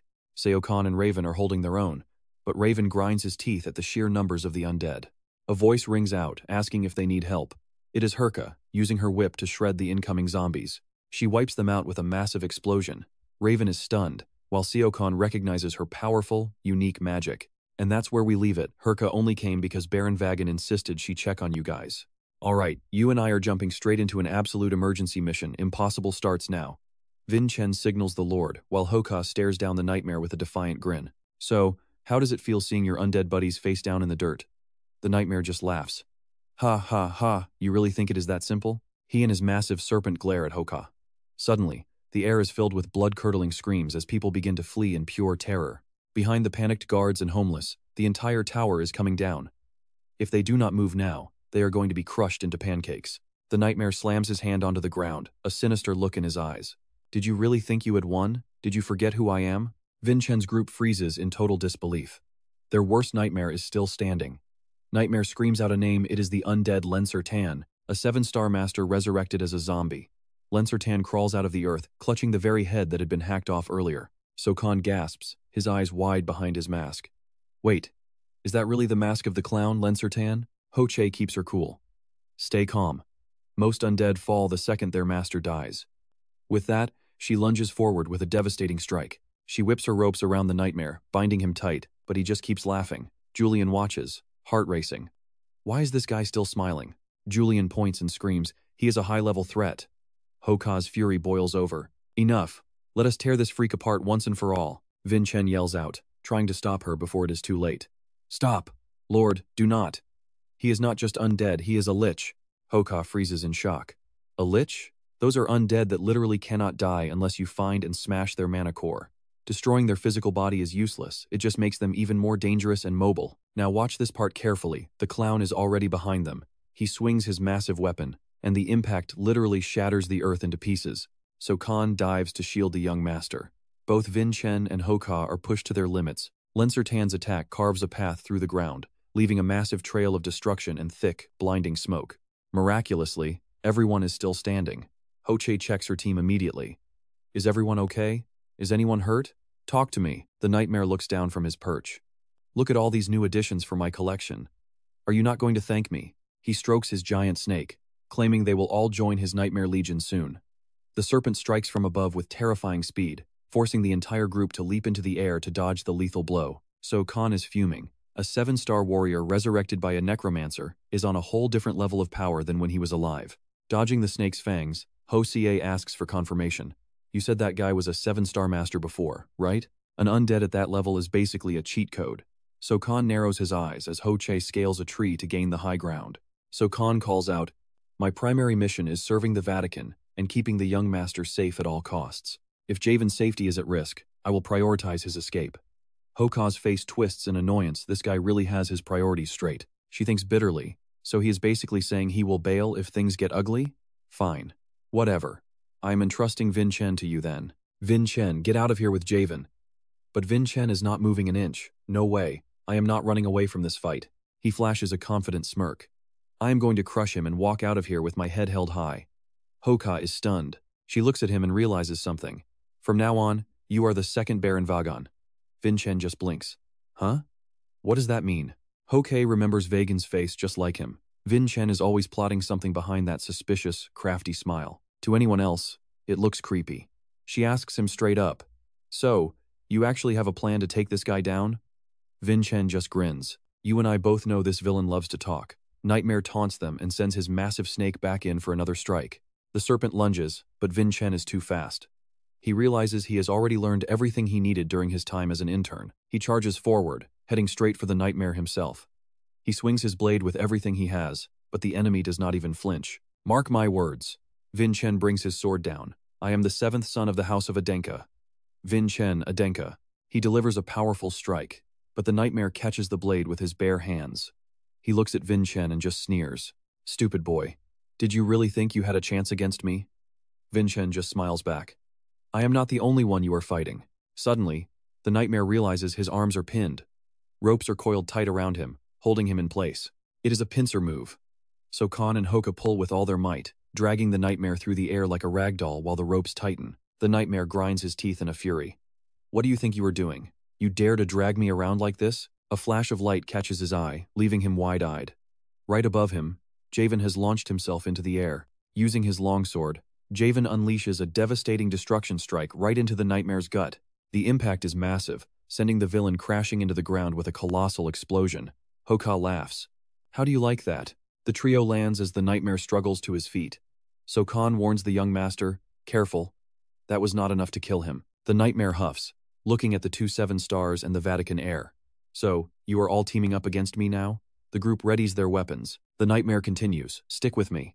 Stick with me, because you and I are about to witness an epic comeback after this villain laughs, saying, you are all far too naive to think you can ever stop me. Purple energy surges from his body as Raven tries to stay calm, saying, I am not sure we can win, but if Vincent says it is fine, we have to try. Both DV and the young monk nod, their eyes burning with a new sense of determination.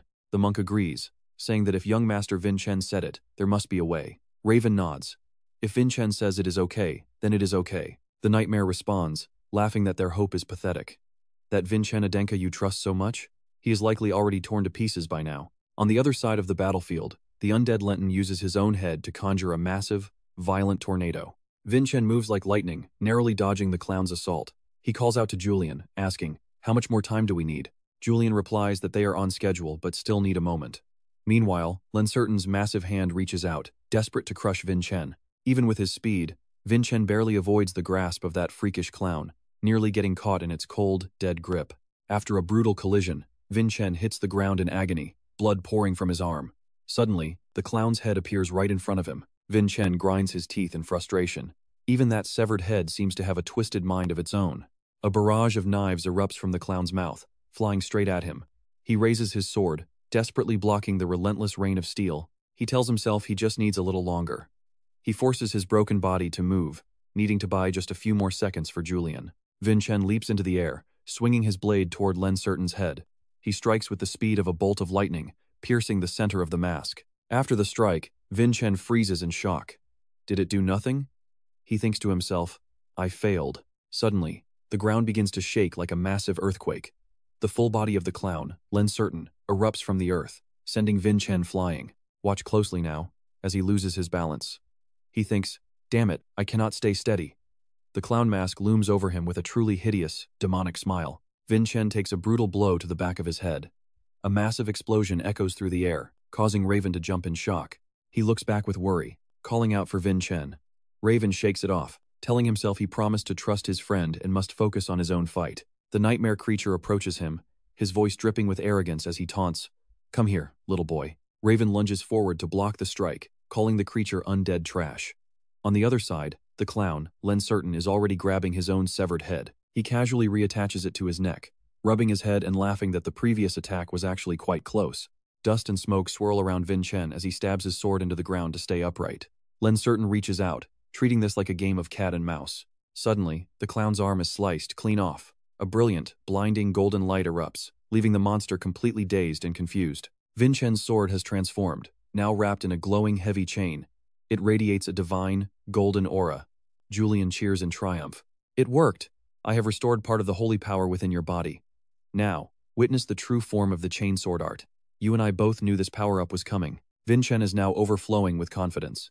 He smirks and prepares his move, the divine chain, as he remembers his training and his past with the chain sword. Merlin explains that this is one of the most vital techniques in the Adenka sword style, and it is the very blade that he uses himself. The Adenka styles include 7 types: justice, heavy, speed, circle, explosion, pierce, and finally, the chain sword style. The chain sword does not look flashy or unique like the others at first, Merlin explains as he slowly draws his own weapon.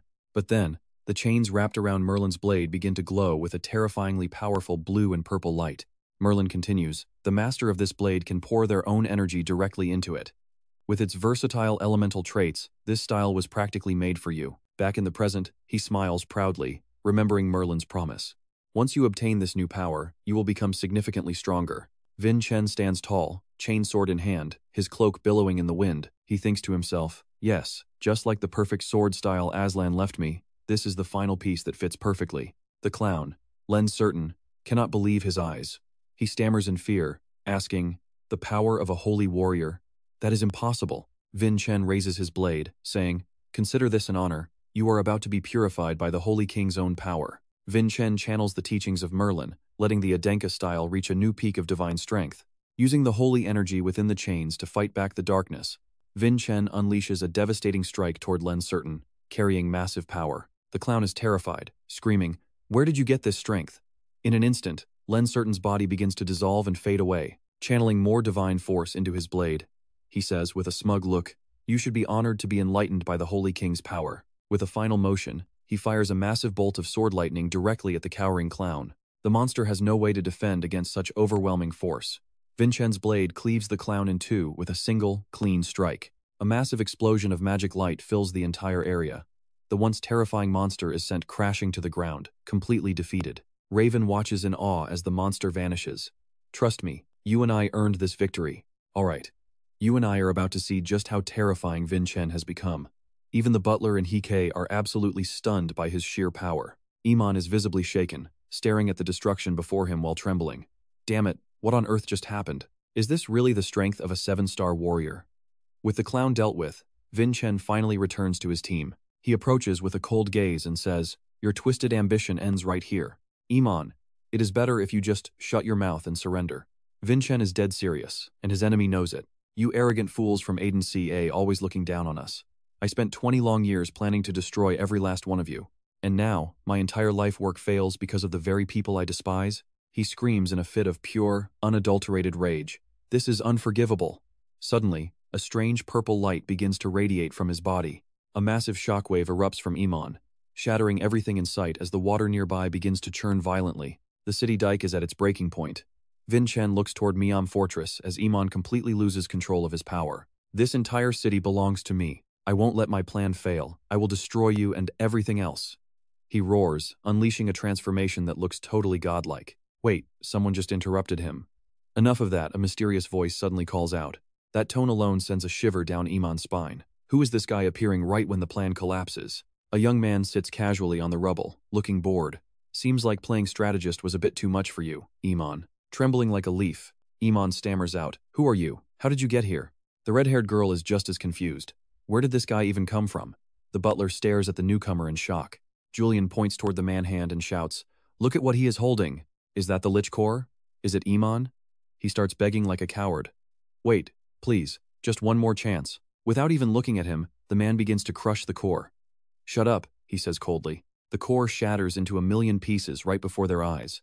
Iman's body starts to fade away as he screams in terror. "No, please. This is a nightmare. Have mercy. I don't want to die." Raven's jaw drops as she watches the horrifying scene unfold. His body is literally being torn apart. Hika turns to Vincent and asks, "Kid, do you have any idea what is going on?" Vincent stands there, his face pale with shock as he watches. "Trust me, you and I are realizing the same thing. Iman was just a sacrificial pawn." The butler demands to know why the man is here. He waves a hand like it is no big deal. "Butler Soon, it is a pleasure to see you again." Raven looks at the butler, confused. "Do you know him?" He responds. "Yes. That is Dem Mahim, the next head of the Hell La family." The man turns to Vincent with a creepy smile. "Hello there, nephew." Suddenly, soldiers appear from nowhere, surrounding the entire group. Was it really necessary to bring an army for a family reunion? Julian notes these are Hell's elite warriors. This is Vyanga territory. How on earth did they arrive so fast? Vincent remains silent, lost in his memories. The purple-haired girl mentions there had never been any conflict with the Hell La family. Not a single record of tributes or wars existed between them until now. Then he remembers his stepmother's words. "I am too old for these games. I have other burdens to carry. I only came here to find the quickest path forward." Vincent's expression darkens at the memory. Her words about supporting his integrity still sting. Back in the present, his eyes burn with anger. So it was the Hell La family pulling the strings all along? Dem Mahim looks down at him. "Took you long enough." Vincent finally understands his mother's true, dark intentions. She wanted to bring the family darkness to the entire world. His uncle sneers at him with total contempt. "If you have figured it out, then you know it is time to back down, right? Be a good boy and leave." Vincent does not budge an inch as he prepares to respond. "Obviously, I literally watched a father of a 2-year-old get dragged away without any charges, nearly used as a human sacrifice. You call that obvious, uncle?" Vincent's rage boils over as he screams. His uncle stays silent for a moment before jumping down to face him, and that is where we leave it. He tells Vincent to forget everything that happened today, but you and I know that is not happening. All right. Stick with me. We are about to watch a family reunion turn into an absolute bloodbath as Dama prepares to kill everyone. Dama is seeing red. He snarls at the army, refusing to back down while demanding to know what they really want. Even facing his uncle's terrifying pressure, Vincent does not flinch. He stands his ground against the monster without shaking. I have done my duty as a disciple of life. Now, I stand here before you as Vincent of House Adenka. Dama senses something is wrong and cautiously backs away. Wait, what kind of trap are you trying to set here, kid? Vincent smirks, his eyes gleaming with victory. I did not come here alone this time, dear uncle. Now pay attention, because this is where the balance of power shifts completely. Vesa finally arrives, and the arrogant atmosphere turns into pure fear. The crowd is stunned and begins whispering. Is that really the legendary giantess Vesa of the Hela clan standing before us? Dama's face pales in pure terror the moment he sees her. Sister, why on earth are you here in Meridium? She radiates a bone-chilling aura, staring down her brother before looking at her son, Vincent, with a piercing gaze. Vincent gives his uncle a look of pure contempt before turning softly toward his mother to answer her. I knew the moment Dama showed up, you would be here to handle the situation. His uncle grits his teeth in rage. Sister, if you think you can stop me now, you are making a massive and very serious mistake. She looks down on him with cold, superior authority. Do you really not understand how this works yet, Dama? Magic does not just appear from thin air. It is a power many in Hela still crave and desire. Even this territory is a gift from the heavens. Do you really plan to use dark magic and murder to steal power? Dama forces a nervous, awkward laugh. This is all just a misunderstanding, sister, I promise you.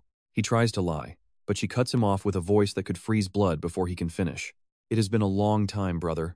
Have you forgotten who I am? How dare you lie to me like this? Her overwhelming pressure crushes everyone nearby. Dama trembles uncontrollably under his sister's powerful, piercing gaze as he looks at her. Not those eyes again.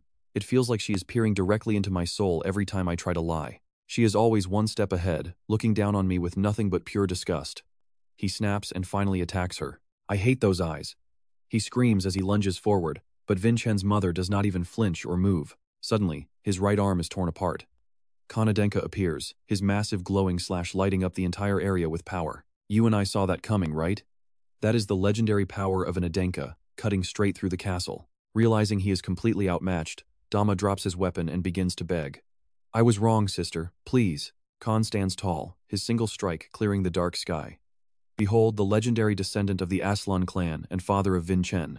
Adenka, the embodiment of their family's strength, looks at his wife with a serious face and asks for her command. How should we handle this situation, my lady? He asks, as blood from Dama's right arm continues to pour out. You foolish brother. Seeing you like this brings me nothing but a deep, sharp pain in my heart. I am here to fix the mistakes of Heli. You must take full responsibility for the crimes you have committed here. Suddenly, more reinforcements arrive. The Black Sword Legion, along with the priests from the Holy Temple of Fi, have arrived. The arrogance is gone, replaced by pure terror as they tie him up. He cries out in frustration and pain. Was this all a setup from the start, sister? She turns her back, determined to lead House Hele toward righteousness. He screams at her, retreating back as she walks away. Do you feel no guilt at all toward our father? She grits her teeth, her expression turning deathly calm. Our father has much greater burdens to carry than you know. Vincent's father calls out to her, and she gives him a small, sad smile while saying it is okay. It is time to follow what I believe in. The Dark Soldiers begin arresting every single warrior from the Hell Army. With the Holy Temple and House Vesa here, any further resistance is completely useless for them. The Gaia Temple is finished. Do not even think about escaping. Vincent happily greets Pastor Dan as he approaches. Dan rushes over to him, his face full of worry. Lord Vincent, did you push yourself too far again? Kerr gives a casual reply before asking the red-haired girl about his promotion. So, about that rank up? She avoids his gaze, looking everywhere but at him because the situation is still a bit complicated. Well, as the heir of House Adenka, your job was to protect the priests of Gaia, was it not? Trust me, you and I need to see if he actually gets that promotion next time. But first, Meridium needs an apology. Alright, you and I are about to witness if these priests were actually happy with Vincent's escort. Their faces are full of threats. They whisper that if this continues, they will rot in prison forever. They have no choice but to follow along, shouting that they are actually very satisfied with him. It is not just Vincent's amazing power. Is he an 8-star warrior? No, he is even more. His face flips 180 degrees as he tells his master the priests are thrilled with him. She pulls something from her pocket and says even a picky knight like Baun would have to agree. Vincent Adenka, did you really just pass the examination for an 8-star warrior? Usually there is a long, boring speech, but let's skip that. Congratulations to 8-star cadet Vincent. Everyone nearby cheers for him. Seeing this, his parents can finally leave with a smile on their faces. The Royal Dark Army escorts the annoyed Dama away as he gnashes his teeth in pure resentment. Was sending Vincent to Malidium part of your secret plan from the very beginning, sister? If it was just Voxa, I could have hidden everything. I never expected you to send Vincent yourself. Dama explodes in fury. Did you really think everything would just go according to your little plan? He thrashes wildly and manages to break free from the grip of the royal soldiers. Now pay attention here. This is where the uncle decides to target the son just to ruin his sister's plan. By the time he notices, it is already too late. Herka lunges forward, trying to close the gap. Damn it, I let my guard down. The butler panics because young Lord Vincent is in danger. The evil uncle rushes in with murderous intent. He thinks Khan being here is his only chance. Let's see how your plan ends now. Everyone screams, desperately racing toward Vincent's side to help. Dama was fast and managed to hit him. But wait, that is the uncle's blood, not Vincent's. Vincent's mother arrived just in time to execute her own brother. Dama's head rolls in shock. Sister, at the very end. She simply tells him to stop before one slash takes his head.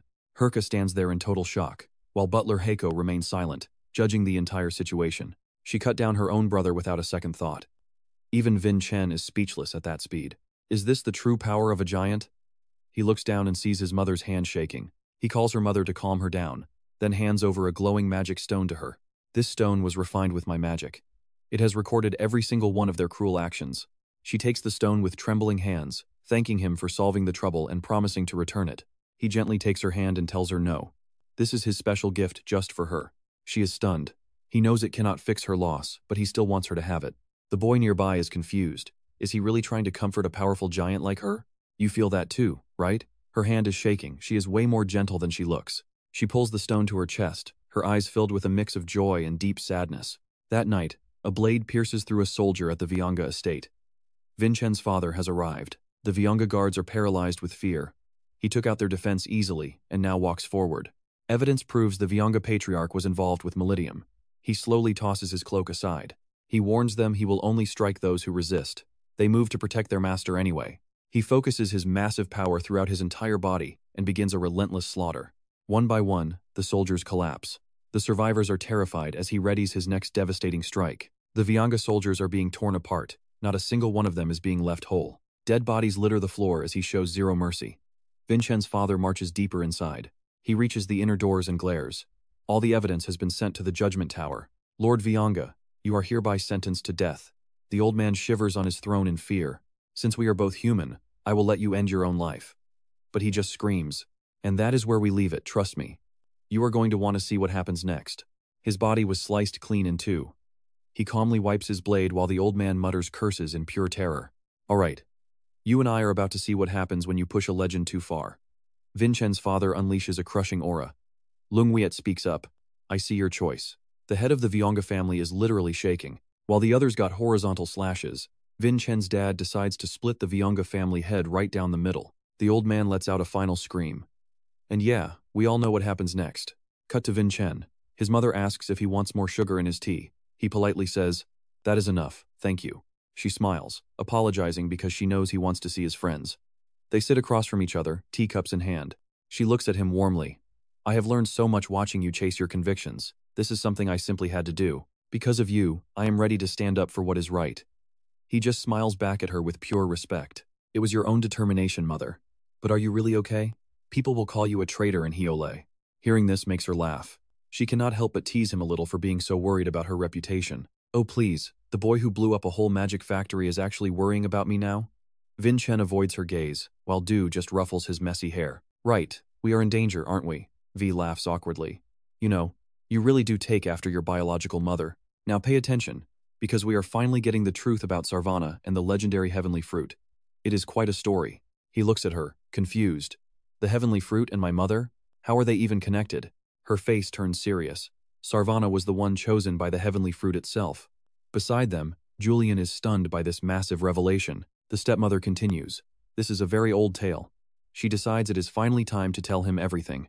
Back then, Khan was a top-tier trainee soldier preparing for his official promotion ritual into the elite ranks. Sarvana and her mother joined Khan to support his ritual near the fortress. But first, a preliminary trial had to be completed. Near the Red Fortress at Nin Waterfall, the team had to take down a monster lurking beneath the crashing waves. It was a massive, hideous clam monster. Vincent's stepmother recalls how Sarvana was both incredibly beautiful and terrifyingly strong. Her power rivaled Khan's. Suddenly, the monster shoots a binding attack from its mouth, pinning Sarvana's limbs so she cannot use any of her magic. It opens its massive maw wide, preparing to swallow her whole. Vincent's biological mom shouts in pure disgust. Gross, I knew this would happen. She drops the jokes and gets deadly serious in an instant. Then, the stepmother leaps in and slices off the monster's tongue. She coordinates with Khan, shouting that now is their chance. Khan finally makes his move, splitting the disgusting shell in half. Turns out, he was the heartthrob all the girls wanted. Sarvana lands gracefully on the ground. That was great. Perfect teamwork makes the mission look easy, she cheers. The stepmother warns her it is not over yet. They still need the pearl. Khan pulls it from the slimy, mangled remains. V stands back, pinching her nose at the foul stench and making a face of pure disgust. Why on earth do we have to bring back such a smelly, ugly pearl? The father holds up the prize. Harvesting these waterfall pearls is a tradition from the Aslan ancestors. I just follow orders. But then, Sarvana feels something. You and I can tell she senses something very wrong. We took it down way too easily. This was supposed to be a promotion ritual for a first-class soldier. It was honestly just too simple. Plus, why does this waterfall flow near the Red Fortress? Where does all this water even come from? It does not make sense. The narrator explains that Sarvana was always bright and curious, noticing the tiny details that everyone else missed. V looks puzzled, but Sarvana pushes further. Do you think this mission might have a completely different purpose? Vincent's father looks at her. A different purpose? What could she possibly mean? She looks away, awkwardly explaining her theory. Maybe the Aslan ancestors planned this? What if something is hidden deep inside the waterfall, waiting to be found? The stepmother folds her arms. But how do we investigate inside? The current is way too strong for a human. Sarvana just smiles. There is always a way. And with that, they start climbing the cliff. V groans, complaining that Sarvana never takes no for an answer. Khan just sighs, knowing nobody can stop her once she decides. Sarvana winks at them. If we hug the cliff face, we can slip inside. My intuition tells me there is something there. V shouts back. You better not change your mind halfway through. Suddenly, the foothold snaps. Caught off guard, she loses her balance and plummets into the raging waterfall below. Khan dives in immediately to save her. Vesta tries to stop him, but seeing no choice, she jumps into the chaos too. And that is where we leave them, waking up inside a mysterious cave. Trust me, you and I need to see what is next. So this is the cave behind the waterfall? Alright, you and I are about to see my intuition was dead on. Suddenly, Vin Chen's stepmother yanks his ear and starts scolding him. Dead on about what? You want a punch to the face? We almost died out there. You need to be more careful. It seems she never learns, but she still apologizes to the two of them. Father Khan, curious about their current situation, speaks up. It is a miracle Sarvana was not injured after being swept away by that salt water. Vincent's biological mother sits there dazed. Yes, being alive is a miracle. Suddenly, a mysterious voice echoes from deep within the cave. Not a miracle, I was the one who saved her. Hearing this, Vincent asks in shock, is someone actually inside? The mother answers seriously. To be precise, that is what we call the saint fruit. Its true identity is something far more ancient. Now watch this. Sarvana's eyes widen in absolute horror as she faces a massive dragon that has been hidden here for 10,000 centuries. Khan and the stepmother are paralyzed with fear, unable to even utter a single word. Even the usually curious biological mother is frozen. The dragon speaks, asking the three of them, so, which of you is the prophet of truth? Drenched in sweat, she tries to stay calm and asks, is the prophet of truth part of the prophecy passed down in Adenka? The dragon exclaims in surprise, you found this place without knowing anything? You guys are truly unlucky. It frowns in disappointment and makes a cold decision. All of you must die. A fireball erupts from the dragon's mouth, heading straight for the three of them. Sarvana screams that if they get hit, it is game over. Blocking his face, he wonders, why would there be a dragon inside the Red Fortress? No, that does not matter right now. Survival is the priority. Sarvana quickly gains momentum as all three of them sprint to escape. This ferocious dragon has no intention of letting the humans go. You cannot run from me. It continues casting spells. Seeing the waterfall ahead, Sarvana hesitates. The beast is right behind them. There is nowhere left to hide. Humans accept your deaths. Hearing those words, Vincent cries out in shock. It is really a dragon? Do creatures like that actually exist in this world? She laughs mockingly. Is it that surprising? You even put dragon bones in the blood lotus before. Hearing that, both of them are stunned. Julian asks him in confusion, how does she know about the dragon bones that only Father and Rosa were supposed to know? Vincent is speechless. Hiding things from the lover of Adenka is impossible. He asks his stepmother, how did you survive the encounter? Her face darkens as she replies, I do not know. The only one who knows the full truth is Sarvana. Vincent's stepmother takes a combat stance and shouts, Gan Sarvana, We have to fight. They all get ready. Then, the three of them jump up to battle this dragon race member. Va jumps left, while Sarvana leaps right toward the beast. Both of them lunge at a monster so powerful that no one should be able to face it. It watches them calmly. Right after the two mothers strike the dragon's head, Father Khan charges from below to launch a direct frontal assault. He uses the Divine General sword style, but the dragon simply catches the blade and redirects the attack toward the ceiling. It praises him. Not bad. Khan is shocked that the strongest swordsmanship of the Adenka family was neutralized so easily. The beast unleashes a crushing aura that suffocates all life nearby. You and I can see it now, human strength just has its limits. The stepmother cannot move an inch. Is my body being suppressed by its overwhelming, majestic aura? This pressure makes it impossible for Sarvana to breathe. Father Khan, seeing them both collapse, calls out their names in worry. Seeing that the father can withstand the dragon's pressure, it begins to threaten him. How are you enduring the pressure of my aura? It stares directly at the father, thinking to itself. This man is strong. Killing him would be a waste. His future looks quite bright. The father yells, "I will not let you kill them!" Khan rushes forward for a life-or-death struggle, but he is suddenly hit by the dragon's dark magic. His internal organs are severely damaged as blood sprays everywhere. It seems he has lost consciousness from that cursed technique. The dragon shifts into human form and says, "All human mana control methods are just imitations of the dragon race. No matter how strong of a martial artist you are, you can never harm me. It looks regretful. I will set you free now." The dragon gives a twisted smile, ready to end them all, when the cave suddenly erupts in a massive explosion. Sarvana's hair flutters in the smoke. She arrived just in time to block the fatal blow meant for Khan. The beast is stunned. "What? You survived my magic and can still move? Oh, I see. This child." Sarvana's face is badly injured from that last block. The dragon lifts her chin to get a better look and speaks. "You must be high, right? And trust me, you and I won't want to miss what comes next." How did the dragon know her name?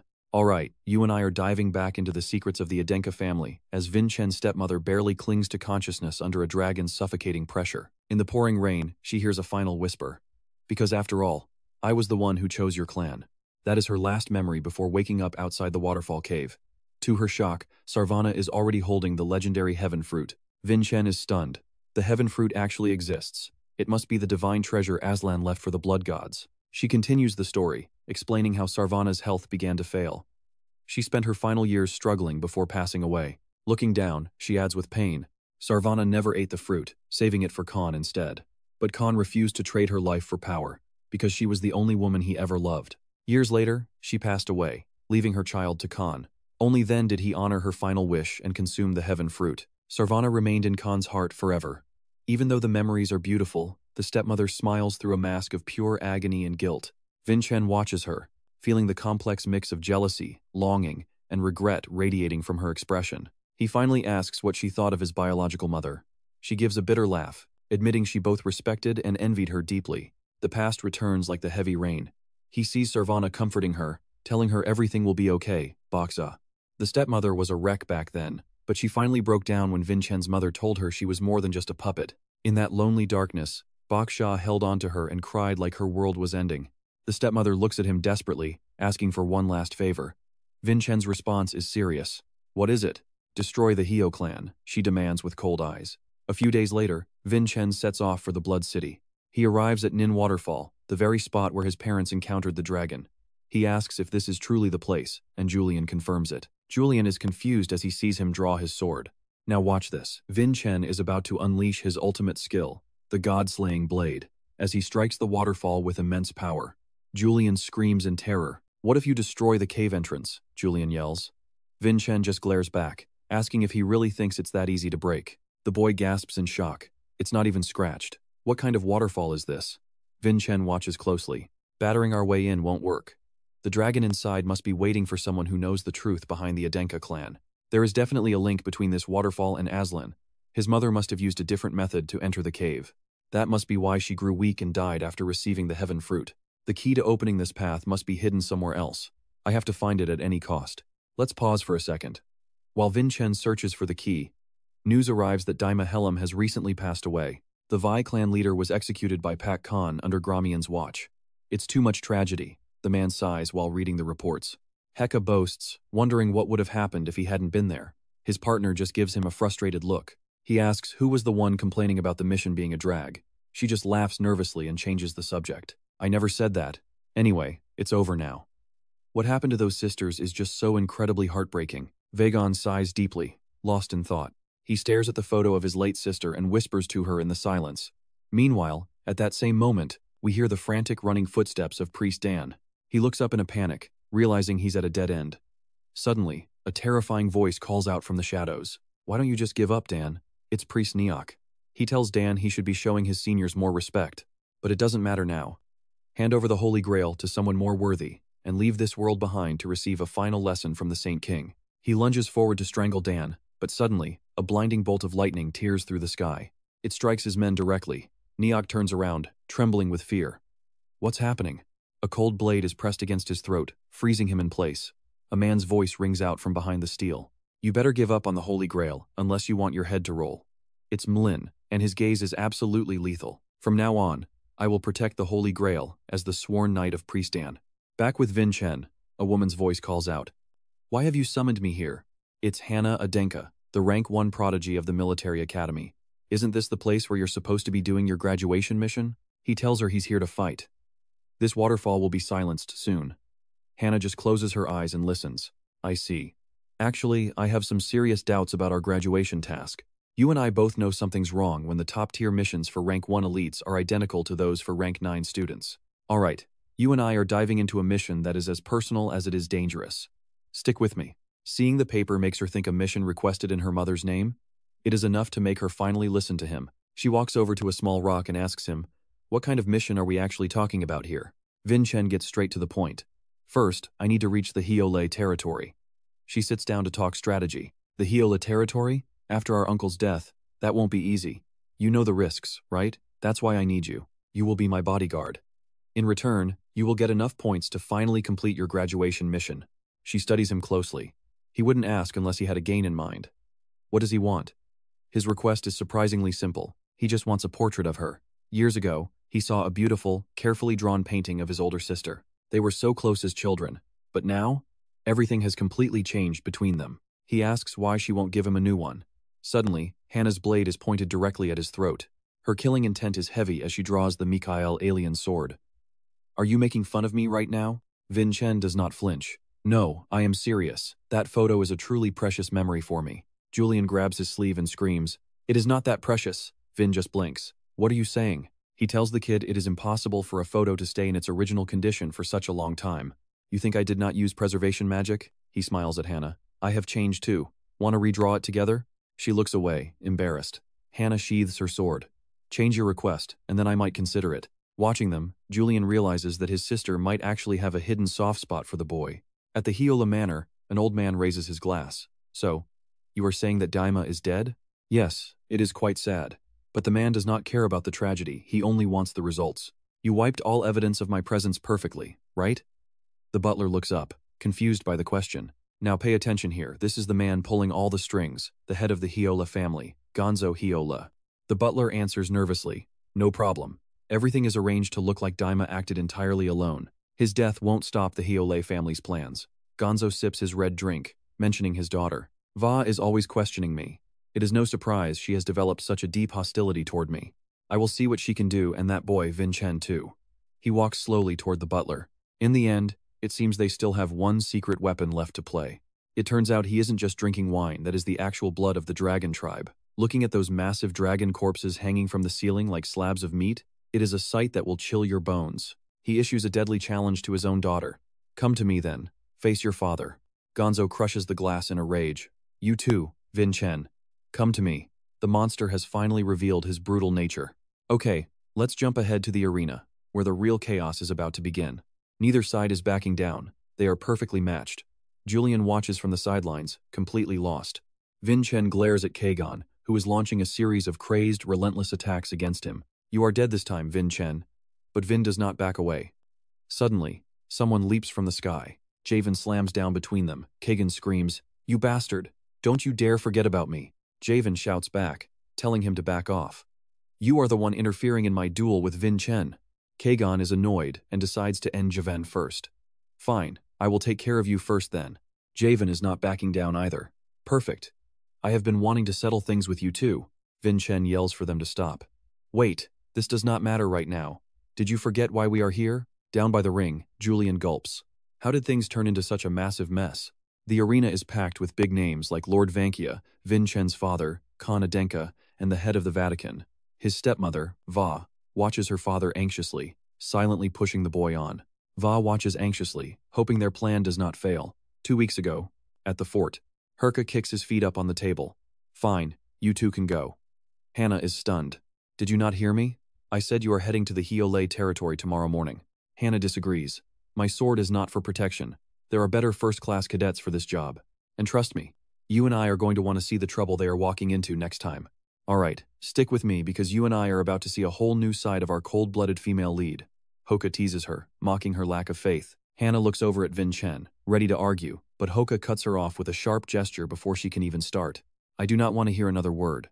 If this is the principal's order, you have no right to object, so just deal with it. Seeing that, Hannah feels a bit panicked and finally decides to do exactly as she was told.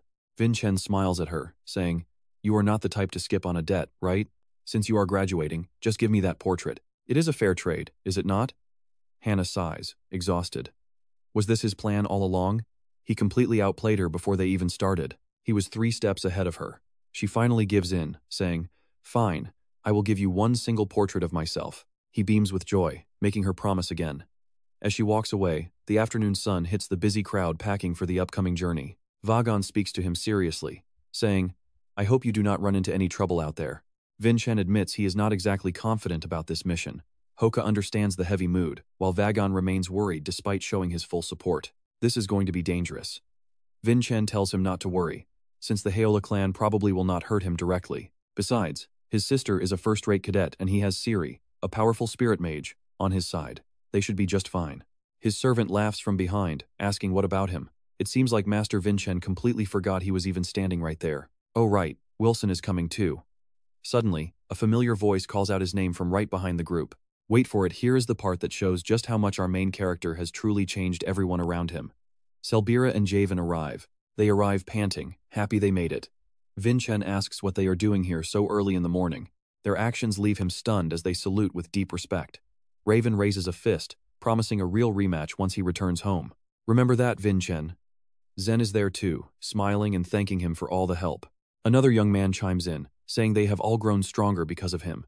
Vincent stands there, completely speechless and overwhelmed. He suddenly bursts out laughing and bows back with respect, promising to return in honor of their shared glory. His sister shouts from the carriage, telling him it is time to go. Vagon wonders if she even understands what teamwork feels like. Hoka tells her to relax, asking if she thinks things will be okay. Lately, she has been looking like a literal walking corpse. Hannah stays cold, claiming that emotions only get in the way of the mission. As an Ainka martial artist, duty comes first. This sister's heart seems to be made of pure ice. Vagon watches her, unable to find the right words to say. The horses neigh loudly as Vincent and his group finally begin their long journey. Their friends cheer for them from behind. They shout for them to stay safe and avoid trouble. Vagon watches the carriage disappear, asking Hoka if they will truly be all right. Hannah seems a bit anxious, but eventually, she will lock away her feelings and focus entirely on the mission at hand. That is why they call her the Stone Statue. Vagon worries if being together for so long will cause problems for the siblings. Hoka thinks it is normal since they are family. She assumes they will spend the carriage ride talking about their shared past. Now, you and I both know sisterly love can be tough, but Hannah takes it to a terrifying and cold new level. You have not killed anyone yet, have you?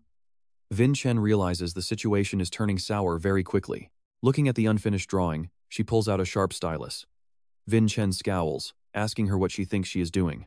Hannah glares at him with zero emotion, then starts making several sharp movements across his body with that dangerous-looking tool. His hair falls to the floor. Julian watches in total shock, his mouth hanging wide open. It turns out his cold sister was actually using that sharp object just to give him a proper haircut. Classic Adenka family style. As an Adenka, you must focus on martial arts and your appearance. Remember to keep your hair neat from now on. Before long, the sun begins to set. Hannah is still focused, carefully working on the portrait she promised him earlier. She finally compares the drawing to him and hands it over. Here is your portrait. Are you satisfied now? He thanks her happily. Vincent cannot stop praising it, shocked that someone so prickly could paint something so incredibly beautiful. Julian giggles, saying her talent is the real deal. Apparently, she has been a genius at painting since she was a child. Hannah calmly packs her tools away, telling him the deal is done and they are officially even now. Vincent is thrilled and promises to treasure it. But then he asks Julian why she would ever stop painting like that. The young boy answers sadly, explaining that she probably gave up on her dreams a long time ago. Why would she quit? Julian explains that with noble blood, you cannot always be yourself. It makes you think, doesn't it? Even for the elite, some dreams like being an artist are just too expensive to keep. Alright, stick with me as we see Vincent challenge fate. He thinks it is pure madness that everyone in the Adenka clan is forced to become a warrior. We all have a million reasons to chase our own unique dreams. If the Adenka name is the only thing killing his sister's dream, then he will be the one to give that dream back to her. Right now, Heolem City is in total chaos. Citizens are screaming for the downfall of the throne while royal guards struggle to keep the protesters from reaching the capital of the Sona. They have got one goal. They want their land back from the hands of a cruel and heartless tyrant. And just like that, another civil war breaks out. From a high corner of the city, Vincent looks down in shock. Is this really Heolem territory? Was this place not supposed to be a land of prosperity? Hannah answers him coldly. Only the rich are living the high life here. That is exactly why this city is tearing itself apart between the different social classes. The people have completely lost faith in the Heolem clan. They are ready to burn the tyrant's rule to the ground and finally overthrow him. A resistance group called the People's Army has finally formed. Right now, they are in a heated standoff against the military forces stationed throughout the city streets. To avoid the violence, all the wealthy families have already packed up and fled into the central city of the Sona. Julian stands there watching the scene, unable to hide the sheer look of disbelief on his face. He knew there would be protests, but the scale of this is insane. Vincent mutters to himself that it looks like the uprising only just started a short while ago. The older sister continues. The spark that lit this entire fire was the appearance of the Lion, the legendary leader of the resistance forces who finally decided to make a move. He is confused. Who is this Lion? Hannah does not want to explain further. She tells them they need to reach the Sona immediately. Move fast if you do not want to get caught in this mess. She turns her back and calls out to the group, telling them to follow her through a secret shortcut. Wilson, the servant, trails behind complaining. This path might be even more dangerous than going through Malidium. The young master even cut his hair out of nowhere. It looks so strange now. Sari responds, saying that is true, but at least Hannah seems to know these roads perfectly. I wonder if she has been here before. That single comment makes Hannah flinch, her body tensing up for a split second as they walk. Hannah starts to speak, but the Heolem army blocks them. They bark out a question. Who goes there? Now pay attention, because things just got dangerous. Vincent realizes the path is blocked by the actual Heolem royal military. They do not hesitate. A group of strangers just appeared, so they charge. Vincent dodges a strike and tries to explain. Wait, we have not done anything suspicious at all. The soldiers are not listening. They just keep attacking, screaming that the group has swords and must be resistance members. Vincent realizes this is going to be tough. Explanations will not work on these guys. He decides his fists will have to do the talking instead. Vincent uses his body reinforcement skill. One massive punch is all it takes to send the soldier crashing to the ground. The others panic, wondering what kind of monster he is. Before they can even guard, he lands a heavy blow right to the jaw. The next one takes a kick to the neck. In an instant, the Heolem soldiers are all wiped out, except for one. He leaps into the air with a desperate shout. Die, you little rat. His massive overhead slash hits the ground, creating a terrifying explosion that shakes the entire area around them. The two servants scream his name in worry. The older sister steps in to stop them. Stay calm. Vincent will not go down that easily. He leaps onto the wall, catching his enemy off guard.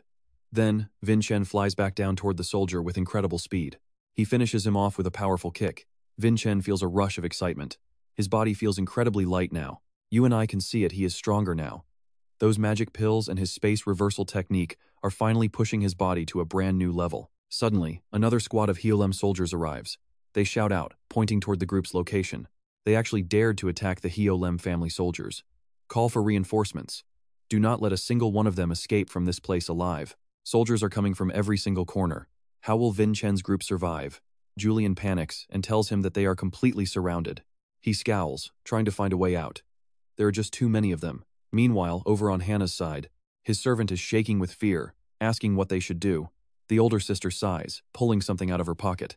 I guess there is no other choice. She holds it high and screams. Watch this and look closely. It is the blue crest of the Heolem family. The soldiers freeze, stopping their attack to stare at the emblem. It is the mark of a highest-tier warrior. She introduces herself as Hannah Adenka from the Gold Sun Fortress and demands passage to the Sona. One of the soldiers lets out a shocked gasp. Hannah Adenka? Is this woman really a direct descendant of the main family? He quickly tells the army to stand down. Drop your weapons. She is a benefactor of the Heolem clan. Vincent gives her a confused look. Why did she not use that earlier? This whole mess could have been avoided. It seems she really did not want anyone to see that family crest of hers. He walks up to her, curious about the crest. But suddenly, a magic smoke bomb rolls out from nowhere, and that is where we leave it. A smoke bomb, a mysterious hand, trust me, you and I are definitely going to want to see what happens next. Stick with me, you and I are jumping into the chaos as smoke bombs from the resistance explode. Hannah strains her eyes, shocked to see her brother has vanished. The troops rush forward to find Vincent. Still nothing? There hasn't been a single update from the scouts stationed over on street number 7. Worried, she orders them to find Vincent immediately before he gets away. The soldiers quickly split up. Hannah's anxiety peaks. She mutters a prayer that backup arrives as 2 people run up to reassure her. Please, lady, stay calm. But how can I be calm at a time like this? She shouts to everyone. Hurry, Vincent might be in danger. Sari suggests the rebels took the young master. It is hard to believe untrained rebels could take him down when he's far more skilled than them. Hannah realizes it's time to tell Sari the whole truth about her past. They attacked once I said my name, she says, leaving the girl frozen. What? Hannah continues her confession. They know he's with me, so they see him as an enemy. Sari follows, confused. What are you saying? Hannah feels the heavy guilt. I'm the one who captured and handed their leader over to the Helen family. Now, pay attention here, we're switching back to Vincent, who's been drugged and tossed into a strange wagon. His kidnapper, a young woman, looks down on him with pure contempt before ordering the group to move out. Let's go. They speed away from the castle. As they ride, she asks a man if he got it. He confirms the news. Yeah, we managed to get everything. We stole supplies from the Helen guards thanks to those protesters. She warns that the tunnel ahead is pitch black. Stay sharp. The Helen family won't find us if we disguise ourselves as merchants once we exit this tunnel. The man points at Vincent. But who is this kid? Hannah Adenka's little brother. He's the perfect hostage for negotiations. Meanwhile, Vincent is still out cold, completely unaware of the danger. A blonde guy looks nervous. Are we really okay doing this? She puts a hand on his shoulder. Relax. You don't want to go back to being Gonzu's slave after escaping Midian, do you? Another man asks. How did you even manage to kidnap someone from the Adenka family? She laughs. Taking him out in that smoke was easy. He removes his mask, breathless. Wait, what? Watch this closely. Vincent suddenly wakes up and delivers a brutal elbow, sending the man's teeth flying everywhere. She screams his name in terror. After dealing with the first guy, Vincent turns to the second. The blonde driver is confused. Han, what was that? I can't hear you. Suddenly, a blade is at his neck. Vincent's face is terrifying. Keep driving. I won't hurt you as long as you cooperate with me. Take me to your leader. Turns out, he was faking it the whole time. Okay, I get it. He begs, please, put the sword away. I'm just here to drive the carriage. Vincent narrows his eyes. Wait, didn't I see you back at the shelter for the homeless? Suddenly, someone blocks their path. Vincent yells out in a total panic. Hey, look out! The driver screams back. Why would there be anyone inside this dark tunnel? He swerves hard to avoid them, but the wagon loses balance and flips over with a violent crash. People and cargo go flying. The woman crawls out, groaning in pain. My head. Are you guys okay? Conan. Answer me. The man who blocked them speaks up. Just as I thought. You chose to take this route. The Helen army might be clueless, but this shortcut is common knowledge for the locals living around here. You and I just spotted it too, that blue Helen armband. The woman screams, you traitor. He just shrugs. Us? You're just a bunch of rebels standing against the kingdom of Lem. The man pulls out a mysterious, dark pill from his pocket. I'll show you what a model citizen looks like. She gasps, that's a blessed object. He swallows it. His face warps as massive mana surges through him. His body begins to grow many times its original size. A terrifying giant demon appears before them. He basks in the overwhelming power surging through every inch of his body. Trust me, you and I are definitely going to want to see how Vincent handles this monster. Even thousands of rebels wouldn't matter. I will capture you and claim even more blessings. The monster snarls, baring its sharp claws. All right, you and I are about to see Vincent step in, just as this beast lunges at a defenseless woman. She is frozen in total shock. The monster is terrified, blood literally dripping from its mouth. How could one man block my attack with a single hand? Who are you? With a sharp, handsome gaze, he replies. You want my name? Fine, but a monster like you should introduce itself first. Magic-infused blades slash at the beast repeatedly, but the attacks do not seem to leave even a single scratch on its hide. It sneers in triumph. Don't make me laugh. With the power of these divine blessings, you cannot even hope to wound me. But wait, watch this. Before the monster can finish its boast, Vincent drops a massive boulder right onto its head. I knew your half-human, half-dragon body would be completely immune to standard mana attacks. That is why I aimed for the ceiling of this dungeon from the very start. He analyzes the strange, fused creature before him. The power of the Dragonkin. The pieces are finally coming together. These abilities, the blood, Tovan used it all, leads back to the Hyole family. I guess there are still plenty of dark secrets left for me to uncover here. As Vincent leans down to retrieve his sword, the woman suddenly snaps and lunges at him with an attack. She demands to know what he is. You let them catch you, then you save us? Aren't you on Hannah Adenka's side? All you nobles are the same, you never care about us commoners. Suddenly, the sound of a walking stick echoes through the basement. A mysterious man calls out, Hamona, stop. You are no match for a person like him. Vincent narrows his eyes. Who are you? The man introduces himself as Lauren Hyole, another member of the mysterious family. He was the leader of the resistance, a man supposedly captured and executed just recently. The scene shifts to a forest outside the Hyole territory. Hamona whispers to her companion, Is that really Vincent Adenka? Yeah. He was in disguise, blowing away those corrupt priests and the bastards from the house of Valle who hated him. She peers in, unimpressed. He looks pretty average to me. What was the captain thinking, bringing someone like him here? The other man looks at her with confusion. You still doubt him? That man is the hero of Melium. He holds his daughter tight, telling them how Vincent's servants cared for his child. He flashes back to the nightmare at 12 Mary Midway, begging for just a little food. Dulan has no choice but to give Siri a direct order. Go to this address. Number 12, Mary Midway. He speaks to her with a heavy heart. You and I can see why Hamona is suspicious, but Lauren insists that Vincent is here to help them. Even Subin agrees, but Hamona isn't convinced yet. She still wonders if this is all just an act. Nobody knows when he might show his true colors and stab us in the back. Inside, Lauren sits across from him. Are you the one who saved the people of Meridium? Vincent clarifies that it was actually his parents' plan. I just finished what my mother started. Lauren nods, noting that those who lived through it feel very differently. Many of us are from Meridium or have deep ties to that place. On their behalf, I want to express my deepest gratitude. Suddenly, an old man's voice cuts through the air. We have to kill him. Lauren turns toward the panicked Baron, who is pointing a finger in fear. He found our hideout and knows your identity. Lauren, kill him before it is too late. He questions the Baron's intent. You want to kill the master who defeated the Blessed Ones? The one who stopped them from using us as sacrifices? Lauren calms him down. Don't worry, Baron. Everything will be fine. The old man finally backs off. Vincent watches in silence. They are incredibly wary of outsiders. Something bad must have happened here recently. Weren't there rumors that the resistance leader was dead? How are you still alive? Lauren credits it to black magic. Vincent is stunned. Black magic? Lauren gestures toward the bald old man. This is the Baron. You escaped the homeless shelter where he discovered his talent for black magic while crafting magical items. The Baron speaks up seriously. Have you ever heard of the art of soul cloning? I created a fake corpse for Lauren. Thanks to that, we swapped identities right before the execution took place. Vincent realizes this sounds exactly like the dark magic Tovan once used against him. Lauren stands up and adjusts his hat. I would like to speak with you in private, if you don't mind. Vincent agrees, and they head outside. He looks back at the Baron, who just watches them leave in silence. In the barren forest, Lauren leans on his cane. It turns out my sister was the one who sent you. Trust me, we need to see where this goes. All right, you and I are about to dive into a story where family loyalty turns into a total bloodbath for everyone involved. Lauren mumbles in shock, finally realizing his sister's plan. Vincent steps closer, asking, Lauren, can I ask you something? Why did you slash your own eyes?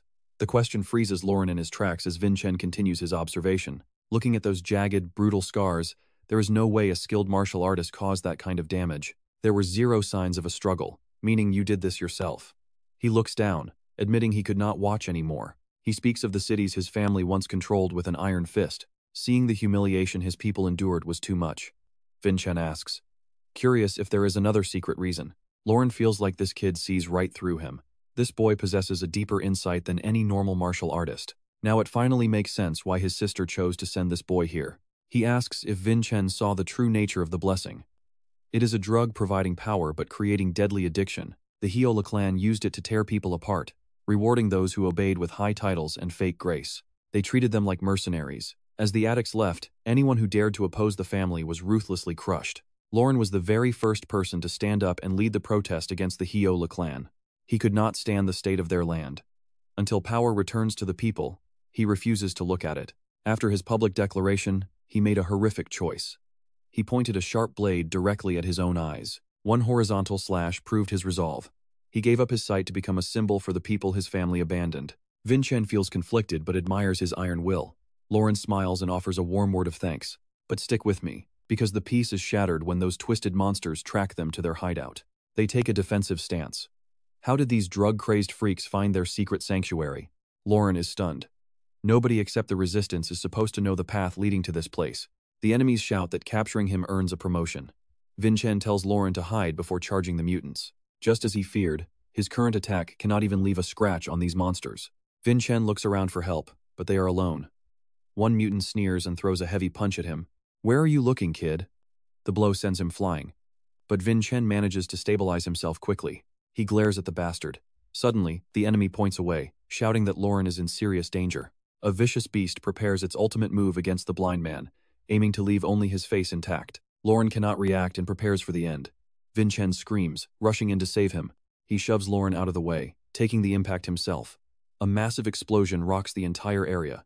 Lauren struggles to stand, asking what happened. Through the smoke, we see Vincent's arm is severely burned. Terrified and confused, Lauren shouts out Vincent's name into the chaos. The freakish mutants approach, mocking him for blocking the hit. They ask if he can keep protecting that blind man. They offer to let him go since he is an outsider, as long as he hands Lauren over. Vincent refuses, choosing to fight. These are not martial artists. They are demons he must go all out against. But the problem remains, he has to shield the blind Lauren while fighting. Taking on both at once is nearly impossible.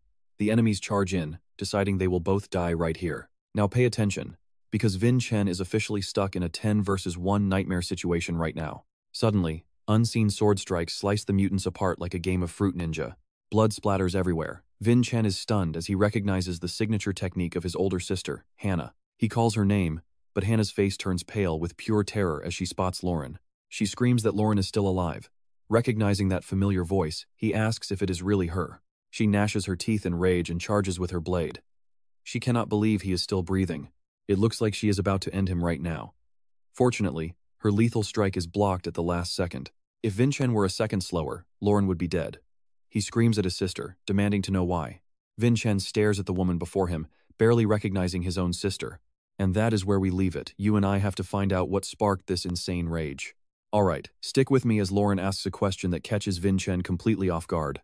"Hannah, do you still paint?" That one simple question leaves Hannah absolutely speechless. She collapses to the ground in shock, leaving Vincent staring in pure disbelief. Tears start falling, even though Lauren cannot even see them. "Then why ask?" she cries. Lauren softly replies, "I am sorry." Suddenly, Hamona's voice rings out. She calls for the leader, making Lauren and Vincent turn as she rushes in with her group. "What was that explosion? Is Lord Lauren all right?" Hamona shouts, spotting the wreckage piled up in front of the Blessed Ones. She wonders how they even got here. Then, she notices a figure sitting on the ground, someone who looks strangely familiar to her. Hamona's eyes narrow. Is that Hannah Adenka? Her face twists with pure murderous intent. "Now, watch closely, because things are about to get ugly." "Calm down, everyone," Lauren says. "I am perfectly fine." Hamona glares at Hannah on the ground with pure disgust and says nothing. Hannah slowly looks up at the person standing before her. She realizes Hamona is the same woman from before. Without a single moment of hesitation, Hamona delivers a brutal slap that sends Hannah reeling backward. She cannot believe Hannah dared to show up. Who does she think she is, coming here after almost taking the leader's life? Hannah's face turns bright red from the impact of that devastating blow. Yet, her eyes remain hollow. She remembers her past warriors do not need emotions. They only follow orders and accept praise for their success. To her, that was the only way to maintain a warrior's true honor and virtue. The scene is absolutely horrific. Fire erupts everywhere as houses collapse into rubble. Hamona rushes in with an urgent report an intruder has breached their base. She begs the leader to run. But it is already too late. Hannah is already standing right behind her. She drives the hilt of her sword into Hamona's side. Hannah watches coldly as Hamona crashes hard against the dirt. The next day, having abandoned her dreams, Hannah silently observes the people inside the room. She does not care about anything anymore. Her face is nothing but a mask of cold indifference. "Lord Lorenheim, you are being summoned as a witness regarding the illegal protests in Dona City Center." Hamona crawls up from the ground, struggling. She calls Hannah a liar, convinced she is just trying to lure Lauren to his death. Hannah insists they only want to question him as a witness and will release him once the short interview is over. Hamona stands firmly in front of Lauren. She won't believe those blatant lies or let Hannah take their leader anywhere. Suddenly, a man walks in. How could he possibly lose his life? It is the head of the Helm family. Honestly, you and I both know that whenever the family patriarch shows up, it is never good news. The patriarch speaks up. "Is this rebellion enough? It is time to stop this nonsense and finally come back home. Lauren refuses. He is adamant they will never stop fighting for their cause. Everyone there is prepared. They are all willing to sacrifice their lives for the sake of the Helm territory. The patriarch looks around.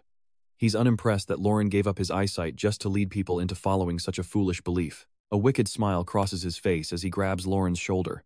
Since you are so devoted to this, are you also ready to sacrifice your own niece? He actually uses his own granddaughter as a pawn to threaten Lauren. Lauren is frozen, unsure how to react. The patriarch sneers, asking if Lauren was the one who taught Hannah how to paint. He threatens Lauren directly. Think how sad she would be if she lost her eyesight too. You understand me, right? Lauren grinds his teeth in rage. He knows his father isn't bluffing, the man is capable of anything. Defeated, Lauren quietly follows his father back. Just as Hamona feared, his execution is scheduled only a few days later. Protesters flood the streets, screaming for the authorities to stop Lauren's execution immediately. To them, he's a hero. Luckily, the Baron quietly leads Lauren away, helping him escape the site in secret. They manage to swap Lauren out just in time. The body double technique had to be perfect. Lauren only survived thanks to the Baron. The Baron urges Lauren to move quickly before anyone notices. Lauren nods, letting the man lead the way. Then, a familiar voice rings out. Lauren freezes. He recognizes that sound from anywhere. It is Hannah, desperately fighting her way through the surrounding soldiers. You said you would not take his life. Hannah screams in pure helplessness. Why? Why is Lauren standing on the execution platform, waiting for the blade to fall? In an instant, the blade of death falls. The crowd stands speechless as a heavy, suffocating silence sweeps over the square. Witnessing the scene, Hannah stands trembling and frozen. Her desperate screams of agony echo through the entire plaza. Lauren still remembers that sound today. I am sorry, he whispers. And trust me, you and I are just getting started with this story. Hamona listens in silence. If it weren't for the Baron, Lauren never would have escaped his execution on that fateful day. Even now, he feels like a useless puppet, more worthless than anyone else fighting in the resistance. Stick with me, because this story of redemption is just getting started. To hide the truth of his departure, Lauren couldn't even send a message to Hannah to let her know he was safe. She sits behind a tree, listening to the story. Regret still weighs heavy on Hannah, even after all these years have passed. Patriarch Helium had praised her that day. You did well, Hannah. He didn't understand why she still wore such a gloomy expression. Was the mission incomplete? He didn't think that was the face of a hero who had just wiped out a great evil. Her face was dark and her entire body wouldn't stop shaking. But the patriarch just stepped closer. Simply follow orders and accept the praise. That is where true honor and virtue lie. He handed her an object. A warrior has no need for emotions, do they? Then he claimed she would become a legendary master. She opened her palm to find a badge covered in fresh blood. Back in the present, Hannah still grips that badge. Now pay attention, because things are about to get very dangerous for the Helium family.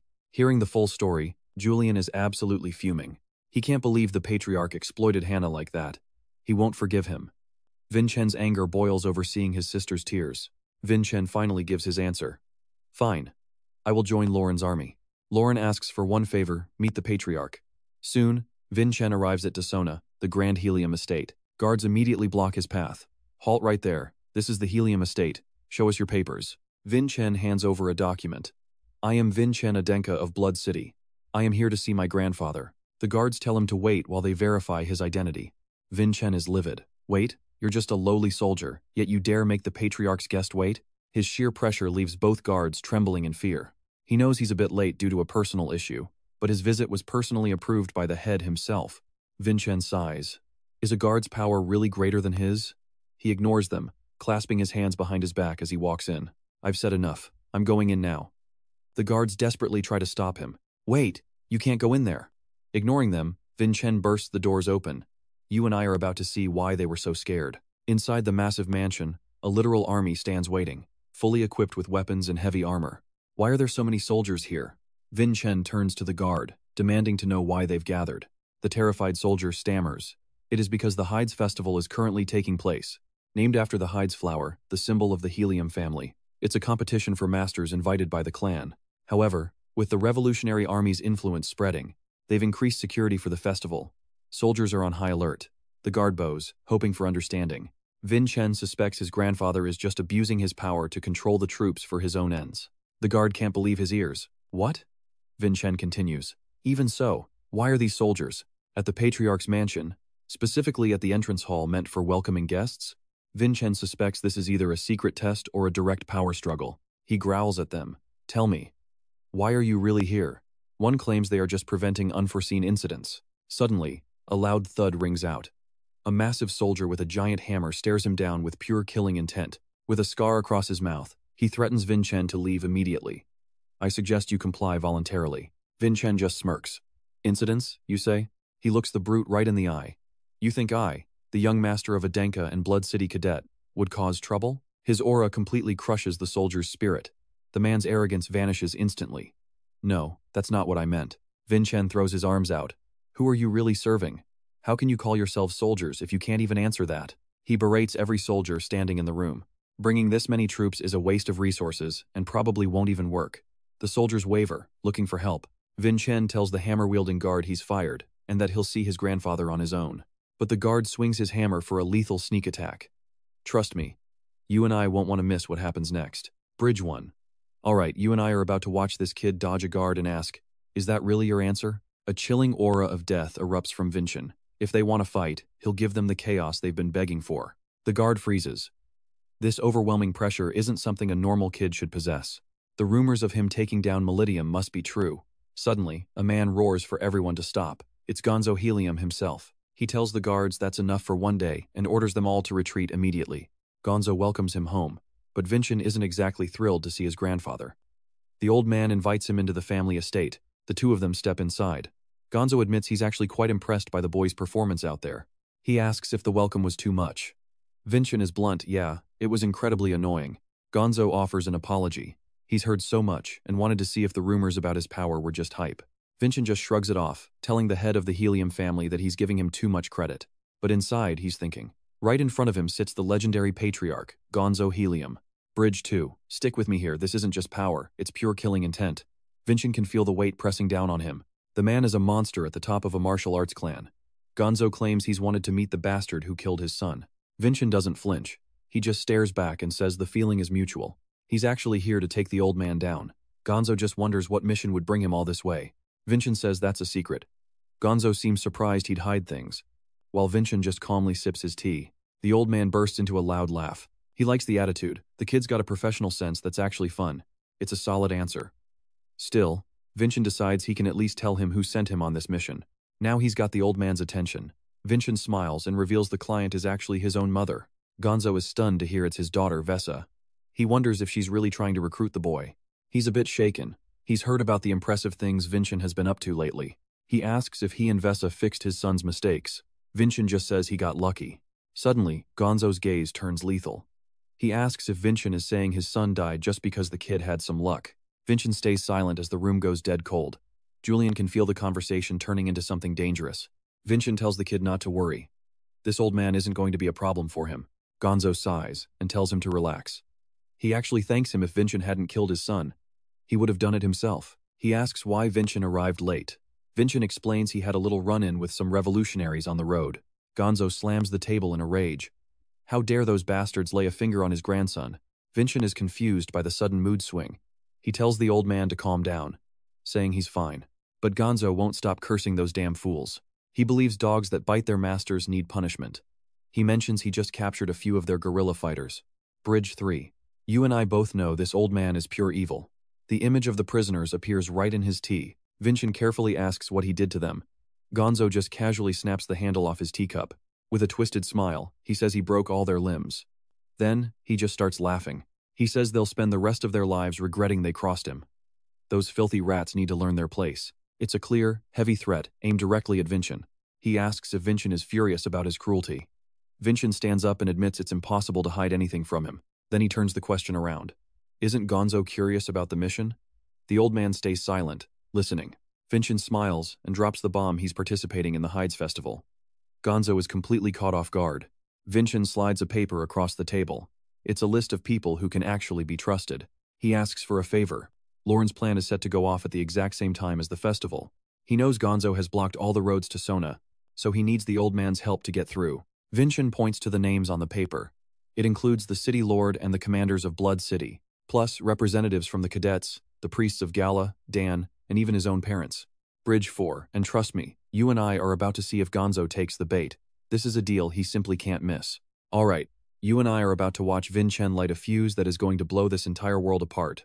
Last night, He huddled with the group by the fire because time was running out to contact his secret allies. The room went dead silent as everyone just stared at him in disbelief.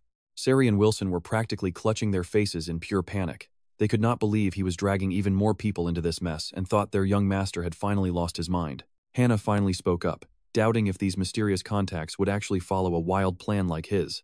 She laid it out straight: if this failed, they were finished. It was an incredibly reckless gamble. But Vincent just smirked and asked if she was worried about him, leaving Hannah completely flustered. She tried to deny it, but Vincent just flashed a confident smile under the flickering firelight. He told them not to worry, because the only real challenge was reaching out to so many different people across the lands without Gonzo catching on. Now watch this. Hamona stepped up with total confidence, telling him to leave the logistics to them.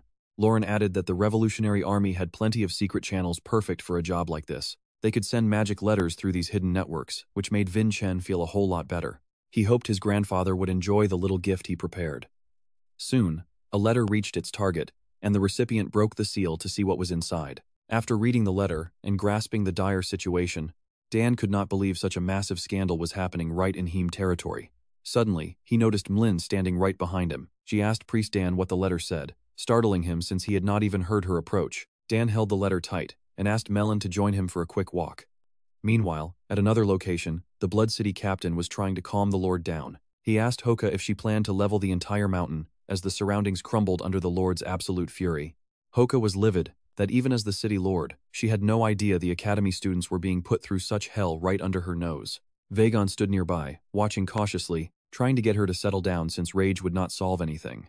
Hoka finally slumped to the ground, exhausted, wondering if they were just that untrustworthy. Is that why no one asked for their help? Hoka turned to Vagon, asking who he thought was really behind this. Vagon suspected that Elder Sylvan was definitely involved in the scheme. Hoka stared at him, noting that Sylvan had already been abandoned by his allies. She wondered if Vagon thought the true mastermind would end up the same way. He noted that very few people had the power to make the Elder Council dance to their tune. Pay close attention here. Hoka mentioned the Nightmare Guild, and Vagon's face immediately changed. Memories of the past flashed by. She said they were led by the ancient corpse Edmonds, and it seemed Lady Vessa's own brother was one of them. Vagon just whispered the name Nightmare. Hoka cautiously asked how bad this would get, but even Vagon could not be sure of the fallout.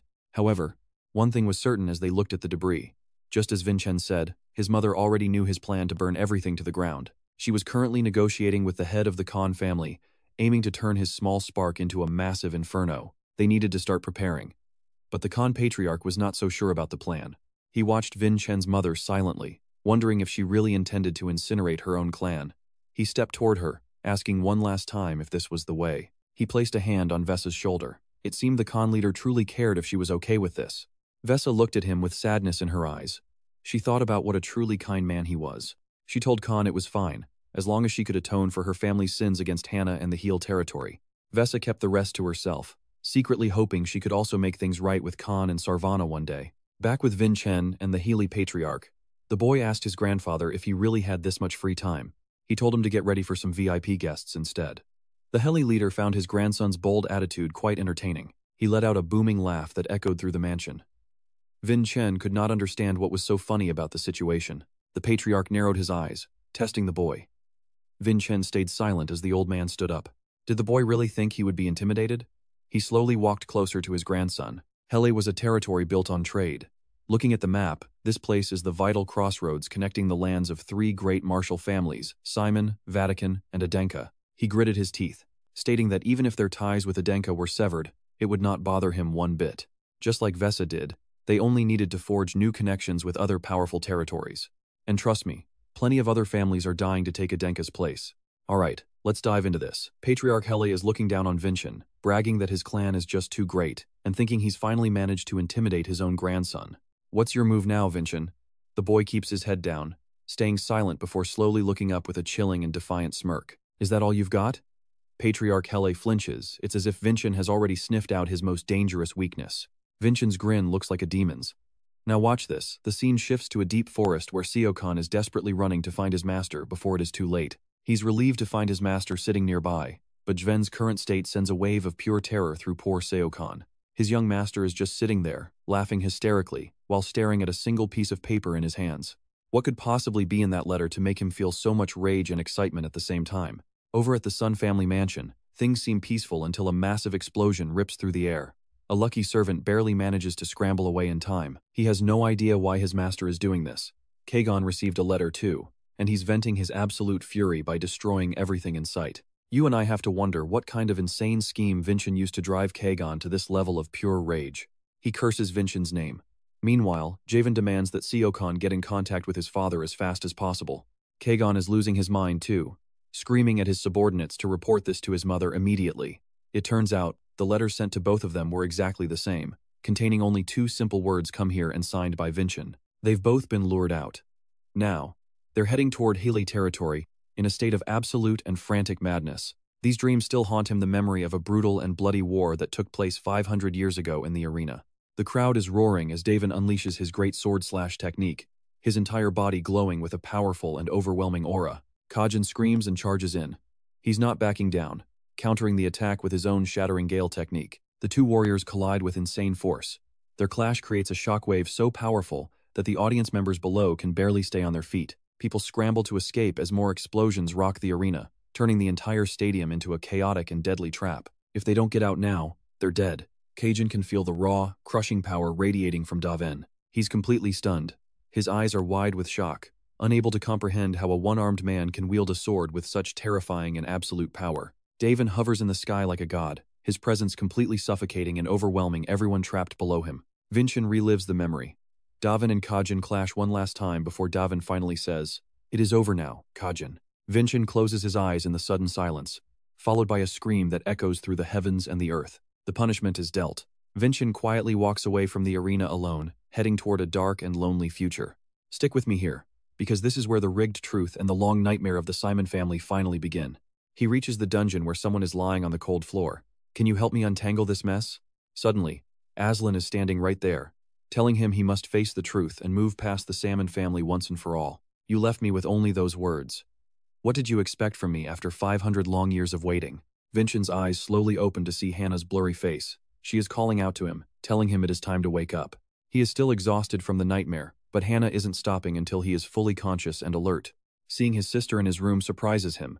She explains she's waking him up early because the sun has already risen. "Get up and get ready." Vincent listens, finally shaking off the weight of the past 5 centuries. He tells himself this isn't the time for nightmares. Today is the eve of the massive grand assembly. The Hell Estate is glowing, lit up by thousands of street lamps for the night before the Hides Festival. It is the 200th anniversary of the Helle Clan.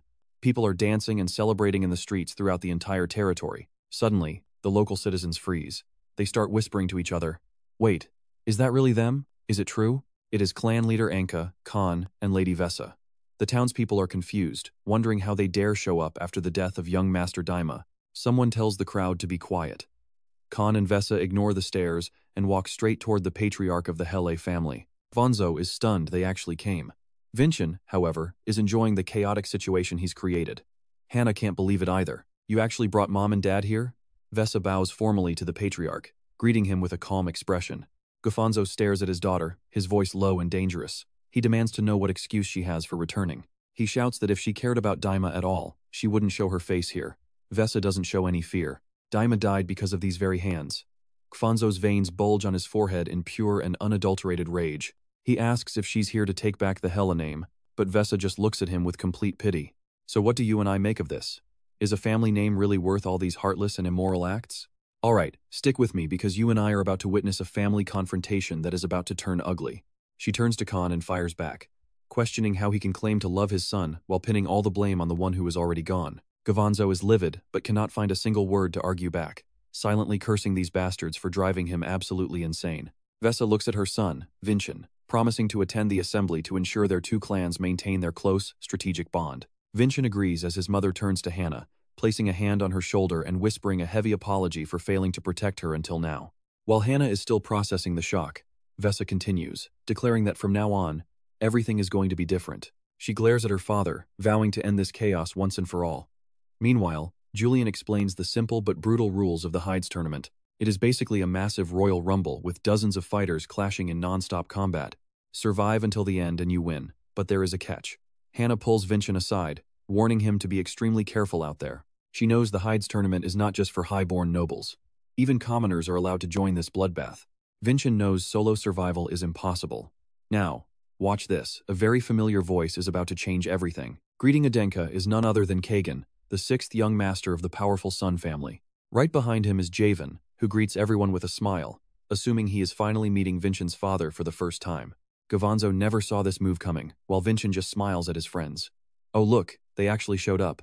Kajin admits he barely recognized Vincent with that new hairstyle, while Javen wonders exactly where he got such a sharp look. Vincent walks over to greet them, casually mentioning that his sister was the one responsible for his new style. He thanks his two friends for answering his letter, but Kajin immediately tells him not to get the wrong idea. With a murderous glint in his eyes, he claims he is not here to help.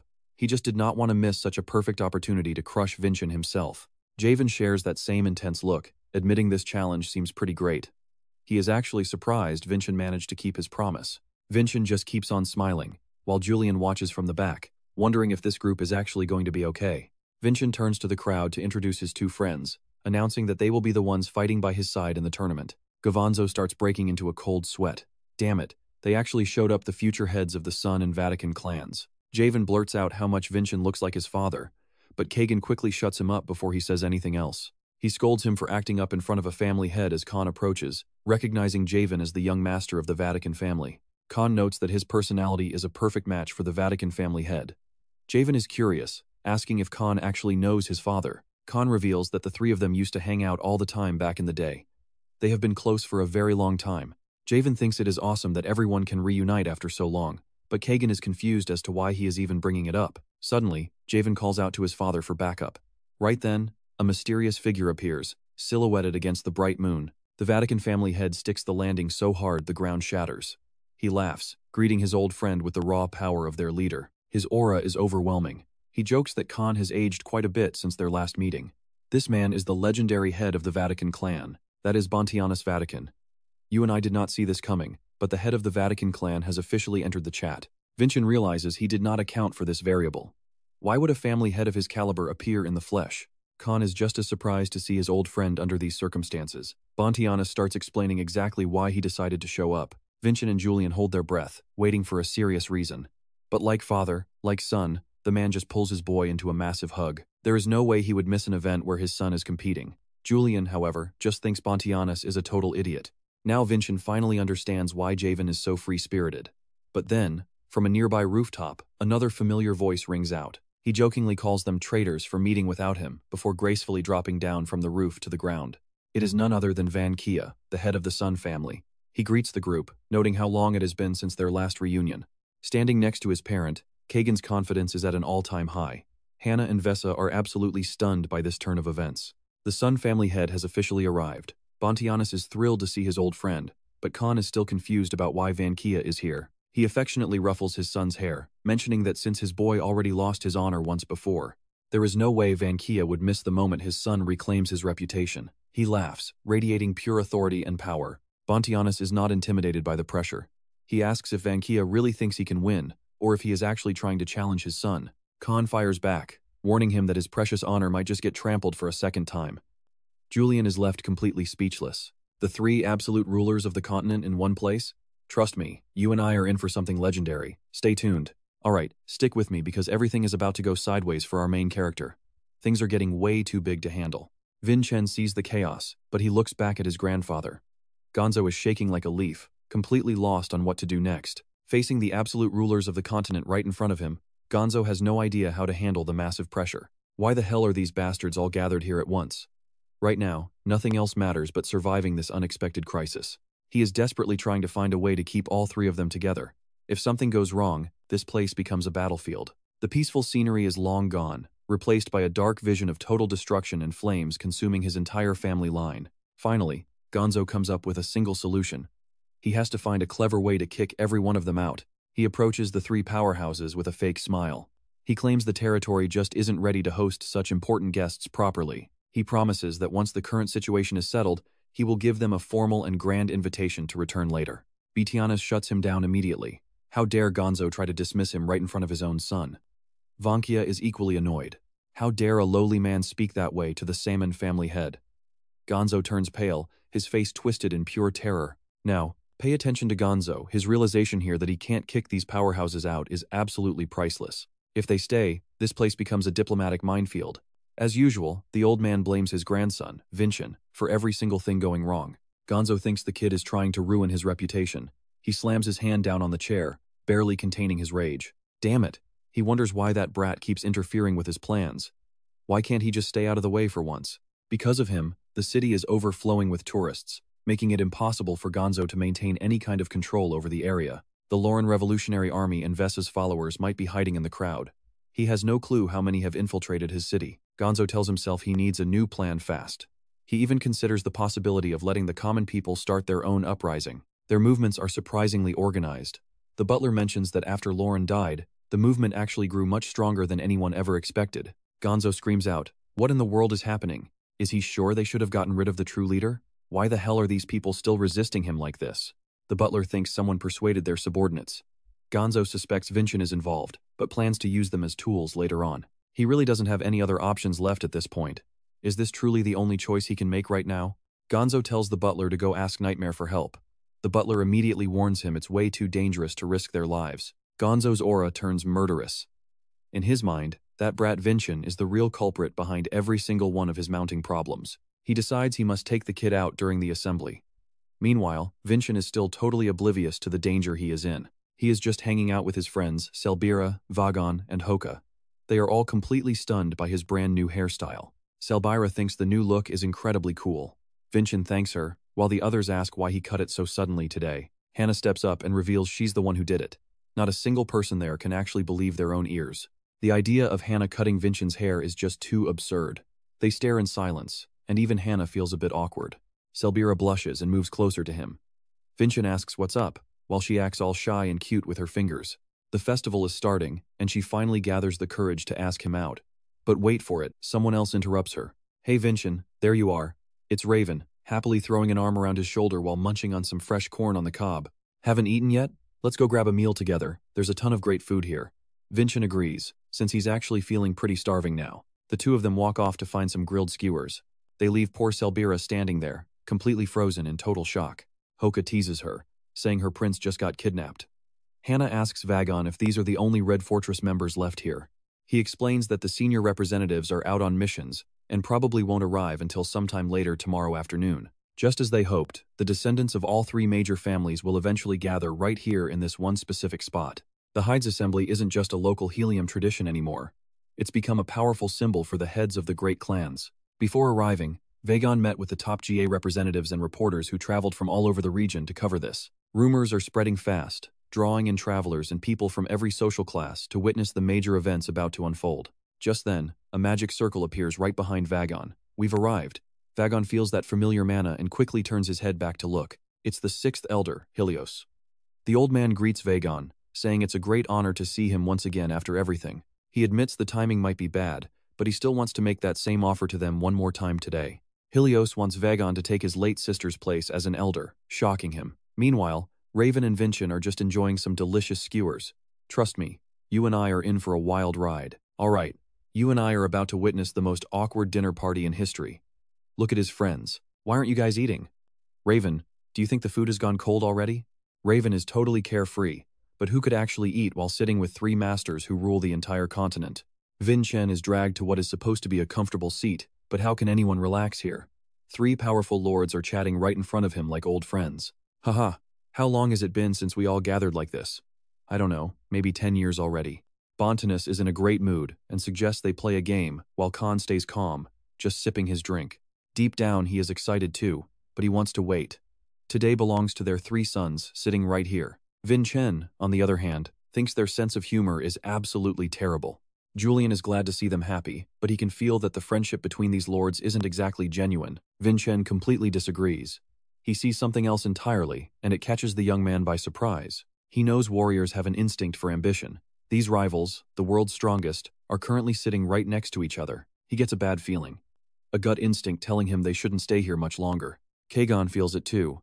He is so on edge that even taking a bite might make him sick. He tries to stay calm. Facing three powerhouses means every word and action must be perfectly calculated. Now, you and I need to watch this part very carefully. Unlike his two friends, Raven just innocently raises his hand like a kid in a classroom. Well, it looks like he has a question for the lords. Bontianus happily welcomes his son's curiosity. Haha, go ahead, ask. Raven bluntly asks who would actually win if all of these powerful masters fought each other right now. The air goes dead silent. Vincent turns into a literal statue on the spot. He probably wants to smack his friend for being so reckless. Kajin is just as shocked, completely frozen in place. Julian, even as a spirit, is paralyzed. He knows trouble is coming, and it is coming fast. Bontanus immediately starts warming up. Vankia doesn't hesitate to stand up either. I would like to know that myself. Even the calm Khan won't back down this time. All three are excited. Why don't we find the answer right now? Herka can't believe her ears. The Lord of the Six Towers? Is Helios really planning to make Vagon the new master? He stays silent. Vagon looks at Helios, knowing exactly how he feels about that tower and what it represents. He's sure he understands. But then Helios asks him, doesn't he miss her, his older sister? That hits Vagon hard. Helios mentions Vagon's sister, Tower Master Benelli, a genius whose legacy still haunts that tower today. She was incredibly talented, rising to the rank of Tower Master at such a young age. Helios didn't just pick Vagon at random. He truly admires the man's skills. You saw that coming, right? He reached level 5 through raw, brutal experience as a mercenary. Helios thinks deeply about the future of the tower. The tower needs a new path, and a talent like Vagon is exactly what it requires. Herka blushes, looking at Vagon. She doesn't want her dream man to leave, so she steps in to stop them. Herka stands between them, protesting. No way. Who do you think you are, treating our Vagon like he is just some tool? Helios asks Herka seriously if she can make the dream Vagon has wanted his whole life finally come true. That shut Herka up instantly. She knows better than anyone that this is what he has always wanted. Vagon stammers, unsure how to respond to such a sudden offer. Meanwhile, Vincent's situation is getting intense. The family heads are itching for a fight. Seeing his father's aura, Vincent and Kajin prepare for the worst.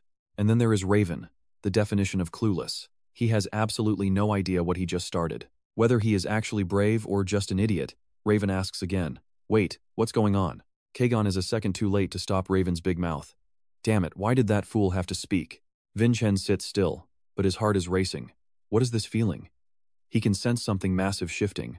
In his eyes, the three auras are blindingly powerful and vibrant. Suddenly, Lord Khan starts laughing, and the three old friends join in with a roar, leaving their sons even more confused. Vincent and Kajin are just left standing there with blank faces, completely stunned by the turn of events. Vankia crosses her arms confidently. If we really fought, I wouldn't lose. Khan replies, but you wouldn't win either. Bontanus knows their true strength exists to protect their families, not for petty brawls. And that is where we leave it, trust me. You and I do not want to miss what happens next. Alright, stick with me because Vankia just turned to Khan with a deadly threat that will send chills down your spine as she promises no mercy. Khan does not flinch, radiating a massive aura, as he tells her he is ready for whatever she brings to their eventual battle. He is actually looking forward to defeating her, but for some reason, Vankia has a look of regret on her face. She knows that one day, when their blades finally clash, she will be the one falling to her opponent. To a true warrior, there is no greater joy than that. Vankia stares into the distance with a deep, pensive gaze. Bontianus looks at his seemingly clueless son, but Javen just keeps acting adorable like he has no idea what is happening. He asks Javen to look at the three masters and decide who is the weakest. Vincent starts to feel the pressure. Kajin is just as tense, assuming this must be a test since they have already been handed their sword hilts. He believes the war between the future heirs has already begun, but Javen is on a completely different page. Javen thinks carefully for a long time before suddenly jumping into his father's doting arms. Naturally, he claims his father is the strongest. Pontanus laughs happily, thrilled by his son's sweet words. While those two celebrate, Via turns to her own son and asks Kajin for his honest opinion on the situation. Kajin does not pick his mother as the strongest. Instead, he claims the Adenka patriarch is the weakest one there. Khan stays silent. Kajin knows the Balukan leader has a special spear and his mom has Kasak, but Adenka has nothing. Kajin squints one eye with total confidence. He assumes that if a clan cannot produce anything superhuman, then the Adenka family must be the weakest link. Now, watch this. Vincent drops a truth bomb that stuns everyone by boldly calling Vankia the weakest, prompting Khan to ask for his reasoning. He remembers the unsettling feeling from earlier. The image of the three masters' auras is burned into his memory. Vankia's power felt the least imposing of the three. Vincent looks the powerful leaders straight in the eye. He states clearly that out of all the energy they just displayed, Vankia was the weakest among them. Despite their status, the masters look shocked, he could tell. Javen is just confused and wonders if that is true. He did not notice a thing. Kajin refuses to agree, demanding to know what Vincent is talking about. Before Kajin can finish his protest, someone steps in to confirm that Vincent is actually right. Vankia admits the other two are at level 9, while she is only at level 8. She picks up a knife. With one gentle move, Her aura flares with enough intensity to prove she belongs right there alongside the other masters. Vincent witnesses the legendary K-Sack ability in action. Julian is stunned by the way it amplifies her raw strength. Vankia waves it off, explaining that this is the only way the three of them can maintain a balance. You and I both know level 10 sounds cool, but Javen is about to find out the terrifying reality of reaching it. For someone like his mother, level 9 seems easy. But Khan explains that hitting level 10 is fatal to humans. Hearing that, Kajin looks absolutely terrified by the idea of reaching such a dangerous peak. Khan continues, explaining that at the top of level 9, a warrior realizes they have hit the human limit. Anything higher belongs only to the gods. Khan is secretly happy that only his son got the answer right. He praises Vincent for his insight, and the boy thanks his father for the rare compliment. Vankia smiles, but she is rattled. A mere cadet should not be able to measure mana above level 8. She realizes the Adenka family is raising a literal monster right under their noses. Vincent stays quiet and smiles, completely ignoring the fact that Kajin is fuming with rage right next to him. Javen seems to love stressing out his friends. He raises his hand to ask yet another question. Both Kajin and Vincent turn to him at the same time, moving in perfect, unintended sync. One of them muzzles Javen. They claim they are exhausted from the trip and need to rest immediately. Vincent tries to make a quick escape, telling the adults to enjoy their chat while the kids leave. They drag Javen away before he can say another word, leaving their parents standing there in total shock. Bontanus laughs loudly, noting how close the three of them seem to have already become. Khan sighs, disagreeing. He thinks his friend's son is just as brainless as his father. Vankia laughs and agrees. Far away from the happy reunion, the scenery shifts to a completely different world inside a dark, ominous cave. And that is where we leave it as Vesa finds Lauren and asks if he is actually still alive. Alright, you and I are diving back in as he holds a mysterious box, admitting that seeing the city in ruins makes this a bittersweet reunion. He slowly pries it open, revealing the one thing Vesa actually needs to make her next move. She questions if this is really the key to taking down Gonzo, while Vagon looks on with visible hesitation in his eyes. His doubt vanishes instantly as he gives a firm answer, officially refusing the prestigious position of Magic Tower Master. Helios is stunned by the sudden rejection and asks his former student for a real explanation. It turns out the tower's next move is something Vagon wants absolutely no part of.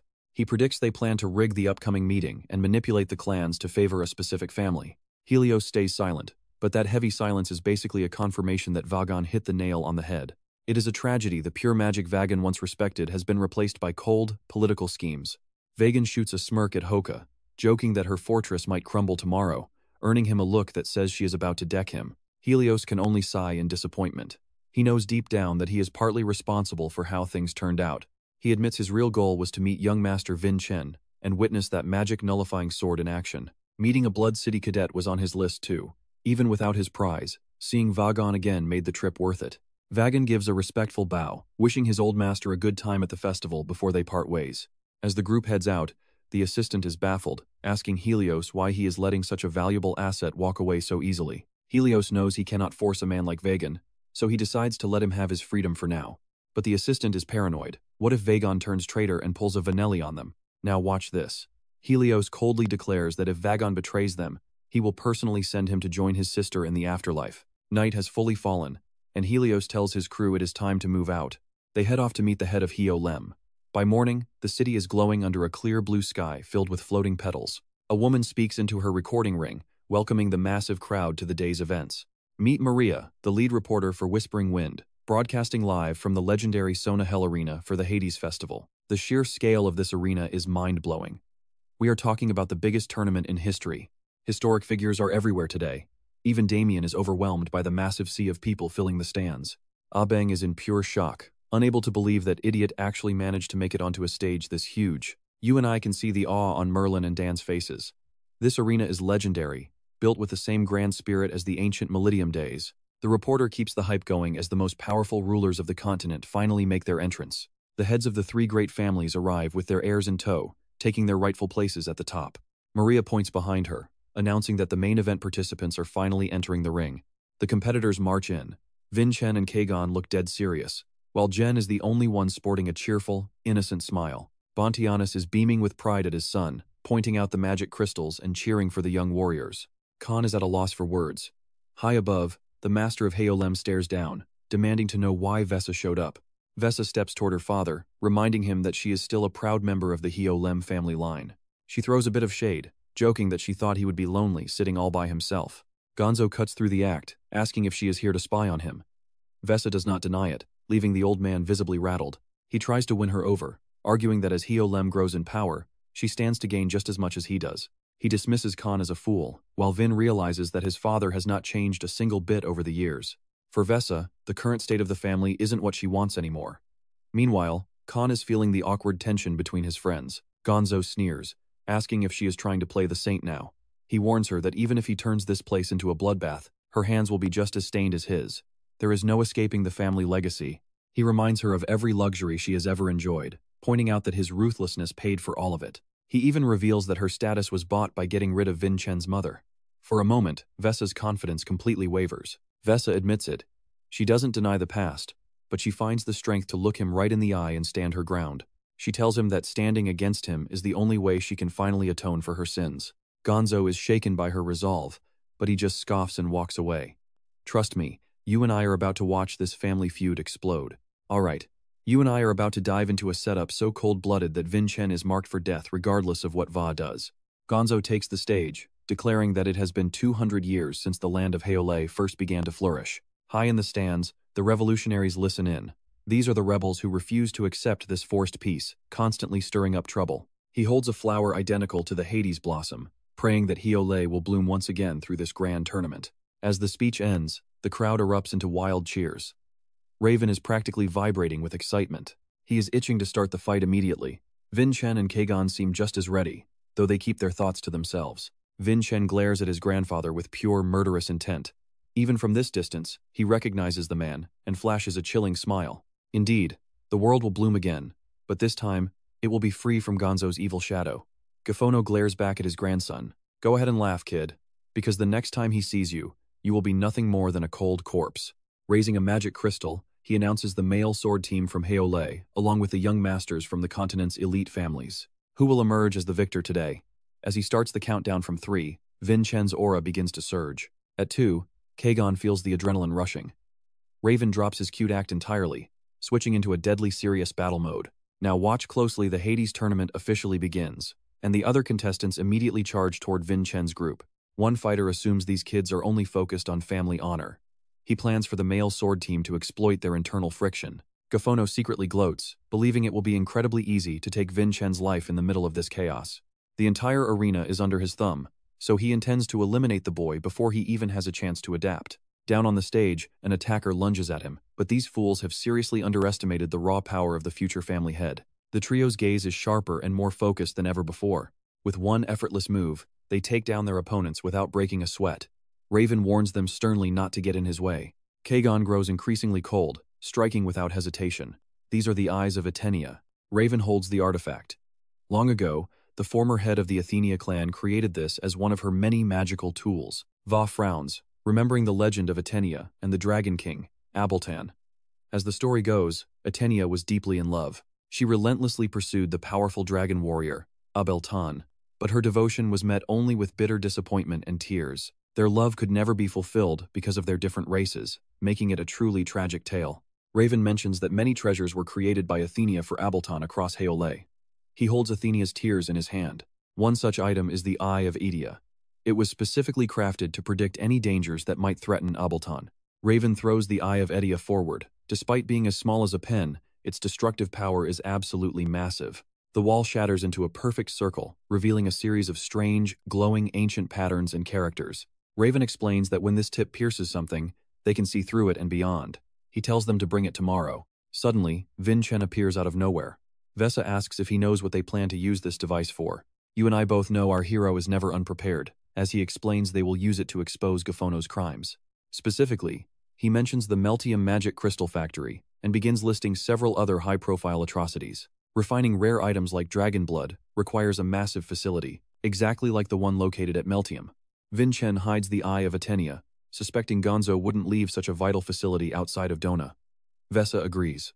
Exactly. He is terrified of anything he cannot control. She confirms the production facility must be hidden right here in Dona. Based on what they know, the only place in Dona large enough to hide such a facility is the Great Arena. The atmosphere here is electric. Once inside the arena, every fighter's status is monitored by a specialized magic crystal. The guide explains that if the crystal deems someone unable to fight, they are disqualified and immediately teleported out. He tells the contestants that the goal is to injure as many rivals as possible and be the last one standing. Another contestant stands before Vincent, raising his hand to ask if a certain behavior is allowed. For some reason, the man turns his head and gives Vincent a very suspicious look. He asks what happens if they accidentally kill someone during the match. Vincent immediately senses his evil intentions. The guide nonchalantly replies that if someone loses their life during an honorable duel, it is just an unavoidable tragedy. Vincent can feel it clearly. Everyone standing in this arena wants to send him straight to the grave. And that's where we leave it, trust me. You and I do not want to miss the chaos coming next.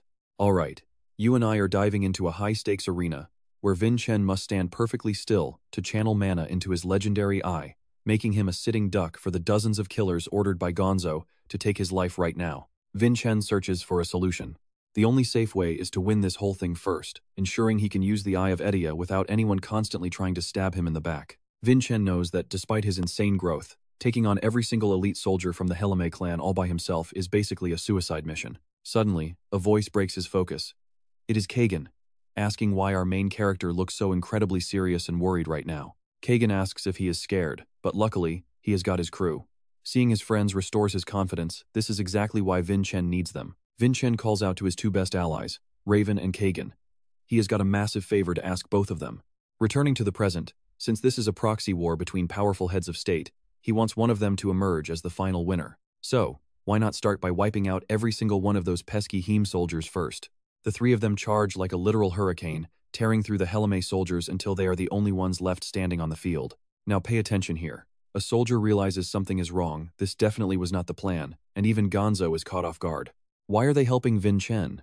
His power is absolutely terrifying, making the soldiers panic and scream to attack anyone they see in their path. Vincent unleashes his signature move, the Great Thunder Ray Burst. Glowing chains and blue lightning erupt, wrapping around his blade as he lunges at the soldiers, using his overwhelming aura to crush anyone in his way. Without even breaking a sweat, Vincent literally blows away dozens of soldiers like they were nothing but dust. The chief reporter is losing her mind with excitement. What an incredible display of martial arts from the young master of the Adenka family. She narrates live that just last year, he was considered one of the 7 most useless young masters alive. But looking at him now, that pathetic loser is gone. Our main character has truly become a handsome, unstoppable force. A bald soldier tries to ambush him from above with his sword, but things are not going to go the way he thinks. Vincent casually raises his sword, effortlessly blocking the incoming strike. He feels something off about his blade, while the arrogant bald guy thinks that no matter how these brats struggle, they cannot win. He believes the power gap is too wide, and plans to kill the kid quickly to claim the reward from his master. But a second later, his life flashes before his eyes, as a sword suddenly pierces through his chest from behind. It is Kajin, and his brutality is so extreme it even catches Vincent off guard for a moment. Kajin flashes a demonic grin, telling Vincent they should cooperate, but only because he wants to kill Vin himself. You and I saw that coming, right? Kajin thinks it would be a hassle if his rival died by someone else's hand instead of his. Suddenly, Vin spots a new threat. Another girl is lunging at Kajin from behind, and it looks like he is way too late. She is right on top of him. By the time he turns around, the situation looks absolutely critical. Suddenly, a spear slams into the girl's head, saving Kajin's life. She is knocked out cold on the arena floor instantly. Kajin is confused, but Vincent recognizes the technique. Someone threw that spear and then snatched it right back. It was Raven. He tells Kajin that now is definitely not the time to be worrying about other people. Beneath his feet lie countless soldiers with massive bumps on their heads. Up in the stands, Bontianis cheers loudly. That's my boy. Raven flashes a peace sign to his dad while Kajin just looks incredibly annoyed by it all. Kajin can't believe he was saved by that idiot. Vincent tells him to stay focused so they don't fall behind. Gonzo is starting to panic. He cannot understand why the heirs of rival families are suddenly working together like this. He realizes Vincent is far more dangerous than he thought, and he must be eliminated at any cost. Vincent can't waste any more time. He charges into the crowd, taking out soldiers easily, but the sheer numbers are slowing him down way too much. They cannot afford to let these weaklings hold them back from their real goal any longer. It is time to end this. Vincent loses focus for just a second and nearly gets taken down by a surprise attack. Luckily, he snaps back and dodges. Turns out, it is that same soldier who blocked him from entering the mansion earlier. Vincent gets pushed back quite a distance as the soldier trash-talks him, calling him a troublesome little brat. The man is determined to finish the job right here for the honor of Heme, aiming to eliminate Vincent Adenka. Vincent recognizes him immediately. Oh, it is you. Let's see what you can actually do. Kajin's hands are absolutely lethal, effortlessly taking the heads off 2 opponents with one terrifyingly clean, smooth strike. Trust me, you and I just witnessed a master at work. This stage belongs to the strong, the rest can just get lost. Alright, you and I are about to watch him reveal his true power as the next family head. He hurls his weapons straight at the enemies. Take this. Those soldiers freeze in absolute terror. It is coming. A simple strike, but the destruction is massive. Raven just took out 5 soldiers at once. Another guy tries a cheap shot from behind. Stop messing around, you coward. But he is no match for Raven. Instead of being shocked, he just smirks like he was waiting for it. His weapon flies back on command to protect him. It delivers a total knockout blow. Raven casually watches his reliable weapon do all the hard work. The crowd witnesses an incredible display from these 3. The young lords have already crushed the Hyole soldiers. Wow, that was epic. Soldiers are left motionless on the ground. Raven and Kajin scan the area, seeing them neutralized. Both of them think the same thing. Now, there is only one target left over there. Swords and hammers clash loudly as they look at the giant opponent our hero faces. Neither side is backing down. Vincent has been analyzing this soldier carefully, trying to find a way to take him down. Wait, is that 5-star power or 6-star? His magic is just as massive as his body, but he knows the truth. This guy is just a giant meat shield. Vincent activates his galaxy drifting prince chain technique. His blade is wrapped in invisible chains and surrounded by beautiful, swirling snowflakes. Vincent smirks. You and I both know that when the main character smiles like that, it is game over. The moment that muscular soldier loses focus and leaves an opening, Kajin and Jav seize the chance. Working together, they shatter the enemy's weapon into 100 pieces. By the time he realizes it, it is too late. This is it. The 3 young masters charge at him. But suddenly, he uses a secret technique, making his eyes look strange. Instead of dodging, he just stands there, letting all 3 weapons slam directly into his body. Even weirder? Their blades cannot even scratch his armor. Kajin immediately senses that something is very wrong here. He wonders, what is with this guy? He didn't even flinch. That is when Vincent feels something absolutely unbelievable. No way. This feeling. Somehow, this soldier has the blessing of the Dwarf King. He grabs the boy's arm like a toy, moving so fast that our hero cannot even react. Vincent is tossed away as the giant enjoys the torture. Next, he sends Raven flying too. Luckily, Kajin manages to dodge. Raven yells to Kajin, "What the hell is this?" Even after all those attacks, the guy didn't even budge an inch. You and I have seen tough tanks before, but is this high-level defense or just pure madness? Tossed aside, Vincent struggles to open his eyes as the monster approaches. Kid, your fall left a massive crater. The soldier walks closer. He claims they are trying to destroy the honor of the Hyole. This honor was built on blood, sweat, and years of work. Despite his heavy injuries, Vincent forces himself back up. A man who sheds blood as easily as he does sure has a lot to say about honor. The soldier calls him a brat, claiming he is too young. To him, a warrior's honor is simply following orders. He is dead serious, almost brainwashed. Even if it means capturing people and breaking their limbs to get it done. Those words trigger a dark memory for our hero, even if it means crushing everyone in his path. He really wants to finish Vincent off. Every mission requires a sacrifice, and this time, the kid is the target. He slams his fists together, deciding Vincent Adenka will be the one to pay for this so-called honor. Vincent is furious at his twisted logic. Don't make me laugh with that garbage. Looking at this madman, he can't believe how distorted honor has become. A real warrior's honor is nothing like that. Vincent screams back. A warrior's strength only matters when it is used to protect others, not destroy them. How can you call oppressing people honor? All that built-up rage inside our hero is finally about to explode. He won't let a man like this stain the honor of knights. The soldier isn't backing down, ready for a fight. If you think you can, then try it. The soldier is driven by madness, while Vincent grips his sword tightly. They both lunge at each other. Suddenly, a massive explosion rocks the floor. Gafonzo and Vexa watch everything from above. Gafonzo senses something strange. What is that feeling? He doesn't understand why this boy is so obsessed with winning. He turns to look at his daughter. Vexa looks as if she expects everything to end right here and now. If Vincent wins, their world might crumble. Stick with me, because Gafonzo just realized there is no going back. The dragon blood is buried deep underground. Right beneath it lies a swarm of hungry, vicious demons. Stick with me, because Gonzo is wondering if they really plan to show this to the world. He sighs, trying to stay calm. It is deep underground, so how could they possibly expose it? Suddenly, he remembers Vincent's eerie smile and those glowing red eyes. A terrifying realization starts to sink in. No, Gonzo tells himself, trying to shake the feeling. He cannot predict what that boy is capable of, but he knows he cannot lower his guard. Honestly, he is losing his mind. Damn it. Gonzo turns to his butler and signals for them to leave the area for a moment. The butler leads the way. But sensing something is off, Gonzo stops. Wait. He turns back to check on his daughter. Vesa. Why is she just standing there like that? Thoughts race through Gonzo's head. If he tries to destroy the evidence, will VA stop him? Is this all part of their master plan? He is drowning in his own suspicion. If Vincent is just bait to find the facility, then moving now would lead VA right to their doorstep. Now pay attention, because right now, even Gonzo cannot figure out what Vincent is actually plotting. That is when Vesa finally speaks. What is wrong? She looks at her father with eyes full of murderous intent. Do you not have urgent business, father? Seeing her expression, Gonzo completely loses his composure. He curses his own daughter, calling her a bitch. VA is being smart, using a calm approach against his aggression. She just asks her father what he is doing. Gonzo stammers, unable to find words. Vesa smiles like a perfect, obedient daughter. I can handle this, so you should just go. But a second later, her face flips faster than a street vendor flipping pancakes. Or were you planning on deceiving me right to my face?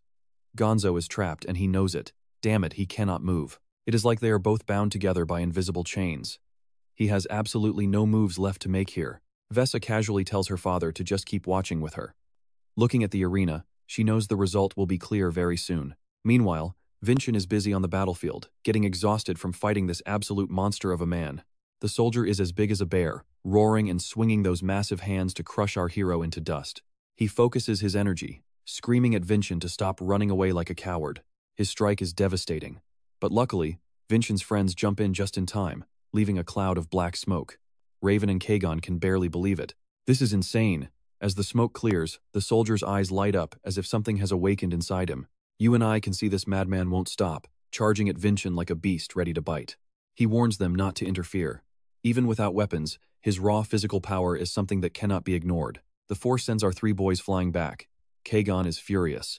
Does he not even deserve recognition for his own strength? From the very start, everyone has completely ignored him, keeping their eyes fixed solely on Vincent. While the battle rages on, Vincent is struggling, his face covered in scratches from the relentless pressure.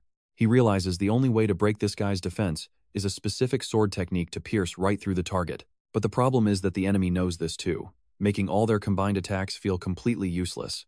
If he can just take down the first one, then the others will not be a problem anymore. Julian tells Vincent they need to create some distance so he can use his special ability. I know, Vincent replies, but this is a 6-star warrior. He is never going to give us the time we need. Suddenly, Vincent looks up at the sky behind Julian. Through his unique vision, he senses something coming. Vincent calls out to Raven, telling him to look up at the sky immediately. Raven is confused. The sky? He looks up for a moment but only sees a clear day. So what? After a closer look, it seems Vesa has finally realized what Vincent was trying to say. Haha, that bastard still won't quit. He curses Vincent for being a scoundrel and swings a massive, crushing blow directly at him. But out of nowhere, Kajin blocks the attack with his sword, using only one hand. Even Vincent is shocked by this. Vincent, all you talk about is Vincent. You have completely ignored me for the last time. Kajin screams in rage. I am the one who will win this event and become the hero of the continent. How dare he look down on him? Kajin launches a relentless assault. Honestly, the power of pure jealousy is something else. Vincent takes the opening and leaps high into the air. The enemy thinks he is trying to escape and reaches out to grab him. And that's where we leave it, as a foot lands on his shoulder. Trust me, you and I must see what happens next. Alright, you and I are watching Raven's incredible spear stance right now. He is preparing his technique and tells his weapon to fly true. Raven uses a soldier as a platform to launch his spear, leaving the enemy completely helpless against the incoming strike. Vincent stands ready, waiting with his sword for the spear to arrive. Despite the massive impact, everything seems to be under his control. But then something unexpected happens. Vincent uses the spear's power to soar into the sky, shocking everyone. The soldiers are speechless, wondering how he could possibly be flying. From Vincent's view high above, the entire arena looks just like a hollow chocolate cake waiting to be smashed. Vincent stares down at the battlefield. His nerves are tight, but his eyes are locked onto his target below. What Vincent does next is incredibly dangerous. You and I should definitely not try this at home. He dives down like a human missile, his face twisted like a hungry demon. Even Gafonzo did not see this move coming. No way, an attack from that height? Even his own teammates and family members never saw a move like this coming. Hannah and Vagon are terrified, wondering if he really intends to strike from there, but Khan looks like he already knew. He sits quietly, watching. From that altitude, the boy can unleash his sword arts without a single thing getting in his way. Most importantly, Vincent is not giving his opponent any chance to escape. He rushes toward the stands like a lightning bolt. The soldier finally realizes how much danger he is in. He never expected this kid to be so crazy.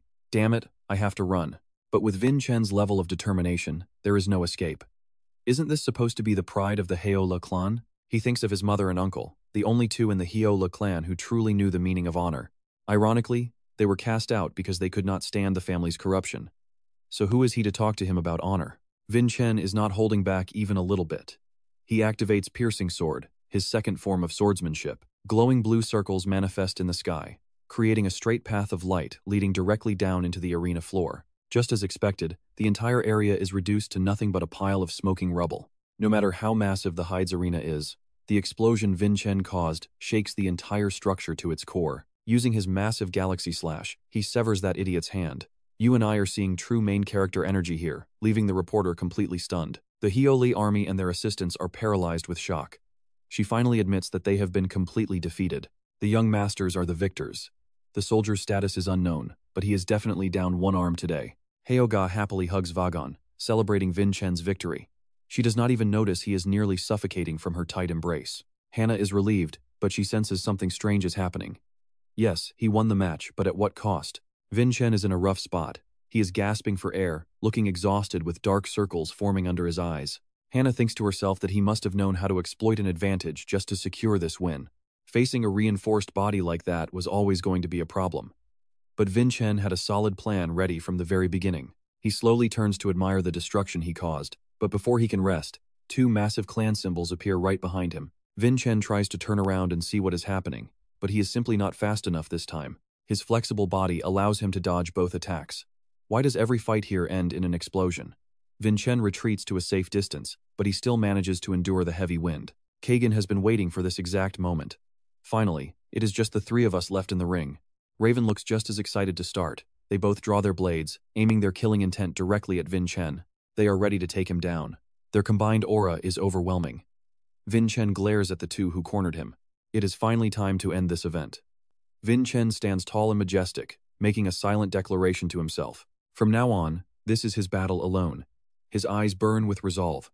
His father also believes that he can do it. Everything rests on his shoulders now. Vincent, his mother, and Lauren had discussed this plan long before today. His mother pointed out a major flaw. There was no guarantee he could defeat them all. But he just looked away with total confidence. He declared that he would win for the honor of Adenka. All of his mother's hopes and regrets are placed on him now. She has only one wish left. One single plea, Vincent, please win. The three patriarchs representing the Adenka, Salmon, and Vatican clans watch on. Khan radiates a deadly aura, clearly worried sick about Vincent's current situation. Meanwhile, Gafonzo is frustrated that this is not over yet. What on earth are Vincent and the others doing out there? He hates that Vincent won't just die already. You and I are about to see these three legendary warriors finally clash with an incredibly intense combat spirit. Alright, stick with me, because we are about to witness an absolute bloodbath in this arena. Kajin lunges forward, but Raven is ready for him. Raven just smirks, taunting Kajin. Is that all you have got? Come on, show me something actually worth my time. Kajin is happy to oblige. If Raven wants a real fight, he is about to see every ounce of power Kajin possesses. Raven cannot hide his excitement, it is written all over his face. Kajin strikes from above, raining down blows without a single second to breathe. Raven blocks every hit perfectly. But while those two are busy clashing, Vincent realizes this is the opening he needs. He is making his move while they are distracted. Prepare yourself for the crushing power of my massive Thunder Strike sword art. That single strike from Vincent actually works, blasting both Kajin and Raven backward through the air. Caught off guard, Kajin glares at Vincent with pure rage. Raven, though, he just laughs. Vincent, you really are a beast in combat. If Vincent is going all out, Raven refuses to be left behind. He pivots instantly to attack the boy. Raven's spear blade grazes Vincent's face that was way too close. Vincent dodges just in time, sending Raven stumbling forward. After that desperate exchange, both fighters end up crashing hard onto the arena floor. Now pay attention, because here is where the danger hits a new level. Kajin unleashes his 8-moon slash, meant to tear everything apart. Looking at the massive crater left in the ground, it is a miracle Vincent and Raven managed to dodge. Otherwise, it would have been game over. Vincent notices Kajin's blood flow is surging at this rate. His body won't hold out much longer. That is why Kajin is desperate for a quick victory right now. Vincent realizes if he doesn't give this everything, he is finished. Since both rivals are going all out, he can't pass up this chance. He has to commit. Kajin charges in again, his eyes burning with murderous intent and the power of his sword soul. Raven grins and prepares his crushing strike, showing zero fear as he rushes straight toward Vincent. Vincent counters with his supernatural third form Thunder Strike. The three of them collide like a hurricane, turning the arena into a disaster zone. Their powers clash and trigger a massive explosion that sends smoke everywhere. Even from high above, Vincent's mother can feel the force of the blast. A blinding light from their collision spills out across the entire area. Even Khan, usually so serious, can't hide his shock as he watches. A deafening boom echoes through the sky and shakes the ground. The sound travels for miles. After pouring out all his energy, Vincent stands there in rags, gasping for every breath. A deep gash has opened up on his stomach. He knew he wouldn't walk away from this fight unscathed. Checking his wound, he looks for the other two, wondering if they are finished. The smoke is so thick he can't see a thing. Did they finally hit their limit? Not even close. Somehow, both of them are still dragging themselves up. All three are in terrible shape. Watching from the sidelines, Julian starts biting her nails in anxiety. You and I both know those two are tough. But Vincent notices something much more chilling. Why has the stadium suddenly gone dead quiet? After an explosion that flashy, there should be cheers, but there is nothing but silence. Vincent gets a bad feeling that something is very wrong. He decides he cannot stop now and prepares his next sword art. Raven is panicked, he has no strength left to dodge. Kajin isn't doing any better, cursing his luck. Is this finally the end for him? But wait, Vincent's attack isn't even aimed at them. Raven and Kajin are stunned. Did he miss? But then they see exactly what Vincent was looking at. They are horrified. Looking closer, Vincent finally understands why the crowd has gone completely silent. It is because all three of them are now trapped inside this arena. Up in the stands, the crowd is getting restless. The good part was just starting. Are the fighters trying to cheat or something? Demands to resume the fight start echoing everywhere. A terrifying sphere now surrounds the stage.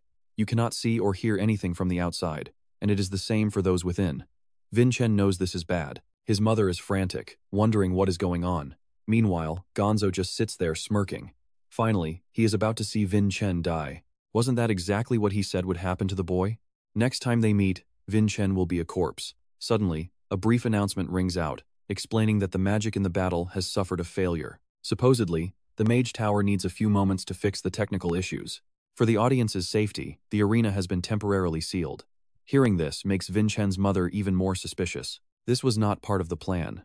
She rushes over to Gonzo, demanding to know what he is really up to. He just bares his teeth in a confident grin. Trust me, you and I need to see what this insurance means.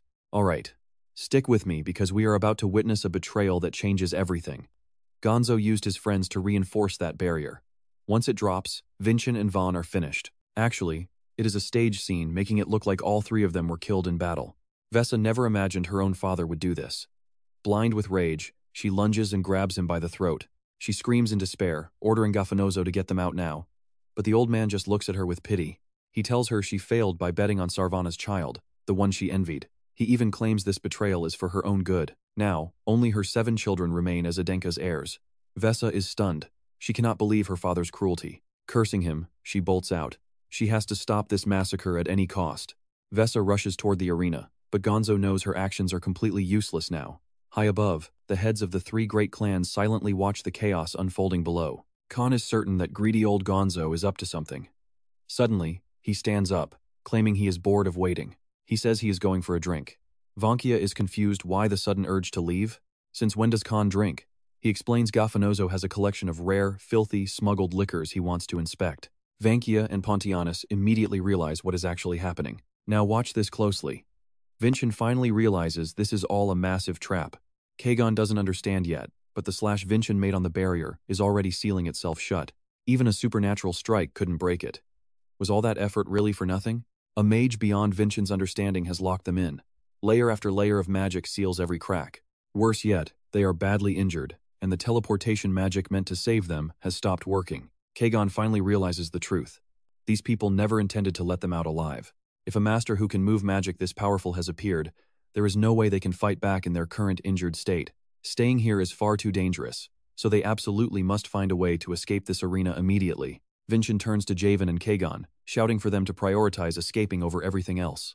But then, a strange man suddenly materializes right next to Javen and Kajin. He uses magic to crush their throats. They cannot even struggle against his overwhelming power. Panic sets in as Vincent screams their names. The stranger finally speaks, his voice cold and calm.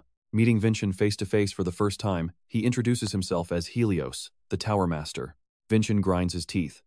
If the Tower Master is here, it means a massive power is backing Gonzo. Helios marvels at Vincient's supernatural slash. He calls it an interesting technique. Impressed it actually managed to crack his barrier. Vincent asks why he is helping Gonzo. Helios just smiles, it doesn't matter, because Vincent is dying here today. Vincent knows he must dodge. Taking a direct hit from the Tower Master would be fatal, but his stomach wound flares up, and his body won't move. Suddenly, boom, Helios's magic detonates. There was no escaping that vicious attack. Vincent is sent crashing down from the sky in agony. Helios is not done yet. A massive magic hand reaches out. You and I saw this coming, right? Helios chokes him, approaching slowly. He won't kill him yet. His orders are to fake the death scene. Straining for breath, Vincent asks who gave the order. Was it the Adenka elders or House Samon? Helios just smiles as he drives a blade into the dirt. The person who gave him this order has power beyond even the elders. Since Vincent is already bleeding, Helios plans to drive his blade even deeper into that wound. But Vincent is not giving up. He refuses to let this monster have his way. Ignoring the risk, he opens his mouth wide and bites down hard on the enemy's blade. Even in this desperate state, Vincent manages to pull off a supernatural sword art that catches Helios completely off guard. What on earth is this? Vincent unleashes the Lightning Master Strike, a terrifying blast of light. The explosion is massive, shattering the ground. Helios is blown back, his clothes shredded and his body battered. He glares at his arm, now covered in blue sparks, calling Vincent a literal demon. Before he can finish, Vincent slashes again. The mage leaps into the air to escape, but this sword technique is on another level. No matter where he runs or hides, this strike will follow him to the very ends of the earth. And trust me, you and I are going to want to see what happens next. Alright, you and I are about to see a complete trash-tier mage get his world rocked by Vincent's blade. This strike severs Helios's magic and his entire right arm. Helios is caught off guard. His strongest defensive spell was bypassed like it was nothing. Vincent wears a cold smirk. Anyone who dared to interfere in their fight is going to pay a heavy price. Suddenly, Raven and Kajin drop from above like lightning, launching a coordinated dual strike on the target. They curse at these useless, arrogant bastards for daring to step in. Helios is in total denial. He cannot believe what is happening right now. It is not just one opponent, but three now. Vincent is about to show him what real power feels like. Now that the villain is finally backed into a tight corner, he refuses to surrender, cursing them while using his remaining arm to channel a final spell. He pours every ounce of strength into a massive magic circle, intending to turn all three of them into dust. This magic is lethal. Vincent is searching for a way to stop it, but his own ultimate sword technique might kill him too. Vincent is paralyzed. Helios screams, "Die!" Now watch closely, everything is about to flip. Things look grim, and he has no plan. Just as the magic is about to wipe them out, the barrier crack shifts. The tiny opening begins to expand, growing wider and wider. It looks like someone is physically tearing the gap apart from the outside. Sure enough, a figure leaps through the shattered barrier. Even Vincent is stunned by this sudden arrival. The man standing before them is none other than Luden. The trio is saved at last. Luden immediately charges at Helios without a word. Vincent tries his best to hold him back, but it is no use. He ignores the warning entirely, stepping forward without a second thought to absolutely shatter Helios's entire magical field. Helios is speechless. A single physical blow was enough to easily destroy his strongest magic. He is not the only one shocked. Everyone is frozen, unable to believe what they just saw. Luden neutralized that terrifying magic with just one hand. Once the shock fades, Vincent asks why he is here. Suddenly, massive cracks spiderweb across the barrier.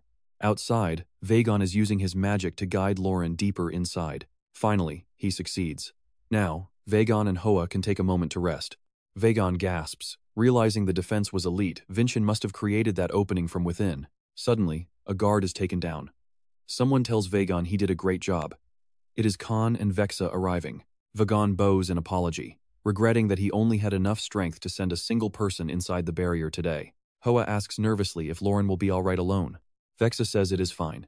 You and I know Luden's got this. With him there, things will finally be okay.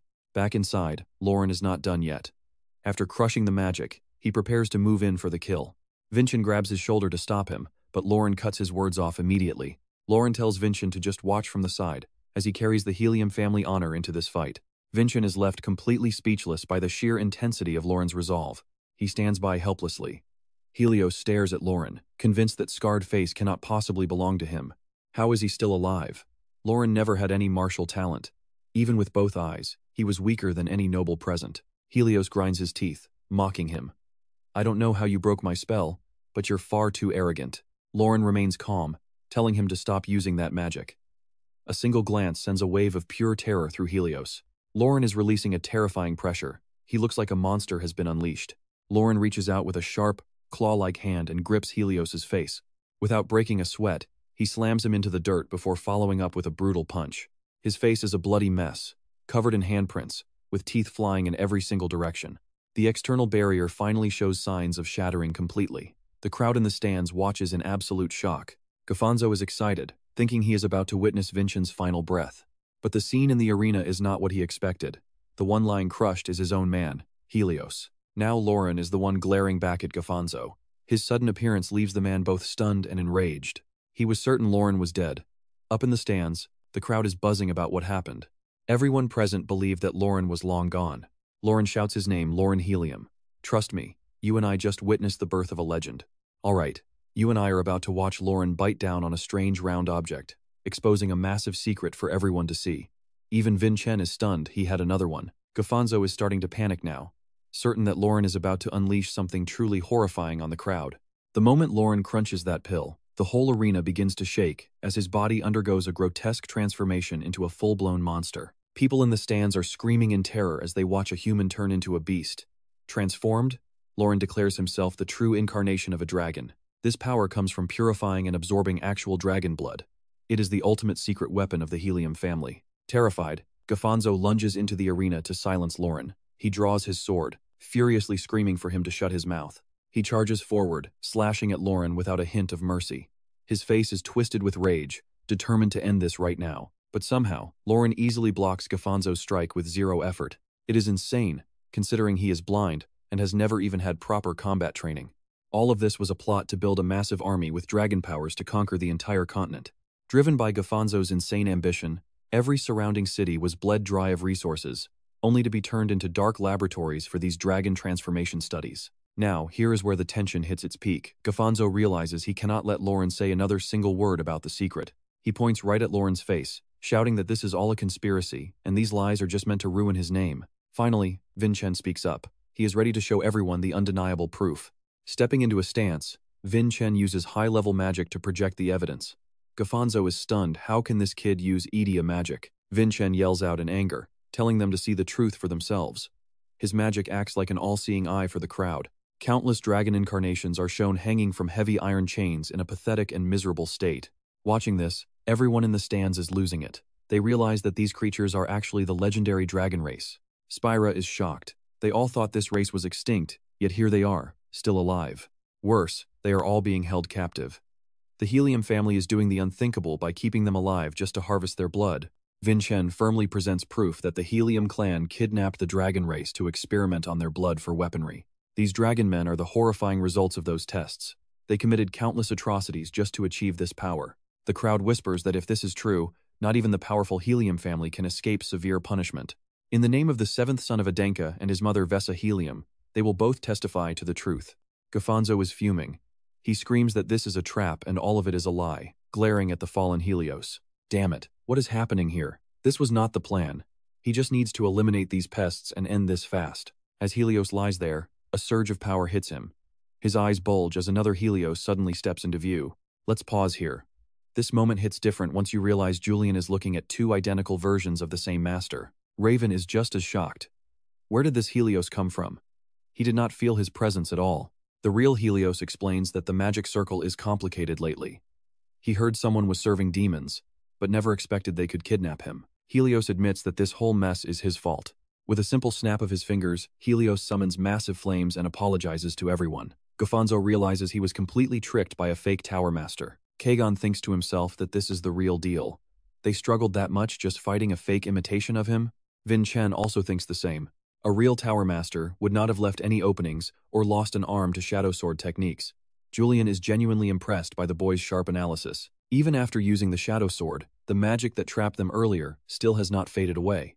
Vincent realizes there is only one possibility left. The real master of the sixth tower is actually their enemy too. While he is busy evaluating the newcomer, a sudden thud grabs Vincent's attention.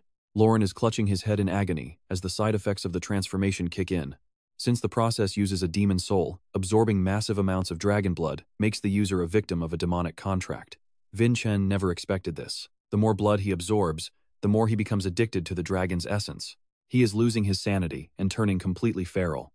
Lauren roars, baring rows of razor-sharp teeth as he loses control. Lauren slowly stalks toward Gafonzo.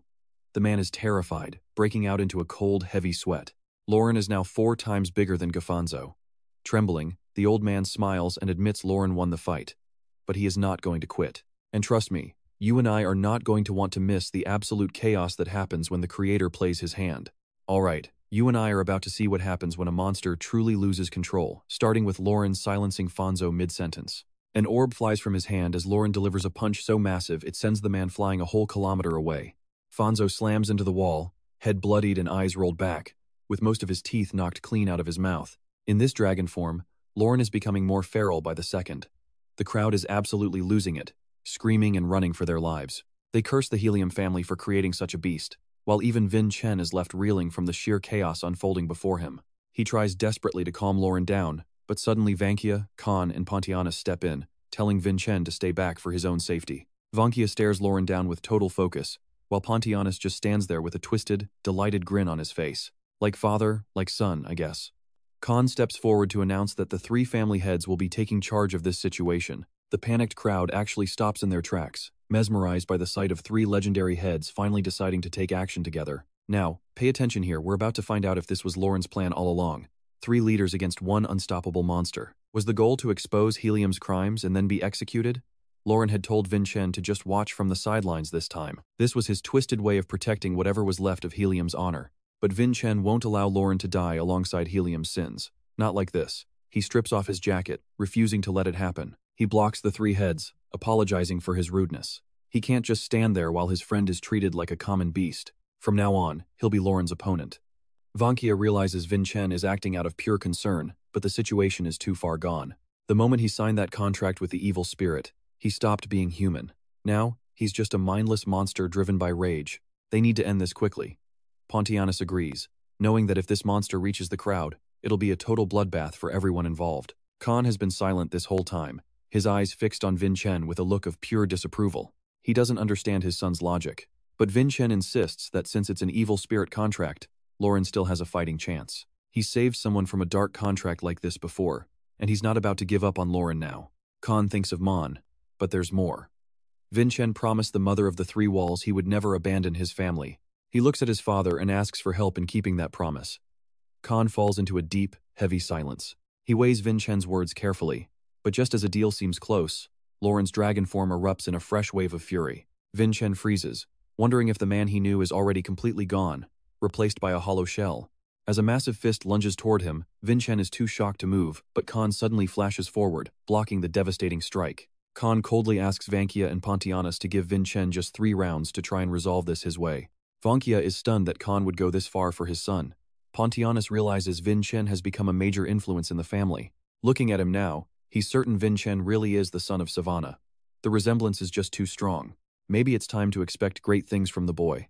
With a hearty laugh, Pontianus decides to give his approval, but if he fails after 3 rounds, no more mercy. Vankia agrees too. Khan is going to owe her a big one for this. Khan doesn't argue. He promises to pay them back later as he channels every ounce of his power into his fist. He unleashes a punch that seems to pierce right through the monster's body with sheer, overwhelming force. Khan tells Vincent he'll handle the heavy lifting while Vincent charges forward like a storm toward the beast. You feel that tension, right? As the monster bares its terrifying teeth, Vincent's face is set with nothing but pure determination. He has to save Lauren. He remembers asking Hannah once about the secret to taking down a corrupted dragon like this one. Could they really do it? After all, they'd already defeated the high-level enemies that ambushed Lauren in the forest earlier. But this dragon is a different story. Hannah had told him there were only 2 ways to win this fight. First is raw physical power. Even with magic resistance, those scales are still just biological matter that can be crushed by enough force. A massive boulder or a cannon blast would do the trick, but that wasn't the method Hannah decided to use herself. She took down a black dragon with nothing but a sword. And that's where the second, much more difficult method comes in. These dragons are just weak imitations of the real thing. Their scales aren't perfect, they're full of tiny, microscopic gaps. If your eyes are sharp enough, and your speed is high enough to find those tiny gaps, you can strike the main body. Hannah could do it because of Mayon's grace, a mad craftsman's blessing that grants insane precision and godlike speed. Fast forward to now, the corrupted dragon lets out a massive punch toward Vincent. And trust me, that's where we leave it for now. Vincent hits the ground hard.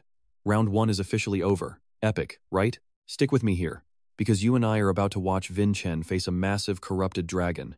All he needs is a sharp eye to find the gaps between those scales, especially with Julian fighting by his side. Those divine eyes can memorize mana flows in a split second. Vincent leaps high into the air, narrowly dodging the beast's lethal claws. It is round 2 and his final chance, but Vincent's body suddenly hits a painful, agonizing limit that shakes his entire core. His body has hit its physical limit, making his next sword technique incredibly dangerous to even attempt without serious risk. Vincent asks if Julian will stop him. Julian just says don't be too noisy, even though he is secretly worried sick about his friend. But thinking about that girl, the young boy knows he cannot hold back or be stopped any longer. Julian refuses to let Hannah be sad ever again.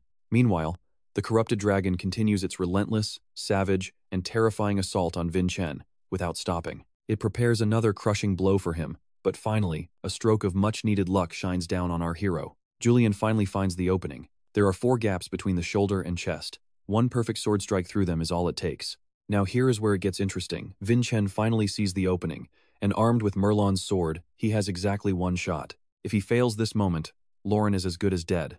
With a roar of pure determination, his eyes turn blood red as he swings down, activating his power for one massive strike. The blade bites deep into the monster's shoulder as his arms strain with every ounce of strength he has left. The beast shrieks in agony from its mangled shoulder as blood gushes out like a fountain, but the wound isn't deep enough to stop its heart just yet. Vincent grinds his teeth, knowing he gave that everything. Enraged, the creature lets out a deafening roar and lunges forward, jaws wide open as it tries to devour him. Watching his motionless back as the monster prepares to swallow him, the crowd screams out in pure terror for Vincent. Khan moves into position for an immediate rescue, while Vincent himself is panicked, feeling completely overwhelmed and worried about this terrifying situation. It is impossible. At this rate, it looks like the monster is truly going to touch and finish Vincent off. But check this out, the creature's rough shell suddenly cracks wide open like an insect, revealing a real human being made of flesh and bone hidden inside. Lord Loran returns to his human form, his eyes completely hollow and lifeless, looking like a lost soul. Finally, Loran collapses in the arena before everyone. The crowd erupts into thunderous cheers as the witches watch with expressions of pure admiration. The monster is finally defeated. Lord Anka saved us! Amidst the sea of cheers, Vincent stands there dazed, blood dripping from his face, barely processing what just happened right in front of him. In that moment, every bit of life and strength drains from his body, his eyes ready to close, but his heart refuses to quit. I did it. He almost collapses, but he jams his sword into the ground, using the blade as a support for his exhausted and broken body. He is kneeling, but his spirit is screaming that he is not allowed to fall just yet. This is my chance to show the world. He pushes off his knees, struggling to stand back up. Life returns to Vincent's eyes as he makes a declaration that echoes from his heart. He will personally topple the mighty Helium of Gifoso. He screams the name Helium. For too long, that man has grown powerful through nothing but pure cruelty. The hide's flower blooms brighter the more blood and suffering it absorbs from innocent people. Those petals are fed by human flesh and blood, but Vincent's voice grows bolder as he shouts that not everyone will surrender to such darkness. Just like Lord Loran, they never lost their honor. And just like me, they are out there chasing their own version of justice, even if the outcome is tragic. Vincent finally stands tall on his own 2 feet, arms wide as if he is speaking to the entire world. Listen closely, because I am sending this message directly to everyone in Helium. Vincent roars for them to stand up now, his face absolutely burning with a fire of determination and incredible courage. Maria cannot believe her ears, breaking into a cold sweat as she asks what he just said. In an instant, she understands and barks orders at her team. What are you doing? This is massive news. Get the story ready. Her team is just as stunned as she is. They warn Maria about the trouble this could cause, but she only cares about the scoop, shouting back at them in a total rage. Where is your journalist spirit? How can you not write a single word in a moment like this? She orders them to record every detail before other media outlets can steal this massive opportunity away from their own news agency. After the lecture, they scramble to find more info, desperate to ensure the Wind Voice is the very first paper to publish this news. Move it! Maria keeps pushing them, ecstatic that she has stumbled upon such a hot, exclusive scoop. Maria smirks, promising to spread his story across the globe faster than anyone else. Just you wait. You and I just saw a hero being born today. Vincent Ianca stands tall as the head of house approaches, swelling with pride. All right, you and I are about to see him pull it off, shattering the dragon technique in just 3 moves. The patriarch laughs, praising him for being a worthy rival to his son, but then his eyes widen in confusion. Vincent stands frozen even as a hand touches his shoulder. His eyes are open, but they have turned completely gray, The patriarch stares at his face in shock. He realized the boy actually fainted while still standing on his feet. This actually makes him laugh with pride. It reminds him of the old days when they would give everything in battle. Vancier watches from afar, panicked. Stop laughing and get him some medical treatment already. Khan coldly orders Hoka to help. The crowd rushes the field, screaming Vincent's name as Hoka runs to the scene. Hoka carries the unconscious Vincent inside, passing by the 3 patriarchs who are watching the whole thing unfold. Someone else comes to help Lauren, stuttering about where to go. Before he can finish, the teleportation magic activates. Vincent and Laurent are whisked away inside. Khan just stands there, his eyes locked onto the fading light of the magic. The orange-haired patriarch starts taunting him. Are you going to keep treating me like an idiot? Don't you think your son is acting cute? Khan stays silent for a moment, then lets out a rare, soft smile. But beneath that smile, his eyes are dark. I finally understand how you feel, Khan says slowly. Now pay attention, because Helium is about to fall into total chaos as the city streets go empty. The purge begins. Driven by pure rage, she starts killing anyone associated with the incident without any mercy at all. Revolutionaries flood the streets from every corner, protesting and waving new flags as the city descends into absolute madness. Every newspaper is covered with the story. The events of the Hydes meeting are being reported all over the world, but that's not all the press is talking about. There is another major problem brewing right now. Gonzo has lost his grip on power. The world falls into shadow, and then a red figure appears amid piercing screams. He sees Kajin stabbing Daven. That horrific nightmare causes Vincent to bolt upright in his bed. Drenched in sweat, he screams out. His stomach is heavily bandaged as he realizes he's in a strange room. He asks where he is, but the girl ignores him. She just coolly notes that he's finally awake. She crosses her arms. Having that same nightmare again? You really need to go talk to a priest about this. Vincent grips his head in fear. Was it just a dream? The images of the war felt way too real. Feeling stuck, he asks her how long he's been out. Half a day, she tells him. Everyone was worried. Suddenly, Vincent remembers something important. He shouts out, asking about the status of the others. What about Lord Lauren? Is he okay? Lauren is still unconscious, his entire body covered in thick medical bandages. Vessa walks to the edge of the bed. Looking at the motionless Lauren, she notes he has even more scars now. Laurent's eyes are dull and empty. Why am I still here? I should have died back in that place. Vessa ignores his question. She mentions that Vincent thinks differently, leaving the thought hanging as Vincent looks awkward. What are you doing? The girl bows deeply to Vincent, thanking him for his dangerous and effective decision. She speaks with total respect. Thank you, Vincent. You truly saved Uncle Laurent back there. Lauren just stares at the ceiling, lost in thought. Someone nearby mentions that Henna feels the same way. He frowns, blaming himself. Once again, I almost caused that child to get hurt because of my actions. Vessa doesn't care about his guilt. She just smiles and tells him to stop throwing his life away so easily. You feel that too, right? Something tells me Lauren's new role as patriarch isn't going to be easy. Deep inside an underground corridor where the water flows, something is moving in the dark. A hand bursts from the water, gripping the bricks. A man crawls out, soaking wet and gasping for air. He curses everyone who betrayed him. Just you wait, he growls. This isn't over yet. His face is twisted with pure hatred. He reaches out and pulls a mysterious black pearl from his robes. I won't let any of you leave the Helium family alive. Gonzo is panting heavily, drenched in sweat. He holds a black pill, filled with murderous thoughts. None of you are escaping this place in one piece. He goes to swallow the pill, but a familiar voice rings out. Stop right there. Gonzo freezes in shock. Helios steps out of the shadows, looking dangerous. You'd better just leave this place in silence. Gonzo's eyes fill with terror. And that's where we leave it.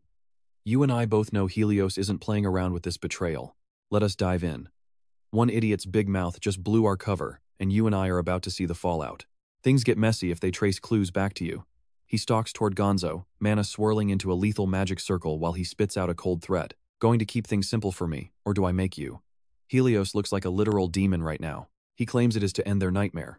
Even facing Helios's lethal aura, Gonzo stands his ground with a haunting, calm laugh. His laughter explodes into something manic, echoing through every corner of the dark hall. Shaking, he scoffs that once Strategy G is erased, there is nobody left to lead the way.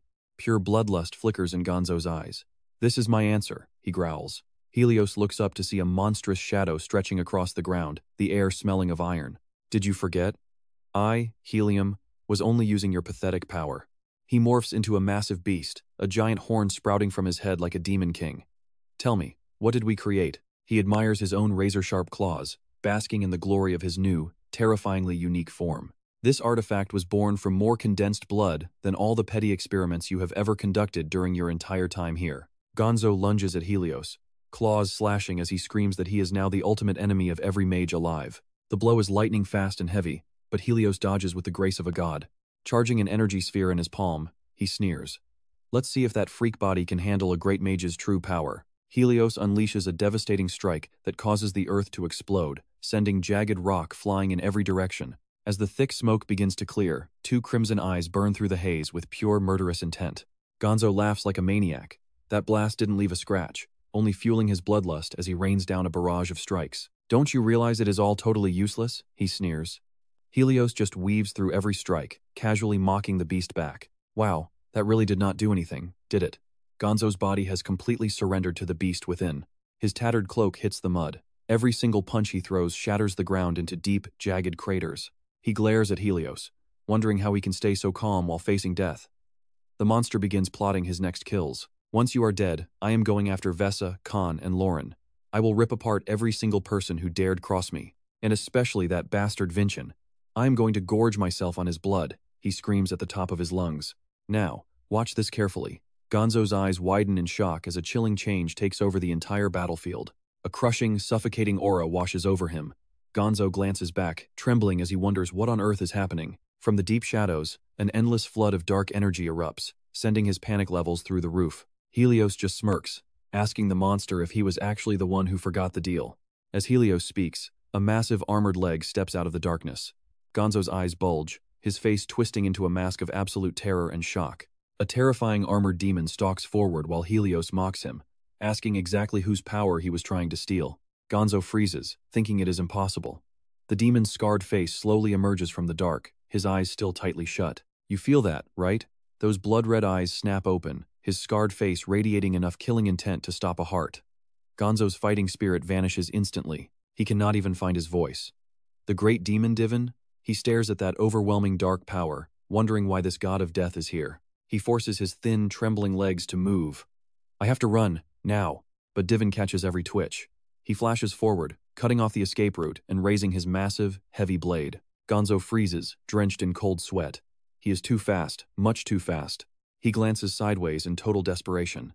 Ahead lies the rushing river, the wind howling like a warning. He throws his body forward in a final, desperate gamble. His fingers finally touch the cold surface of the water. He dives deep, cheering that he might actually make it. Suddenly, a blade tears through the air with terrifying speed. The devastating strike slams into the water exactly where Gonzo was laughing. His joy is cut brutally short. Daven stares down at the churning waves from above. Deep beneath the surface, thick clouds of blood begin to bloom. Only Gonzo's empty cloak is left behind on the bank. Daven walks over and reaches underneath it, searching for something. He stares at the mysterious black pills Gonzo had swallowed, his expression unreadable and deep in thought. Daven suddenly smirks, which catches Helios off guard. Did something good actually happen to make you smile? He asks. Rolling the pill between his fingers, he whispers that it is nothing special. He just had a bit of a nightmare. Trust me, you and I are just getting started. Two massive blades clash with earth-shaking force as this nightmare battle against his rival begins. All right, you and I are about to dive into a story where nightmares and reality collide for Vincent. Two warriors are locked in a brutal deathmatch, a scene that seems to haunt him constantly. Suddenly, they stop. They turn their murderous gaze toward him, and Vin can only wonder why. He freezes. The killing intent is suffocating. Two shadows lunge from the dark, screaming that they finally found him. One hand reaches out. Following that voice, a horde of ghosts erupts from the darkness, charging right at them. They keep chanting the same thing. There you are. There you are. Vengeful spirits swarm directly in front of him. Vin is paralyzed by this horrific sight. His throat goes dry, sweat pours down his face, and he can only let out a silent gasp. The evil spirits surge forward, drowning him in their deep resentment. Their terrifying shrieks echo over and over, shattering his resolve. Vincent bolts upright, gasping for air. That nightmare was so vivid it left him drenched in a cold, terrified sweat. No, that chilling voice still echoes in his head, whispering that his time is almost up. His sister watches him struggle for breath and asks, "That nightmare again? Maybe we should find a priest for a blessing." That eerie voice returns. "We will meet again soon." Vin is still trembling, unable to shake off the dream. The great evil maven flashes a blood-soaked grin, the true source of those haunting, terrifying whispers. He speaks the name Vincent Adenka with dark anticipation. Meanwhile, Vin sits in silence, lost in thought. Julian floats nearby, watching Vin stare blankly at his bed while forcing down a few spoonfuls of food. A few more days of rest should be enough for his body to fully recover.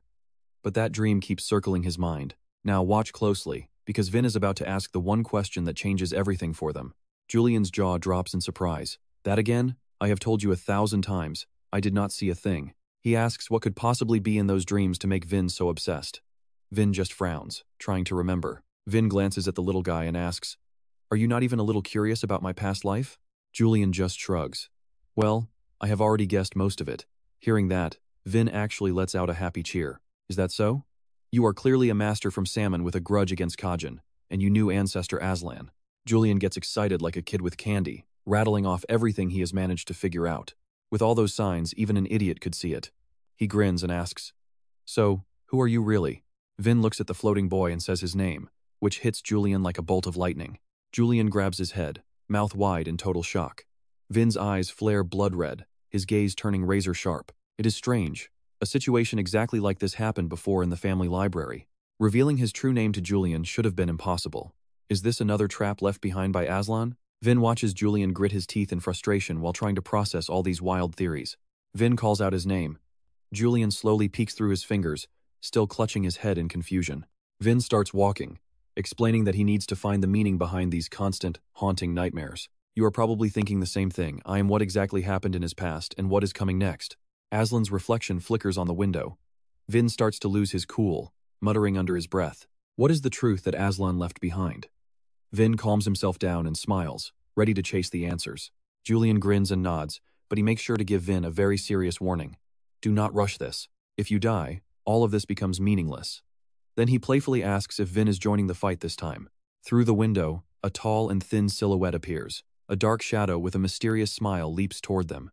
Glass shatters everywhere as a masked man crashes through. Vin is caught off guard as a boot flies toward his face. It is a powerful strike, but Vin is fast enough to dodge it. A direct attack?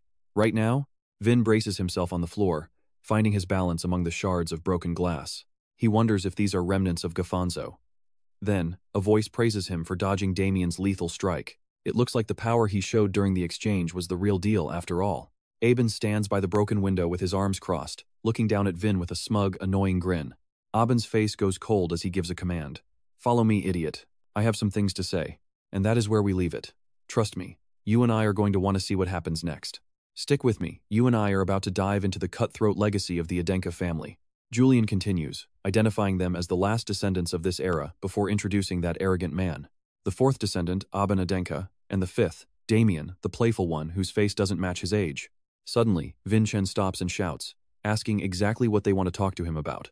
A sharp blade presses against his neck as Aben whispers coldly, asking what he meant by that. He grits his teeth and curses, asking if Vincent is actually trying to play games. Vincent realizes his body hasn't fully recovered yet, making it impossible to fight back easily. Steel clashes loudly as a girl strikes Aben, sending the sword flying right out of his hand. It is Hina standing before Vincent with sharp eyes and a stunning face, leaving him completely shocked. Hina frowns, declaring loudly that her mission is to protect the level 8 student, Vincent. She raises her blade threateningly, warning them she will show no mercy, even to her own blood. Aben grips his aching wrist, his gaze sharp as he asks if she knows what he's doing. He claims that Vincent Adenka himself is planning to enter the brutal war for the family head position. Aben points directly at the worried Vincent, shouting that those were his exact words. He never even thought about it. Vincent frowns, thinking neither Daven nor himself should carry this burden. Now, pay attention, because this power struggle between descendants is a cruel game of schemes and potential. Vincent speaks in a low voice, pointing to himself as he explains his one true goal: to defeat Saman, fulfill the Adenka mission, and uncover the truth left behind by ancestor Aslan. Aben mutters about the arrogant brat, wondering if he's bragging about winning the friendly match. Damien puts an arm around Aben, smiling as he says more rivals just make things interesting. Damien asks with a harmless smile, questioning if Vincent ever felt like there was something strange about this mission. Vincent looks confused while Hina keeps her sword pointed at the brothers, asking for an explanation. Let that sink in, it has been 500 years. Yet Damien asks if Adenka has ever beaten Salmon. Vincent frowns, carefully considering the heavy weight of the words Damien just spoke. If the power gap was truly that massive, Salmon would have wiped out the Adenka clan long ago. Damien explains excitedly, asking if anything special happened to Vincent after that friendly match ended. Vincent nods, agreeing that his only real objective is to reach the ultimate truth.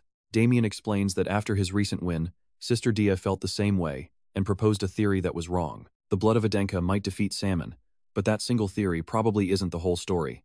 Dia answers seriously, explaining that it requires a much more complex condition, a variable missing for 500 years. Specifically, an Adenka head defeating a salmon head, a statement that leaves Julian in total shock.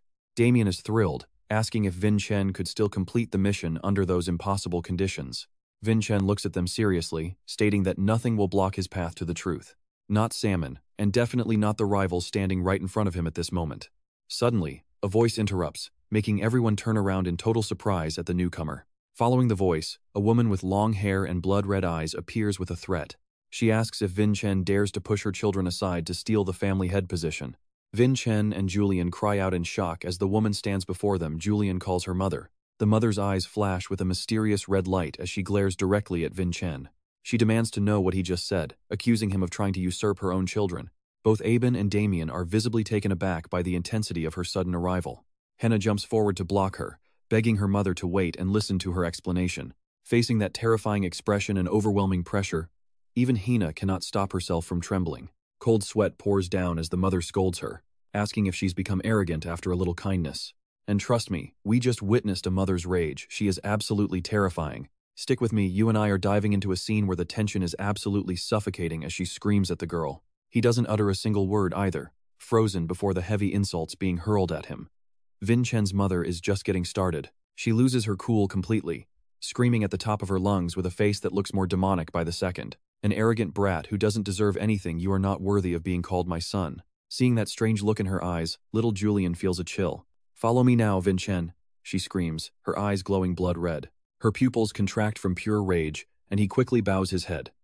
Yes, mother, he replies instantly. Hina quickly reaches out to grab his hand, but he offers a comforting tone. He turns back with a bright smile, saying, "It will be okay." Under the warm sunlight, his smile shines brighter than ever. They leave Aben standing there in the dust. Henna and Damina are left dazed. He turns back to his mother and says, "Let us go." She nods and they walk forward. Suddenly, she slams the door shut with a loud bang. Now, Vincent's mother stares intensely at him from across the room. While Julian is shaking like a leaf behind him, Vincent remains perfectly calm, meeting her gaze head-on. His mother opens her red eyes wide, her face twisting into a mask of fury as she reaches out to grab him. Seeing this, Julian screams in terror. "Big brother, what do we do?"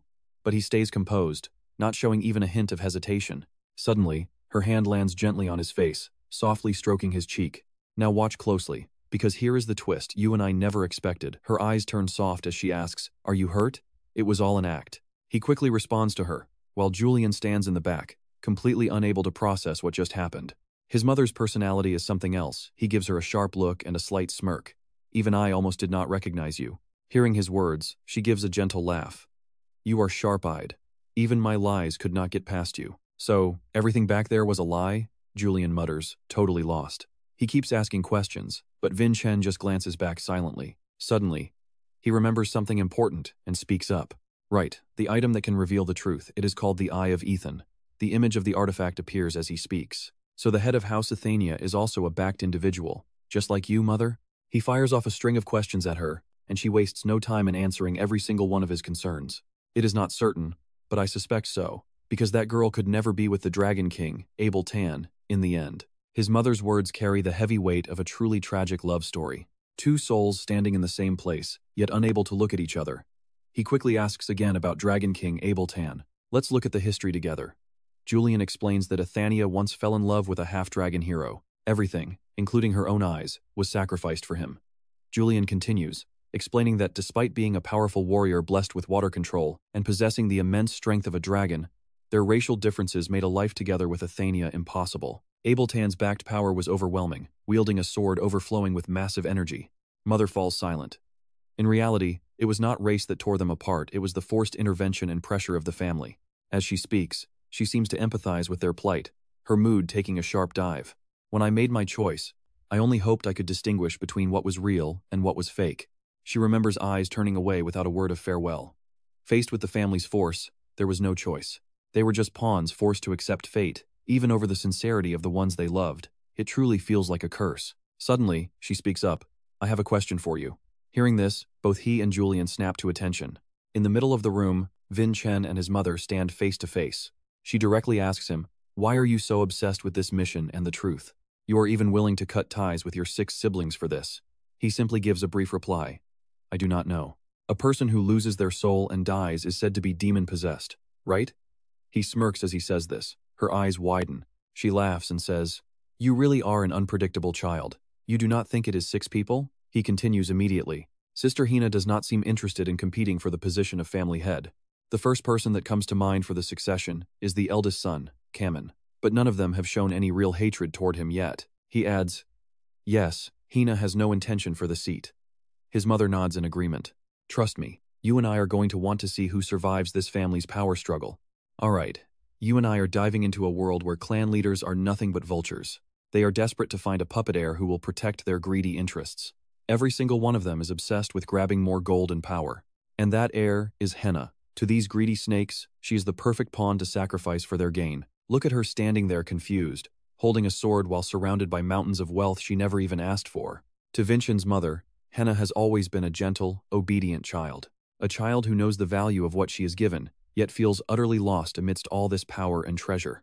Vincent looks at her and asks, is she really prepared to carry this heavy burden alone?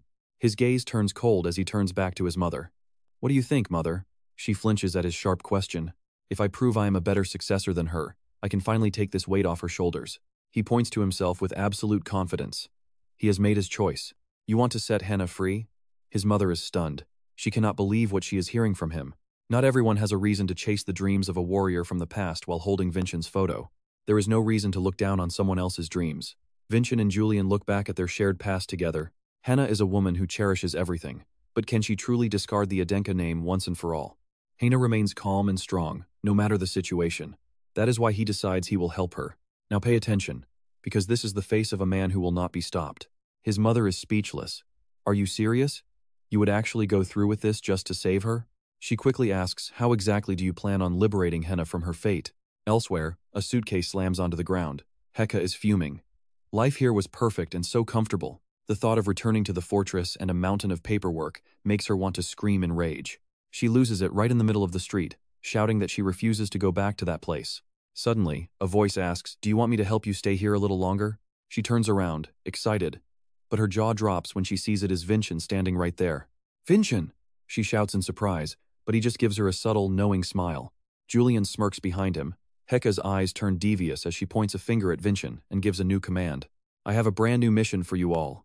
She gleefully announces, spreading her arms wide. Go to the Francis Art Museum and find the lost treasure of Dragon King Ableton. Wait, this again? Henna looks at Vincent with total annoyance, but he just keeps smiling calmly at her. Heka is full of confidence. Once you are done, report to the commander. I will be waiting right here in Hela Inga to hear everything. Standing before the museum gates, Heka yells at the top of her lungs to start the treasure hunt. Now, here is where it gets mysterious. Heka whispers about the hidden grace of the Dragon King. Vagon II, are you for real? Vincent responds as if it is the most natural thing in the world. Rumor has it the treasure of Francis Aylin is hidden where the light reaches. That is what they say. Heka clutches the paper, trying to hide her nerves. She needs this to be real for her plan. Do you actually believe this? It has to be a scam. Hela Inga would have taken it long ago. But Vincent is certain. He tells her Hina will be coming along as his protector for this mission. Heka is confused. Why Henna? Vincent just shrugs, pretending to be absolutely terrified of the situation. What if the remnants of Hela Inga are after me? I am just a scared little guy. She laughs. You? The guy who shook up the 3 great families at the Hades meeting? Vincent does not even blink. He just reminds her about the official reporting rules for representatives. He suggests that a first-class representative must report directly to the city lord. He pauses before his next idea. Until the mission is complete, Henna has every reason to stay right here in Hela Inga, right? Heka's eyes light up with a brilliant idea. Then, a man's voice breaks the silence. You have worked so hard to get here. Why not let the juniors learn something new and show some goodwill? And that is where we leave it with Heka begging for just a few more days of freedom. Alright, let's dive into a scene where Vagon Pagoda's face turns dark as he grits his teeth. She's shaking with fear, cursing under her breath because she knows this lie won't fool that bastard Vagon II. Surprisingly, Vagon suddenly grabs Hyoka's hand in joy, finally acting like a city lord should, much to her total confusion. Huh? He suggests using this chance to tour the art and maybe even add it to the official schedule. He starts pitching ideas while she feels a surge of relief, wearing a smug look of absolute triumph. She looks just like a smirking cat, thinking to herself, thank you, Vagon II, as Vincent walks away. Adenka asks where the treasure is, but gets a quick "I don't know" back. Isn't this mission a bit strange? If it really existed, Hela Inga would have taken it already. All he gets is a sharp, icy glare. The mission is to find the treasure and protect you. I'm just prioritizing the task at hand, that's all. It's a cold explanation that she doesn't care about him beyond the job. Then, Hannah swings the doors wide open. Duke Lauren is safe, and Gaponso has retreated. But pay attention here, because this famous museum looks completely and utterly abandoned. We need to get Duke Lauren to intervene immediately.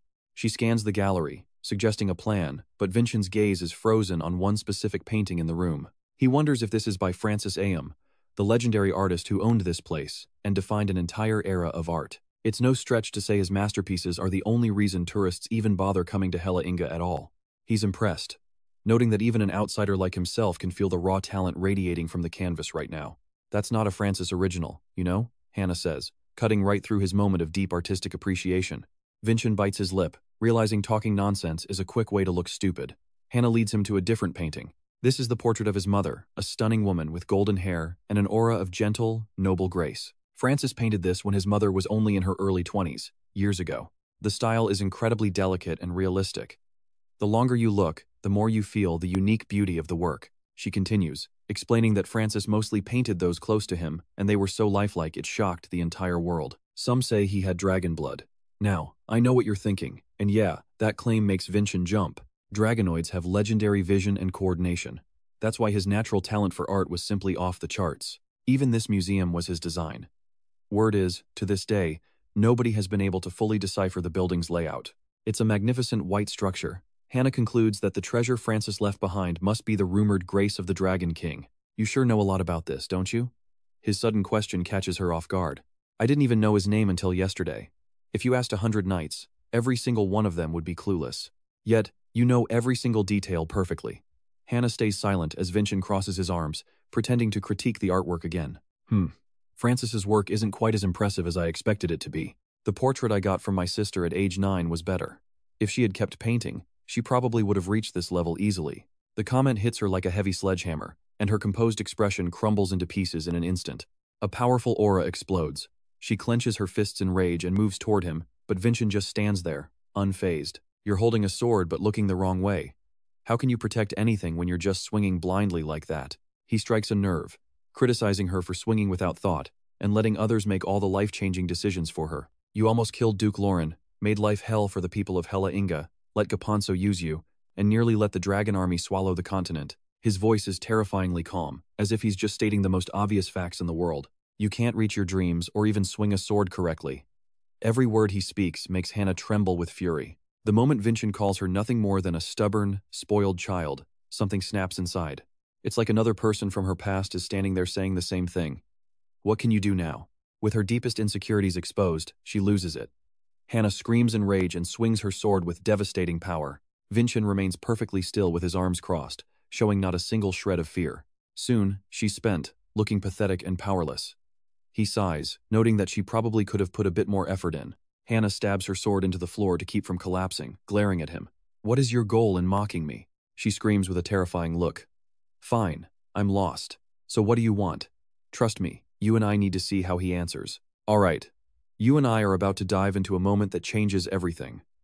Vincent smiles, asking Hannah if she finally feels a bit lighter. She's stunned. He says that not every knight needs to be the strongest, it's simply impossible.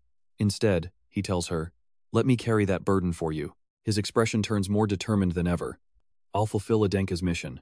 I'm ready to surpass even my own father. That's what I truly want. He clenches his fist with firm resolve. So, what about you, Hannah? What is it that you want? The question leaves her speechless. It's something she's never even considered. Hannah hesitates. But suddenly, Vincent notices strange, glowing patterns forming right beneath their feet. It's the moon shadow, a sight worth reflecting on. These perfectly symmetrical patterns are weaving together into something massive and ancient. Is this a magic circle? He remembers hearing that the Dragon King's grace resides where the light touches. It turns out, the legends were real. Ready to act, Vincent draws his sword and swings, intending to pour his mana directly into it. Hannah sees this and lunges forward to stop him. Wait, what are you doing? But she's too slow. His blade plunges straight into the center of the magic circle on the floor. Raw power erupts and scatters in every direction. Hannah can only watch, completely helpless to stop the chaos. Now pay attention, because the array vanishes, and a massive vortex opens up right there. Trust me, you and I wouldn't have reacted any faster. The void swallows them both instantly. Gravity disappears as Vincent and Hannah find themselves plummeting deep into the dark hole below. He grinds his teeth, his eyes filled with pure terror. Realizing he's in a total freefall, he knows he has to act fast. Refusing to just fall, he immediately activates his ice footprints technique to find a solid footing in midair. Using the power in his legs, he slams into the ground, causing a massive explosion. He realizes he's pushed his limits during this whole meeting, but he doesn't have time to rest. He quickly turns around, calling out for his sister, Hannah. She's not even breaking a sweat. Hannah lands with perfect grace, looking even more stylish and composed than he ever could. She looks at him with a bored expression. Why so surprised? I am a first-class representative cadet, after all. Julian pops up beside them, unable to resist a bit of teasing. Wow, getting schooled by your sister? That's gotta be embarrassing, right? Vincent scowls at the remark. Hannah keeps the pressure on, jokingly asking if he's still serious about taking over her role as a warrior. You're still just a kid, brat. Wait, you saw that too, right?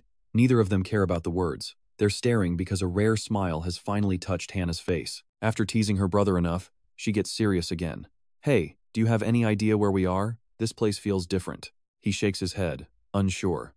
Maybe the Dragon King's grace that Francis left behind actually exists down here in the dark. Hannah scans the area, her eyes narrowing.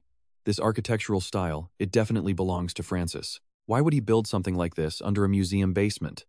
Vincent hesitates, trying to piece it all together. He suddenly remembers something. Could this really be Aslan's doing? It feels almost too perfect to be a coincidence. Julian shakes his head behind them. The chances are low. Their timelines don't match up at all if you think about it. Francis lived 200 years ago. He was a contemporary of Athenia and Abelton, creating a 300-year gap from the era of you and Aslan. Julian's logic sends Vincent spiraling back into his own deep thoughts. 500 years ago, the Hella family wasn't the powerhouse it is today. It took them nearly 2 centuries to truly rise. If the family was already this strong back then, there'd be no reason to hide out in this remote place when they already had Adenka. So who built this, and why? As questions flood his mind, Hannah's voice cuts through the silence, pulling him back to reality. She points toward a wall. Look over there. These are Francis's paintings. A half-dragon on the left? Could that be the Dragon King? If so, this other figure must be Athen. Hannah is genuinely shocked. If this is true, these paintings are priceless treasures. Why on earth would they be hidden away in a place like this? Vincent has a different theory. Could they have been the ones who built this place? And if so, what did they leave for us? Lost in thought, his hand brushes the painting, triggering a hidden mechanism.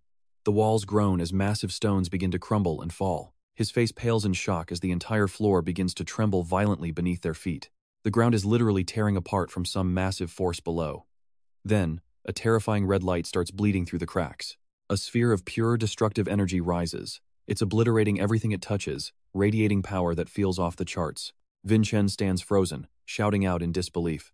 It's a guardian, an ancient protector said to possess the strength of a god. Sensing the intruders, the beast raises its massive arm, preparing for a devastating strike. A single blow shatters the earth. The impact is so powerful that Vincent has to shield his face from the pressure. But Hannah steps in. Trust me, you and I are going to want to see how she handles this monster. All right, you and I are diving into an absolute masterclass of combat. Hannah blocks the beast's strike with her legs and screams for everyone to fall back. She tells him this target is way out of his league, but before the sentence even ends, her blades are already moving faster than sound. The air pressure alone shreds through solid rock. She shouts for him to leave this one to her. The Guardian's eyes flare as it locks onto the intruder. Both sides charge, ready to settle who actually walks away with this ancient relic. Hannah lets out a battle cry fueled by pure determination. But the machine just stays cold, useless. Their collision triggers a massive, terrifying explosion that rocks the entire area. Just when it looks like the dust has settled, Hannah's silhouette reflects deep within the Guardian's glowing red eyes. A blinding light consumes the battlefield, and no matter how much the beast rages, it cannot stop its own head from being severed. Hannah hangs in the air, looking like a literal goddess of war in her prime. Vincent watches the whole thing from behind, completely floored by his sister's insane power. Her speed is unnatural, every single strike landing perfectly on the Guardian's weak points. Is this really the strength of a first-class representative cadet? While he is still stunned, Hannah coldly notes that the machine will only go dark if they destroy its core. She wonders what Francis actually left behind here. Honestly, now she is getting pretty interested too. Now watch this. She steps right up to the beast, raises her sword, and asks if it still wants to fight. It looks like it is all over, but suddenly something catches her eye, making her pupils shrink in absolute shock. The attack is not aimed at her? It is too dangerous. She immediately spins toward her brother and screams for him to move. That lethal red light is screaming directly toward the boy's position. He is sharp enough to realize the monster's plan instantly. It is trying to use him to mess with Hannah's head. It is a dirty move, but it works. Hannah has no choice but to dive straight toward him. "Get out of there, you idiot," she screams, but Vincent just stares back with total resolve. He channels every bit of his power into his sword with total resolve. He is not going down just to satisfy a machine's logic. Hannah grits her teeth in panic. The Guardian's output is way beyond anything Vincent can handle alone. Her mind is racing as she pushes herself to the absolute limit to reach him in time. She kicks off the ground with a massive burst of speed. Faster, she has to intercept that beam. The red light is inches away when Hannah exerts everything, unleashing the 5th Adenka explosive sword, refracted bullet technique. Her technique strikes just in time, blocking the red beam before it can even touch Vincent. The explosive sword clashes with the beam, forcing the energy off its path. Even so, the resulting shockwave sends Hannah stumbling back. You and I are both relieved she is covered in sweat, thinking she finally made it. But as she thinks they are in the clear, a cold chill runs down her spine. A massive, pale hand has appeared behind her. She looks back from the corner of her eye and freezes. Damn it. Hannah can only watch as the hand closes in. Was that whole attack just a feint to leave her wide open for this? Suddenly, a brilliant pale purple explosion lights up the dark, cramped room, blinding everything in sight. Turns out Vincent rushed in with his blade to save her. Little king of men, chain strike. Hannah had closed her eyes, bracing for an impact that never came. When she looks up, she is completely stunned and gasps his name. Vincent used every ounce of energy to block that hit, but he is still holding on while blood leaks from between his teeth. Even his purple blade is covered in a web of deep cracks. He puts his whole body into a jump to shove that massive hand away, coughing up blood as he screams to her. "Do it now, sister. Destroy the core." Hannah is already moving, sprinting toward the machine like a bolt of lightning. She launches herself into the air, soaring way above the massive machine, her eyes cold and locked on target. The phantom of a beautiful woman appears behind her, smiling. Her hammer merges with Hannah's sword, glowing with an intense blue energy. The mad sculptor, Molly. The machine's red core is pulsing with a blinding light, looking like it is ready to fire one more time. That pale blue ghost just smiles, as Hannah drives her blade straight into the center of that glowing red core. "Perfect carving," she says, and that beautiful phantom's smile only gets wider. She raises her hammer high as the sword sinks deep, and together, you and I watch as the machine finally begins to shatter. All right, stick with me. You are about to see some god-tier power unleashed by this beautiful shadow. Our gorgeous hammer wielder grins, clearly satisfied with the massive crater she just carved into the solid earth. Vincent watches from a distance, leaning on his sword for support. He is hyped, calling her a truly insane sculptor. This is divine-level strength. Hannah looks absolutely badass as she stoically sheaths her blade without breaking a sweat. Suddenly, a blinding flash of light erupts out of nowhere, cutting through the space filled with floating debris. Julian reaches out telepathically, confirming Gordian has finally stopped. Vincent agrees its mana signature has completely vanished now. A voice cuts their conversation short. How? Hannah stares him down, her face serious as she demands an answer. She asks how he reacted to Gordian's surprise strike. Vincent humbly admits that he actually missed the attack entirely. Blood still drips from his lip, and his side is badly torn. Yet he somehow manages a gentle smile. "I just trusted you would protect me," he says, remembering the red light that almost claimed his life. Because of that trust, he ignored the light and kept his eyes locked onto every single movement the Guardian made. He read its moves perfectly. He recalls the moment a hand almost reached Hannah, putting everything into one final defense. Young Julian whispers about her protection, but Vincent adds a vow he will be the one protecting her. Hannah starts sweating, feeling a strange sense of hesitation deep within her soul. His judgment and raw power are unreal. She cannot imagine what he has endured. Vincent declares he will finish Adenka's mission. He lowers his gaze, bowing his head in memory of all the people who have crossed his path. He is ready to surpass his father and Salmon to reach his goal. Hannah smiles, thinking he might actually do it. Now pay attention, this massive pillar of blue light crashing down next to them changes everything. The shockwave leaves Hannah stunned, even before she can turn her head to see what is happening. Vincent stares up at the sky, stammering in disbelief as he points at the beam. This terrifying blue energy punches through solid concrete, piercing straight through the roof of the grand castle above them. The light is so intense that citizens all over the city stop and point toward the blinding spectacle. Panic erupts as people shout, "What is going on? Is that not coming from the direction of the Francis Art Museum?" Mo Lin's voice trembles as sweat beads on her forehead. Are they really planning to destroy that place? Vincent's group is just as frantic. The core should have been destroyed, but something is very, very wrong here. He tries to stay calm, his eyes scanning the massive boulders that are still hovering in the air. They stand frozen before a set of stairs leading to a blue portal. Henna gazes at the massive gate, confused. A teleportation gate? Is this what Gordian was dying to protect? Vincent lets out a smirk. Let us see what Francis left behind for us. The three of them climb the stairs and head into the portal. None of them feel fear. Instead, pure excitement drives them forward toward the mystery waiting on the other side. The light behind the gate is so blinding that Vincent has to wince and shut one eye. You saw that too, right? They are literally standing in the sky as the light finally begins to fade. Buildings stretch out far below. They are floating right over the museum, high up in the vast, open sky. From this height, he finally gets a clear look at the museum's layout.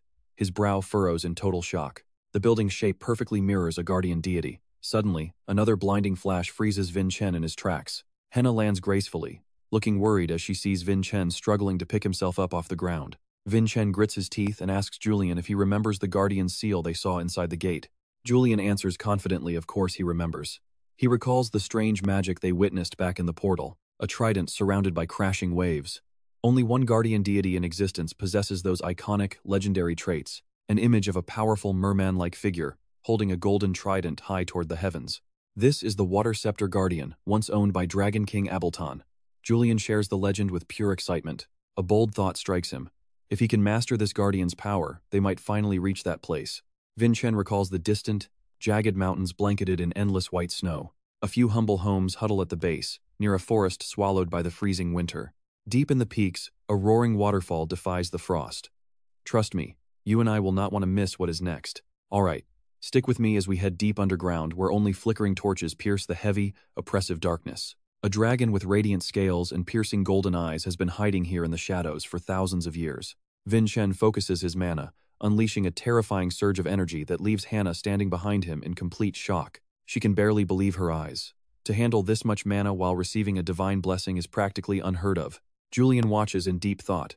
Water mana is the element most closely connected to the human soul and the physical body. He observes Vincent's intense focus, guessing that this strain might actually benefit his friend's current physical condition. The power inside Vincent reaches its peak. He grits his teeth, whispering to himself that the process is almost finished. A beam of mana erupts, matching Julian's old memories. A moment later, the energy swirls into a strange, glowing symbol. Mana explodes outward from Vincent, nearly blowing his two companions away with the sheer force of the pressure. Hannah struggles to stay upright, noting that his internal strength is growing as the tension finally leaves his face. He turns to Hannah with a cheeky grin, asking if he did a good job.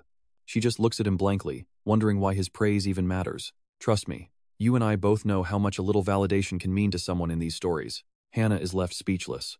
After a long silence, she admits that gaining a legendary power is obviously a massive win. She tells him to keep training that strength, and to fight for whatever his heart truly desires. Julian just scratches his head while feeling incredibly awkward. After a moment, Vincent steps in and asks Hannah to keep his new power a total secret, knowing it is something everyone would kill to possess. Hannah looks skeptical. Does he really trust her? He says sharing secrets is how people become friends, right? Hannah just crosses her arms and lets out a long, helpless sigh. She warns him that thinking like that makes it easy to get backstabbed, but Vincent suddenly cuts her off. He is sure she would never do that. If his dream comes true, then her dream will definitely follow suit. Memories surface. Not everyone is meant to be a legendary warrior for most people. That path is just impossible. With a face full of grit, he vows to succeed. Suddenly, the atmosphere in the room turns incredibly heavy and grim.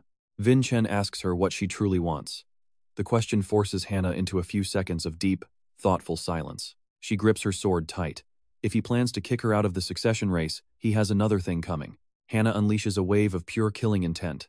She settles into a fighting stance, demanding he prove the Dragon King power he supposedly holds. Vincent does not flinch at all. In fact, he looks completely thrilled by the prospect of this challenge. His eyes turn dangerous as he prepares to summon the divine blessing of Foran, the ancient god of tides. He points his blade at Hannah, but after a second, the energy just fades away. They both stare in shock. Vincent is the most shocked of all, wondering why he cannot use the blessing he worked so hard for. Stick with me right now. Vincent collapses as his mind spirals into total chaos. He can feel the water mana flowing through him, yet he cannot manifest any of it into a physical attack. Now here is where it gets weird. You and I need to pay close attention to Julian's memory. Vincent looks around, confused. This has to be the Dragon King's legacy. There is no other explanation. Could there be something they missed? Hannah suddenly senses a presence nearby and calls out Vincent's name. She shares her theory, remembering how the portrait of Ableton was the key to their previous discovery. Wooden was summoned back then, so Etheria's portrait must be hiding something as well. She moves to test it. As she touches the painting, a surge of mana repels her. Vincent watches, wide-eyed and stunned by the reaction. Is it another trap?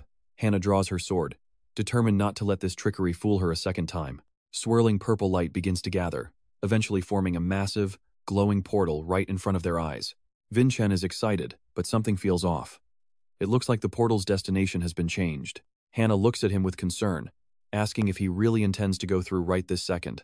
He needs clues to fix his missing blessing, and there is no time to waste.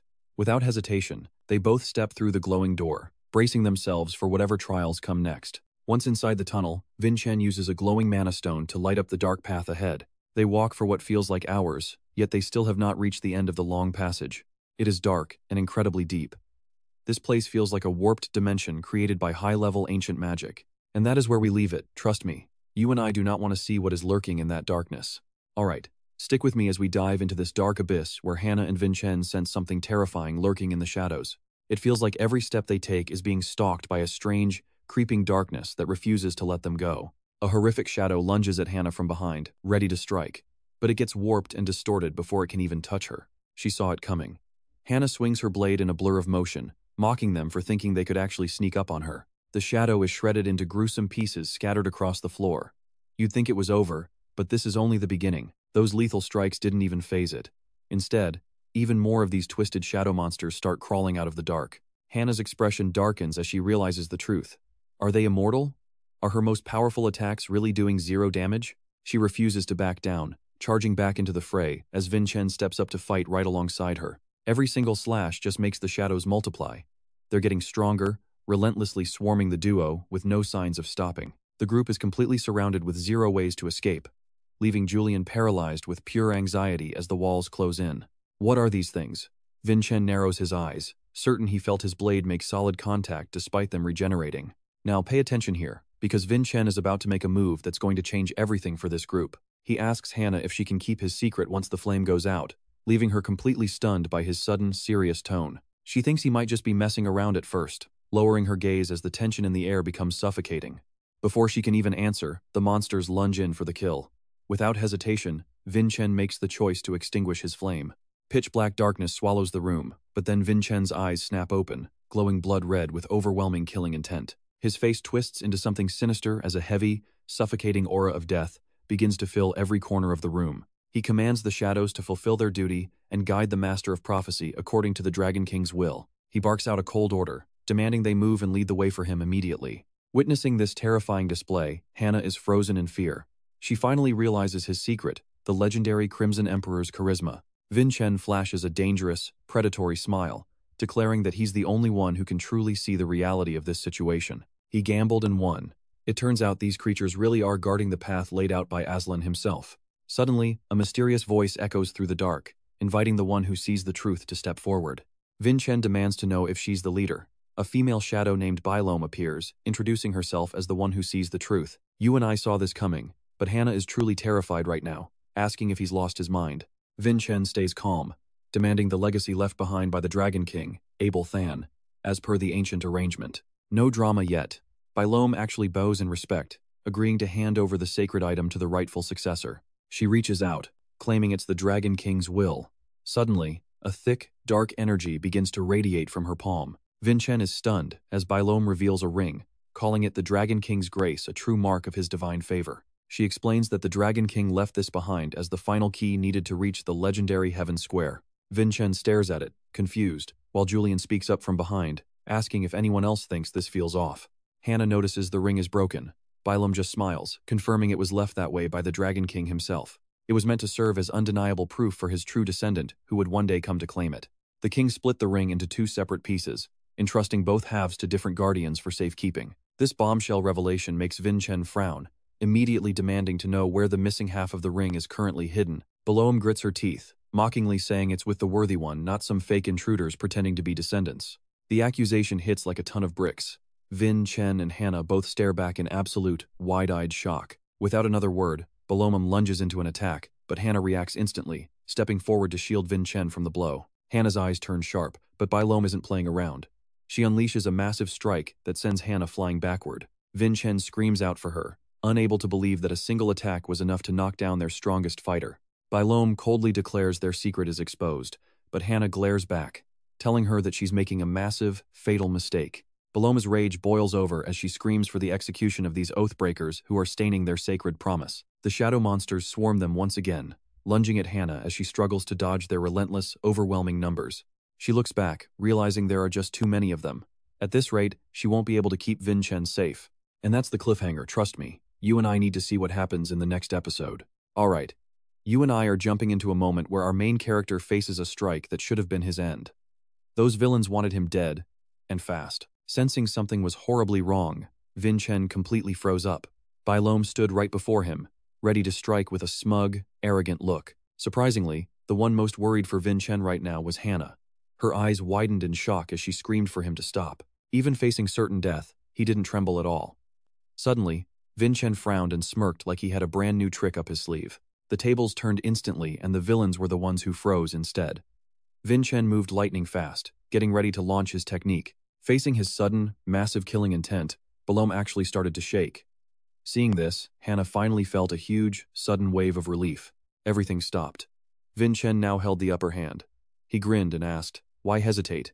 Aren't I just the intruder you were supposed to kill? Go ahead, fulfill your mission and take me down right now." But below him just looked down at the ground, remaining completely silent. Vincent pushed forward with confidence, saying, "You can't kill me. I've met a slayer just like you before." Images of the shadow warriors appeared as he continued his story. "I almost died from that force." Slayers use absolute strength to protect the ancient prophecy. The crushing forces that were suppressing Vincent started to fade away. Now, he finally reveals the ultimate truth of the situation. In other words, you have the power to kill me at any time, but you won't do it, even with the ring as clear evidence. Bailome felt extremely guilty and didn't even dare to look him in the eye anymore. Seeing her reaction, Vincent asked, "There is another reason you can't kill us, isn't there? Am I wrong about that? Now pay attention, because this confession changes everything." Bailome finally admits he's right, and Vincent is loving every second of it. "Although it wasn't clear, I felt the Dragon King's power in you." He felt relieved, thinking it was the divine protection of Foxen. "The secret protection that the Dragon King once used is now inside of me. Slayers can sense this power, so they won't dare kill me easily. They think I'm connected to the Dragon King himself. I need to exploit this." Thinking fast, Vincent spoke up, "I am the descendant of the Dragon King." Hearing this, Du jumped back in pure shock. He explained that he knew absolutely nothing about the split ring or the secret existence of their group. 200 years have passed since the Dragon King died. The legacy was broken, and it was entirely lost to time. No one could find this place without perfect conditions. It stays hidden. Refusing to believe it, Bailome just kept denying the truth. "Impossible." Vincent continued, "I'll go out and find the other half of the ring." Bailome immediately tried to stop him. "No way, I cannot trust you. What if you never come back to this place again?" She was firm. "We swore an oath to the Dragon King with our lives. If we let an unworthy person live, we die." Bailome grimaced, trying to speak her heart. "We must follow the rules of the oath. You all must die here." Hannah stepped in to protect him. "Vincent, do not worry." He just smiled without any fear and told his sister to wait a moment. Vincent stepped in front of her and asked, "What if we do it this way?" Suddenly, a sword slammed straight into the ground. Vincent made a bold offer, "Make a contract with me."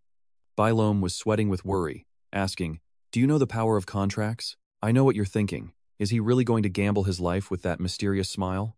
"Absolutely. If I can't find the ring, I'll give you my life." Hearing this, his loyal brother behind him screamed out in total panic. But he was firm in his decision. "The choice is yours. Stay here and keep a broken, unfulfilled oath forever." Every word Vincent said pressured Bailome for an answer. "Or bet your lives on a single chance after 200 years. Seeing her hesitate and fail to decide, Vincent suddenly pulled out his sharp sword. "We can't beat you anyway if you really want to kill us." He grabbed his weapon, threatening his own life. "Then let me do it myself." The blade was incredibly sharp, easily slicing through his own skin. Blood instantly sprayed from Vin's neck. Seeing him about to die, Bailome stopped him. "Wait, do not be so reckless." Vincent's calm madness kept surprising Hannah. He didn't flinch at all in front of these mysterious, incredibly powerful strangers. Instead, he was using the desperate situation to back them into a corner. Their lives were in her hands, but Vin held all the power. Bailome realized, killing them meant losing the oath forever. She clenched her trembling fist. "Fine." Bailome finally decided to compromise. "I understand. I agree to the contract. Vincent dropped his sword, satisfied. A very wise choice. Balome faced him, and both were ready to sign the pact. She placed her hand on the hilt of the sword. Use your shadow as collateral. Vin placed his hand over hers. I swear by my shadow. Dark energy from the Slayer's body surged, swirling around Balome and shaking the room. And that's where we leave it, trust me. You and I are going to want to see what happens to that shadow. Alright, stick with me because Vincent is about to enter a deal that could cost him everything. He must find the Dragon King's grace and return. This contract is bound to their very lives and can never be broken. Suddenly, Balome begins to undergo a dark and terrifying transformation. Vin is stunned by her new form. Bilo Amam smiles, declaring that to guarantee the deal, she is going to take his shadow away. She completes her transformation, becoming his shadow and setting a strict deadline. He has until the 7th waning moon to finish this task. Complete the contract before then or lose your shadow forever. Julian stands there, completely frozen in disbelief at what he just witnessed. Hannah is worried for him.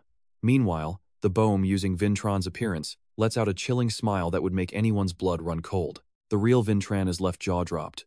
Everything has changed, and the stakes of this journey just got way higher. Now watch closely, because there is a terrifying catch to this contract that you and I need to see. 7 lunar cycles is his limit. She finds the thought of his failure amusing. If he fails, his body will simply shatter. Vin quickly snaps back into his senses. He confidently declares it will never happen.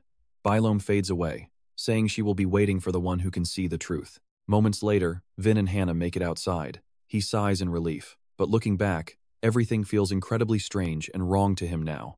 Vin cannot get used to this new reality yet. There is no shadow beneath his feet. Julian panics, grabbing his head in total frustration.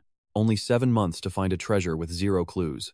Vin thinks his friend is being a bit too dramatic about the situation. After all, their original goal was always that legendary item known as the Heavenly Fruit. The mission has not actually changed that much. You and I both know Vin never backs down, and he is actually excited that the path forward is finally becoming much clearer. Hannah saw everything that happened back there. Right now, she is acting cold and seems pretty annoyed with the way things turned out. Vin asks what is wrong. She turns away, questioning if searching for the Dragon King's grace is just a path leading into the darkness. As she walks off, Vin rushes after her.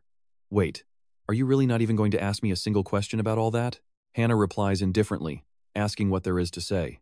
Since you asked to keep it a secret, I am just keeping my word. Julian is happy to hear that. Vin smiles and thanks her. Suddenly, the two of them hear a loud voice calling from above. What is going on here? Vin is surprised to realize that the voice belongs to the city lord, Herka, who sounds very demanding. Hey Vintran, why do you always want to destroy every old building you see? She slides down a rope, suggesting they talk. Herka lands heroically and begins her interrogation. She whispers, asking Vin if this mission is actually still ongoing or if it is over. He smiles and nods, telling her not to worry because it has only just begun.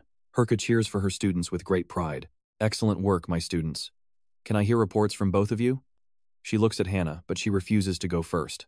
She nominates her brother instead. Let Vintran do it. He knows exactly what he did.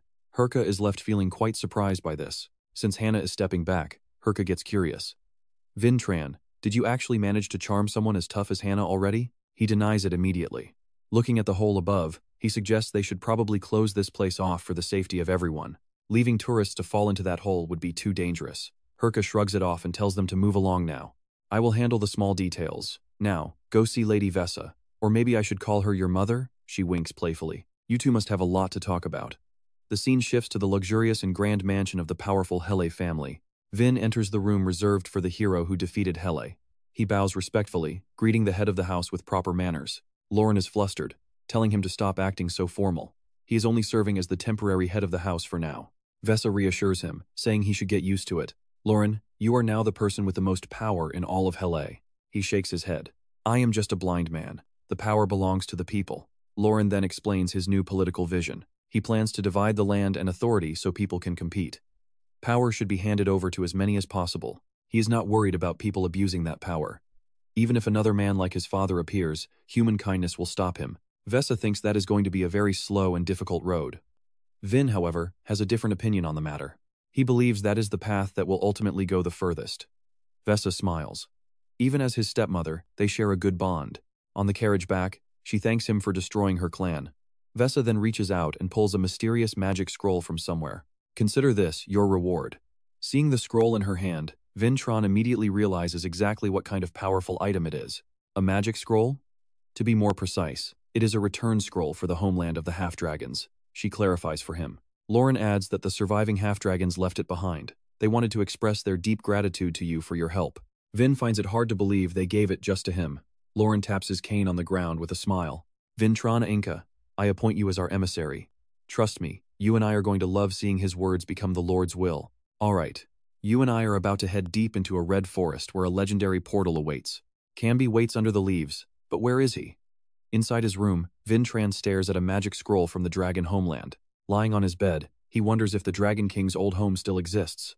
If he lived there, surely something remains. Vintran focuses on the scroll, the Dragon King's grace. He needs clues for the second ring, the final missing piece. Suddenly, Julian appears, explaining that this scroll can actually change the destination of the portal. It is likely meant for the gate under the art museum. Vin sits up and asks Julian if he plans to use it. Julian shrugs, admitting he is no expert at complex magic. If he knew how, he would have reached the mage tower already. Vin sighs. That is true, but Julian reminds him they have a talented mage right here. Vintran looks up in surprise. A mage? He remembers the young girl. Vintran finds Ciri to ask for help, but she suddenly gets angry and refuses to go. This blunt refusal leaves both Julian and Vintran completely stunned. What? They both have the same question. Vintran holds up the scroll. Why? Did you not learn magic from Count Vagon himself? He tries to provoke her, asking if she even knows how to use the scroll. Ciri does not take the bait. Magic is not the issue. Master Vagon taught me well, she says. This only makes Vintran more confused. Then why the refusal? Now watch this part closely. Ciri points directly at his bandaged neck and demands an explanation. You have been fighting again, she accuses. At the conference, you pushed yourself too hard to save the village. Vintran tries to hide it. It is nothing, just a small scratch. I will see a priest and it will be fine. Ciri is not buying it. She pokes his hip, and a spark of magic shocks his entire body, leaving him numb. He grabs his side to stop the spell. Look at you, Ciri snaps. Your mana has barely recovered at all. She is furious. With your body in that state, I will never allow you to travel to a mysterious land. Without another word, Ciri kicks Vintran right out of her room. She slams the door, telling him to heal up or find someone else. Julian mopes. Well, she really kicked us out. Julian notes that besides Ciri, they have no other trustworthy mages. Vintran is really in trouble now. Vintran rubs his hip. Since he pushed too hard and his body is weak, he decides to postpone the trip. Before he can rest, a voice calls out. Raven waves excitedly, asking Vin where he has been hiding. I searched everywhere for you, Raven says. I thought you might leave without saying goodbye. Vin is surprised to see him. Vin wonders if everyone has already left the city. Raven laughs, explaining that his boss, Bontianus, is quite annoyed with his wandering. The old man complained that Raven should visit home at least once a week instead of disappearing for a month. We have never been out of touch this long, Raven explains. So, I will be staying in Barity for a while. He adds that Kajin could not wait and already left. Vin is shocked. Kajin?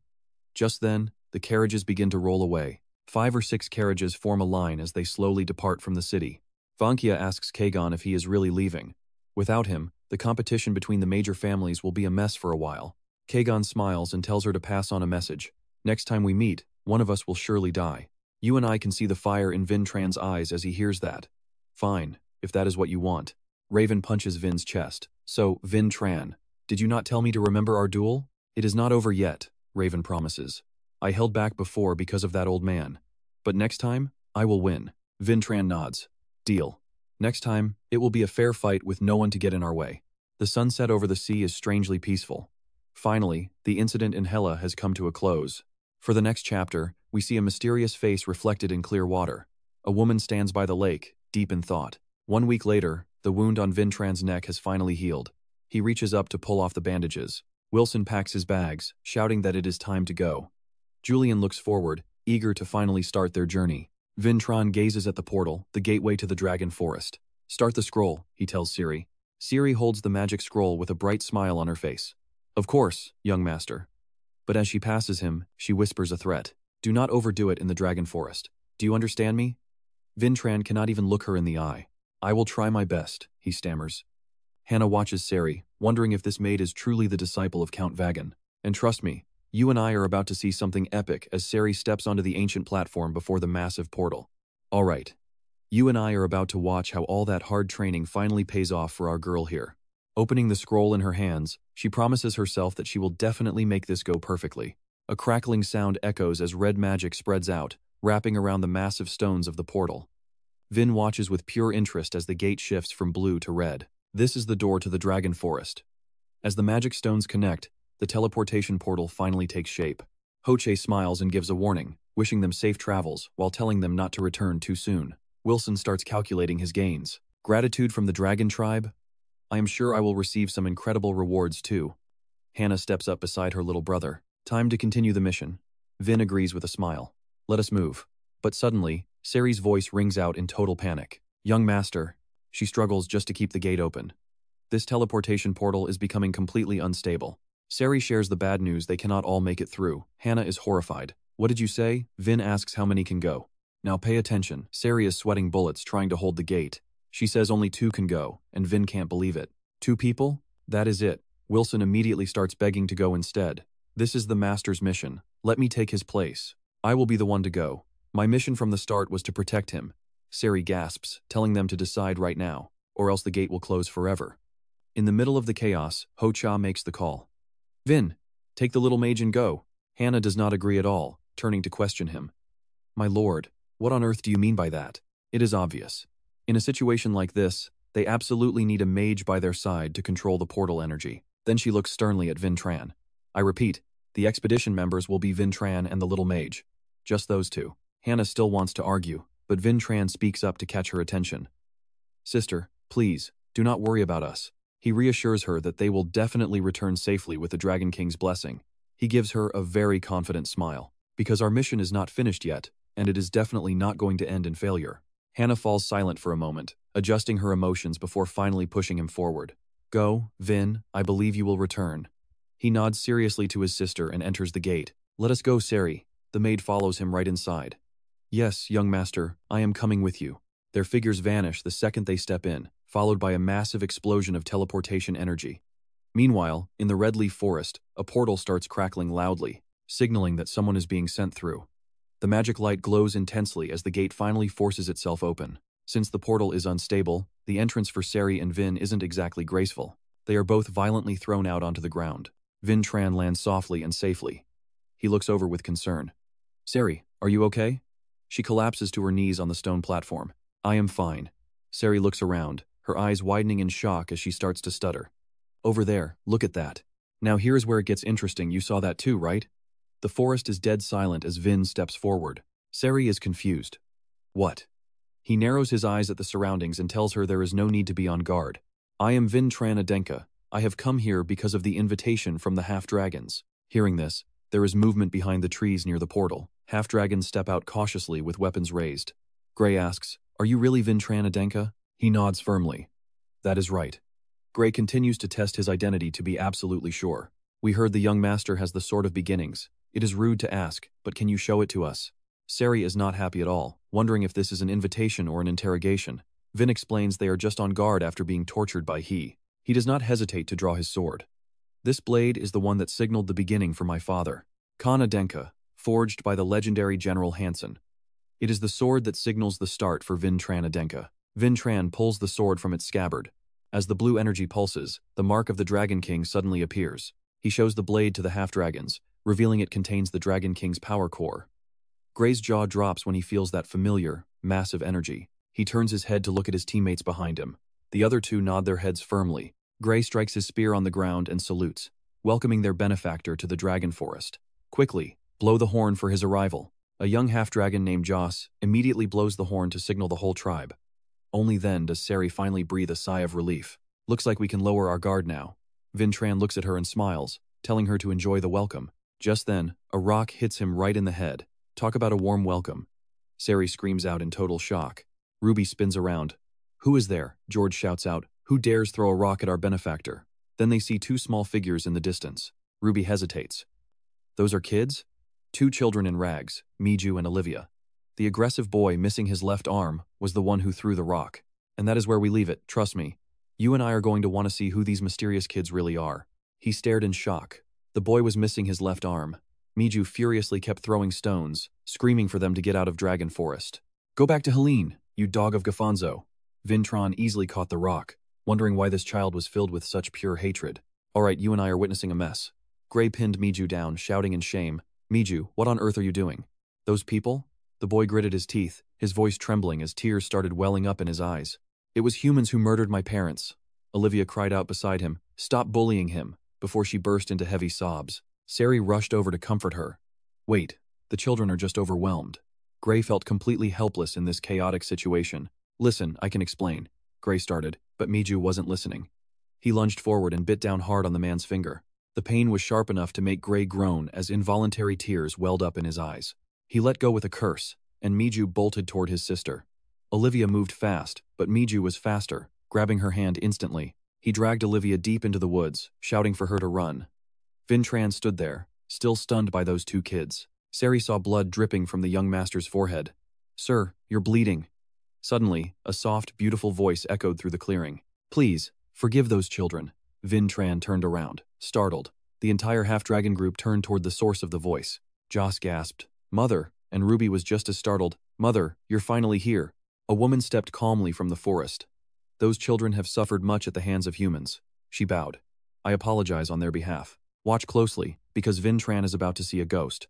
He stared at her face, completely frozen in shock. He remembered a portrait back in the city. It was a painting Francis made of his mother at 20, legendary for its realistic style. She looked exactly like the woman in the painting. The lady asked gently, "Young master, do you happen to know me?" Vintran nodded. "It is such a coincidence." He explained that an artist had painted a piece called Portrait of Mother. The face in that painting was her twin. He hesitated for a moment, searching for the right words to say. "That was 200 years ago," she smiled. "I am Nymer Yom, the matriarch of Dragon Forest." Later, at the city gates, soldiers shouted, "Look, the carriage!" Several carriages entered the city, as the soldiers spread the news quickly to everyone nearby.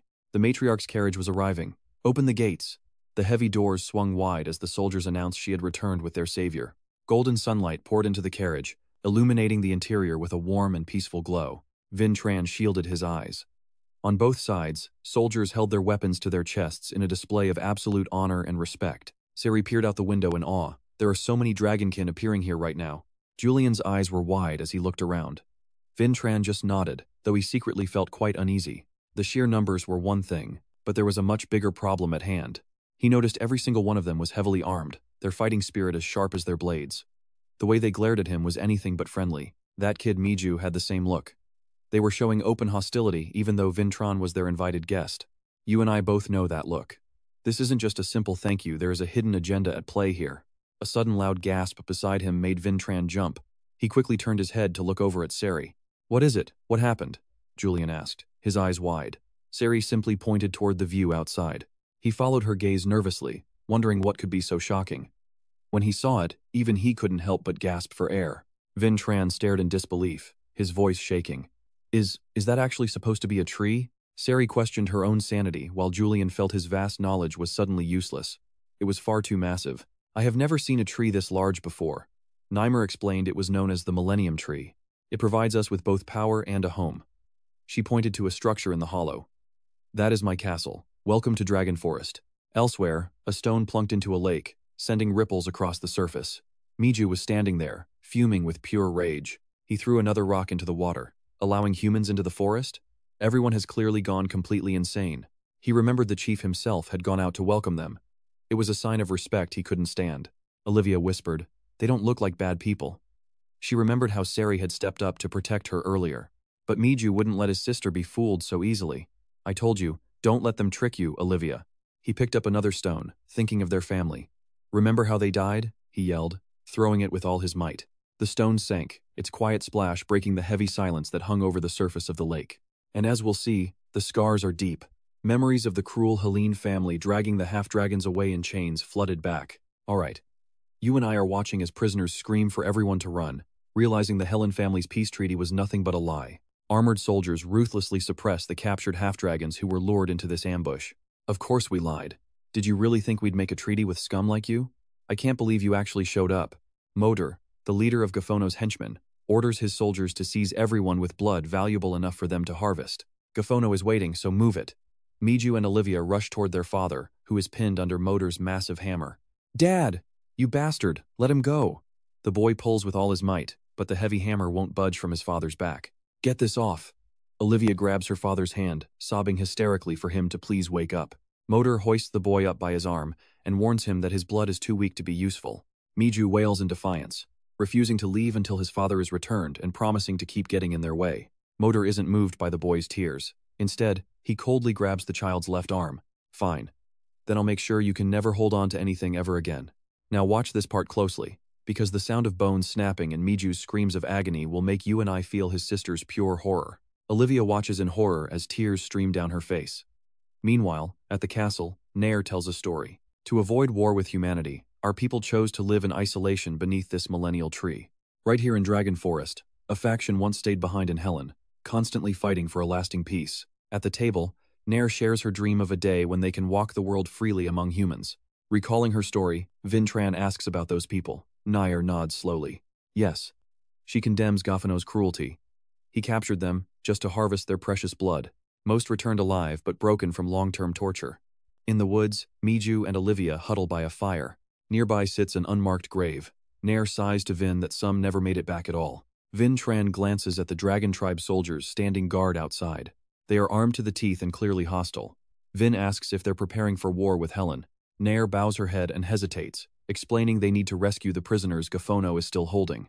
We're planning to invade the city of Sona. Vin realizes this plan is incredibly reckless. If the dragon army storms the city, Helen will be destroyed. Sari gasps. War? Are you serious? Helen is a massive trade hub. Too many powerful families have interests there. To protect their wealth, major clans will be forced to intervene. Nair knows exactly what he means. Exactly. The dragon tribe would be facing total extinction. She stands up suddenly. Since you defeated Gafano, we can finally cancel this suicidal invasion.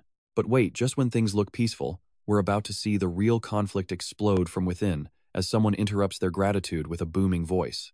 Kanbei leads his troops into the hall, declaring that the invasion of Sona must proceed as planned. He stands firm, refusing to leave a shameful legacy of cowardice for the next generation. We refuse to be the ones who surrendered to the humans. Kanbei pressures his mother for the sake of honor. We must fight. Vintran remains silent. His brow furrows with worry. Is this a bad omen? Internal conflict within the dragon tribe could spark a massacre. Nair shouts in a rage. Kanbei, you dare bring an army to my home? Have you gone mad? Kanbei snaps back, asking if she's lost hers. Mother, canceling the war is insane. We've sacrificed so much while humans suffered nothing. They need to learn a lesson. They need to taste defeat at least once. We'll show them our fangs and punish everyone who dared to exploit our power for greed. We'll strike the elders of the great families and our most hated enemies. Even the Six-Tower Pavilion. Hearing that name, Vintran's eyes widen in absolute shock. The Six-Tower Pavilion? Even they're involved? Nair speaks slowly. And after revenge, what then? Even if we somehow crush all our enemies, so much blood will be spilled. And that's where we leave it, trust me. You and I just witnessed a mother trying to stop her son from drowning their entire race in a sea of blood. All right, you and I are watching a family feud about to turn deadly. If you can't carry this out, move aside until this is settled. Nair screams at his stubbornness. How dare you? Kanbei stands against his own mother like a rebellious traitor. The next second, Kanbei lunges forward with his sharp blade held high. He summons his full power for a real duel, and she transforms to meet him without hesitation. This sudden battle has Sari absolutely terrified. Wait, stop. In the heat of the moment, Vin's sword appears to block the strike. Just look at his speed here, his strange strength leaves them wide-eyed. With just one hand, Vintran easily stops the move. Kanbei can't believe his eyes, and Nair is just as shocked. Vin smirks. Disappointing. Is the dragon tribe starting a war with such pathetic swords? Nair stammers out his name, 6th Prince Vin. Kanbei realizes he's the one who defeated Gaponso. Moments later, the warrior regains his cool and steps back. Kanbei speaks slowly. Prince, your bravery in freeing our captured kin was truly respectable. But this is dragon business. Interfere again, and this blade will taste your blood. Nair screams in panic. Prince, run. Kanbei is our strongest swordsman. Don't fight him. Vin doesn't flinch. He just looks at Nair. Why did you call me here? After a brief silence, she stammers. To show you my gratitude.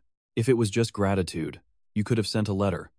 Why go through the trouble of creating a scroll just to invite me? He knows he's not welcome. Why am I really here? Nair is left speechless by his analysis. I see it now, he says softly. You want me to stop this war? Nair looks down in shame. It was too much to ask from someone who already helped us. Now pay attention here. Vin makes a bold claim, promising to settle the conflict between humans and the dragon tribe once and for all. He'll destroy the 6 towers that conspired with Hele against all ethics. He'll fulfill his duty as a true warrior of the Adenka family.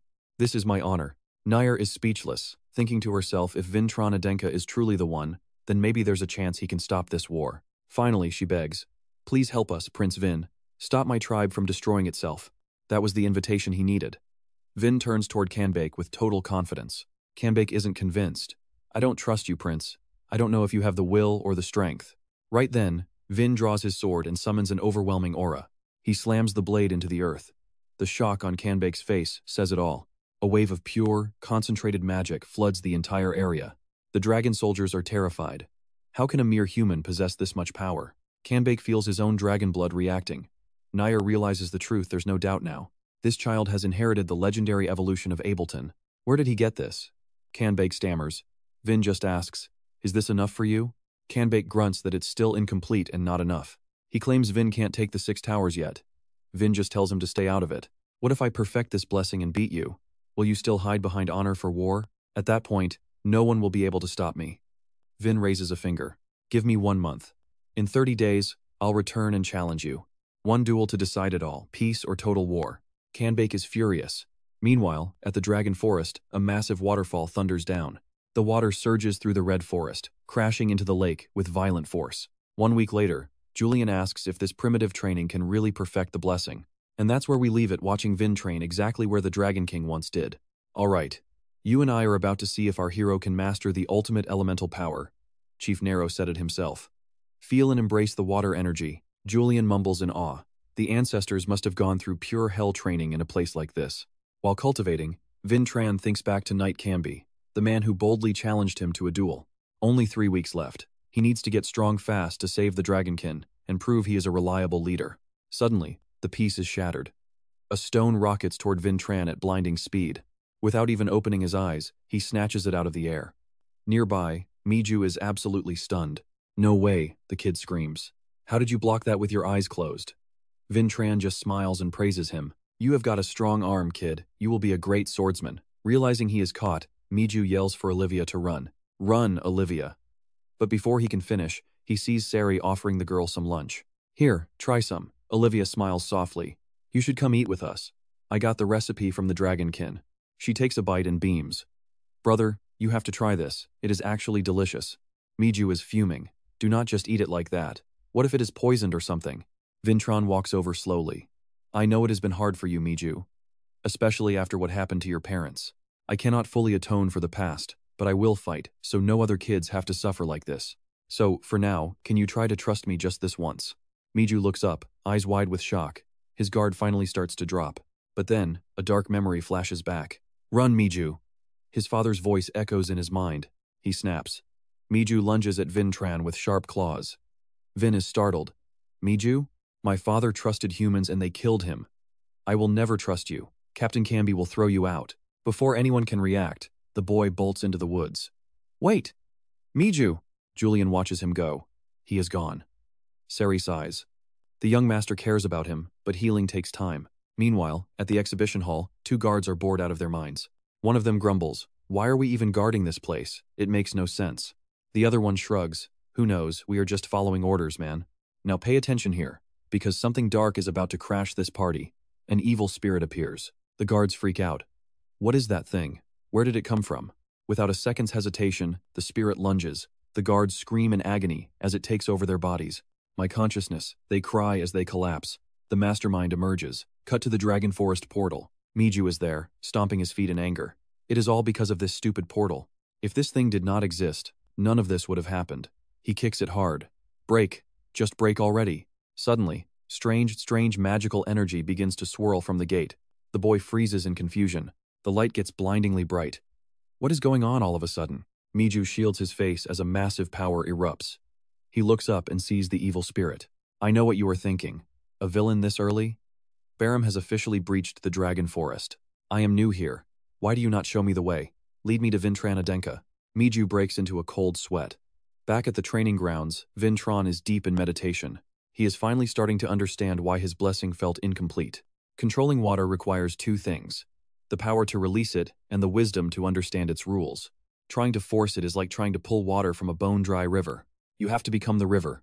Let the energy of the Dragon Forest flow through you. Water bubbles begin to rise into the air. Then, they surge toward him like a tidal wave. They swirl around Vintran, obeying his every command. In an instant, they transform into a pure, lethal stream. Vin Tran smiles to himself. With this new technique, he is one step closer to absolute mastery over the water element. But then, Miju strikes.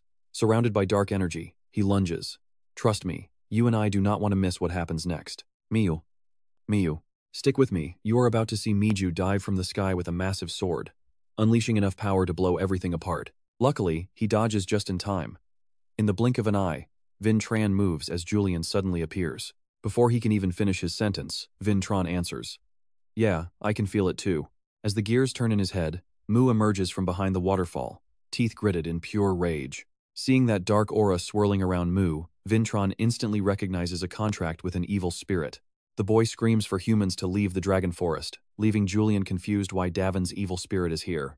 Vin just scowls, thinking how annoying it is that such dark magic shares his own name. Panic washes over Mu's face as Vin Tran takes control. From behind, he strikes to uncover the truth. In his mind, Vin Tran issues a warning. Supernatural strikes won't hurt the dragon tribe. Wave shocks are better, though it will hurt a bit. Sorry, Miju. Now pay attention, because as Miju freezes in fear, a massive dark attack comes hurtling towards them both. Vin senses the danger instantly, and they both scramble to dodge the incoming strike. Amidst the roar of the waterfall, he lands lightly on a rock as Barome's deep voice echoes out. Can you really pull this off? It seems Vin Tran still hasn't identified his true enemy yet. Barome ignores the question, asking instead how Vin knows to suppress dragons. If he wins too fast, the plan fails. Finally, Vin Tran realizes he is facing a high-ranking member of the rebel army. Julian shouts in shock. This is the man who used dark magic to fake Lord Lauren's corpse. The man sounds curious. Oh, we only met once briefly, yet you still remember me? Barome narrows his eyes, mocking Vin for standing still in the middle of a deadly battle. Just as he speaks, Vin Tran barely avoids a lethal surprise attack from Miju. Filled with resentment, the boy screams that Vin is just like Gafono, trying to steal his family.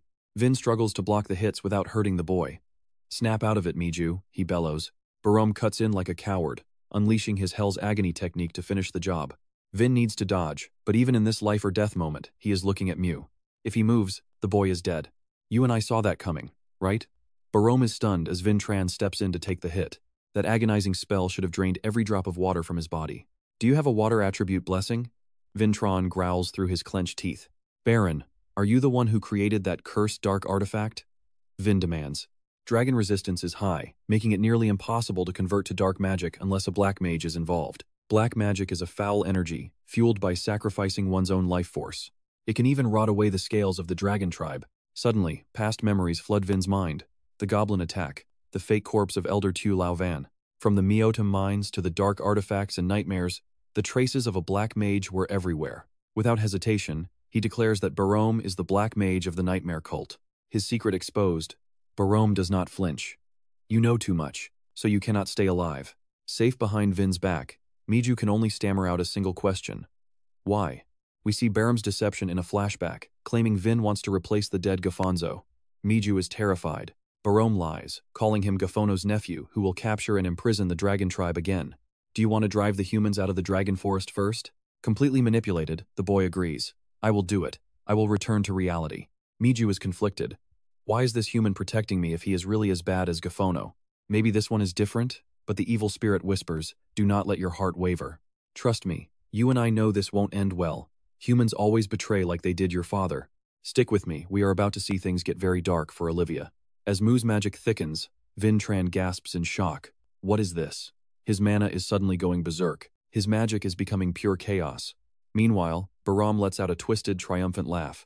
It is time for you to die, and I won't even need to lift a finger.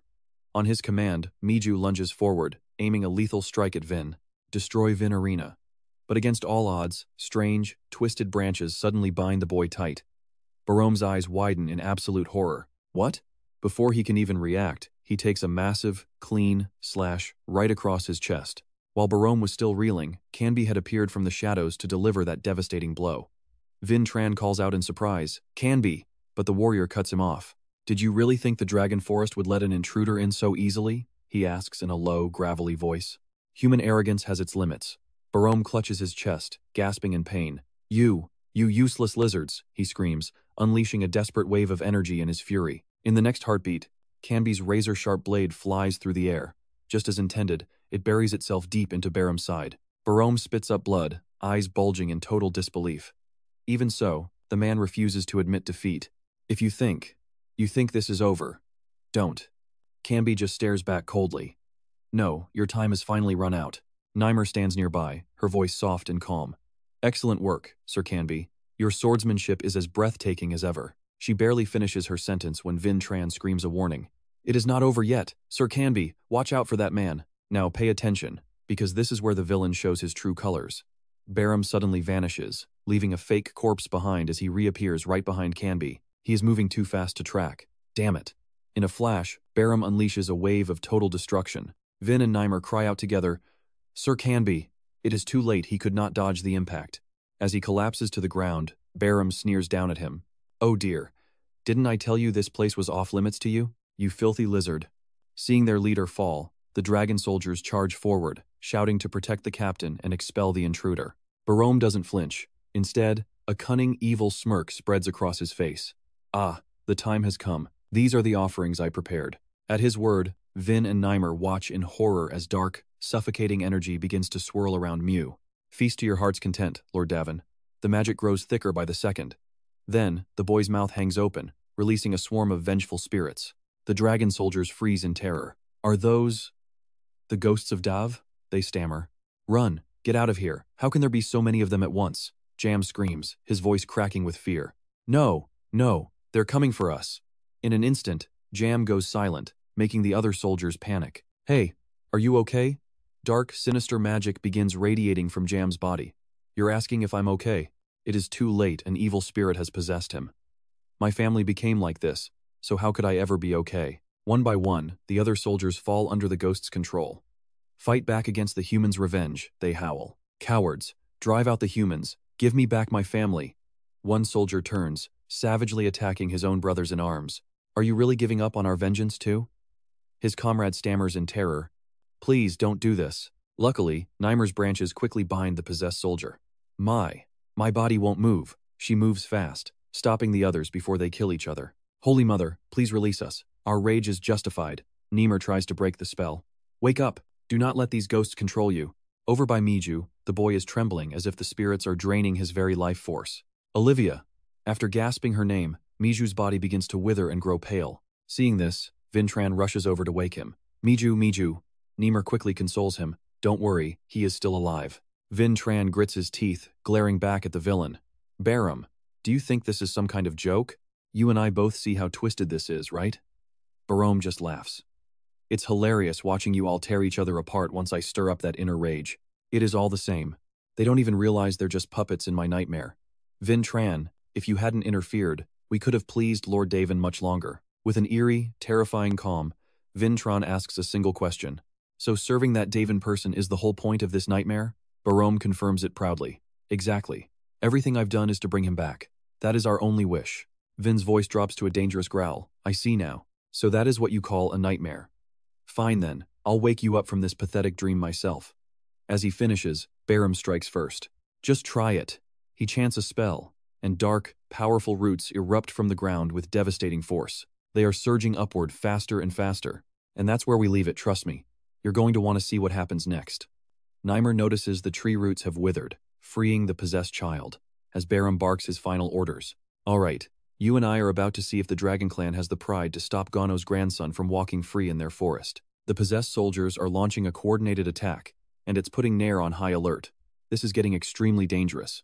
Vintran doesn't even blink. He opens his eyes with a terrifying intensity, and suddenly, he's completely surrounded by a massive, swirling aura of pure water power. Where is this insane hydraulic pressure coming from?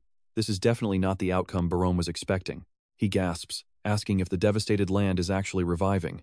What happens next is even harder for Barum to believe. He stammers, wondering if it's really been 200 years.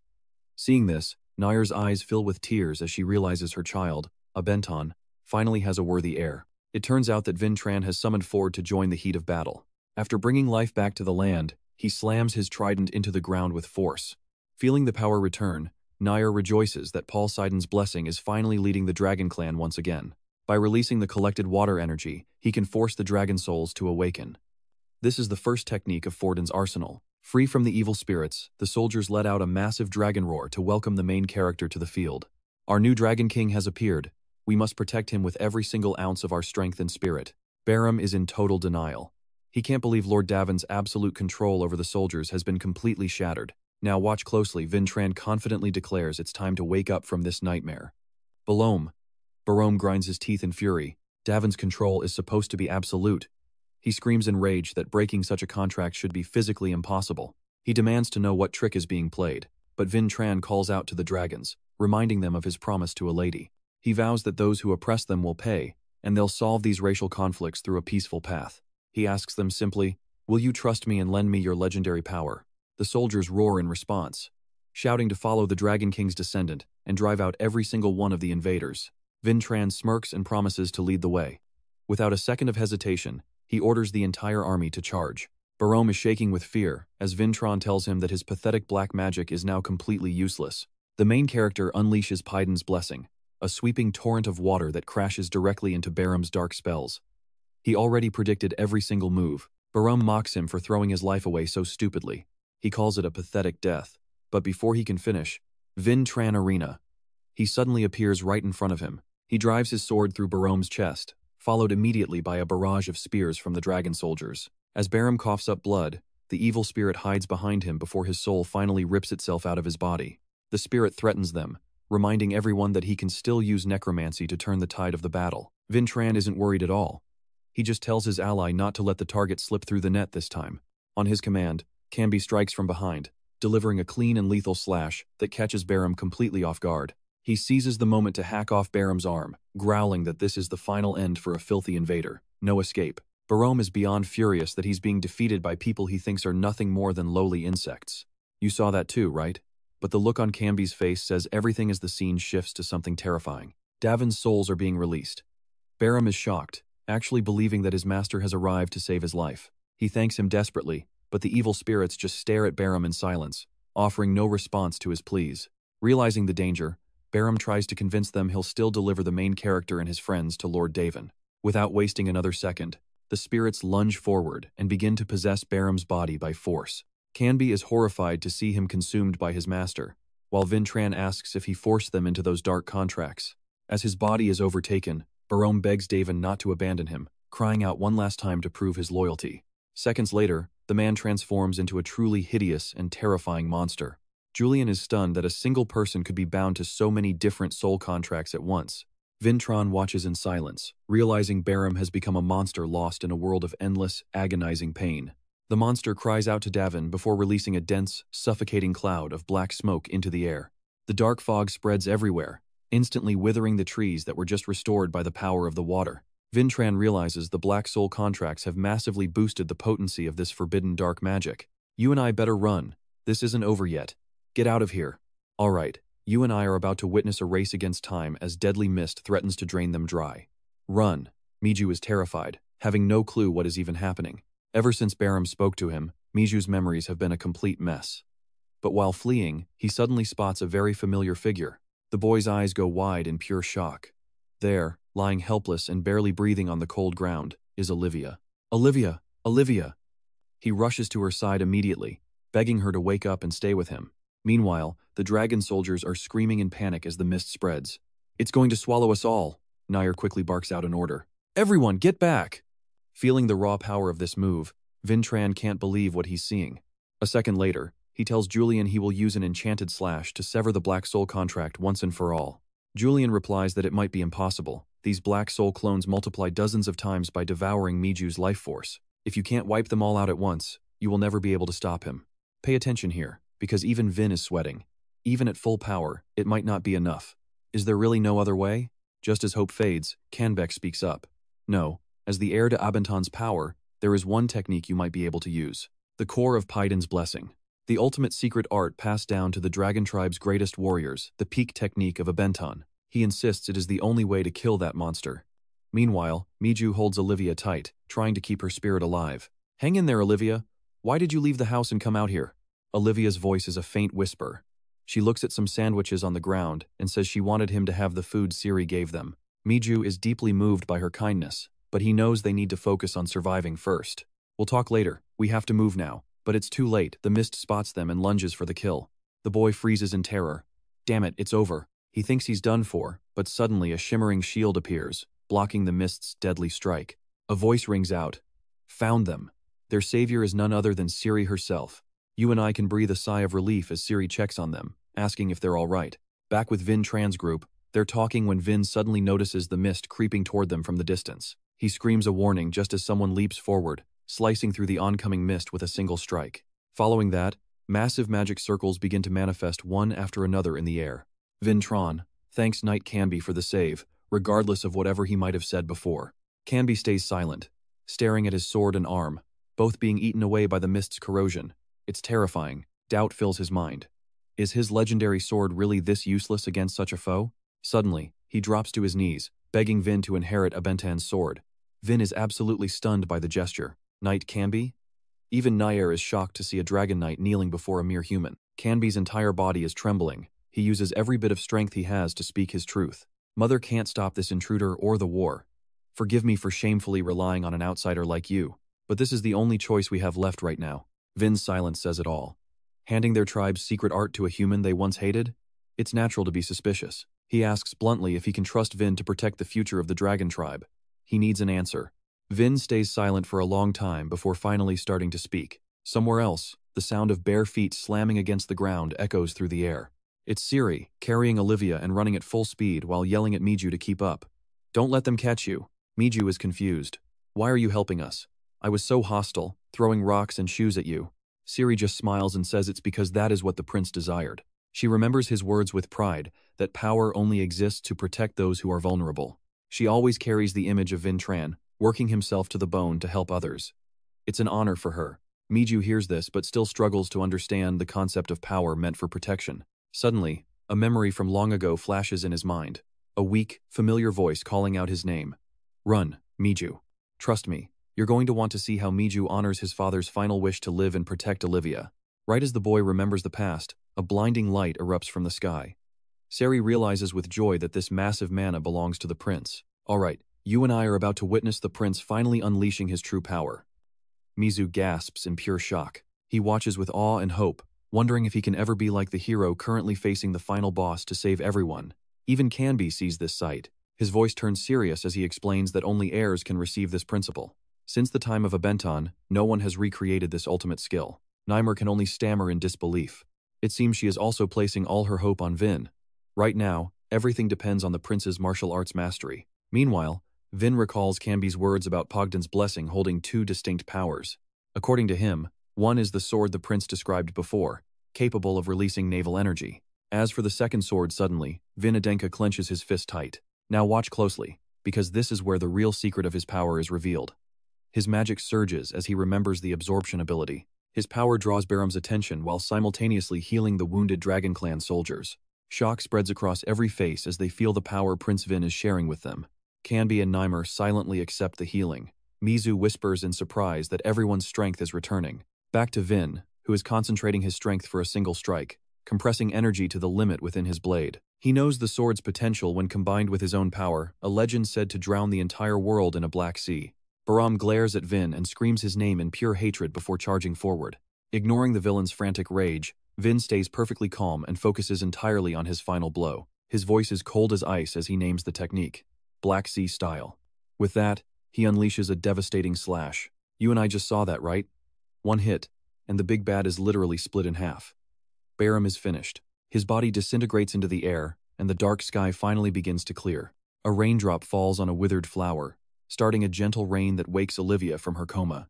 Ciri cries out that she is awake. Mizu is so happy he bursts into tears, thanking the heavens. The boy is stunned to see the horrific wounds on his sister's face have completely vanished and recovered. Olivia wakes up confused and asks why he is crying. Mizu just pulls her into a tight hug, calling her name. His grip is so tight that Olivia gasps, telling her brother she can't breathe. Elsewhere, others reach out to catch the rain, noting that this power is restoring the dragon forest. Nair softly asks her son if he still hates humanity. Canby stays silent for a moment. He seriously replies that he can never forgive those who cruelly trampled upon his own kin and people. The story flashes back to a few hours ago, when he knelt before Vin Adenka, asking if he could be trusted. Vin answered without hesitation, saying he has seen too many people suffer because of those villains. Clenching his sword tightly, Vin firmly declared his wish to make those people vanish forever, and do whatever it takes to compensate the victims. The determined silhouettes of his past and present lives are clearly visible in his steady gaze.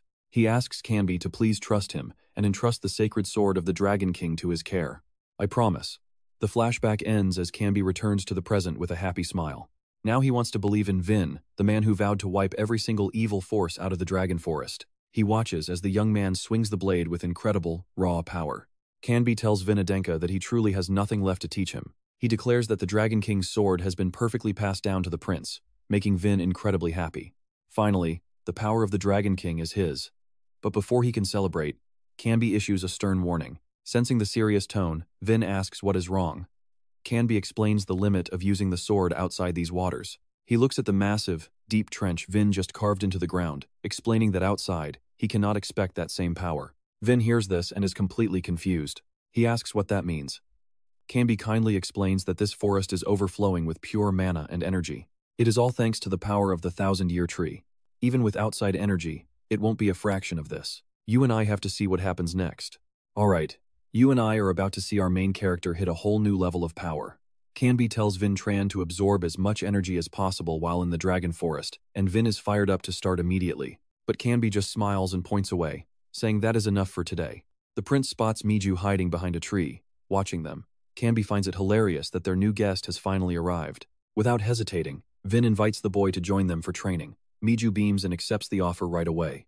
Soon, under Vin Tran's watchful eye, Miju is training like a man possessed. Seeing this, Julian starts teasing Miju, laughing about how the stubborn kid is suddenly acting so obedient. Miju ignores the jokes and stays completely focused on Vin Tran's combat instructions. Vin explains that losing an arm makes it easy to lose balance after a big swing, so he must always plan his next move. Vin Tran's deep knowledge of one-armed fighting makes Canby curious. He asks if the prince has ever trained someone like that before. The question hits a nerve, making Vin Tran stammer as he tries to cook up a quick lie. He claims he once knew someone in that situation, while secretly thinking he is just passing on his own survival methods. But it seems he was a bit too obvious. Now it is Miju's turn to be curious about something he has wondered for a while. Vin Tran gets even more nervous. Miju points toward the ground and asks a very strange, innocent question. Why doesn't Vin Tran have a shadow? Honestly, even Vin doesn't know how to answer that one yet.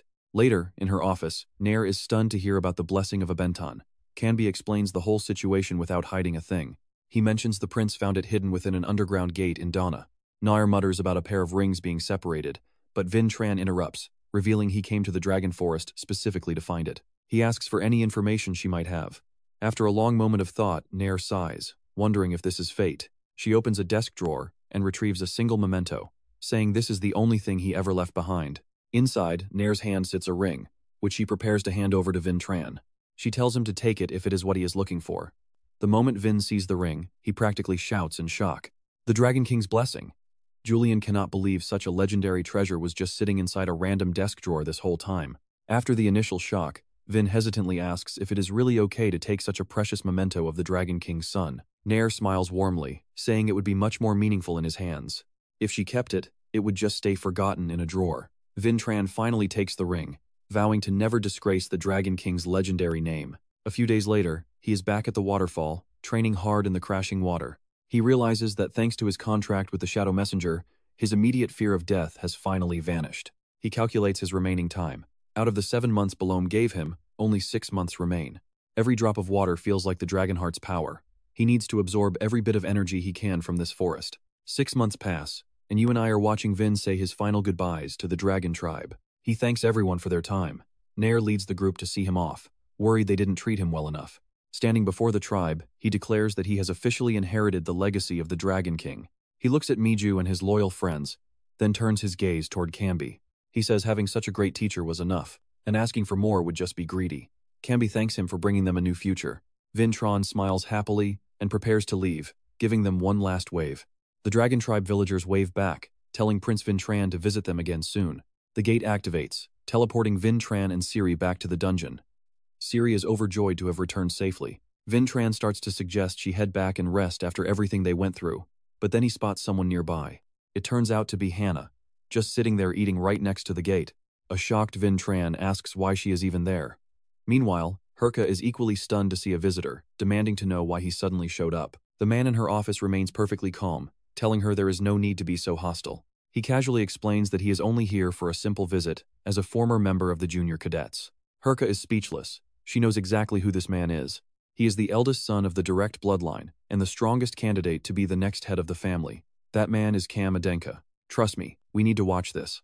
With a thick skin, Cam Adenka just smiles and speaks up. Treating me like this will cause you trouble. His gaze narrows dangerously as he speaks. Trust me, you and I are about to see a cadet who thinks he owns the place. Aren't you going to greet the future head of the Adenka family, Commander? Hika is startled and immediately salutes with deep respect and honor. She gathers her courage to ask why he's here. Kamen suddenly uses magic and asks directly, "Is my sister about to be knighted?" Then, a bouquet of flowers appears in his hand. "I just wanted to give her these." With a sinister expression, he asks about Hannah. "Where is she?" Vince is shocked and yells out to his sister, "Why are you here?" He can't believe it and mutters to himself, "No way, have you really been guarding the gate this whole time?" Hannah sees her troublesome brother and asks with worry, "Vince, you're back?" But he's just panicked to see her standing there. "During the 7 months you spent in the Dragon Forest," Julian exclaims with deep sympathy. "Hannah had a duty to protect us, and she followed it blindly." Seeing his sister guard the gate for 7 months for his sake, Vince feels guilty. "I should have at least sent a letter. You didn't need to go through all this trouble." However, Hannah doesn't blame him. She just smirks and asks, "You call this trouble? Are you criticizing my duty?" Her words leave both Vince and Julian completely confused. After a moment of silence, Vince notes that she's changed. Hannah admits the last 7 months weren't meaningless for her. Her voice drops to a calm tone. "I have spent a lot of time thinking. Watch closely here, because the story behind his absence is wilder than you think. After he left for the dragon race, the guards here were suddenly attacked. We couldn't open the gate to the dragon forest from our side. So, I decided I would protect this place myself. I felt uneasy and angry emotions I had never truly experienced before. In this moment, seeing Vince return with the glowing ring on his hand, she can finally breathe a sigh of relief. I'm relieved our mission didn't fail. But more importantly, it's because you are safe." Hearing that, Vince happily suggests they go finish the mission. Hannah agrees without a second of hesitation. Fine. Later, Wilson sees Siri walking out of the gate with Vince and rushes toward her, screaming in joy. "Siri, you're alive?" At the same time, the two siblings, Vince and Hannah, enter a new area together. As they walk, Hannah remarks that he's grown a lot since they last met. Vince is caught off guard. "Really?" Thinking she's talking about his height, he asks if he got taller. Hannah looks at her dense brother with total helplessness. "No, it isn't that at all. It turns out she was actually talking about his strength. Your aura is incredibly impressive. Based on your mental state, you're around the 3-star light rank, but there is something different about your presence." Hannah is proud, knowing he must have worked tirelessly inside the Dragon Forest. "You and I know she's right, he's in a league of his own. Among all 3-star light warriors, you're clearly the strongest." That makes Vince curious. Aren't there other noble heirs at the 3-star level? Kajin has remarkable talent too. Hannah knows them well, but to her, Vince is on another level. "I know, and I can say this for sure. You are stronger than them, and you'll stay that way." Her praise makes Vince and Julian beam with pride. Vince softly thanks her for the compliment, but right then, someone unexpected suddenly appears. Melanon points at Vince, trembling. The true heir of the Dragon King has finally appeared. Seeing him, Vince immediately shouts. Before the 7th moon sets, the one who swore before the shadow has returned. The Shadow Slayer must obey his oath. As soon as he speaks, a purple flame erupts in the air. Melanon's power surges violently. That force rushes toward Vince, who just stands his ground without flinching. Hannah calls out in worry, but Vince just glares at Melanon. The spirit exclaims that he's kept both the king's oath and his own. His voice rings out slowly, as he prepares a reward for the boy.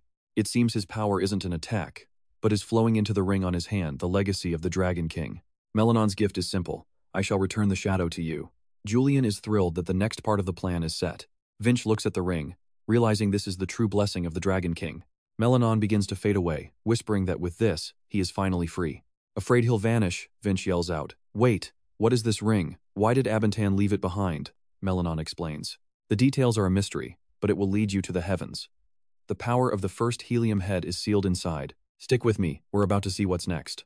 "Alright, stick with me. Is this ring another of Edia's artifacts?" Before fading away, Melanon leaves Vintron with one final, smiling blessing. He hopes Vintron finds the truth. Finally, the main character and Hannah have completed their mission. Everything in Helium is settled, and without taking a single second to rest, he quickly plans the next move. It is time to return to Blood City. 1 week later at the frozen Blood City, Vintron stands before the gates and wonders to himself, "Is no one here to greet us? We should be on schedule." Suddenly, a voice rings out. "Long time no see." A figure sitting on the fortress wall greets his siblings before jumping down to stand right in front of the group. Catching sight of him, Vintran starts to speak in shock. but then hears Julian's teeth grinding in pure rage. It is Kajin. Julian's intense reaction leaves the main character confused, silently calling out to his friend. Pay attention here as Julian reveals the truth. This eldest son is the most cruel and evil sibling in the lineage, far worse than Mayon, and completely beyond compare. After hearing the details, Vincent has to agree with everything Julian said. This eldest son is definitely a monster. He looks exactly like Julian's ruthless father. Among the 8 children, he resembles Khan Kam Adenka the most. He speaks with total arrogance, looking down on Vincent's commoner origins. He mocks him as the son of a concubine. Julian is shaking with anger, asking him what he just said. To stop the conflict, Hannah quickly cuts in, asking her brother why he has come to Blood City. Kajin approaches her and presents a bouquet of withered, dead flowers as a twisted gift for her promotion. Hannah Kam smiles sinisterly as he speaks to her. He tells her to keep dedicating herself to martial arts, just like these dying flowers. Vincent is confused by the gesture, but Julian explains that this is a direct threat. You and I saw this coming. Vincent learns that the Adenka clan is split, with power balanced between the eldest son and the second child. The second sister is definitely the strongest in battle, but the eldest brother is the political mastermind with the most authority and influence over the family. There is one key factor that could break this stalemate: the faction following Hannah. Julian can guess Kajin's scheme. If she gives up her dreams, it creates a massive variable. He wants her supporters to stay trapped in a neutral gray zone forever. After a long silence, Hannah finally speaks up, insisting she has no interest in the fight for power. Kajin asks a single question that makes her eyes widen in shock. Does she not care about the blind people in Helium? He confidently claims that he has the backing of 2 out of the 4 great elders.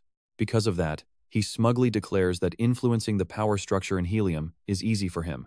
He wonders how long those weak-hearted people can survive his interference. Seeing Hannah tremble as she reaches for the bouquet, Kajin tells her to let them rot in a vase.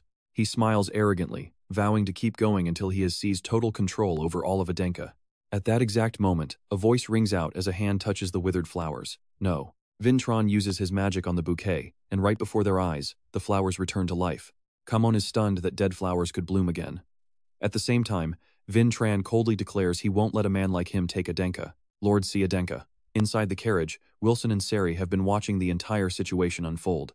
Sari sounds worried, while Wilson starts shaking in total terror. He can't believe the eldest son, Kajin, is actually standing right there. Seeing how loud he is being, Sari turns and signals for him to be quiet.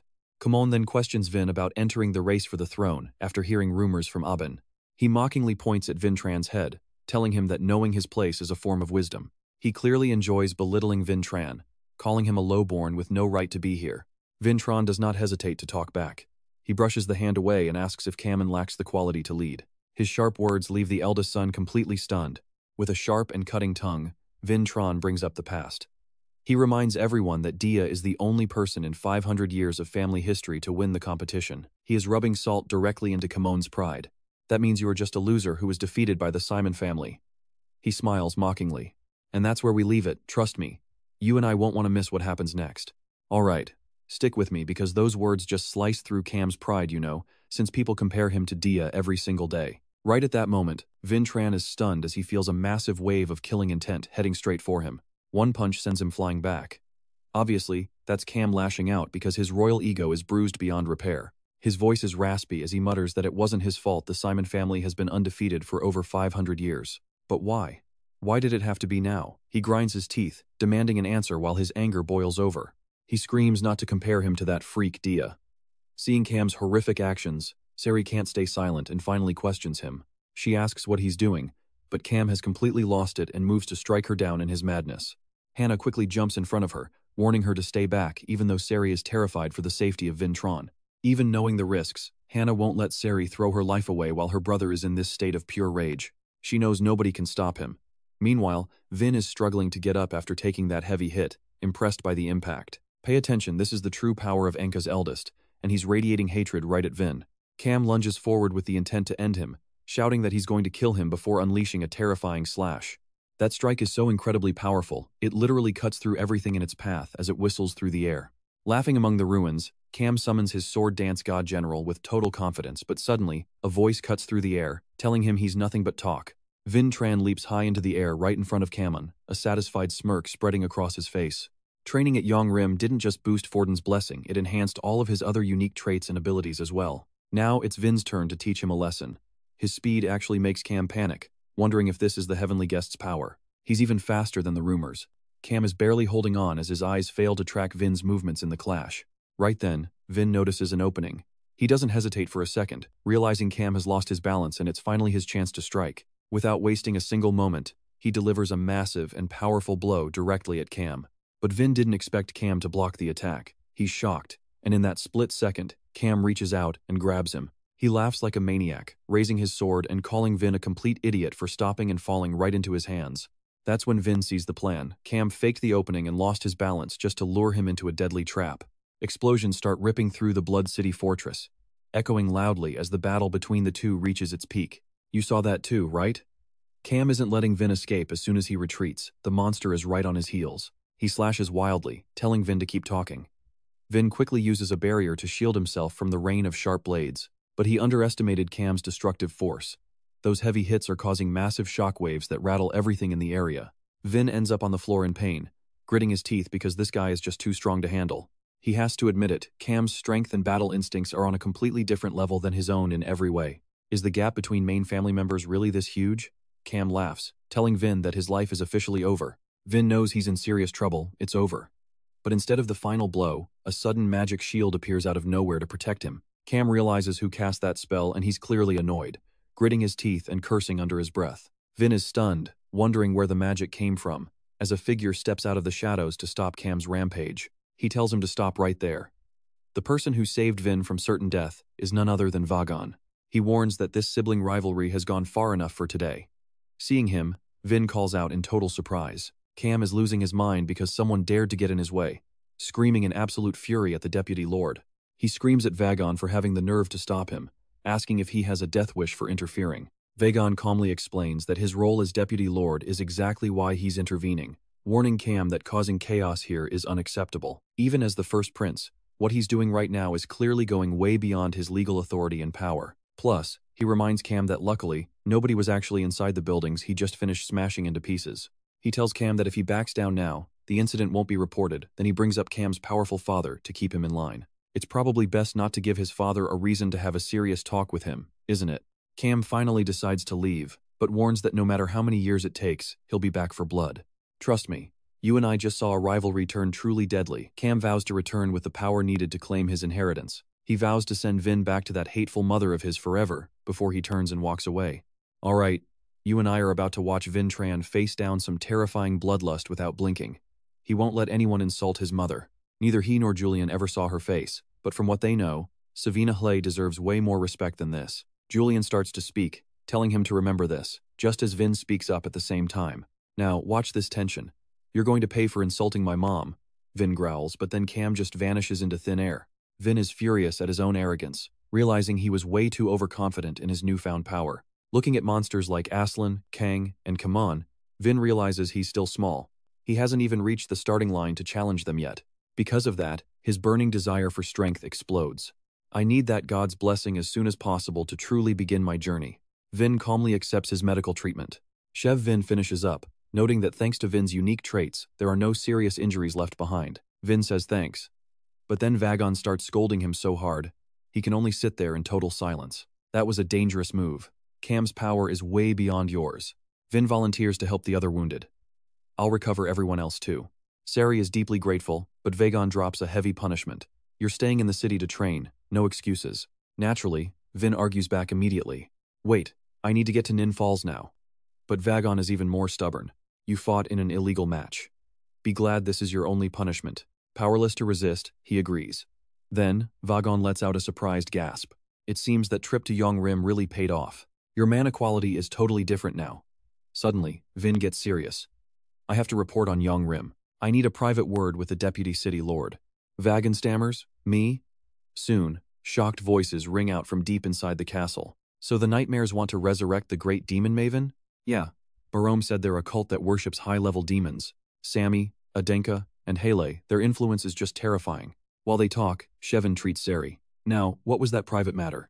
Okay, check this out. Something happens that makes Shevin's eyes nearly pop out of his head.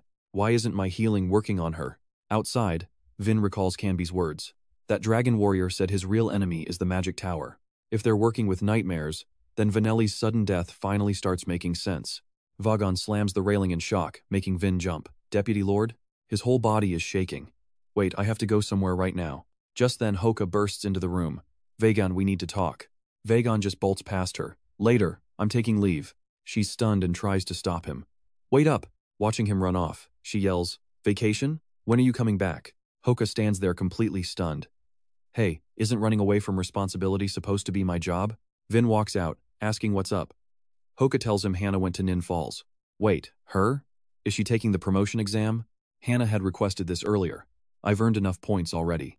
Hoka was confused. Why start this so suddenly? Hannah was determined. I won't be overshadowed anymore.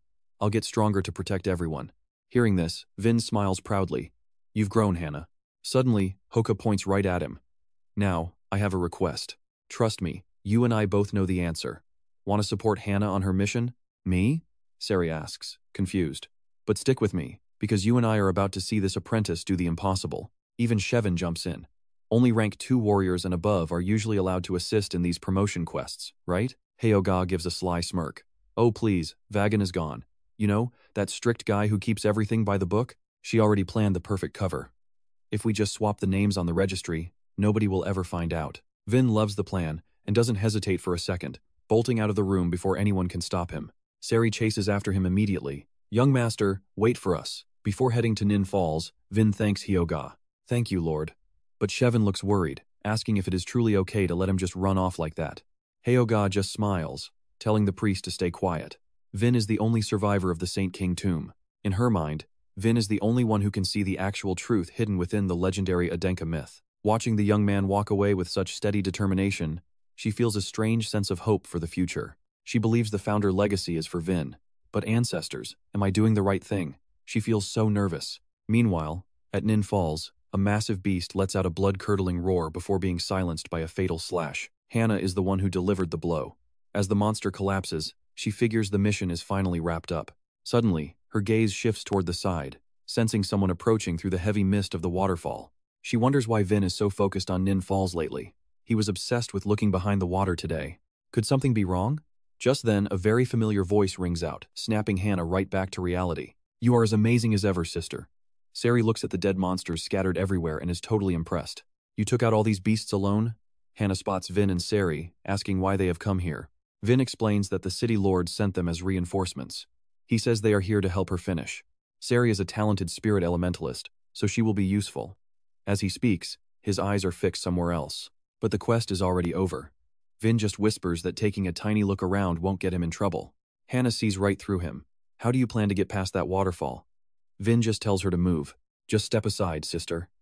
His bold actions leave Hannah completely puzzled, wondering what her brother is thinking. Sari just giggles. Hannah hasn't seen it yet. Now pay attention, because Vin has a brand new technique. He has obtained an incredible new power called the Blessing of Finn. It is a gift he earned through struggle.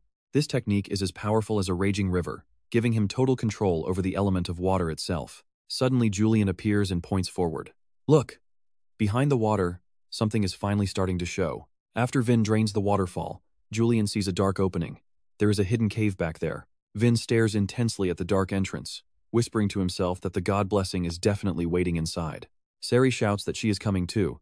She needs to make sure the young master does not do anything reckless. Hannah cannot let her troublesome brother go alone either. I am coming too. Vin is stunned by their sudden backup. Sari too? Hannah smiles, saying since he supported her dreams, she will support his. We are all in this together. Vin simply nods his head. He accepts her help gratefully. He quickly moves inside, followed by the spirits that accompany him. Let us go, Julian. The spirit agrees instantly, saying he has been waiting for this moment for a long time. With Sari, Hannah, and Julian at his side, Vin moves forward to claim the legacy left by Aslan founder. The next morning at Adenka Northport, the air is filled with the loud, "Is everything ready for departure? Move faster. Do you really want to get scolded by Lord Cam today?" Cam leads his troops forward and speaks softly. Father, we are departing now to conquer the Forbidden Islands. Khan says nothing, just staring at his eldest son with cold, sharp eyes that would make anyone tremble. He warns Cam that the sea is still a mystery. Be patient. Cam replies that they have planned this all year. He proudly starts explaining the grand plan he has been working so hard on for the last few months. First, we crush the pirates on the islands and make the sea routes belong to Adenka once and for all. If we control the sea, Adenka will conquer Sami and gain more power than they ever imagined. He kneels before Khan, vowing to lead this conquest. Trust me, you and I need to see what happens next. Kamon boldly declares that he is the most suitable person to inherit his father's title as head of the Adenka family. Alright, you and I are about to see if this arrogant heir actually has what it takes. Master Kamon, you are amazing, truly the only one fit to be our next leader. Kamon is riding high on his own ego, convinced the elders have no choice but to accept him now. He believes no matter how strong his father is, he cannot ignore the pressure from the outside world. Just as he feels untouchable, Khan asks a heavy question. Why exactly do you want to lead this family? Kamon is left speechless, and the confusion on his face only deepens the disappointment in his father's eyes. Khan turns to leave, telling his son he expects a real answer by the time he returns from his journey. Panicked and confused, Kamon calls out to him, wondering why his father would suddenly cut him off like that. But the moment is shattered when one of his subordinates announces that everything is finally ready for departure. Irritated, Kamon turns his rage on the messenger, screaming about how they should have been ready much sooner. He calls them slow and orders the ship to set sail immediately for the upcoming campaign. They raise the sails, determined to make this mission a massive success for their new master. Now let's switch gears, because what Vagon just found is about to change the whole game. Vagon is buried under a mountain of books, looking exhausted and completely defeated by the search. He hoped his sister left a clue at home, but so far, it is just endless piles of paper. He remembers the warning about evil nightmares infiltrating the magic tower, and knows his sister would have fought back. If that is the case, she must have hidden a secret code right under the noses of their enemies. Suddenly, he feels the urge to take out a specific keepsake she left behind. It is just a simple scrap of paper, and he has no idea why she gave it to him. But as he stares at it, a glowing magic circle begins to manifest on the blank surface. His eyes go wide with shock as he realizes she left him something incredible after all. Back at the Nin Waterfall Cave, Vin Adenka's group is stunned by the hidden world they have discovered. They wonder if a real dragon truly lives in a place this massive, and his mother's words confirm it. Hannah mentions the legend of the Blessing Crystal, which only chooses its one true master. Vin Adenka just smirks, fully confident that the crystal is destined to choose him. You and I saw that confidence coming, right? Well, a mysterious voice is about to check his ego. The group jumps in fright as a shadow appears above them with a devious, mocking grin. The creature mocks them for looking the wrong way, and Vin demands to know who is hiding there. The being, Annalyn, just laughs and prepares to unleash a sudden burst of powerful magic. In a blink, she teleports right on top of Vin to tease him, asking if he knows her. Her speed is terrifying, forcing the trio to scatter instantly to avoid her reach. Annalyn is impressed by their movement, but Julian realizes something is very wrong with her energy. He warns the group that the magic they just heard was not a human language at all. Vin's heart sinks as he finally pieces together exactly who they are facing in this cave. He realizes she is the dragon guardian of the prophecy, and Annalyn is pleased he is not clueless. Vin proudly declares himself as Vin Adenka, the successor of Aslan, here to claim the crystal. Annalyn just scoffs, mentioning she has been guarding this place for 500 years since Aslan's time. Vin gets excited, demanding the crystal immediately, but he is about to get a massive reality check. Annalyn reveals a shocking truth that flips the entire situation and his expectations upside down. The one destined to enter this place does not carry the blood of Aslan at all. The crystal belongs to the Haley bloodline, the family of Vin's mother and their companion Ciri. The revelation leaves everyone, especially Vin, in a state of pure, paralyzed shock. Before they can process this, Annalyn suddenly lunges and grabs Hannah by the neck with a grin. Trust me, you and I are about to see just how ruthless this dragon can be. Alright, you and I are diving into a chaotic showdown as a massive explosion rocks the area. Vin Tran rushes in, screaming, as Annalyn chokes Hannah, declaring that anyone not from the Hley clan must die. That was the pact made with Aslan. Returning to her true, terrifying form, she tightens her grip on Hannah's neck. With ice in her voice, she finally reveals her identity. Her name is Annalyn. Just as she is about to end Hannah, a sudden sword strike flashes through the air, shattering her magic. Vin Tran successfully pulls his sister from the jaws of death. He asks frantically, "Are you okay?" Hannah trembles on the ground, apologizing for being a burden. Furious, Annalyn snarls, "Who are you?" She is livid that Vin dared to interfere. A mere human against the dragon race? She flashes a bloodthirsty grin. She issues a final warning. Stay in her way, and she will kill them both. Move. But Vin isn't backing down. He stands before Hannah and Ciri, declaring he won't move because she is his sister. His stubbornness seals his fate. Annalyn decides to delete him right there, firing a lethal fireball at Vin. Vin doesn't hesitate, unleashing his own magic to counter. Suddenly, Annalyn notices something very familiar about his power. Now pay attention, because Vin actually slices her fireball clean in half. The resulting explosion is absolutely massive. Vin is tense, but Annalyn suddenly bursts into laughter. Ciri is completely baffled by this reaction. Hannah is confused, and Julian is shaking, wondering if this dragon has finally lost her mind. Annalyn ignores them, her eyes gleaming. So, you actually know that specific swordsmanship? Was that Prophet Aslan trusted actually telling the truth? Julian is shocked. Aslan had a prophet friend? Even Vin is lost. He has never heard of this.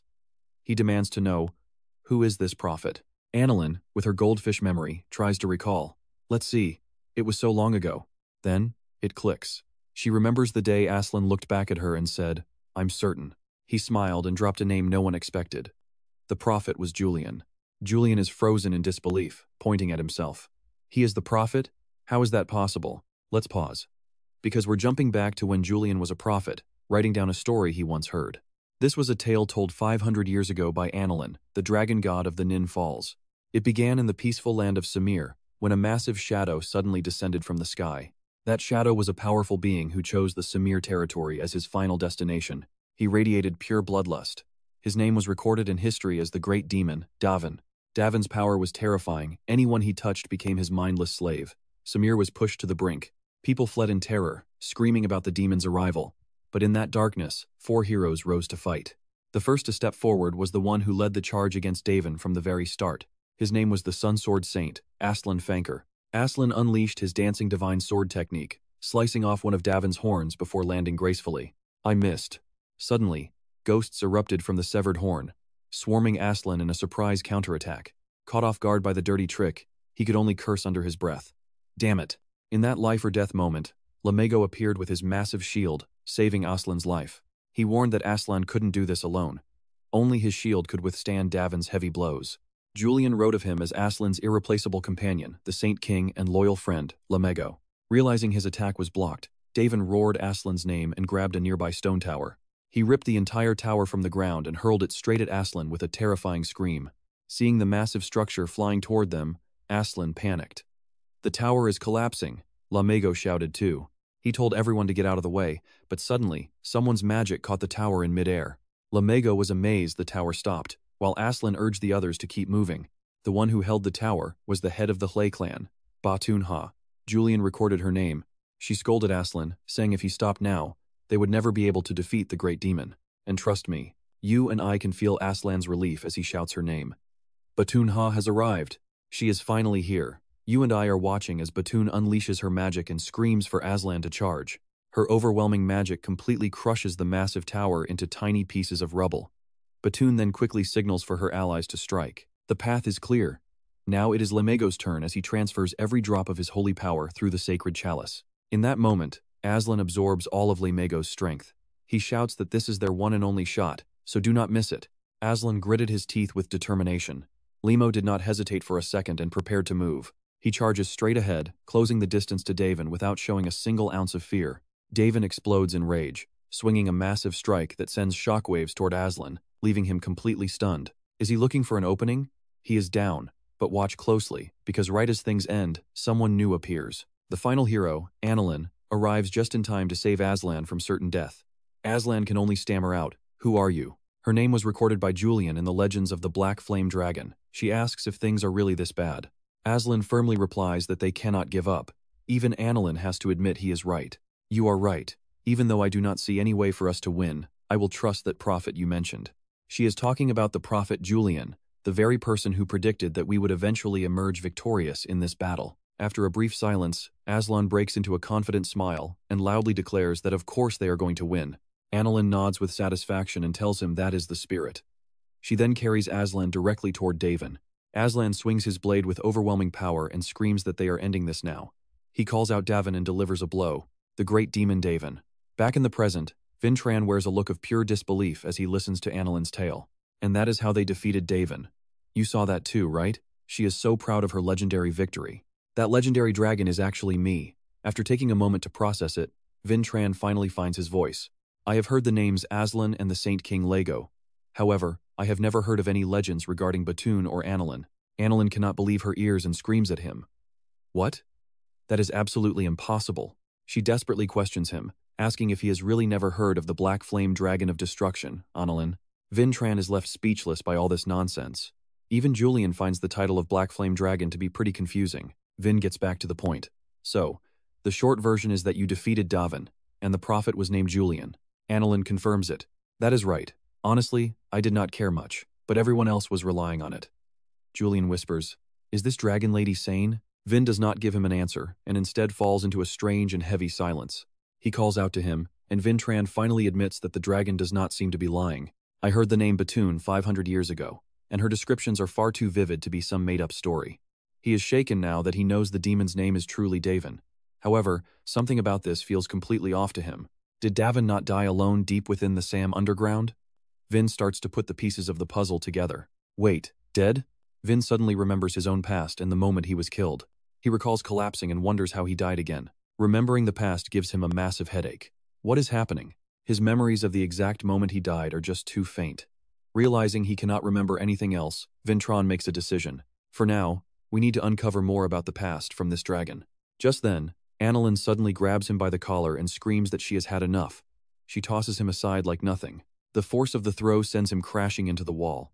Sari and Hannah cry out for Master Vin in total panic. Annalyn begins to release a terrifying aura, excitedly saying she has not had a good conversation in ages and feels absolutely thrilled. She reaches out her hand to crush Hannah. It seems she wants to finish her off first. "Yep, I have decided. I definitely need to kill you." A massive explosion rocks the room, leaving Annalyn in pure shock. The reason? Vin Tran actually used his own body to shield Hannah from the blast. Annalyn hesitates, sensing a strangely familiar magic radiating from Vin Tran. She realizes she can feel the Hay bloodline within him. Within his silhouette, she catches a glimpse of the legendary Sarvana. "Are you truly a descendant of that child from back then?" He firmly declares that she is his sister.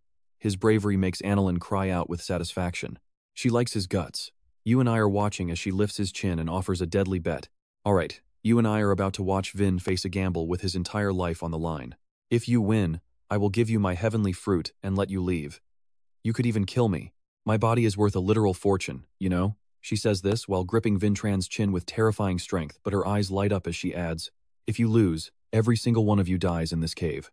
An interested smile spreads across Annalyn's face. She uses her massive form and overwhelming killing intent to challenge the group. "Is my little darling scared? Scared for his sister and Ciri?"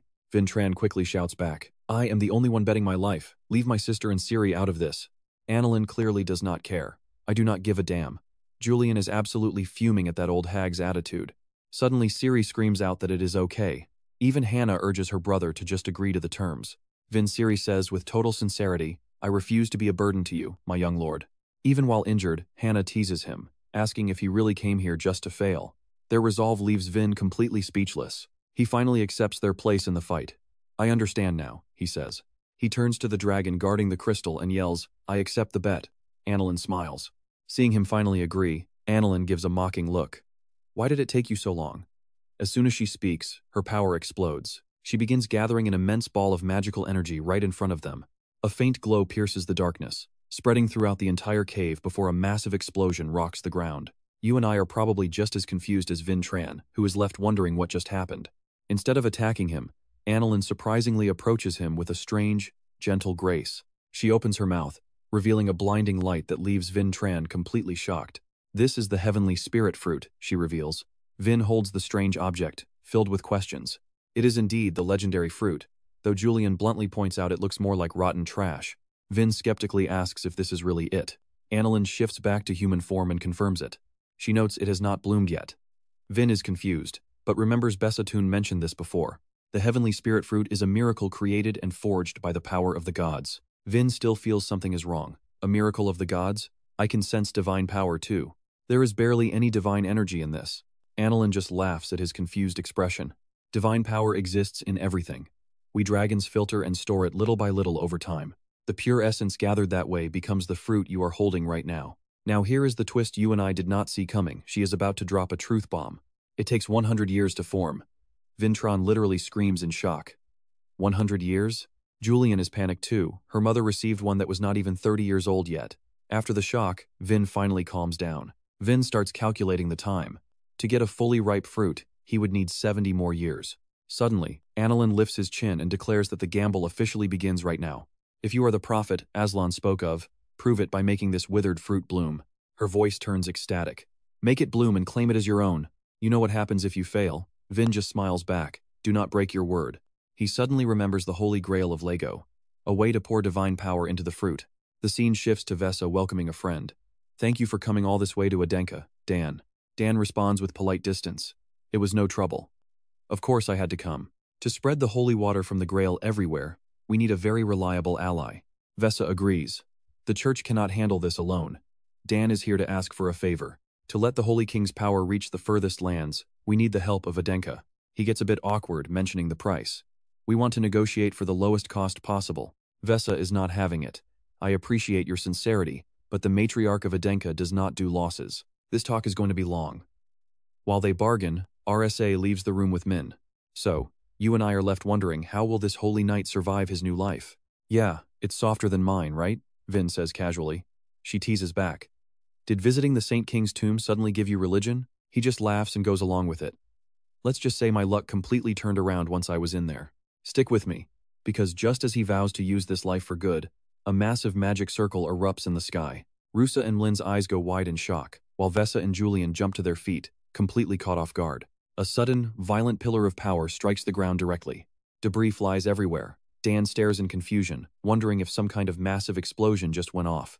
But Vesa recognizes that mana. Her eyes fill with disbelief as she realizes exactly who just arrived. Arguments break out inside the smoke. Couldn't you land softer? Look at this, the grass is totally ruined. Annalyn, looking proud of his explosive entrance, snaps back. What's the point if I don't make it look cool? Mlin and Rusa rush over, shouting for the young master as Vin spots them both. Vin happily greets Relsa. Meanwhile, Vesa steps forward calmly and addresses Annalyn as someone she's met before. Annalyn is cautious. You recognize me? Vesa immediately mentions a detail from their past encounter. She brings up the day at the waterfall, and Annalyn instantly realizes who she is. Vesa is glad he remembers her. Suddenly, Annalyn tilts his chin toward the mansion, sensing something. He's here too, Annalyn says, as his voice echoes through the entire villa. Inside the office, the sheer pressure of Annalyn's presence makes Khan drop his pen in shock. For the first time in ages, Khan's stoic expression is replaced by pure amazement. Now watch this. Vin reveals the shining golden holy grail covered in jewels, and Annalyn is so stunned he has to ask if this is truly the legendary relic once used by Lamo. You actually survived the tomb? Annalyn asks. Vin admits he received the Saint King's own decree. That decree is the key to finding the divine spirit fruit, leaving Annalyn genuinely impressed. I didn't think you'd actually pull it off, Annalyn says, making Vin lean in with excitement. What's the second condition? Vin asks, listing off epic names like the Black Flame Dragon. Annalyn immediately shuts him down. Wrong, not even close. Seeing Vin's confusion, Annalyn screams the explanation. Windslayer comes first because it sounds way cooler. Vin just backs down. Fine, my bad. Annalyn keeps lecturing him to never get it wrong again.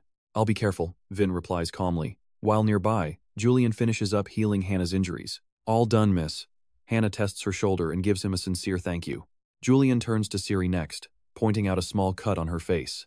Ciri touches her cheek, saying she already applied medicine, but Dan warns her about potential scarring. She looks flustered and explains that divine power simply has no effect on her body. Wait, that's impossible, Julian shouts, completely shocked by what he's hearing. You and I are about to see a major secret drop as Annalyn realizes she's anti-divinity. Vin is confused. I thought only the Haley family had that specific mana type. He assumes it's similar to the power Batoon possesses as well. Their bodies hold so much mana that divine energy just bounces off. Annalyn just sighs at them. He points directly at Ciri and reveals that the divine spirit fruit needs two things: the Grail's power and someone with a body that repels all divinity so it won't interfere with the blooming process. Realizing she's the final piece of the puzzle, Ciri lets out a startled scream. Julian is stunned. So Ciri is actually part of the plan too? Vin wonders if even the Hley bloodline was part of Aslan's grand design. Julian pauses. Wait a second. Isn't everything falling into place a little too perfectly? Up until now, Aslan only left items behind. But this? This feels like he predicted the future. Julian remembers Aslan's words. He even knew the name of the prophet would be Julian. He can only sigh in disbelief. Was he really destined to be here? Vin suddenly gets serious. I know this is sudden, but I need a favor from you. He asks Ciri and Julian to help him bloom the fruit. And trust me, Ciri agrees right away, promising that she'll do absolutely everything in her power to make it happen. Dulon smiles politely and says, I can only help for a short while. This grail belongs to Lord Vin, so use it as you wish. Seeing the scene unfold leaves Annalyn feeling incredibly intrigued and curious about their bond. Stick with me here, because their unity reminds him of Aslan's group. His eyes widen in shock as Vin Tran looks like a gentle Aslan calling out to him. That realization makes his face darken. Suddenly, Vesa appears behind Annalyn out of nowhere and asks, Are you really planning to hand that over to Vin Tran? Her voice startles Annalyn as he turns to confirm. Yes, and then what? Vesa hesitates before bringing up Aslan at this exact moment. He will die, right? Just like that child 50 years ago. Her words leave Annalyn looking grim and deeply troubled. Moments later, Dulan begins channeling his magic into the Holy Grail in the name of the Light of Gur. Annalyn and Vesa watch from a distance. Suddenly, Annalyn asks, "You have always wondered why Sarvana had to die, haven't you?" Vesa does not even try to hide it. Yes. Then Annalyn presses further, asking what she really thinks about it. In a casual tone, she assumes a power like the Heavenly Spirit Fruit cannot be created without some kind of loss. Now pay attention, because she knows there is always a price. Her voice drops low as she mentions someone's life. Surprisingly, Annalyn confirms her theory. Exactly. He begins explaining the dark truth behind how the Heavenly Spirit Fruit actually works. To leave this cave alive, someone with high blood must be the one to claim the Heavenly Spirit Fruit for themselves. The fruit always demands a sacrifice. That victim is cursed to become weaker and weaker. Even if the sacrifice eats the fruit, they cannot escape the curse. Vesa listens, finally recognizing what that curse really was. Could it be? Flashback to that day when she angrily pounded on the door, screaming for Sarvana until the door finally opened. She interrogated the woman inside. "Why didn't you eat the fruit?" "Sarvana, are you really planning to die like this?" She threatened to break in, finally forcing the door open herself. But before she could even call out her name, the sight right in front of her made her freeze instantly. Vesa's face is twisted in total shock. She sees a mysterious, strange tattoo etched onto Sarvana's back. Trembling, she finally finds her voice to ask what that mark even is. Vesa starts losing it, forcing Sarvana to try and calm her down. "What are you doing? Vesa, pull yourself together." But she cannot stop screaming. She needs to know exactly what happened inside that cave to cause all of this. "You and I both see the tragedy here." Annalyn explains that even though Sarvana knew everything, she still volunteered for the sacrifice. She did not just die, she used her own life to save every single one of you. Those words stir up a sorrow Vesa had buried long ago. After a moment of silence, she asks about Vin Tran. Annalyn does not seem worried. He is determined that if they follow the right steps, Vin can take the fruit and still survive. Watching Dulan focus all his remaining strength. At least for now, everything is going according to plan. Soon, the Holy Grail is overflowing with Dulan's concentrated magic. He immediately hands the Grail to Vin, having poured every ounce of his divine power into it. Just before losing consciousness, he struggles to say one last thing. He hopes this helps Vin achieve his ultimate dream. With that, he collapses instantly, leaving Vin Tran shouting in a state of pure panic. Merlin catches Dulan, explaining that he successfully used power way beyond his normal limits. Seeing Dulan sacrifice so much for him makes Vin Tran feel incredibly grateful. "Thank you." Seeing them stall, Annalyn loses patience and barks out an order. "Are we done? Bring him over here now." Vin Tran answers quickly. Merlin, worried Vin's anxiety will ruin the plan, offers to stay behind and care for Dulan while Vin goes ahead. "I understand. Professor, please take good care of him for me." Without wasting another second, Annalyn makes the call. A blinding light erupts in the area, followed by a massive surge of power that flies away. Everyone watches in awe as Annalyn whisks Vin Tran away. Suddenly, Vesa calls out to Khan as he approaches. He wastes no time asking if she finally heard the truth about Sarvana's death. Vesa answers coldly. It was not the fruit, it was Sarvana herself. The truth breaks Khan's heart. Vesa tries to offer some comfort, calling his name, but he gently stops her. "It is all right, milady." He softly admits that simply knowing the truth is enough for him now. His eyes wander as he feels the cool breeze under the blue sky, letting out a deep, heavy sigh of reflection. Only today does it finally feel like she is truly gone. Meanwhile, back in the cave, Sari holds the fruit with trembling hands. "Trust me, you will want to see what is next. I am starting now. Is everyone ready? Stick with me, because you and I are about to see a desperate move that changes everything as Sari brings the fruit toward the Holy Grail." Suddenly, Annalyn shouts out, causing Sari to jump and accidentally drop the fruit straight into the Grail. Instantly, a massive surge of power erupts as Annalyn screams that this artificial fruit will vanish in just 1 hour. She snaps at Vin Tran for being unprepared, leaving him completely confused by her sudden outburst. Annalyn explains the danger, leaving Vin Tran speechless as he realizes the sheer gravity of what they are doing. This is not just some ordinary fruit created by a miracle of the gods. If you eat this without preparation, your body will simply break, you will die. And hearing this, Sari blames herself. She thinks it is her fault. But Vin Tran immediately shuts that down, refusing to let her take the blame. He admits his godbone is already fading, so he finally understands why Aslan set this path for him. He refuses to back down, a fierce determination burning in his eyes as he clenches his fist tight. "Trust me, things are about to get intense," as he prepares to gamble his life for this divine power, while Annalyn watches him. Annalyn's expression shifts as she notices something peculiar on his hand, that specific ring. Before she can ask, Vintran barks out an order for Seri to finish processing the fruit immediately. Seri obeys her young master, and the power from the Holy Grail begins to overflow with incredible intensity. Vintran watches in awe as the fruit turns golden, a transformation that leaves both him and Seri stunned. Seri gasps at the sight of the completed fruit, and Annalyn steps forward with a smirk of praise.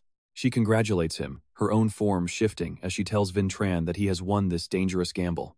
Vin is shocked by his own reflection, stuttering out the realization that he has actually become younger.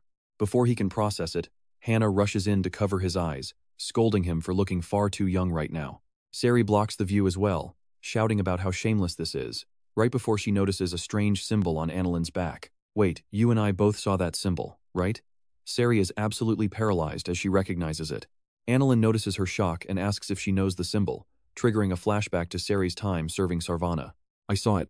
Sarvana had been kind, asking her to keep it a secret, and that tattoo was identical to the one on Annalyn. Seri realizes Lady Sarvana has the same tattoo, and Annalyn does not even try to hide the connection.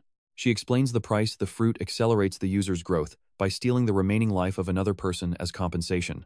Julian finally understands the deadly stakes, while Vintran asks the question that is on all our minds. He asks if she planned to be his sacrifice from the start, but Annalyn just brushes it off with pride.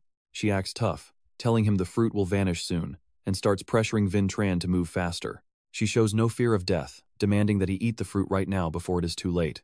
Annalyn even jokes about him visiting her grave later, while Vintran stares intensely at the heavenly spirit fruit. He finally has it the key to exposing the truth about Salon once and for all. He slowly brings the fruit to his lips, knowing there is only one final step left to take. Suddenly, a violent surge of power slams into Vintran, making him scream in absolute agony as he collapses. Seri and Hannah cry out in worry, but Annalyn stays calm, telling him he must endure the pain. She tells him to stay alive if he truly wants the truth, otherwise her sacrifice will be for nothing. She laughs it off, saying she does not want to die such a pathetic and meaningless death.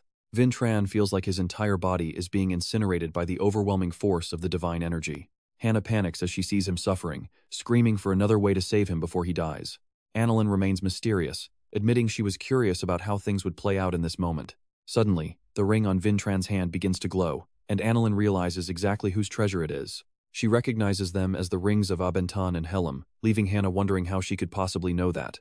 She explains that Helm loved Abentan so much she would rather suffer in his place than see him hurt. Because of that love, she placed a unique and powerful enchantment on the pair of rings they wore. And that's where we leave it. You and I just saw a ring that allows two people to share their pain one last time. Alright, you and I are about to see a level of pain that goes way beyond human limits. One slip and it is game over. But risk it all? Hannah does not even hesitate to put the ring on. She has had her answer ready for a long time. She remembers what Vintran said he is her brother, and now she is repeating those exact words back to him. Annalyn is actually quite amused by this. Sweet, I am honestly jealous, she says. As Hannah slides the ring on, the two pieces instantly fuse. Vintran's ring links with Hannah's. Just like that, a massive portion of his agonizing pain transfers directly to her. He feels the shift immediately. The burden is lighter. Meanwhile, Hannah is already collapsing from the sheer intensity of it. Vintran realizes what is happening in total shock. Hannah is saving him? Suddenly, a new fire of determination ignites within him. Thank you, sister. I will not let your sacrifice go to waste. He pours every ounce of strength into devouring that raw power. At any cost, this power must belong to me. Watching them both suffer, Seri can only cry out in pure worry for her masters. In that moment, Annalyn walks over and sighs. Is everything just going to explode into chaos now? It reminds her of her old friend, Batoon. She was just like this, always crying whenever she saw someone else in pain. She leans in close to Seri and whispers that crying alone is not going to solve a damn thing. Annalyn's eyes are sharp and commanding. Grow stronger. Make the High family legendary so everyone remembers Batoon's legacy. Do you understand? Seri instinctively nods her head. Yes. But then, a massive explosion cuts their conversation short. Seri screams in panic. Honestly, even Annalyn is a bit out of her depth here, so she stays silent. Not even I fully understand the meaning of that. Aslan never explained it clearly, but she still has absolute faith. Now, watch closely. A legendary figure is about to step out of the smoke. A shadow begins to move. Today, inside my very own tomb, Annalyn declares that a brand new hero has finally been born. No way, I am not doing that. Vin refuses her offer completely. He got the heavenly spirit, plus his sister and maid are safe. Why on earth should I train you? Vintran just looks at her with an innocent face and keeps asking for help. I am still not used to this enhanced body from the heavenly spirit. Please help me. Annalyn just grits her teeth in frustration. I do not even know how much time I have left. Why should I spend it serving you a finished meal? He calmly continues, saying his mother lived a long time after being a sacrifice for the heavenly spirit fruit. You are a dragon, so you will last longer. Annalyn clenches her fists. Why should I even bother helping you?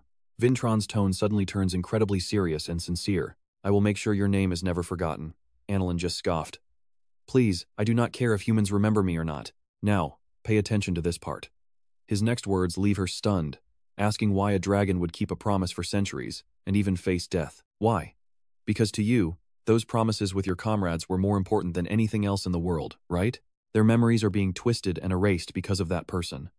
The stories of fallen heroes cannot be treated like this. I will bring the truth to light. Vintran begs with all his heart. Please, Annalyn, help me. A memory flashes back as night falls. Annalyn is gathered with everyone around a warm, flickering campfire. Francis is sketching Itia while she chats away. Annalyn closes her eyes and asks for one last favor. Make my part the most epic. Something that fits the name of the Black Flame Dragon of Total Death and Destruction. Vin is confused. Wait, was it not the Dragon of Death and Destruction? Annalyn snaps back. Just listen when the adults are talking. He starts laughing, and she tells him to knock it off. Vintron looks at her calmly. I will definitely do it. I will tell your story to the world. As the ring begins to glow with a brilliant light, a voice explains its secret. It can create a pocket dimension. Vin reaches out. When separated, it shares pain, but together, it is a perfect hiding spot. Annalyn is thrilled. It is perfect for your training. It is not just a room, it actually controls the flow of time. 3 years inside is only 1 year outside. But since it was made 200 years ago, there are limits. First, you can only stay for 6 years max. Second, I am the only one who can enter and exit freely. Vintran gazes at the ring and smiles. Thank you. Suddenly, a blinding flash erupts from the ring. A gateway opens up, revealing a pitch-black abyss that looks like a bottomless pit. Annalyn watches the whole thing unfold. Wait, are we doing this right now? Before she can react, he dives straight in. Julian follows right after. Annalyn panics, yelling for them to stop. Suddenly, thud! They are falling through a space that looks like a galaxy. Vintron looks around. It is way too dark in here. Julian agrees there is absolutely nothing in this void. Annalyn catches up, panting. Hey, I told you to wait. Even I only come in here once every 2 weeks. Pretty wild, right? Stick with me. You and I are about to see if Vintran can survive a bet that would break anyone else. How long can a human last alone in this darkness? You will go insane in a month. Julian laughed in Vin's ear. He exhaled slowly. If that is the case, he pointed at Annalyn. You want to bet on it? If I survive 1 month, you become my dragon. He was confident. Annalyn laughed. If you lose, you are my slave. Neither of them backed down. Night fell, and the air turned much colder than it was during the day. A massive tiger roared, drooling as it eyed its next meal. Annalyn stood ready for the attack. She did not move, knowing her own strength. With a twisted face, she yelled, You dare show your fangs to me? I will show you the power of the Black Flame Dragon of Death and Destruction. She unleashed her power. Damn it!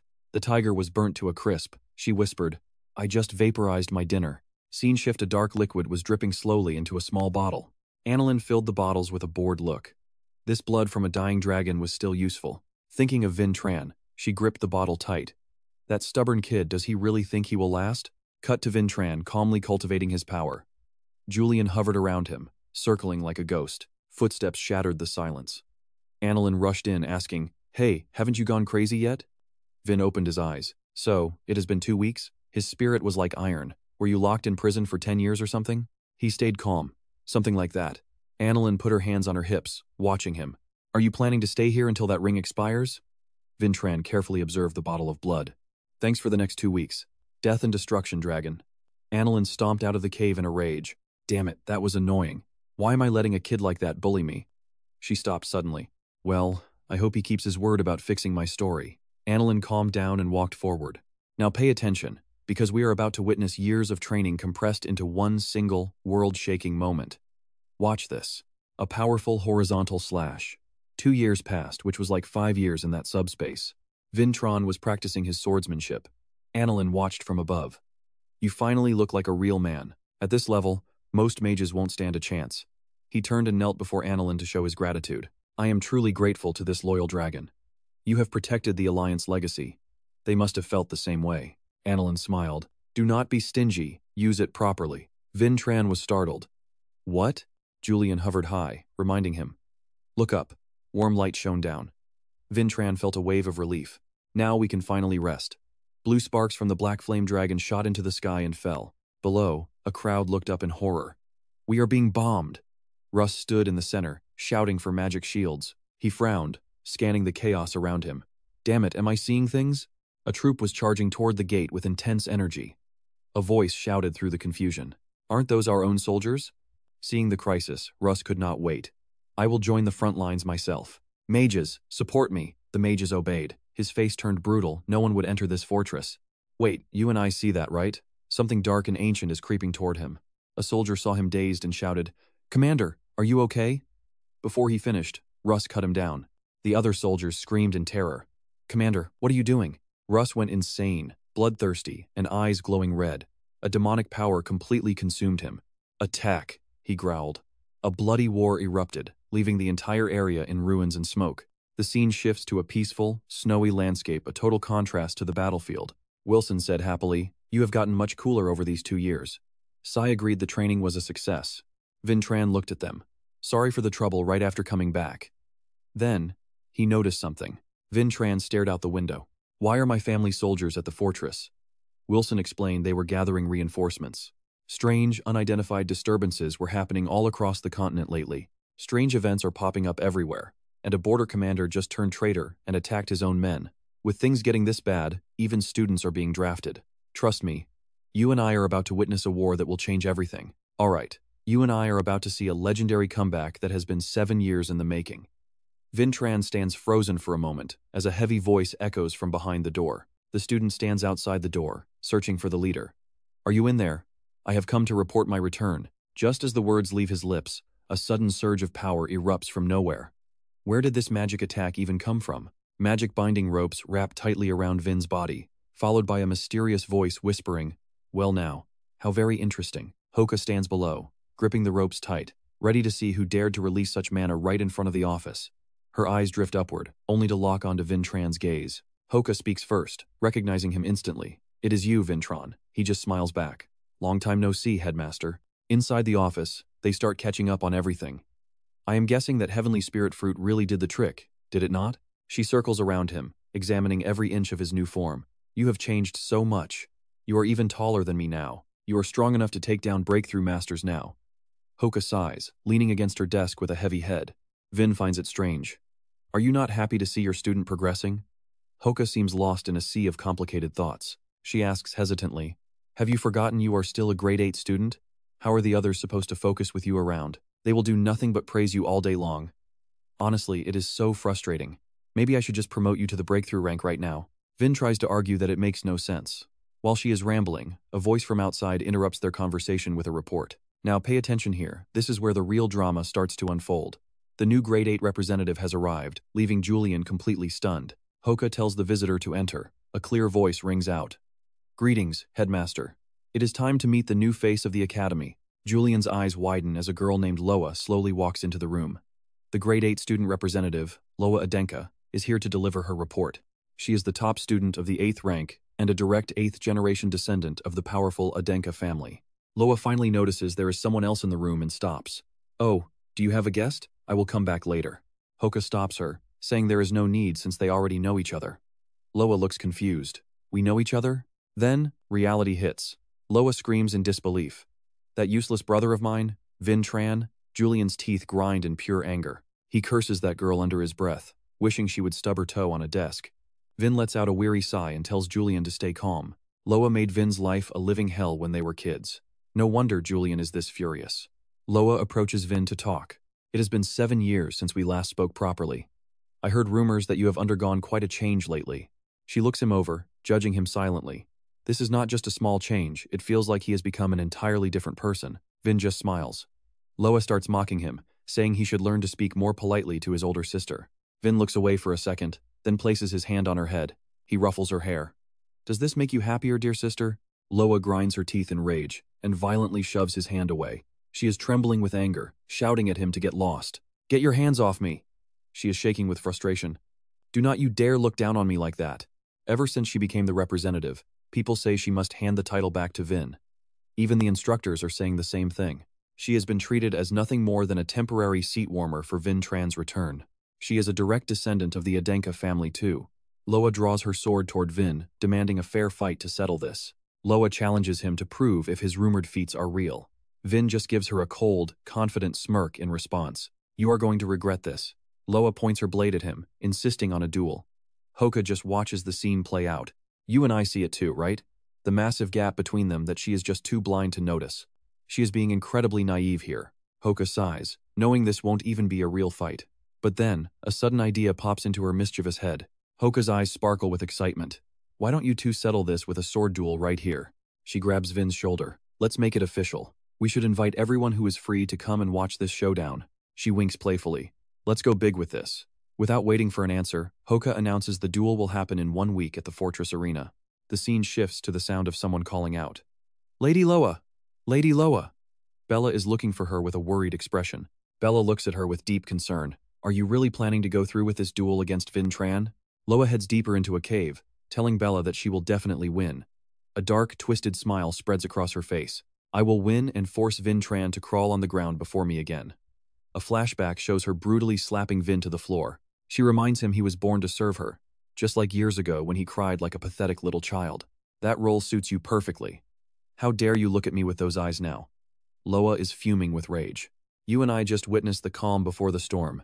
Trust me, you are going to want to see the absolute beatdown coming next. Alright, you and I are diving back into the story of Vin Tran, a man whose reputation is nothing short of incredible. He is the youngest person to ever earn a SEAL badge, and remains the undisputed champion of the exchange events. His feats in Mi Thumb and Hele are legendary, but Loa brushes it off, claiming that rumors are always exaggerated. Bella is clearly anxious, but Loa insists there is no need to worry, because Vin winning is a total pipe dream.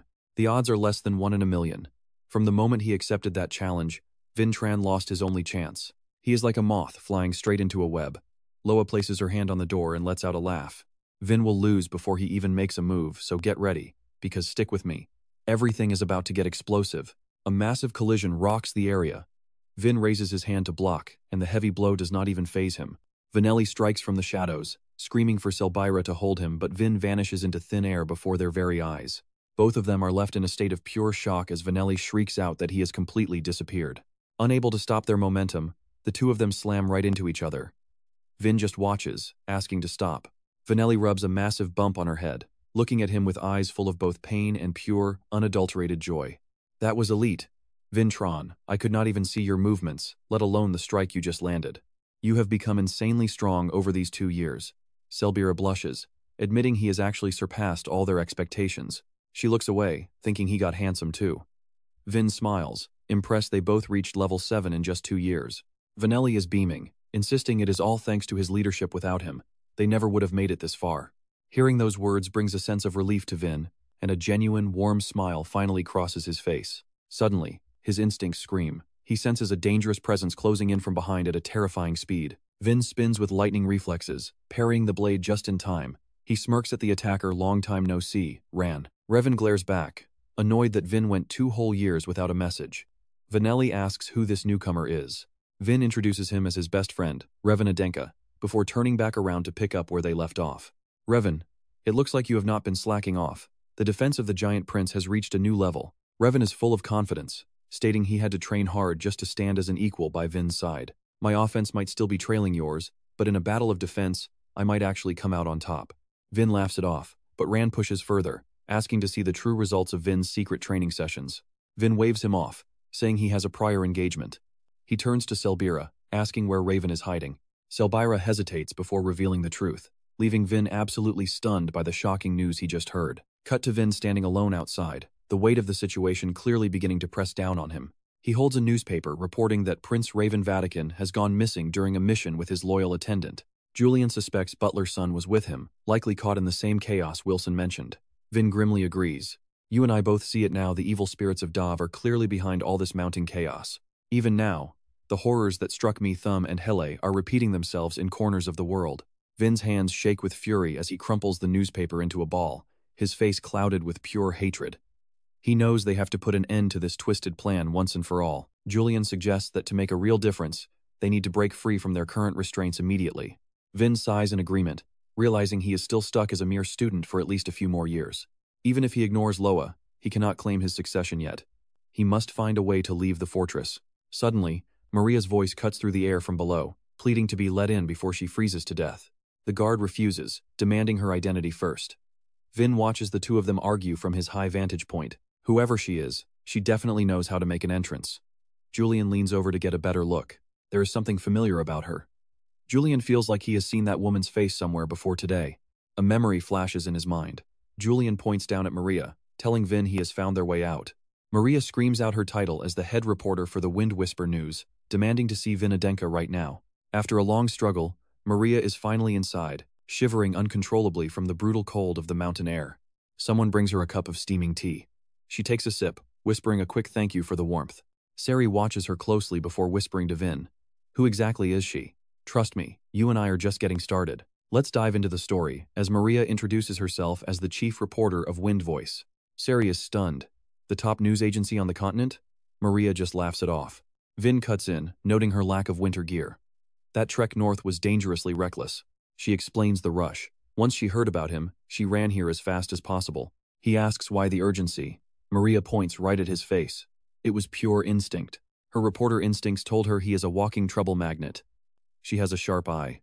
Julian watches the ramble. Basically, Vin is nothing more than a walking sensational headline. Vin agrees. She is exactly the reporter he remembered from their time in Hele. Through Julian's memory, he recognizes her as the energetic journalist from 2 years ago. Vin decides to offer a deal. An exclusive scoop just for Wind Voice News. Maria is ecstatic, barely able to sit still. Vin acts like he is deeply thinking. He suggests a title and she immediately agrees. Soon, papers are flying through the streets. A man stares at the news, unable to process the shock in his hands. Now watch closely, because the entire world is questioning if Vin Tran is actually back. Vanelli cheers. Hen notes it has been 2 long years since they met. Aben scowls at Vin. Khan and VA watch the scene in total silence. Ho-Kei sighs. He actually planned to skip Vin ahead several grade levels. Vin Tran Adenka has finally returned. They talk about the succession race and this incredibly sensational headline. Rival reporters are annoyed. Maria and Wind Voice got the scoop again. Maria watches the story spread. She has done exactly what Vin asked her to do. Now pay attention. The arena is packed and the atmosphere is getting wild. Loa is panicked. Is not this supposed to be just a normal sparring match? A wicked smile crosses her face. This is better. These eyes will witness his defeat. Revan stands between them, raising his flag. He is the referee for this duel. He is not thrilled. How did he get dragged into this mess? He remembers Vin asking him to referee. He could not believe it at first. Vin claimed it would be easy with his massive power. Revan tried to explain. Power was not the problem. Why did it have to be him specifically? Vin wanted him to see how strong his master has truly become. Revan smiles and agrees. He signals for the match to finally begin. Loa raises her sword, promising to humiliate him. Wake up, brother. Vin responds with pure arrogance. Loa is stunned by his cold expression. He tells her she is too weak for the Red Lotus. He calls for Wilson. Vin mentions the 4 handicaps he accepted during their last actual duel. No moving, wooden sword, left hand, and striking after her. He will take them all again, except striking last. Loa grinds her teeth in fury. Her eyes are filled with hatred as she screams at him. She is tired of his contempt. She will show everyone the truth now. A red light erupts. Bella watches as a circle appears before her. Bella panics as she feels her mana being completely sealed away. Loa looks down on her, caressing her sword like a treasure. The sword, Athenia. Stolen from Hele, it seals the mana of anyone who looks. Bella realizes the danger. For a warrior, sealed mana is a death sentence. And trust me, you and I are about to see how Vin handles this. Alright, you and I are about to watch a massive mistake turn into an absolute masterclass. Loa is falling right into Vin Adenka's trap. A blinding magic radiates from her blade as Vin watches closely, his eyes tracking every move. Loa smirks, thinking she finally caught him off guard. Now, Vin can't use his mana. She lunges forward with her razor-sharp blade, declaring her victory as if the fight is already over. I'm going to take your left arm, my dear big brother. She charges like a maniac, but Vin just stands there, completely motionless. Finally, he speaks, "You really think you're taking my arm? With nothing but that hilt?" Somewhere along the line, the blade of Loa's sword simply vanished into thin air. She looks down in pure shock. Outside the ring, Revan's jaw drops. From the sky, dozens of sword shards come raining down, stabbing into the earth. Loa's arrogance vanishes as her face turns pale. It's impossible Vin shouldn't be able to use any magic right now. Her hands tremble as she grips the empty hilt. Did he really just break her sword using nothing but raw physical strength? Vin holds out a simple wooden stick. Alright, let's begin. Just like you wanted, I'm going to show you what real power looks like. Little sister Loa is still in a daze. She can't wrap her head around how her sword shattered. How did he do this without mana? Trust me, this is the part where you really need to pay attention. We didn't even see Vin swing his sword once. Seeing her panic, Vin asks what's wrong. Loa, are you finally ready to admit that you've lost? She points a finger at him, accusing him of tampering with her weapon. After all, how else could he have beaten her? Vin just glares back. If that's your only excuse, then fine. He looks toward Revan, who immediately gets a very bad feeling. Vin's eyes are locked on the sword behind him. Revan quickly pulls it close, hugging it tightly against his chest. No, stay back. You have no idea how hard I worked to save up for this sword. Vin makes an offer if it breaks. Master Hanan will forge him a top-tier replacement. Hearing that, Revan immediately switches sides and happily hands the sword over. Here you go, my lady. She takes it, noting that the quality isn't half bad. But before she can finish her sentence, the blade snaps and flies backward. Both she and Revan spin around in total confusion. Vin's voice is cold and serious now. Are you satisfied yet? Loa trembles, clutching the useless hilt while Revan snickers nearby. Suddenly, she turns around and screams at the top of her lungs. Bella, bring me another one. Bring every sword we have. There is no way I'm accepting a loss like this. A powerful strike tears through the air. A crystalline blade, looking like it's made of pure ice, shatters into 1,000 sharp pieces. The tip of a sword stabs the ground. Loa is drenched in a cold sweat, her former pride nowhere to be found. Now think about this, he just broke 7 swords already.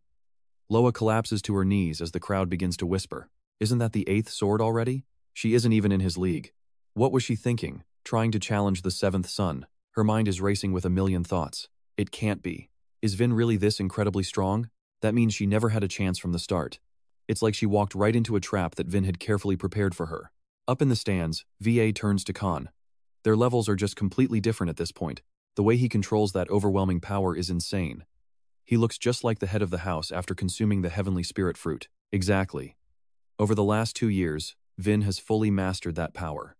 As Loa sits frozen, Revan walks over to deliver the final word. Lady Loa, will you continue? When she doesn't answer, Revan covers his mouth and announces that Loa Adenka can no longer fight. The winner is Vin Adenka. Suddenly, an ambush comes from above, but Vin's already sensed it. He looks up with a smile. They're finally here. Revan rushes to protect Loa as a massive explosion rocks the center of the arena. Finelli demands to know what's happening. Spira watches closely. Someone just crashed the arena. Revan stands his ground amidst the thick smoke. What on earth is going on? As the dust settles, Vin calmly greets the newcomer. Long time no see, 5th brother Damien. Damien stands there with a sword over his shoulder. You actually dodged that? I knew you were getting good, little brother. He points to himself with a grin. I've decided. I'm fighting you next. Suddenly, Ha screams from the stands. Hey, Damien, you can't just jump in whenever you feel like it. He glances back toward the voice and just shrugs it off. Damien raises his voice for everyone to hear. 7th rank representative, Damien Adenka. Do I have permission to join the battle? She sighs in total frustration. That battle maniac always acts before he thinks. Vin walks closer, saying he doesn't mind the challenge.